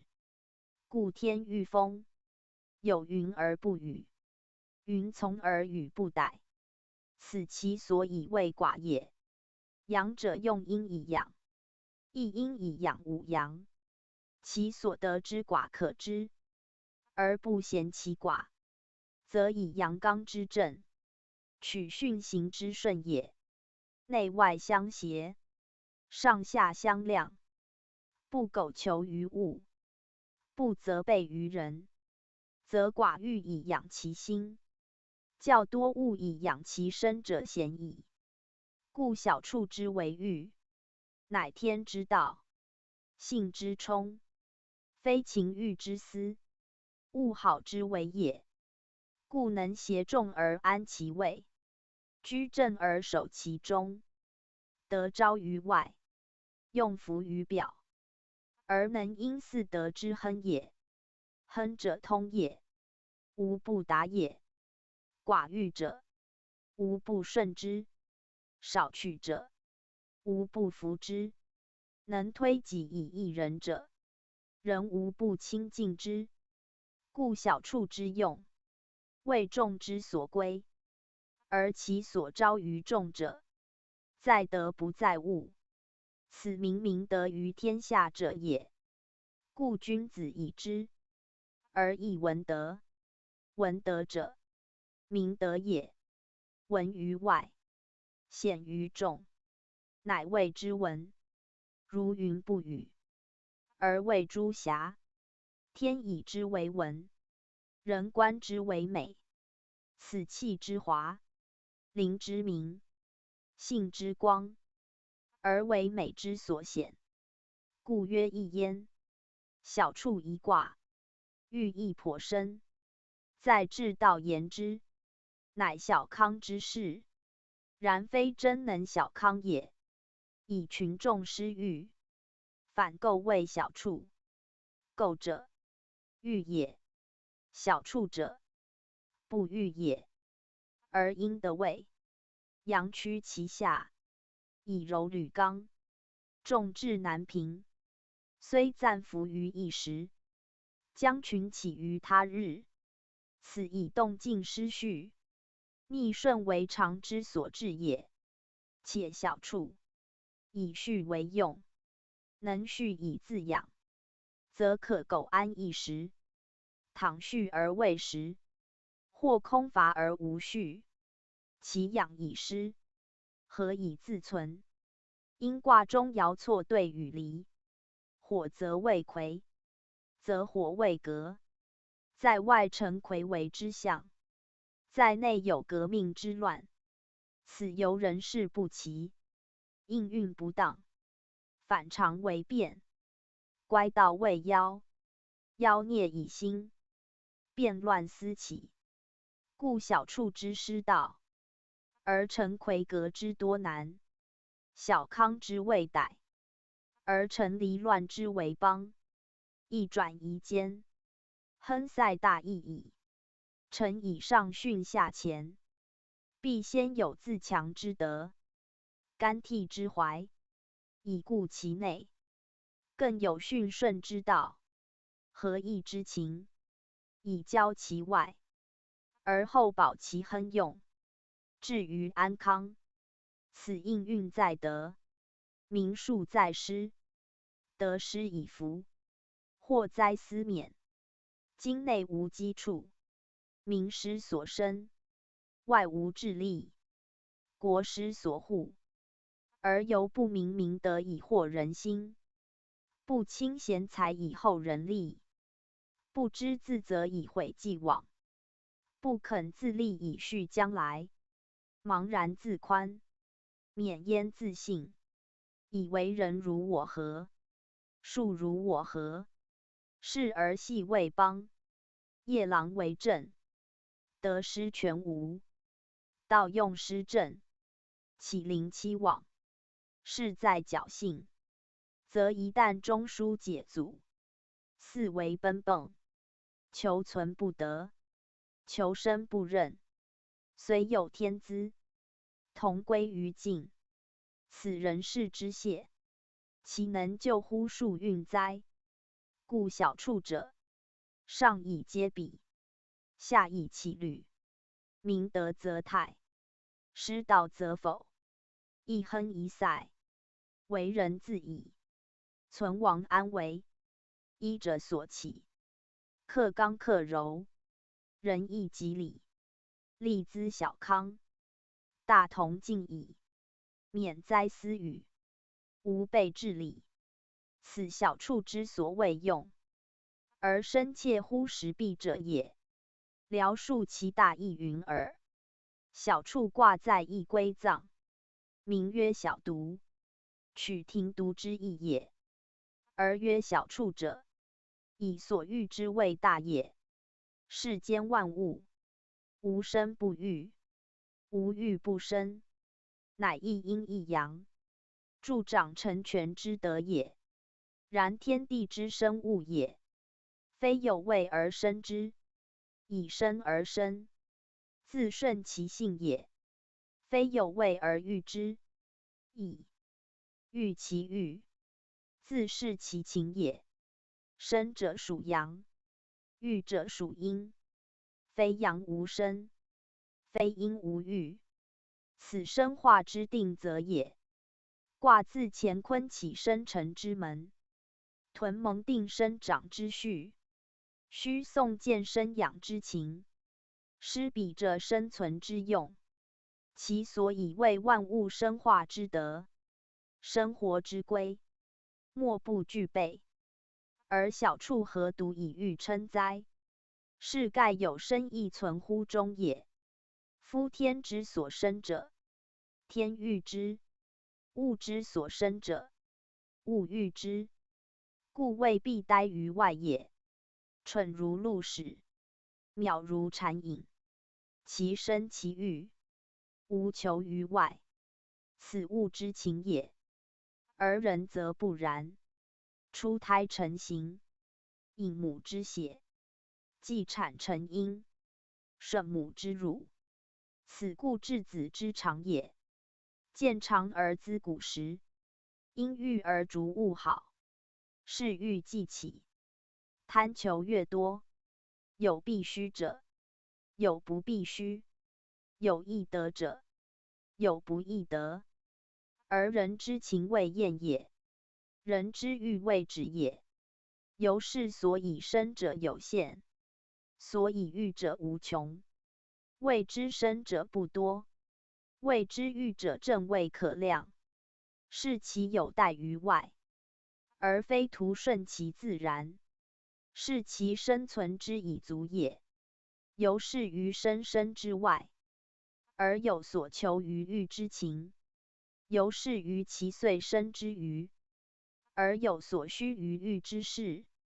夫而后育之为育，回别乎屯蒙须诵施比之规，而及其育之所谓，推其育之所至，乃至演化人生悲欢哀乐之情，与世道安危治乱之序，而不复平均坦白，与物同静，悠悠异域，与天同康，乃为如潮如波之相推，若根若沸之相当，以促成人类史上之变化，与人群学上之波澜。此故历数古今，静观文也，所谓能免者也。故君子于此，不得不求其道焉。小大处者，欲之道也。从之则安，逆之则为，守之则治，失之则乱。人将欲遂其求育之情，而无害于未育之道，则所谓育者育也，将以成其身也。不然，则苟为育之求，而忘道之所在，则所谓育者毒也，将以杀其身耳。可不慎哉？可不审哉？小处大处皆以应用，皆由阳生故也。生之者众，而食之者寡。在理财为何道？今之所谓生者众者，言仅有其生耳。食者寡者，言养之不足也。生众而养不足，则生者苦矣。故必求其所以养生。天下之人众矣，而得其养者少，则必争，是乱之所由起也。民以食为天，以足食为全身之备。今民皆不得养，而上无所备，任民夺食以自救。此虑人相食之事，亦乱之所由极也。故人类不安，而世道不均，国政不理，而物力日困，天下之不复治也。宁为运数之使然耶？彼之所负，我则夺之；人之所有，我则取之。是相与谓道也。道者日穷，穷而养道，庆其所处，不足供一时之需，尽其所有，不足济一方之急。越穷越困，虽道将息用之，唯有同归于尽而已。此为失其所谓欲之道，而图世人以物质之力，争夺之巧，其所抵，不至于杀人以生不可。亦杀人犹不得言其生，则将何谓？此是道之变，皆根于权力之说，物质之文明而来。虽欲阻之，不可复止；虽欲消之，不可复除。唯有单单逐逐，终日习为道直而已。更谁为求其所以谓欲之道哉？小大处者，欲之大小，道之大小也。小则小康，大则大同。小则处其己，大则处其人。小则处于一时，大则处于天下后世。盖有处思有欲，有处以欲，思免争夺，所需既足，盗贼已绝。此君子因人情而治政，因人道而治身。不过亦无不及，至乎中而已。故小大处，因时损益，即是否泰，而立其序，定其志，明之为处者，言虽未喻，而无害于物；虽立身，而无损于人；虽有待于外，而无肆于中；虽有求于余，而无乖于德。盖恒之于治中，治之于治军，不为贪而争，不为奢而淫，不为不得，而不至于得；不为不养，而不偏于养。故虽贫而不困，节而不穷，用欲而不伤财，取充而不患满。此处之为道，必有得也，必有责也。为人为己，同利而无所害；为我为物，同用而无所亏。物我两宜，人己俱是，故曰处。处者，善也，好也。至善亦好，天下同康。上何患乎真？何忧乎平？此亦教之所以谓治也。天地之所以生成，日月之所以照临，风雨之时，寒雨之平，无人不养，无物不生，则处道之所见也。唯在乎德则之流行。且小处者，以卦象言，取阳为财，而奉阴为主。其所合卦，谓巽与乾，交错则谓构，即上下义也。天风构之对，谓地雷复。复者反也。阳极则反阴，阴极则复阳。故在天位阴阳往复，在人位性情还原，反本还原。谓道之大则，干谓大本，谓大始，坤谓至德，谓至中。今以阳往者，必以阴归；以情去者，必以性复。此天人之大义，终始之总图也。小处以风火相山，变而至构者，乃复穷至阴也。阴不可及，欲不可纵，故人还于复。此小处辞义之所本也。人之所生，以情欲为生，恒玩物而逐于外，使性日离，乃失其本始，以至于毒害其身。欲求免焉，唯在于复。克己复礼，以成其性，使全其身。故在小处出二爻，皆取复之意。言不复，则不能成其欲也。果以欲而成欲，以处而训物，物欲反戕其身，更何贵于处欲乎？故本于复以还于始，克己复礼，乃反处谓履。履者礼也。无履则无以立，无以自复。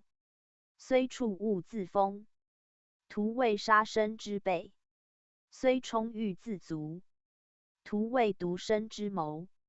象有耻以焚其身，人怀宝而甘于罪，是徒处而无复。徒之有欲而不知有生，徒之有生而不知有性。一往而不复，一去而不返，沦为禽兽。虚成盗贼，害己而损人，背天而杀物。虽日视乎处，是自伐其躯，自戕其性而已。此圣人所畏惧，而特戒之于爻辞，以复为道，以履为归。能如是，方能成其所欲，方不被夫处欲之用。盖人贵阳而见阴，先性而后物，平情以治欲，格物以治之。然后人己同生，物我并育，而处之为义至矣。此出二爻之辞，必取复以立其则。故不独卦象之常变，所必如是。即天人性情之始终，亦莫外乎是也。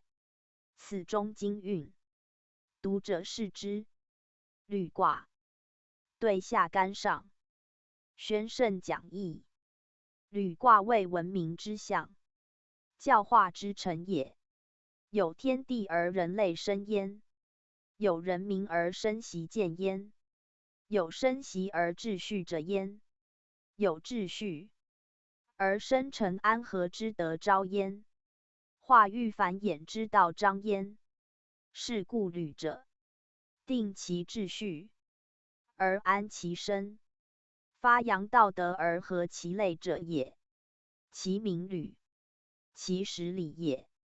其卦有志，其辞有嘉，而义有专，用有定，谓生生之序，人物之大防也。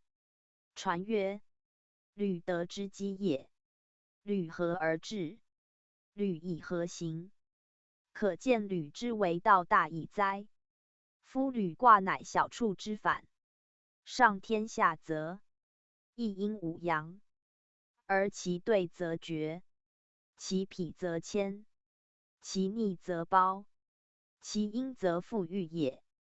盖履上干下对，对以成乾，阳以育阴，阴和而成德，阴刚而行己，以说言为貌，以不习为道。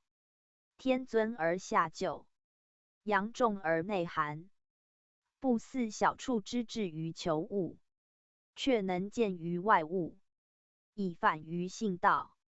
此中和之德？而其成则谓欲之功，故谓人类准衡，是道摩楷。而人事一切由之以定其位，依之以安其行，此志之所依，德之所齐，道之所以大也。履卦卦象，以干合兑，上谓纯阳，下谓少阴。兑，少女也。少阴从阳，少女从父，生育之爱，出乎天性，虽和之情，成乎至德。虽五阳一阴，外刚内泽，而能从顺不为，克己自守，故谓之履。言有所处也，动则有形，静则有力，进则有序，退则有位。此人道之所定，而万类之所安也。故曰履。如足见地，而不逾亲现焉。自来天地生物成物，垂象如日月，成形如山川，动如飞走之属，静如木石之类，运行如岁时寒暑，往复如日月风云。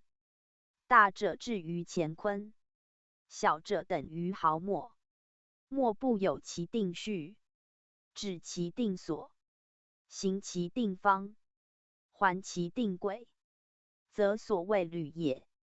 无履则乱，故万物并育而不相害，道并行而不相悖，并生并存，并化并变，而无失其时，无乖其位者，履之道也。而圣人则焉，设卦以象之，称辞以明之，推其动静云位，以治其安为利害，莫不有履以治之，纪之，义之，是谓之理。故履者理也。理始于人，履成于天，理见于物，履寓于道，理归于一切，履定于自然。故有义即有履。天地定位，履也。山则通气，履也。凡各卦之推荡，各爻之往来，无一非履，而以干兑独皆其一焉。天尊居高，则小在下，反应于绝，旁通于谦，而与小处相反相成。此卦象之所由生也。传曰：履者处也，与小处之称卦相应。卦则难止，处则有定，而处者求其定。如人之富有，必求其安全也。果富而不安，有而不全，则生又息乐，成又息畏。履者成乎处也。由处而得履，由履而克处，往复之用，恰如其志。故君子父必有教，富而好礼，欲保其父也。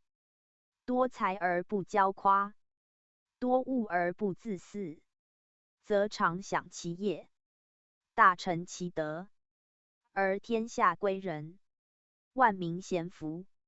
此卦之以对居下言其下之乐府也。夫履上乾，干乃君相也，居高而临下，本刚健以生成万物。彼之天地为生化主宰，人物所崇仰者也。而其下对卦，说言以称颂其上，顺柔以和悦其主。如少女之承欢膝下，柔色宜身，以得清欢，则生者得其欲，化者得其和，哉者培之，惧者教之，以怀柔远近，亲慕老幼，此慈孝之德，仁爱之师也。故于人道，为父慈子孝，而欲其义于礼。礼始于孝，本于尊敬，行于祭祀，而成于教化，至公于治平。此一卦所包，盖自修其以远于治平，无不由此推之也。礼有300、3000，而守于孝弟，未反本父始之道也。故祭祀上焉，敬天事亲，皆报本也。而履卦自小处变，生而得养，居而得安，行而得所，化育的时，物力的足，莫非天所与者，安得不有报乎？故礼贵往来，崇德报功，不迁于仪，溯源敦本，不舔所生，皆所以行履之道也。故履者，道之所行，德之所成，教之所立，治之所明。由前言之，所以报恩；由后言之，所以培本；由内言之，为亲亲；由外言之，为人民。而亦归于礼。此中庸所谓亲亲之杀，尊贤之等，礼所生也。尊贤即人民之义，人民由普遍言，尊贤由推重言。而尊贤故谓人民也。人义本同出也，人以为体，义以为用，礼重用，故言义。义所谓力争之德也，而是以成其元亨。盖义由用反本，由坤以归于前。是用之必有所成，而生之必有所育，育而后成其生。是履之卦谓前兑，而其用则取坤艮，故以力争为德，而彖辞则称其亨也。有国天下者，必求其亨，而不始于争不可也。故治平必自修其始，而成人成物，必自成己始也。履者礼也，以诚为本，以敬为基，而仁爱谓之干，孝弟谓之先，而促成交与政，民之化于德，行于道，各得其所，以全其身，而共安其序，乐其欲。此履之为天下履，无一不足见而公行之也。有履以处，有礼以安以一，则小处得其处，而圣人正交得其成矣。此下悦而上尊，内和而外健，失之四海而同顺，垂之千古而同富。礼之为用，大以至矣。学者可不重视之乎？弘教复著，履卦最奇，以干而能辅从对，以上而能卑以自牧，故谓奇。盖中国文明，全在礼制。礼以天子始，无不纳于规矩方圆之中，尊卑皆然。而尊者更自卑以律下，故象取干纲居上，而随对以将心也。阳主身，而此独用其将，盖以得民乐服耳。若生而不将，则成亢龙，贵而无位，高而无名，将何以自存乎？故圣人治义，阳以应用，刚以柔行，不许其过，而使之中和。此道之待用，亦如道之主旨也。观履卦更可证明矣。又曰：履为人类立身处世之本，即正交治人安民之基。一部礼经全由此出，即中国古代文化，亦教治平修其功夫，莫不始于此卦。故讲时宜详细推议，以求古圣立卦设辞身心，与夫一交包盖正交为义。履卦所得名，以柔履刚，如人之见履也。盖以干对合，一阴居中，而能连诸阳，阳以从阴，阴以接阳，比之在上，而能辅救于下，居尊，而能议事自卑，此以名分所委，而克见其德，修养所成，而克行其志，不以富贵骄人，不以贫贱丧志，则不平者能平，不均者能均，却者补之，罚者抑之，多者节之，过者约之，以其于中，而抵于和，故名履。言是人有所履也，虽尊荣而不为，卑陋而不辱，屈而得伸，上而可下，以定于其分，而安于所生，以益其分，整其乱，而使之不乖不悖，不逆不离，以成其道，而后其德。此圣人治平之所取义，而礼乐之所仿心也。履自上师下父，师者，民生所指也。古文与广或场相通用，皆是为人物所安处之地，而心智海体之所修习，群类动静之所依期，而不犯于外患，不逢于时灾。故如屋庐巨基之类，多取象焉，而履则又为践踏之用。富者反也，行而自归曰富。言人之行远而不忘其本始，往而来归，去而人返，则不失其宗，不离其源，循环往复，以合于天地之道，故曰复。如复卦，7日来复，乃天道也。而人之行，则谓复始。克以复礼，以至于人，则修养之事也。人之所以生存者，不离于道，则所虑者，以道为本。复始复礼皆复道也。小处所谓复自道也。复自从赤，亦行行之意。义之言人道也有4行，即道神德行是也。传曰显道神德行，民义之所以事其止，而教人有所尊也。行者，一切事物之动定也，而履该之，由其成言，曰德；由其始言，曰行。二者精粗之别也。故复自从行与德之半该其始终也。人之足所见者，即身所指；步所行者，即心所至。履者，人之所以行止动定也。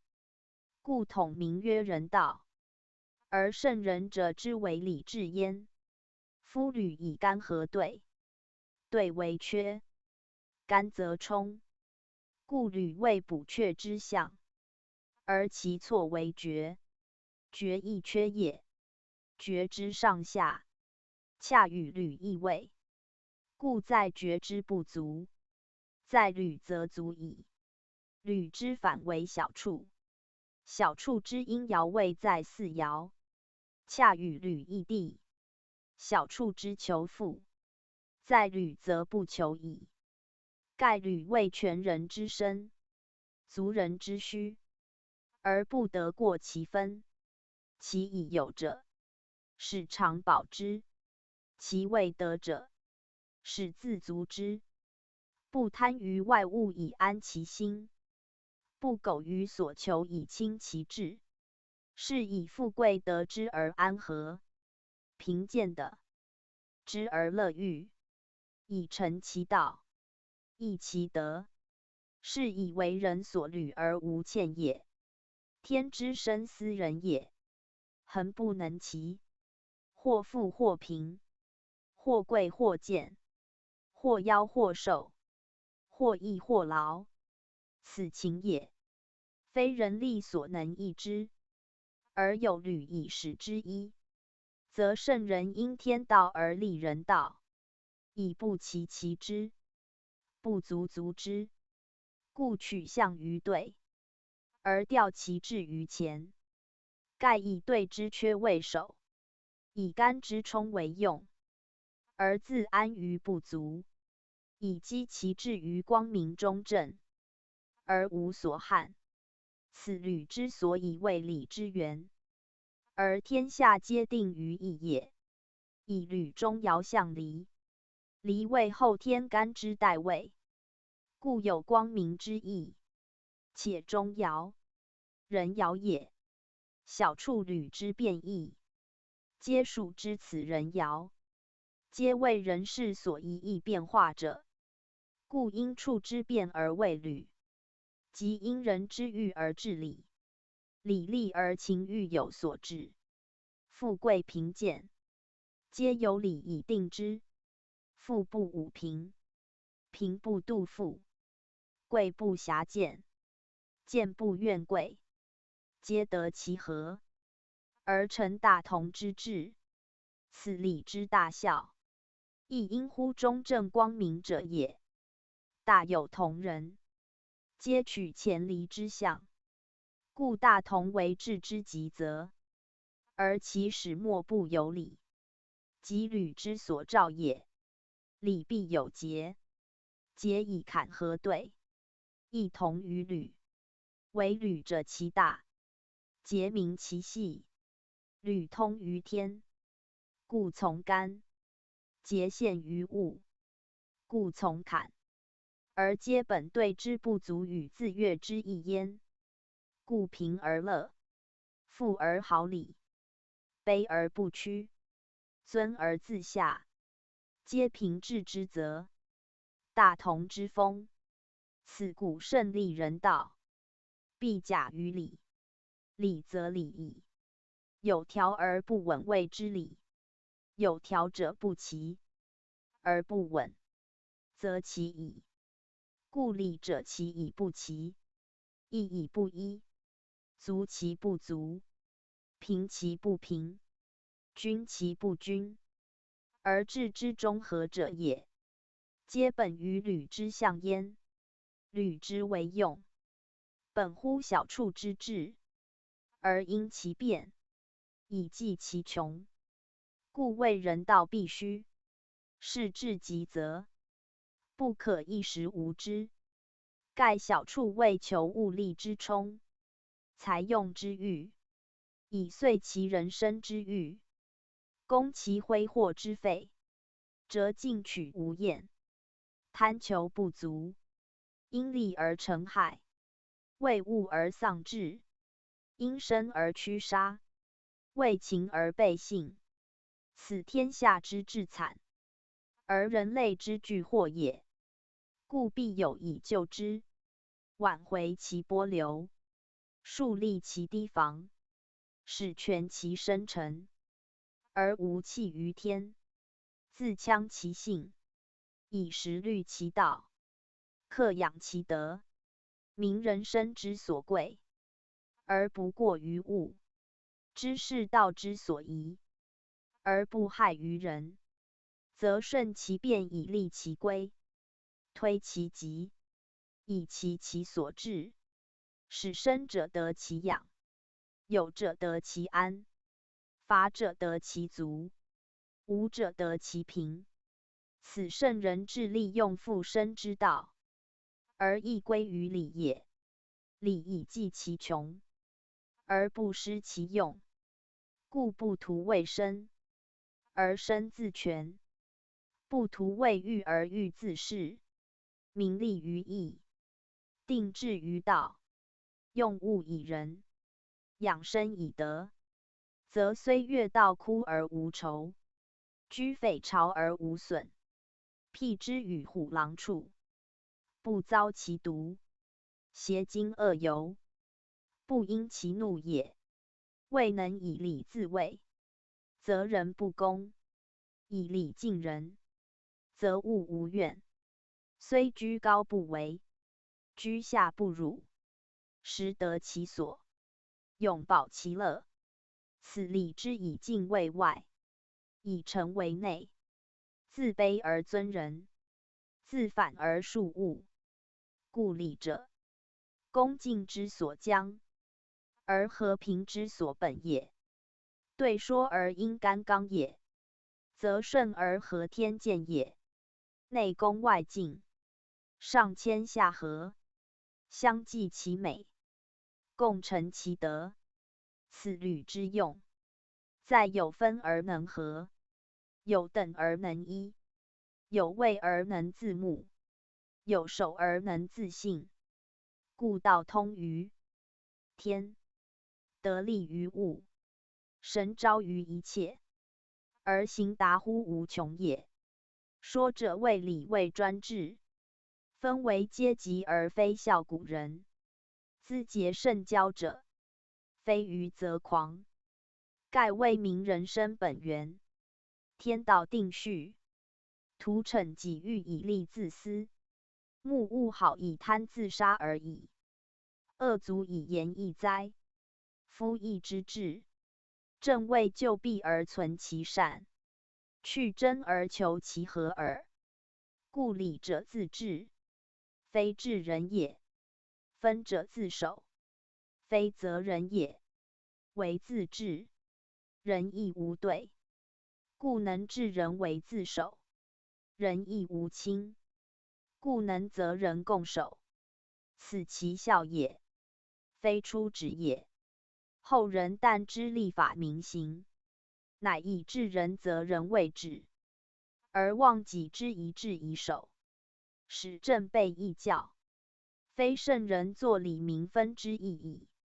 故治乱易焉，后薄疏焉，以考其得失，救赎谓之哉？无一人是自以义之而变迁之耳。读者于此，勿三至一焉。吕胡伟，不系人，亨。宣圣讲义，此全卦彖辞也。文义深远，取辟精神，寓意宏阔。骤读之，多不达，必极深言己，回环穷究，方知立辞原旨，命与惊奇。盖易卦彖辞，概括全卦大义，而明其用。履卦大用，以如前述。其辞之取喻，则是用之不易，而攻之莫拟也。要知古圣深虑穷思，求所以全人生，安人居，顺乎天，诚乎道，而永远和平，化育无尽，乃取象于礼，而定为礼教，以礼治情欲，而充其欲，保福利，而事于中和，则非为一人一时之谋也，而履之象，为小处之反，因反以成处。是圣人因情以治情，因欲以节欲，妙用之至，通于一切。故礼教为人道之本。该仁义而立其度，合道德而树其规，以知安定思民，乐育天下，实为不义之道。故礼教成而野性化，仇怨消，真杀止矣。此彖辞比之履胡伟焉。虎性难驯，履其尾，而不扼其坑，持其爪，则其仇杀之心，将何以止之乎？而今日不系人者，势必有道矣。夫人之情欲，奔图四字，有甚于虎。虎之恶，以其残暴不仁；人之情欲所役，恒过于虎。为其图利己而不俭，图逐物而无厌，故杀人以惩，伤人以侦。虎虽恶，止于杀伤他类，为仇其种；人则与人仇，是过于虎。以虎喻者，虎轻言之，而视之残暴不仁，人敬之为虎，故取之为辟耳。履虎尾而不遭其戏，是其人必有自全之道，能化其野性，而量人之行也。故亨言其化而通之也。亨为大为名，以人虽有履尾之行，原无害虎之意。此诚所感，尽所接，忠信所服，能化所难化，通所不通，故谓亨。以己之光明正大也。就卦象言，上干下兑，干刚而兑泽，错兑位更巽，有虎尾之象。干未见，而兑说之，有履虎尾之象。六爻五阳一阴，三爻未阴以巽阳，柔以履刚，故曰履虎尾。名其险而不为，恶而不凶，在用位服从，在得位将顺，非等类而能合，非右邪而能越。合越以阴，刚健以从，如父抚少女，主袭子民，故尊而卑，上而辅，此以不系人而亨也。彖曰：履，柔履刚也。说而因乎前，是以履虎尾不系人，亨刚中正，履地位而不咎，光明也。宣圣讲义，此身是彖辞，明指卦用也。其最要者，以亨刚中正，不就光明数据，为履之所以成德也。说以阴前，而不失其序，如少女虽得爱怜，不恃宠而骄；如人主虽居尊位，不挟贵而暴。尊卑分定，而情能和容；强弱适殊，而志无乖合。盖有以其不齐，异其不一，由相异而调之，本不同而化之，格于无形，感于无声，故不就于心，而抵于光明。亨刚中正，不招怨尤，尊卑强弱，互用协，此道之极则，万物所以并生并育也。故圣人见之而治理焉。理以和为贵，分定则和，分施则乱。理者能安乱而治和也。遏其贪恣，警其痴顽，化其暴也，养其情性，以复其出，以全其身。此由对之用以达干之体也。故履自从父，言下父而上达也。即有履以反成其处之意，虽益治人欲，勉克人情，而不犯人，不害物，为其先自治自克也。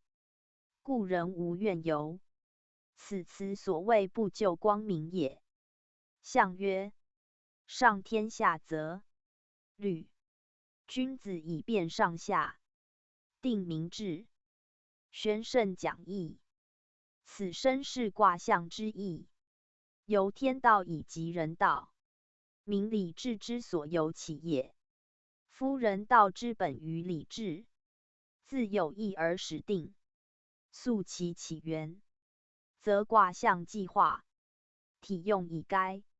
虽无3300之条，而履之上天下则之序，故以昭然。人民心志，因之而定；国家秩序，以之而安。是以礼成治，实为古圣先望不义之旨。盖自伏羲以降，世代日益文明，风化日益醇厚者，礼制之功也。故象辞称君子以时之，为先王所仿，而后人所循，莫非履之用。此礼之褒举人道之权，而其成效早着于3代之上。唐虞盛世，上下和睦，农宣古风，人民熙攘。其所由来，决在乎礼。礼定而人道以立，礼行而人类以安，礼成而人生以全。此文明之心，教化之大，治公之隆，莫不有礼，而莫非仿于礼也。且礼之为礼，乃圣人应象致用，本天以为人宜，故见于时之所需，德之所适，生生之所在，而自然推迁之所至者。故上天下则，天之分也。虽强者不可夺，智者不可移，绝不得为天居下而则居上也。为分固定，而情宜合，故辨上下者，即以通上下之情；定明志者，即以达平均之道也。说者知其一，而忘其二，遂夷为专制，谓于民，是诬先忘，且不明天道也。谓有无礼而能和安者，谓有和安而不有礼者。故辨上下者，求其齐；定明志者，求其一。而屈尊就卑，截长补短，正谓礼之本旨。盖即履之以对说而因前刚，中正不失其位，光明不就于心，乃能积天下于太平，纳人类于大同也。故在义，履之下为泰，明其效也。宗主复注：履卦以履得名，如人之所见履，言而有信也。今人言见曰履曰，即此意也。盖必有信曰而循行之也，故谓人道之本。论语曰：民无信不立，义之四德，真以立信，而称干事，言能信，使能任事也。故履者，礼也。礼也，在德曰礼，在行曰礼，二者异也。礼出于道，礼成于忠信。故履卦所象，必以道德为本，而推之以治理一切事物也。不独人类所需，凡天地间事物，莫不有分定，即履之所用。越分则忘履，虽凶恶者，分以治之，不为害；若非分，则不可救劫。故情欲足以杀人，怨毒足以灭众，非分之所为，足以贻害无穷。此君子贵有履也。履以治情而平怨，恶欲而解毒，则在乎立分以定其志，本于礼与礼，不问其孰强弱也。故一切事物，皆得其平，以遂其身，以保其类。此世界之所以繁荣无尽也。大哉履乎！克成其处者，为此事赖。此所谓相反相成者也。又曰吴国文明，发源自古，亦其宗侧也。凡诸子百家，教学论议，莫不宗之。盖人文仿于天文，一之卦爻，一人一天，合而观之，谓造化具体；分而析之，谓人生日用。故以言礼数，则穷天地幽冥；以言事物，则包巨细远近。而立之以极，折之以中，中亦不变，以应万象。设卦以统御之，分爻以离合之，而莫不归于一阴一阳，以见其体用变化。所谓一正一反是也。正必有反，反必有正，而中同于一。故善恶皆止于道，性情皆成于德。此中和之教所由立也。中则无物可执，而永守不失；和则无物可分，而有条不紊。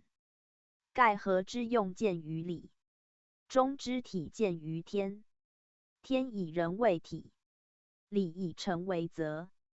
二者合为人治，诚为修其治平。内之为止至善，外之为明明德。虽万行千条，而亦以贯之。此故立圣相成之教，不问其为道位如也。故义之代用，纯在此一正一反而相成。如小处与履，其名利也。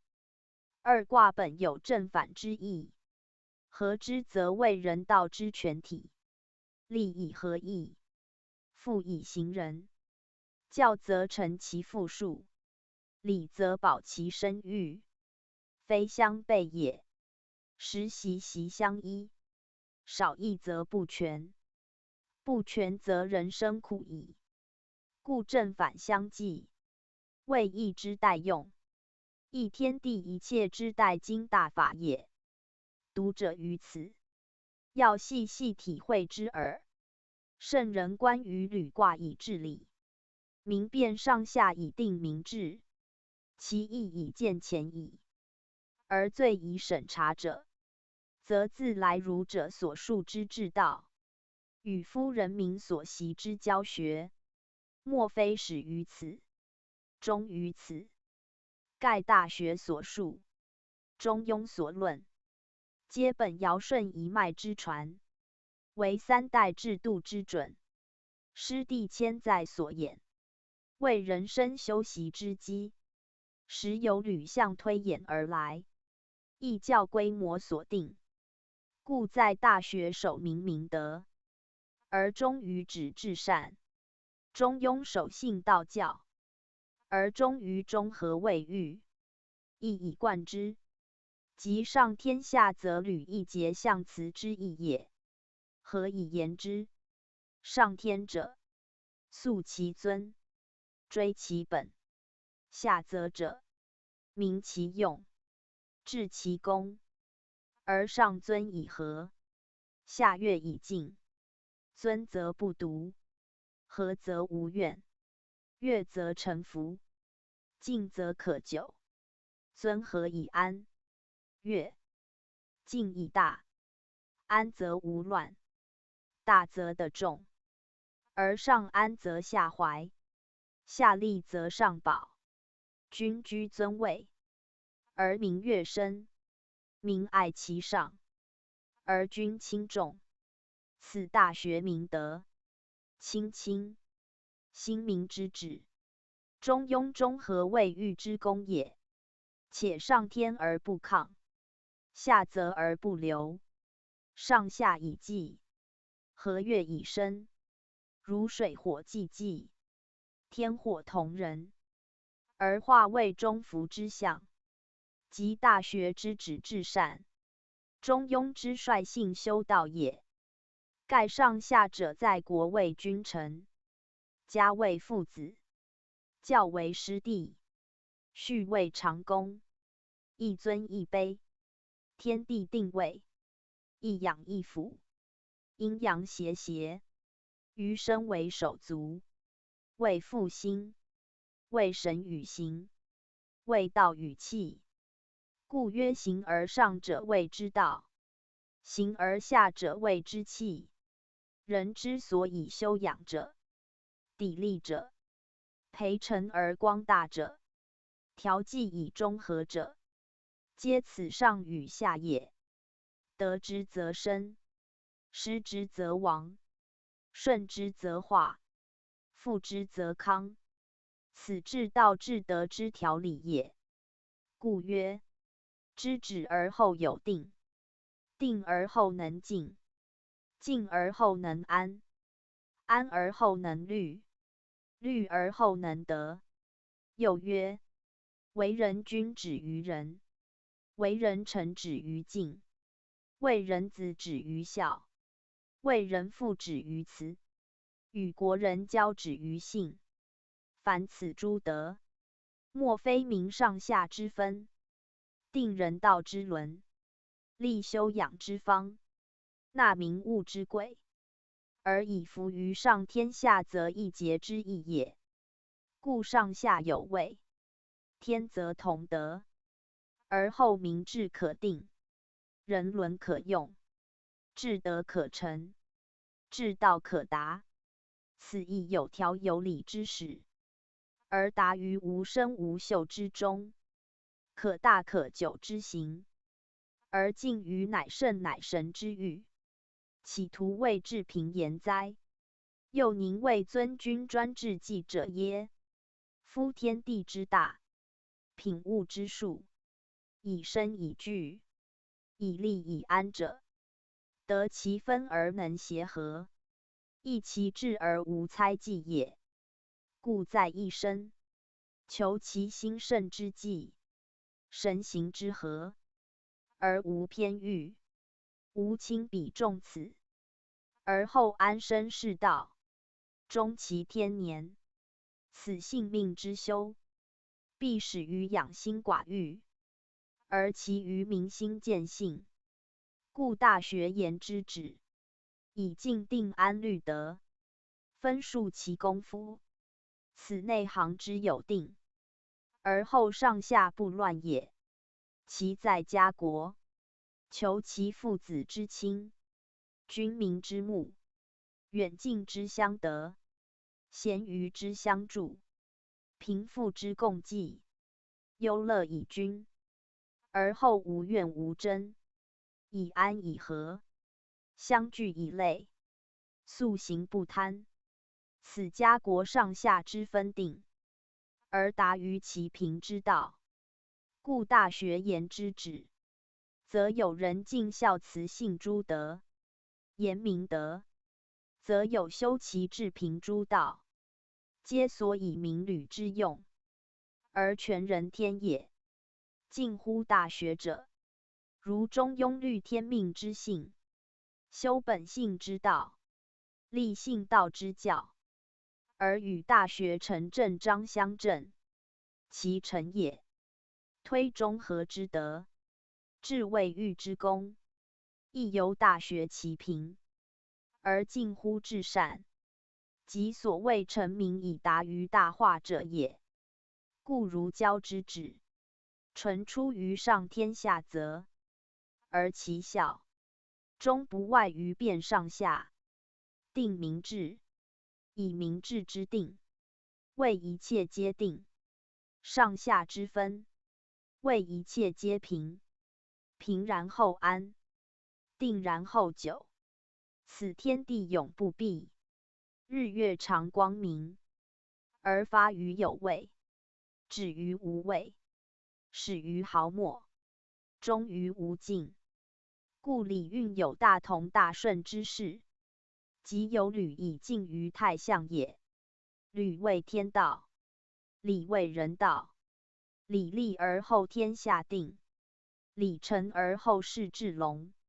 此儒者言学必有理，不问谓内外，谓行藏也。明志之定，正如僧之入定，道之报一，不分于心，乃凝于神。其义言哉？而无知者窃异之，谓畏。束缚，谓不自由。实未尝闻性命之道，通天人之源，乃训于情，诱于事，迷恋于物玩，争逐于繁华之途，又污足以谈礼教哉？故乱者人情之所使，物欲之所导，而生之贼者，及其所谓生；用之独者，及其所谓用。曾不悟上天下则之意，而欲屈人以与禽兽争，其祸滔天，尚忍言哉？故履卦取名，乃明世人所见履，即立足立身之所也。失其所立，身将息一，如越人之足，而欲其直立，天下无事事也。有志于人道与世治者，必反求诸理。理之兴废，人类之存亡；理之隆污，是道之治乱。此万古不易者也。唯吾误解理之功用，而被履之象与词义耳。与更有一言，深明礼教之精义，则礼者，与法治权益。法在治人，礼在克己。故礼文虽密，非以防人，乃自防也；礼立虽严，非以责人，乃自责也。不独不专防人责人，且对人之越礼者，恒求其所以恕之，必先自反以尽其己。故礼本于忠恕。忠则敬己，恕则推己。未尝为人谋，而人自服焉。盖即本上天下则之旨也。上天而不自尊，乃卑以就下；下则而不自弃，乃悦以亲上。上下和睦，君民同乐，而各安其分，守其位，以长治久安也。故礼记曰：夫礼者，自卑而尊人，虽复犯者，必有尊也。而况富贵乎？斯言也，足以盖礼之用矣。盖礼在自尊，而所以利己之身者也。苟无自立之地，是将凌夺他人之位，则大乱必生。故礼以卑己尊人，而必自上作犯，以身作则。本见履之义，而应干之亲对，彼之父之爱女，唯恐其祸离怨也，唯虑其祸未破也。相惜相敬，至信至情，以成其德，达其道。而尊卑之分，出于天然，虽自卑不失其尊，自降不失其位，故能定而有序，和而不犯也。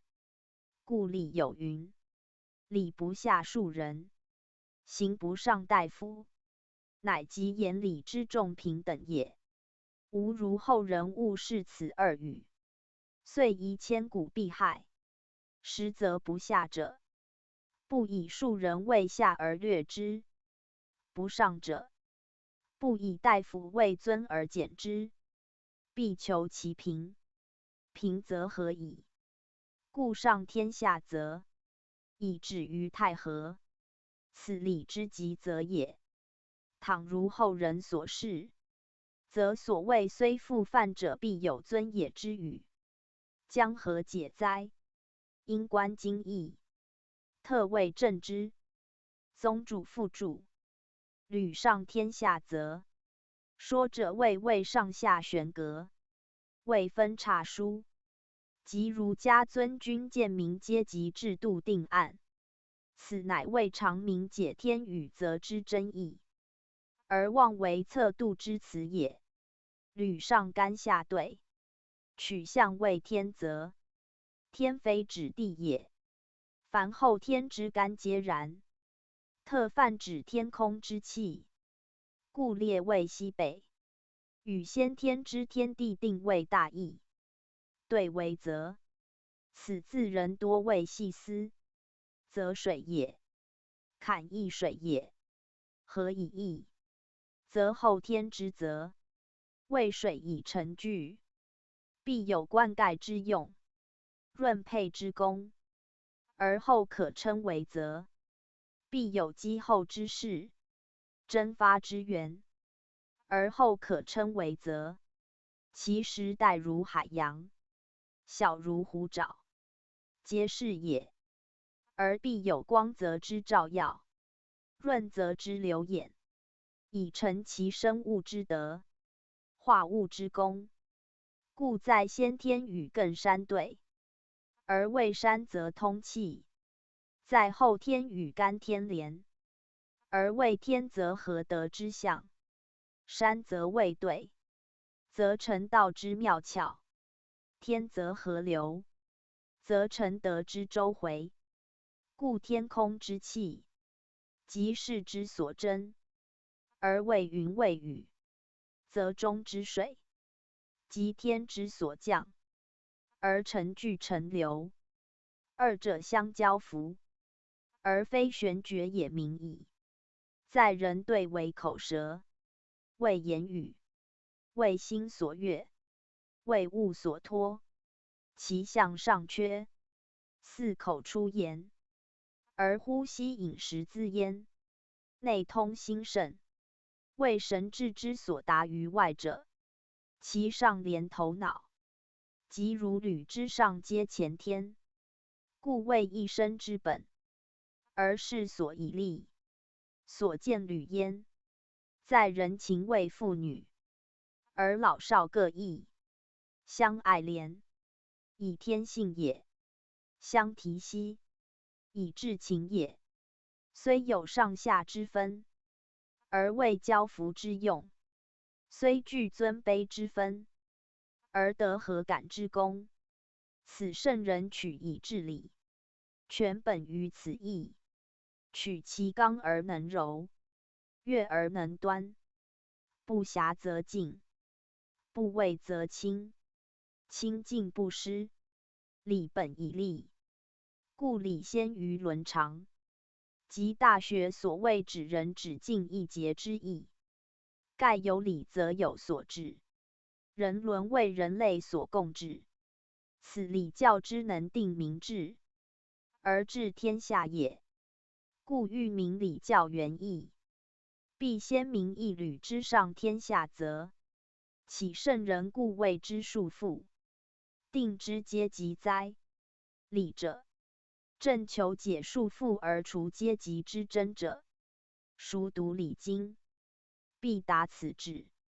弘教附注：此章即言礼教之用，可见古人制作苦心，习自勤厚，人又于地位之尊，望夫大同之意，使礼偏于一尊，而不尽其用；爱于特权，而不魁于和，是行礼者之过，非治礼者之可议也。要知礼在3代以上，一切皆置于平均，尊者自卑，强者自弱，以成其和，而求其相爱相助，非为贵妇计也，而贵妇赖以保全。故礼教者，人道之本。后人所释礼经，多乖原意，且经篡改不少，故谓孝景小康耳。夫子生楷焉，故讲此卦不厌求详也。初九，宿履，往，无咎。宣圣讲义。此履卦初九爻辞也。言履之本用自此始，在履之用，未有所立，必有本焉以为之基。人之行脏，莫不有本有始，而后立可以固，行可以亨。无本则轻，无始则绝。人生如行道然，不忘所始，不失所本，而后进退如意，行脏自在。此履初九之辞，先明其意也。履在是谓礼，礼之本始，即忠信也。忠则敬矣，信则诚己。简言之，诚也，而不假于外，不凭于物，洁身以固，真心以义，以及中庸所谓素位也。素位者，无加于富贵，无减于贫贱，不怨于其外，不求于其他，故无可加减，无用假借。此素履之意也。干受和，白受彩，忠信之人，可以学礼，亦此意也。故会事后素。素者，洁白之本质，光明之始基，无往而不疑，故言忠信，行笃敬，蛮貊之邦行矣。笃敬亦诚也，素之所见也。素位而行，则志不屈，心不分，物不诱，力不动，则处为易安，行待易平，故曰往无咎。盖有忠信之本质，笃敬之始行，则不曰习礼，以精于礼；不曰知止，以有志；不曰善行，以克行。其先以备，礼其末矣。道者不必礼，德者以该礼。此素履之为至履也。更何救乎？不语于外，不摇其中，则物格而知至矣。诚则明，明则诚。能定静而安虑，则无物不得。能明者而光大，则无事不达。此素履之无咎。言无咎可喻矣。不恶乎善，不害乎利。素履者超乎善恶之途，出乎利害之门。心志长存，形神永一，守中不失，用极不为，而常湛然宁然。尊不畏高，卑不畏下，贵不为荣，贱不为辱。既无尊卑贵贱之存心，安有高下荣辱之摄于身哉？故素履者，履之至也，礼之本也。灭已过矣。古圣人礼制之先，而道德之至，人所由也。此本对之下爻，纯体前缘之德者也。夫素履无咎者，非徒对外行言，盖本于至诚，发乎至情，乃中和之德也。在中庸首章及大学诚一章所述各节，均为此行所观。一言以蔽之，诚也。而必始于慎独，戒惧以自警，无期以自信，此至诚功夫。故于不睹不闻之时，犹当有克尽克功之时。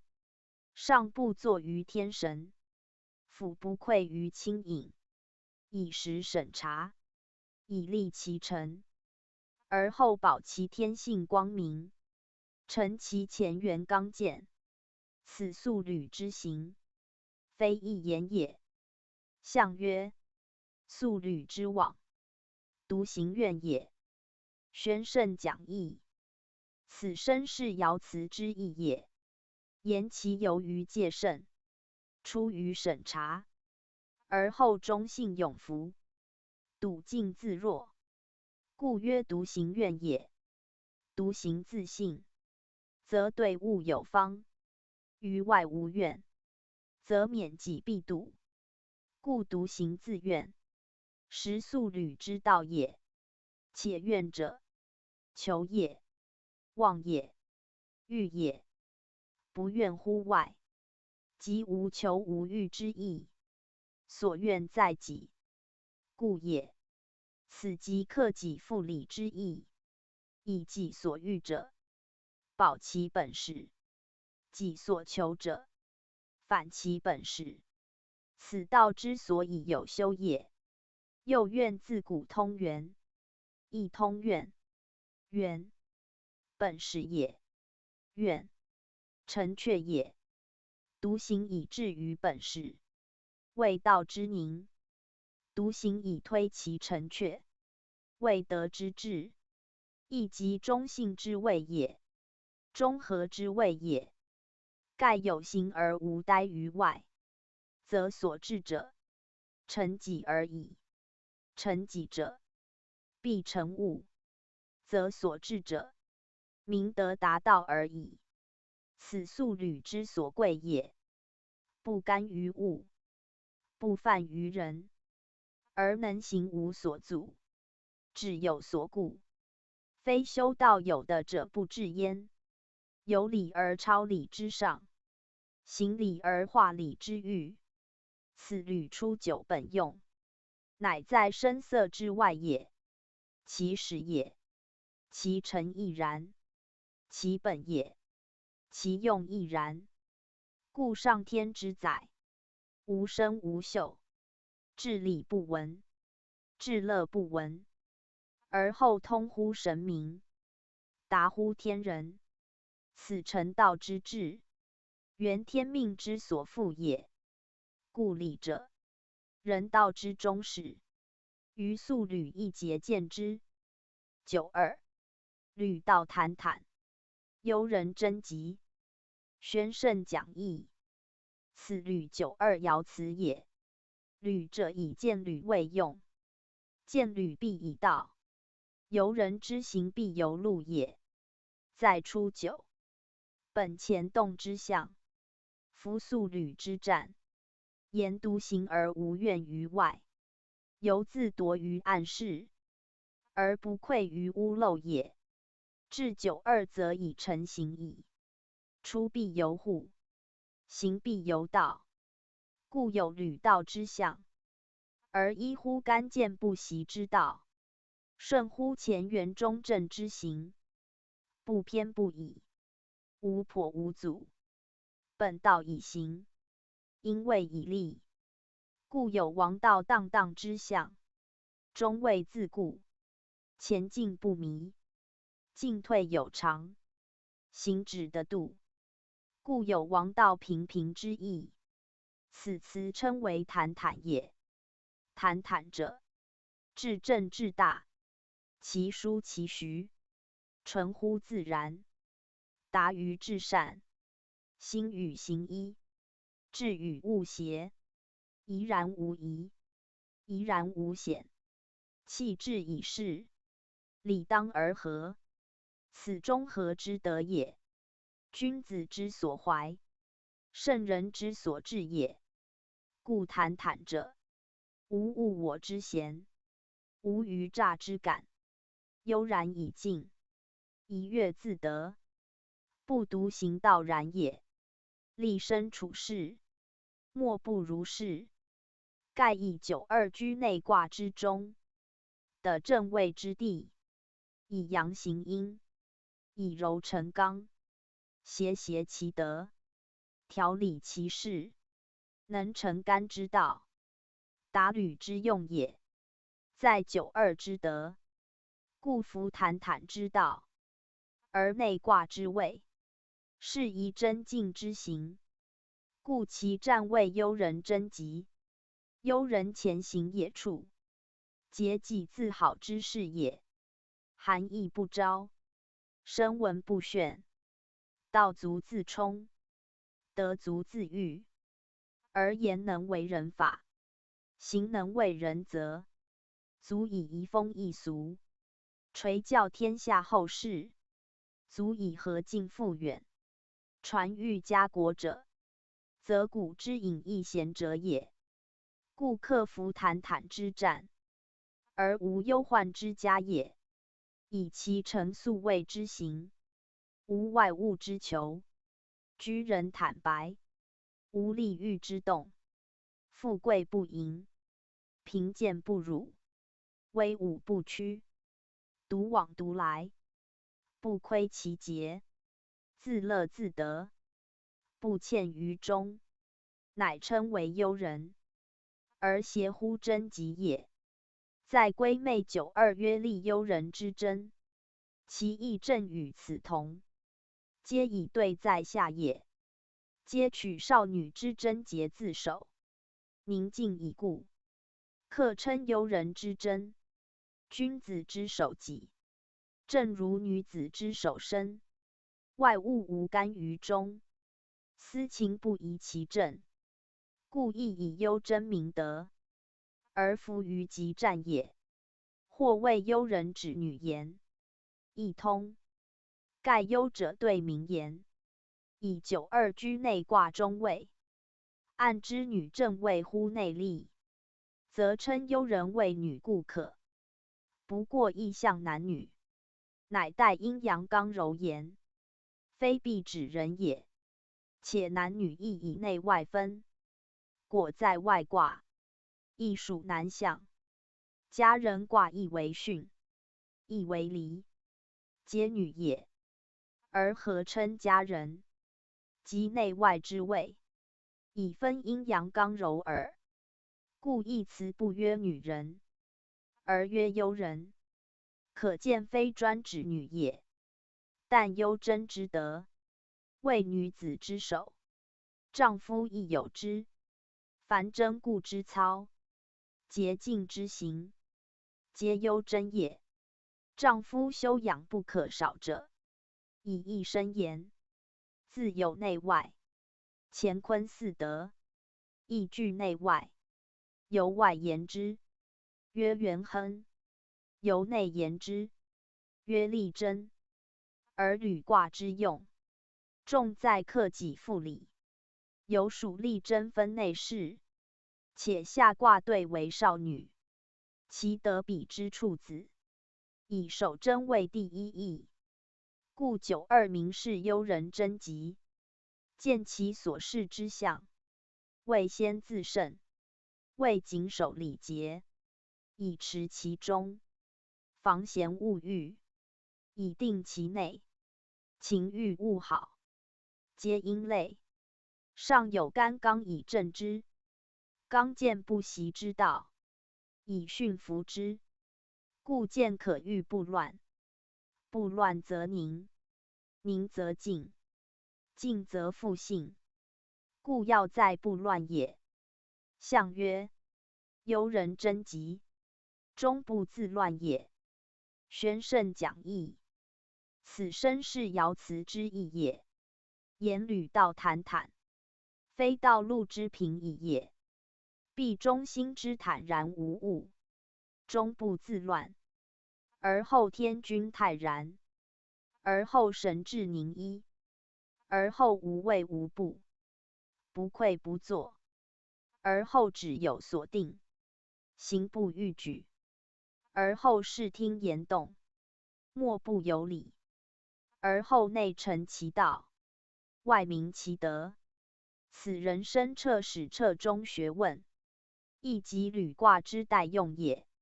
夫心者易动难安，情者易偏难正，唯能终不自乱，则喜怒哀乐不失其和，行止出处，不愧于道。此所谓履道坦坦，幽人贞吉者也。幽贞二字最要，不独此爻未然，全卦之用皆然，以能忧，使能明，能力争，使能元亨。人道自己事，故修养为人生第一事。欲为大丈夫，必先保有处子之节；欲明德于天下，必先立忧人之贞。此履道坦坦，非易志也，惟其无求于外，故能行于天下而无阻；惟其无好于物，故能成人成物而无尽。此坦坦之道，发于坦坦之心也。佛说心静，故众生静，其意亦然。人之欲有理待我，必先能以理自待；人之欲克御其身，必先能以道自养其心。故虑者，成其处也；不自乱者，成其志也。忠者天下之大本，大本既立，何行不疑？何止不当哉？此履道之为坦坦也。宗主附注：履卦全卦，皆比于人所见履，即所谓踏足的也。人生于世，必有余力，无力即无所措其身，故见履为人生必知之道，亦即立身行道所凭借之物。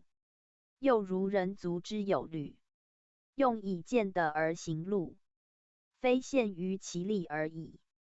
凡行止坐卧，莫不赖焉。故曰人生之履，或曰履道。犹言人之行然。行者包动静出处，凡有思身，必有所行。称人之行为曰行，以其必仿于德也，故曰德行。惟履亦然，以其必平于道也，故曰道履。道履者，天地人物共行之道，而无时或离者也。有道以为履，则行必安，止必固，动必有度，静必有位，故谓定一切之本源。犯无尽之藩篱也。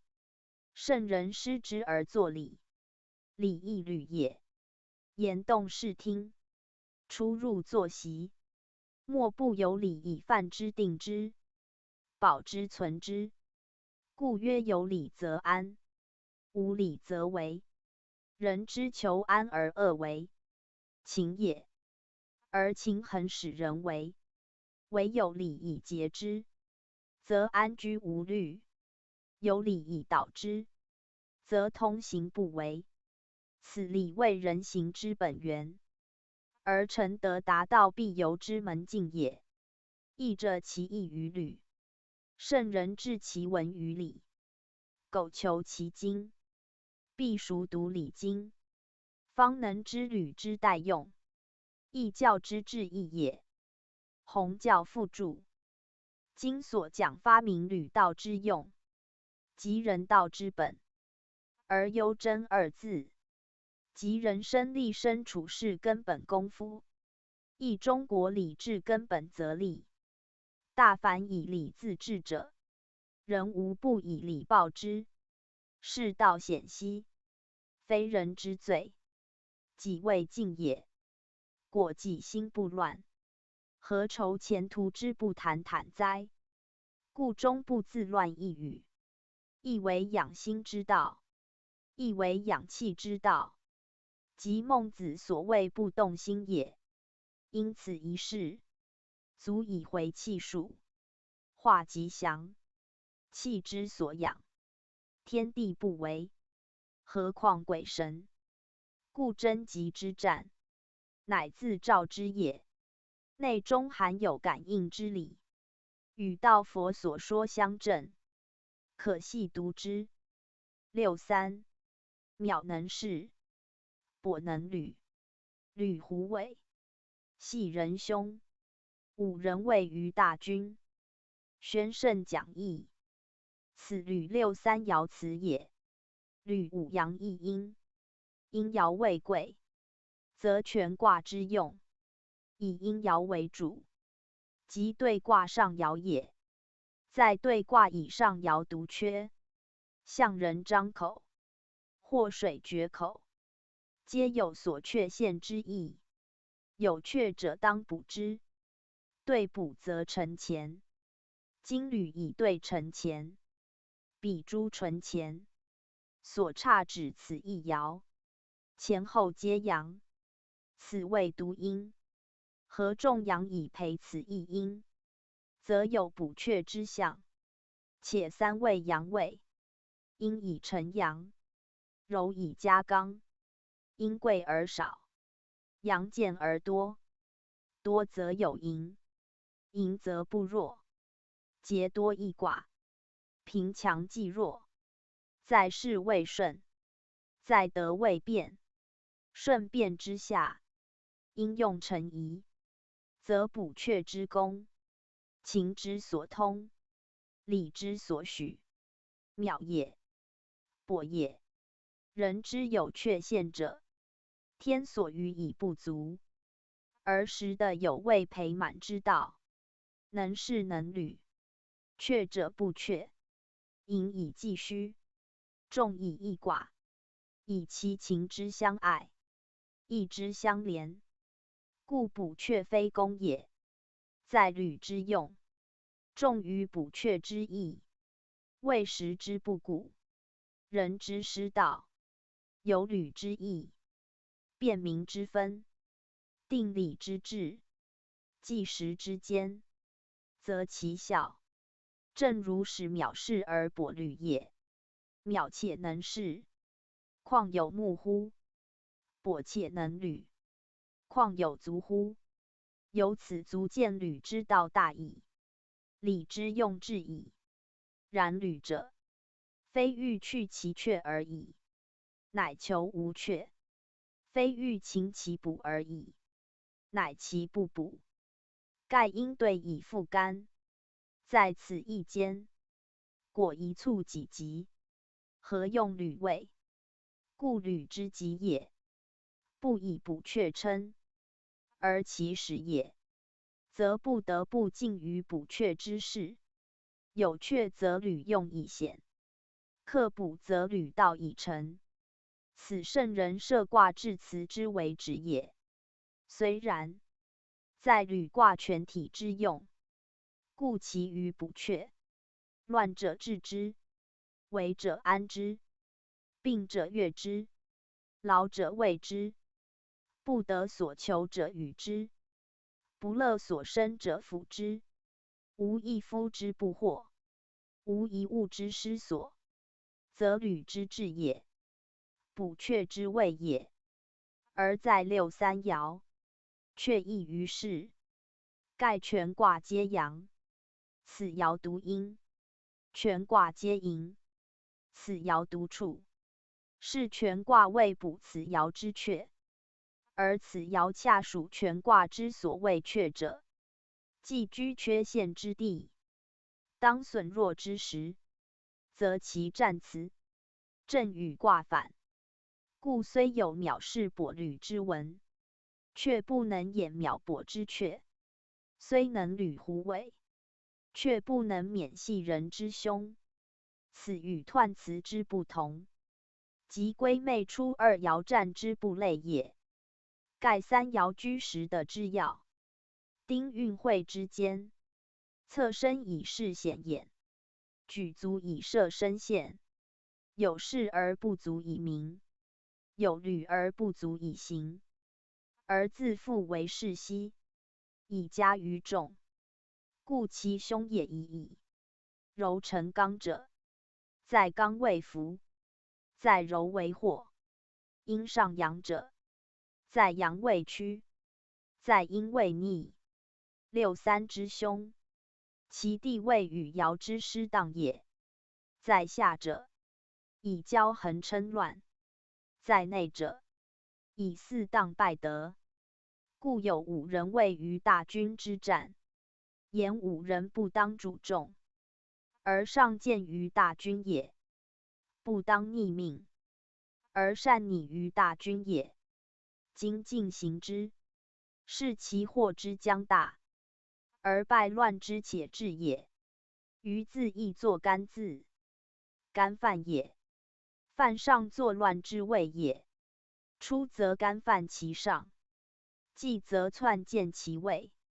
故辞云然。夫五人者，听命者也。关于师卦辞可知，且六三游居内卦，不得轻九五之谓也。今以因时切事，挟贵傲重，据国家之师旅，为一人之时令，其祸乱之来，岂独虎之系人比哉？在彖辞有曰：履地位而不就光明也。六三爻则曰五人位于大军，其意亦反。可见以刚而用柔者，君得也；以柔而屈刚者，乱臣贼子之见也。大军之位，非人人能履者，况粗暴之五人乎？六三爻虽贵，以因少而贵，非珍贵也。位既不当，贵为位也。有五人为君，非篡则窃，皆位也。古之立君，合天与人，天与人归，群众乐服，方称为君。非以利夺，以智取者。五人窃据，假利以破众，因事以思己。犹盗匪之渠魁，安望其治平天下哉？是不得以礼成治，不服于履之光明。明矣。虽幸居高位，偶见君号，亦不过如渺之事。跛之履，逆命为道，灾祸必真，护勇士能，害殃必甚。故六三之凶，为逆所兆，与权卦之以顺承吉者悬殊。而圣人固知后世必有成实窃国之五人，贪利贻害之国主，既被履之贞吉，望息事之幸成，故于爻辞明者其志，是其害，以为天下后世戒。奈何天下后世之人犹乎之？夫六三之象，乃权卦之系，以此而后见权卦之用也。象曰：渺能事，不足以有名也；跛能履，不足以与行也。系人之凶，位不当也。五人位于大军，至刚也。宣圣讲义，此生是爻辞之意。人本缺陷不全之意，而借阴柔自傲之行，且以对正彖辞，是一爻之意于全体。所谓至刚者，言以柔求刚，而忘其分，故谓非分之干也。六三阴以成阳，则谓道；若反以成阳，则谓逆。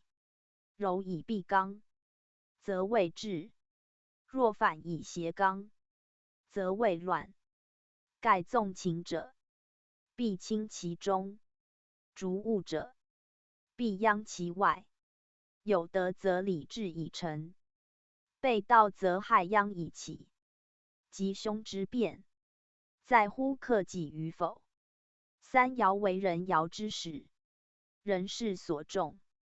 本前九三干替之训，自无系人乱位之凶，是在读者明义教之深意，知明治之一定，察履卦之辞，悉理治之不可缓耳。虎本暴物，履其为本显形，而或亨或凶。地位本尊，履为本光明，而或不就或干乱。各中分辨，要在系义权卦之辞，而后得之。宗主复注。履卦与归妹相似，以履为前兑，归妹为正兑，而巽兑中孚易进，皆取兑为内卦用也。在履内卦三爻之辞，与归妹几同，由可见二卦之用虽殊，而有相通处，为履未干合兑，兑之上爻，一变即前，故反履未决，则差干一间耳。决者缺也，快也，决也。由上而下未决，由下而上未快，就本位言未缺，以所缺者此上爻，而自己以复则快达，自己以往则决，是其所行如何耳。履则与决相异，则由前以弗兑，兑以承前，虽缺而在中，虽行而不似决之上下达之远，其气亦交，其道亦治，其德亦成，此名为履。彼人之所见，不导于虚，不离于疏远，不乖于气和，循序以进，坚守以立，而成其用，大其道，弘其德，致其功。故全卦取第三爻为主位，名刚以柔用，阳以阴沉，上下交符，远近密接，而有分可别，有阶可登，升降自如，中正不乱也。故虽似决而非决之力，尽归妹而非归妹之权，果用之而达神明，则中孚之道，即由此代以化之。此履之为至中和，在精修之士所宜留意。推之则同人大有之政，太运之事，皆从此以见义。所谓内圣外王之道，莫不几乎履，故传称为德之和也。94. 履胡尾，素中吉，宣圣讲义。此履94爻辞也，在履卦彖辞，以明示履胡尾之意。94居上卦之始，为干刚之初，下皆63，阴柔阳刚，两不调协，比于92，其德亦见，其欲多惧，而干行不习，在于精精自胜，朝干细剔，以服阳刚之道。故爻辞亦以履胡尾为喻，而以素之态，中趋于极，盖本履显不为之意，而成刚自全之战也。夫素者，自训而无愧，内省而不咎之状也。素者口问于心，行复其诚之谓。凡人有屈意不生，冤苦莫白者，则素之于人或天，必其心中不作，行事无期，使堪用素。苟情虚而得不实，志欠而意未成，则素者不见听矣，是不服于素。今爻辞取素之意，正以其内至诚，而外明德，虽显不畏哉，为不动志，则素之状，以其本洁白之行，寻笃实之途，有如人之有所素然，而中心自平，欲物不涉，言行自信，皆人无虞。以刚健不习之前，而和悦则有言之对，借其间而修有容，行其位而朝不昧，则其德可大，其业可久。以胡尾之履而终极也。且素者有不能自已之状，终极者有己摄于险之意。以九四处卦中爻，介于上下，阳生阴降，不克自益。退则摄于险凶，而为六三之战；进则急于争利，而夫九五之道。故在爻辞，以刑为免，以胜为序，速速不失，则成可革天；终极永福，则得可化险。虽同一狐尾，而履之者或凶或否也。象曰：速速终极，至行也。宣圣讲义，此身是爻辞之意也。言九四居位在能笃时，以自尽于光明，即彖此履地位而不就光明之意。盖全卦之用，在以对之月，成干之刚。九四始交前，乃履地位之初，而速速终极，以能不就，而渐进光明，故至于行。此行自含二义，义则深进而容险，以履高位，服天之道；义则得朴而化行，以成光明，服天之行。天道不言而品物亨，天行健而不息，皆干之象也。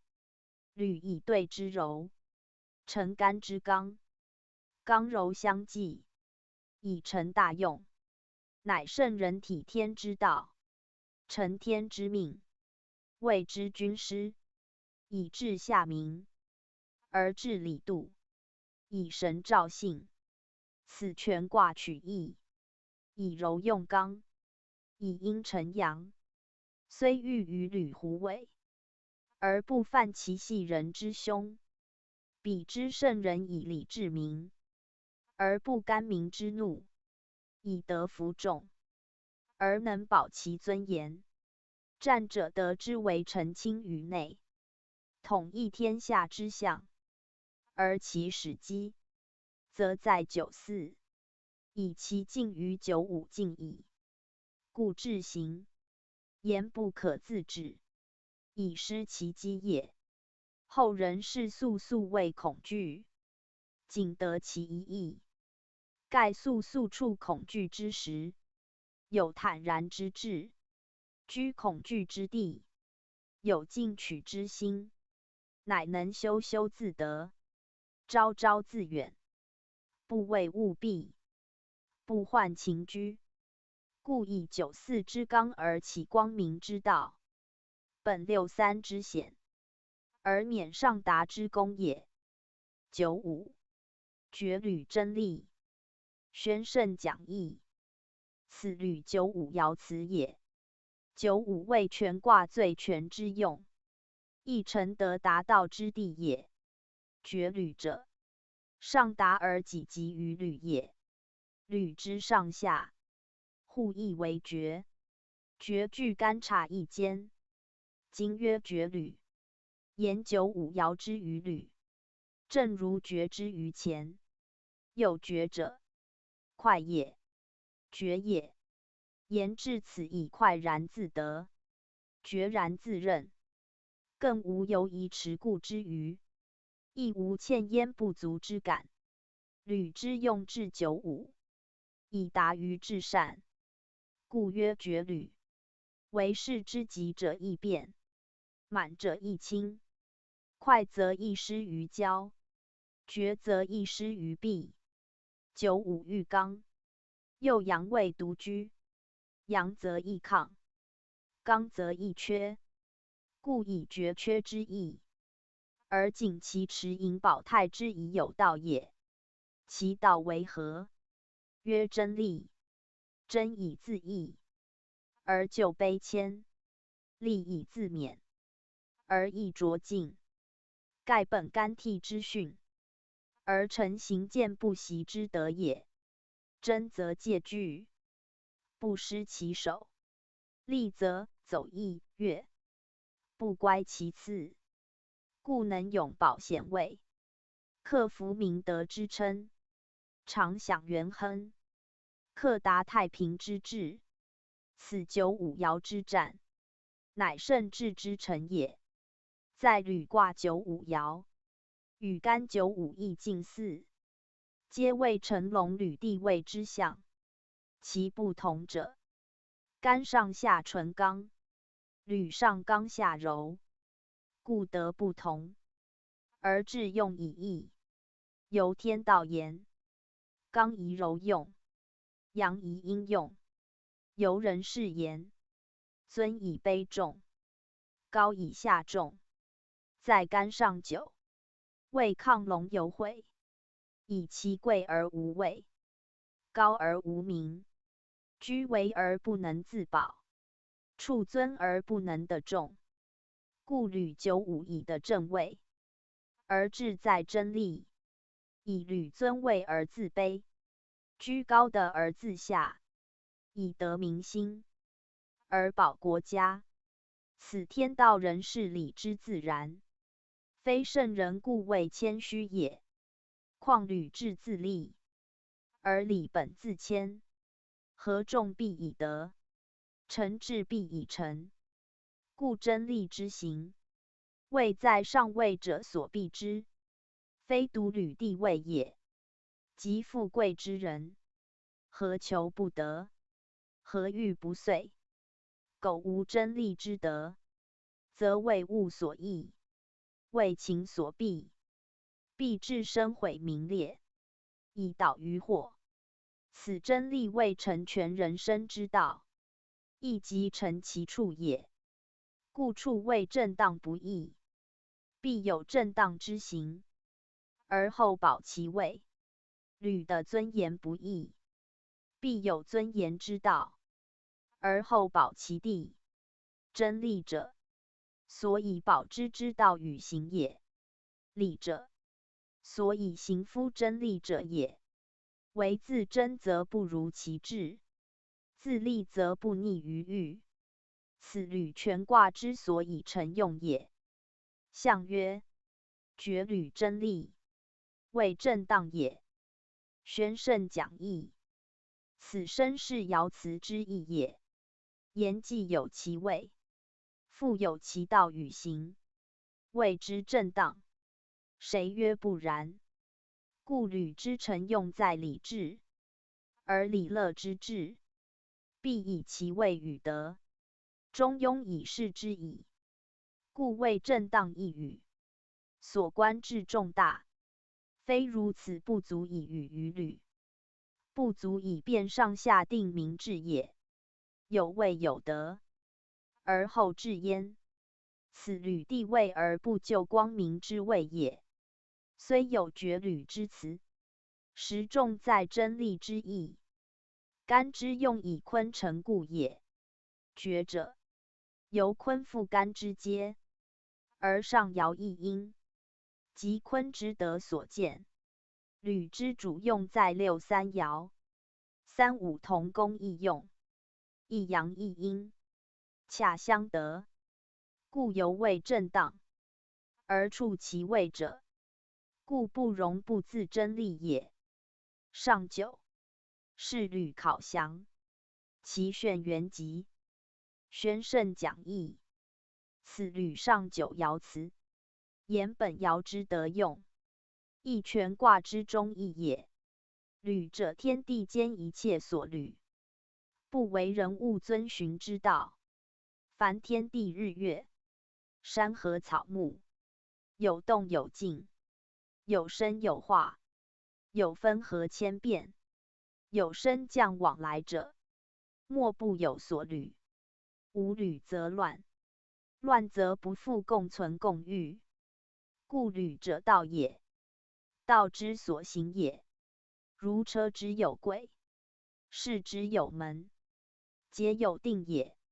出入必由，往复必经，不可逾越，不可造次，亦非有位之限也，非有屈之使然，破之使就也。故彼诸人之履，其动止提息自如，而不得弃之不顾。其用既有定，则其为道也一；其德既同载，则其为功也大。义则通于一切，而无不是；大则包于一切，而无不疑。盖上下同行，生化一致，精粗共具，久促其途。造化之门，真元之府，万一之所会，形神之所痛也。故有始有终，有往有复，而亦以纳之于履。上九履之极也，纳之尽也。所该者众，所至者寡矣。而为轨不二，为门无期，出入之业，是夫所知；往复之业，是夫所治。故曰是履。言履有定，而行无穷，是所行以绝其履。或履而上，则通乎道；或履而下，则达乎气。其履自一，其志万殊。此即履之所以谓履。而上九是履之有由来也。卦以对承乾，上九，卦之极也，亦干之中也。极则无可再进，中则无可再续。而道也极而无极，履也中而无终。盖终极者，生化之端；无终极者，道德之载。故天地长寿，神气永存，此所谓考详也。考者，寿无尽期；详者，福无尽量，以是所履。而上达者，则其所成，痛乎行健不息之道，而无终极矣。若所履而不及此者，则终必有始，极必有变。序进则转，数至则回。物之生者，其进而化；道之流者，途穷而改。此往者必复，去者必归，无一息之可停。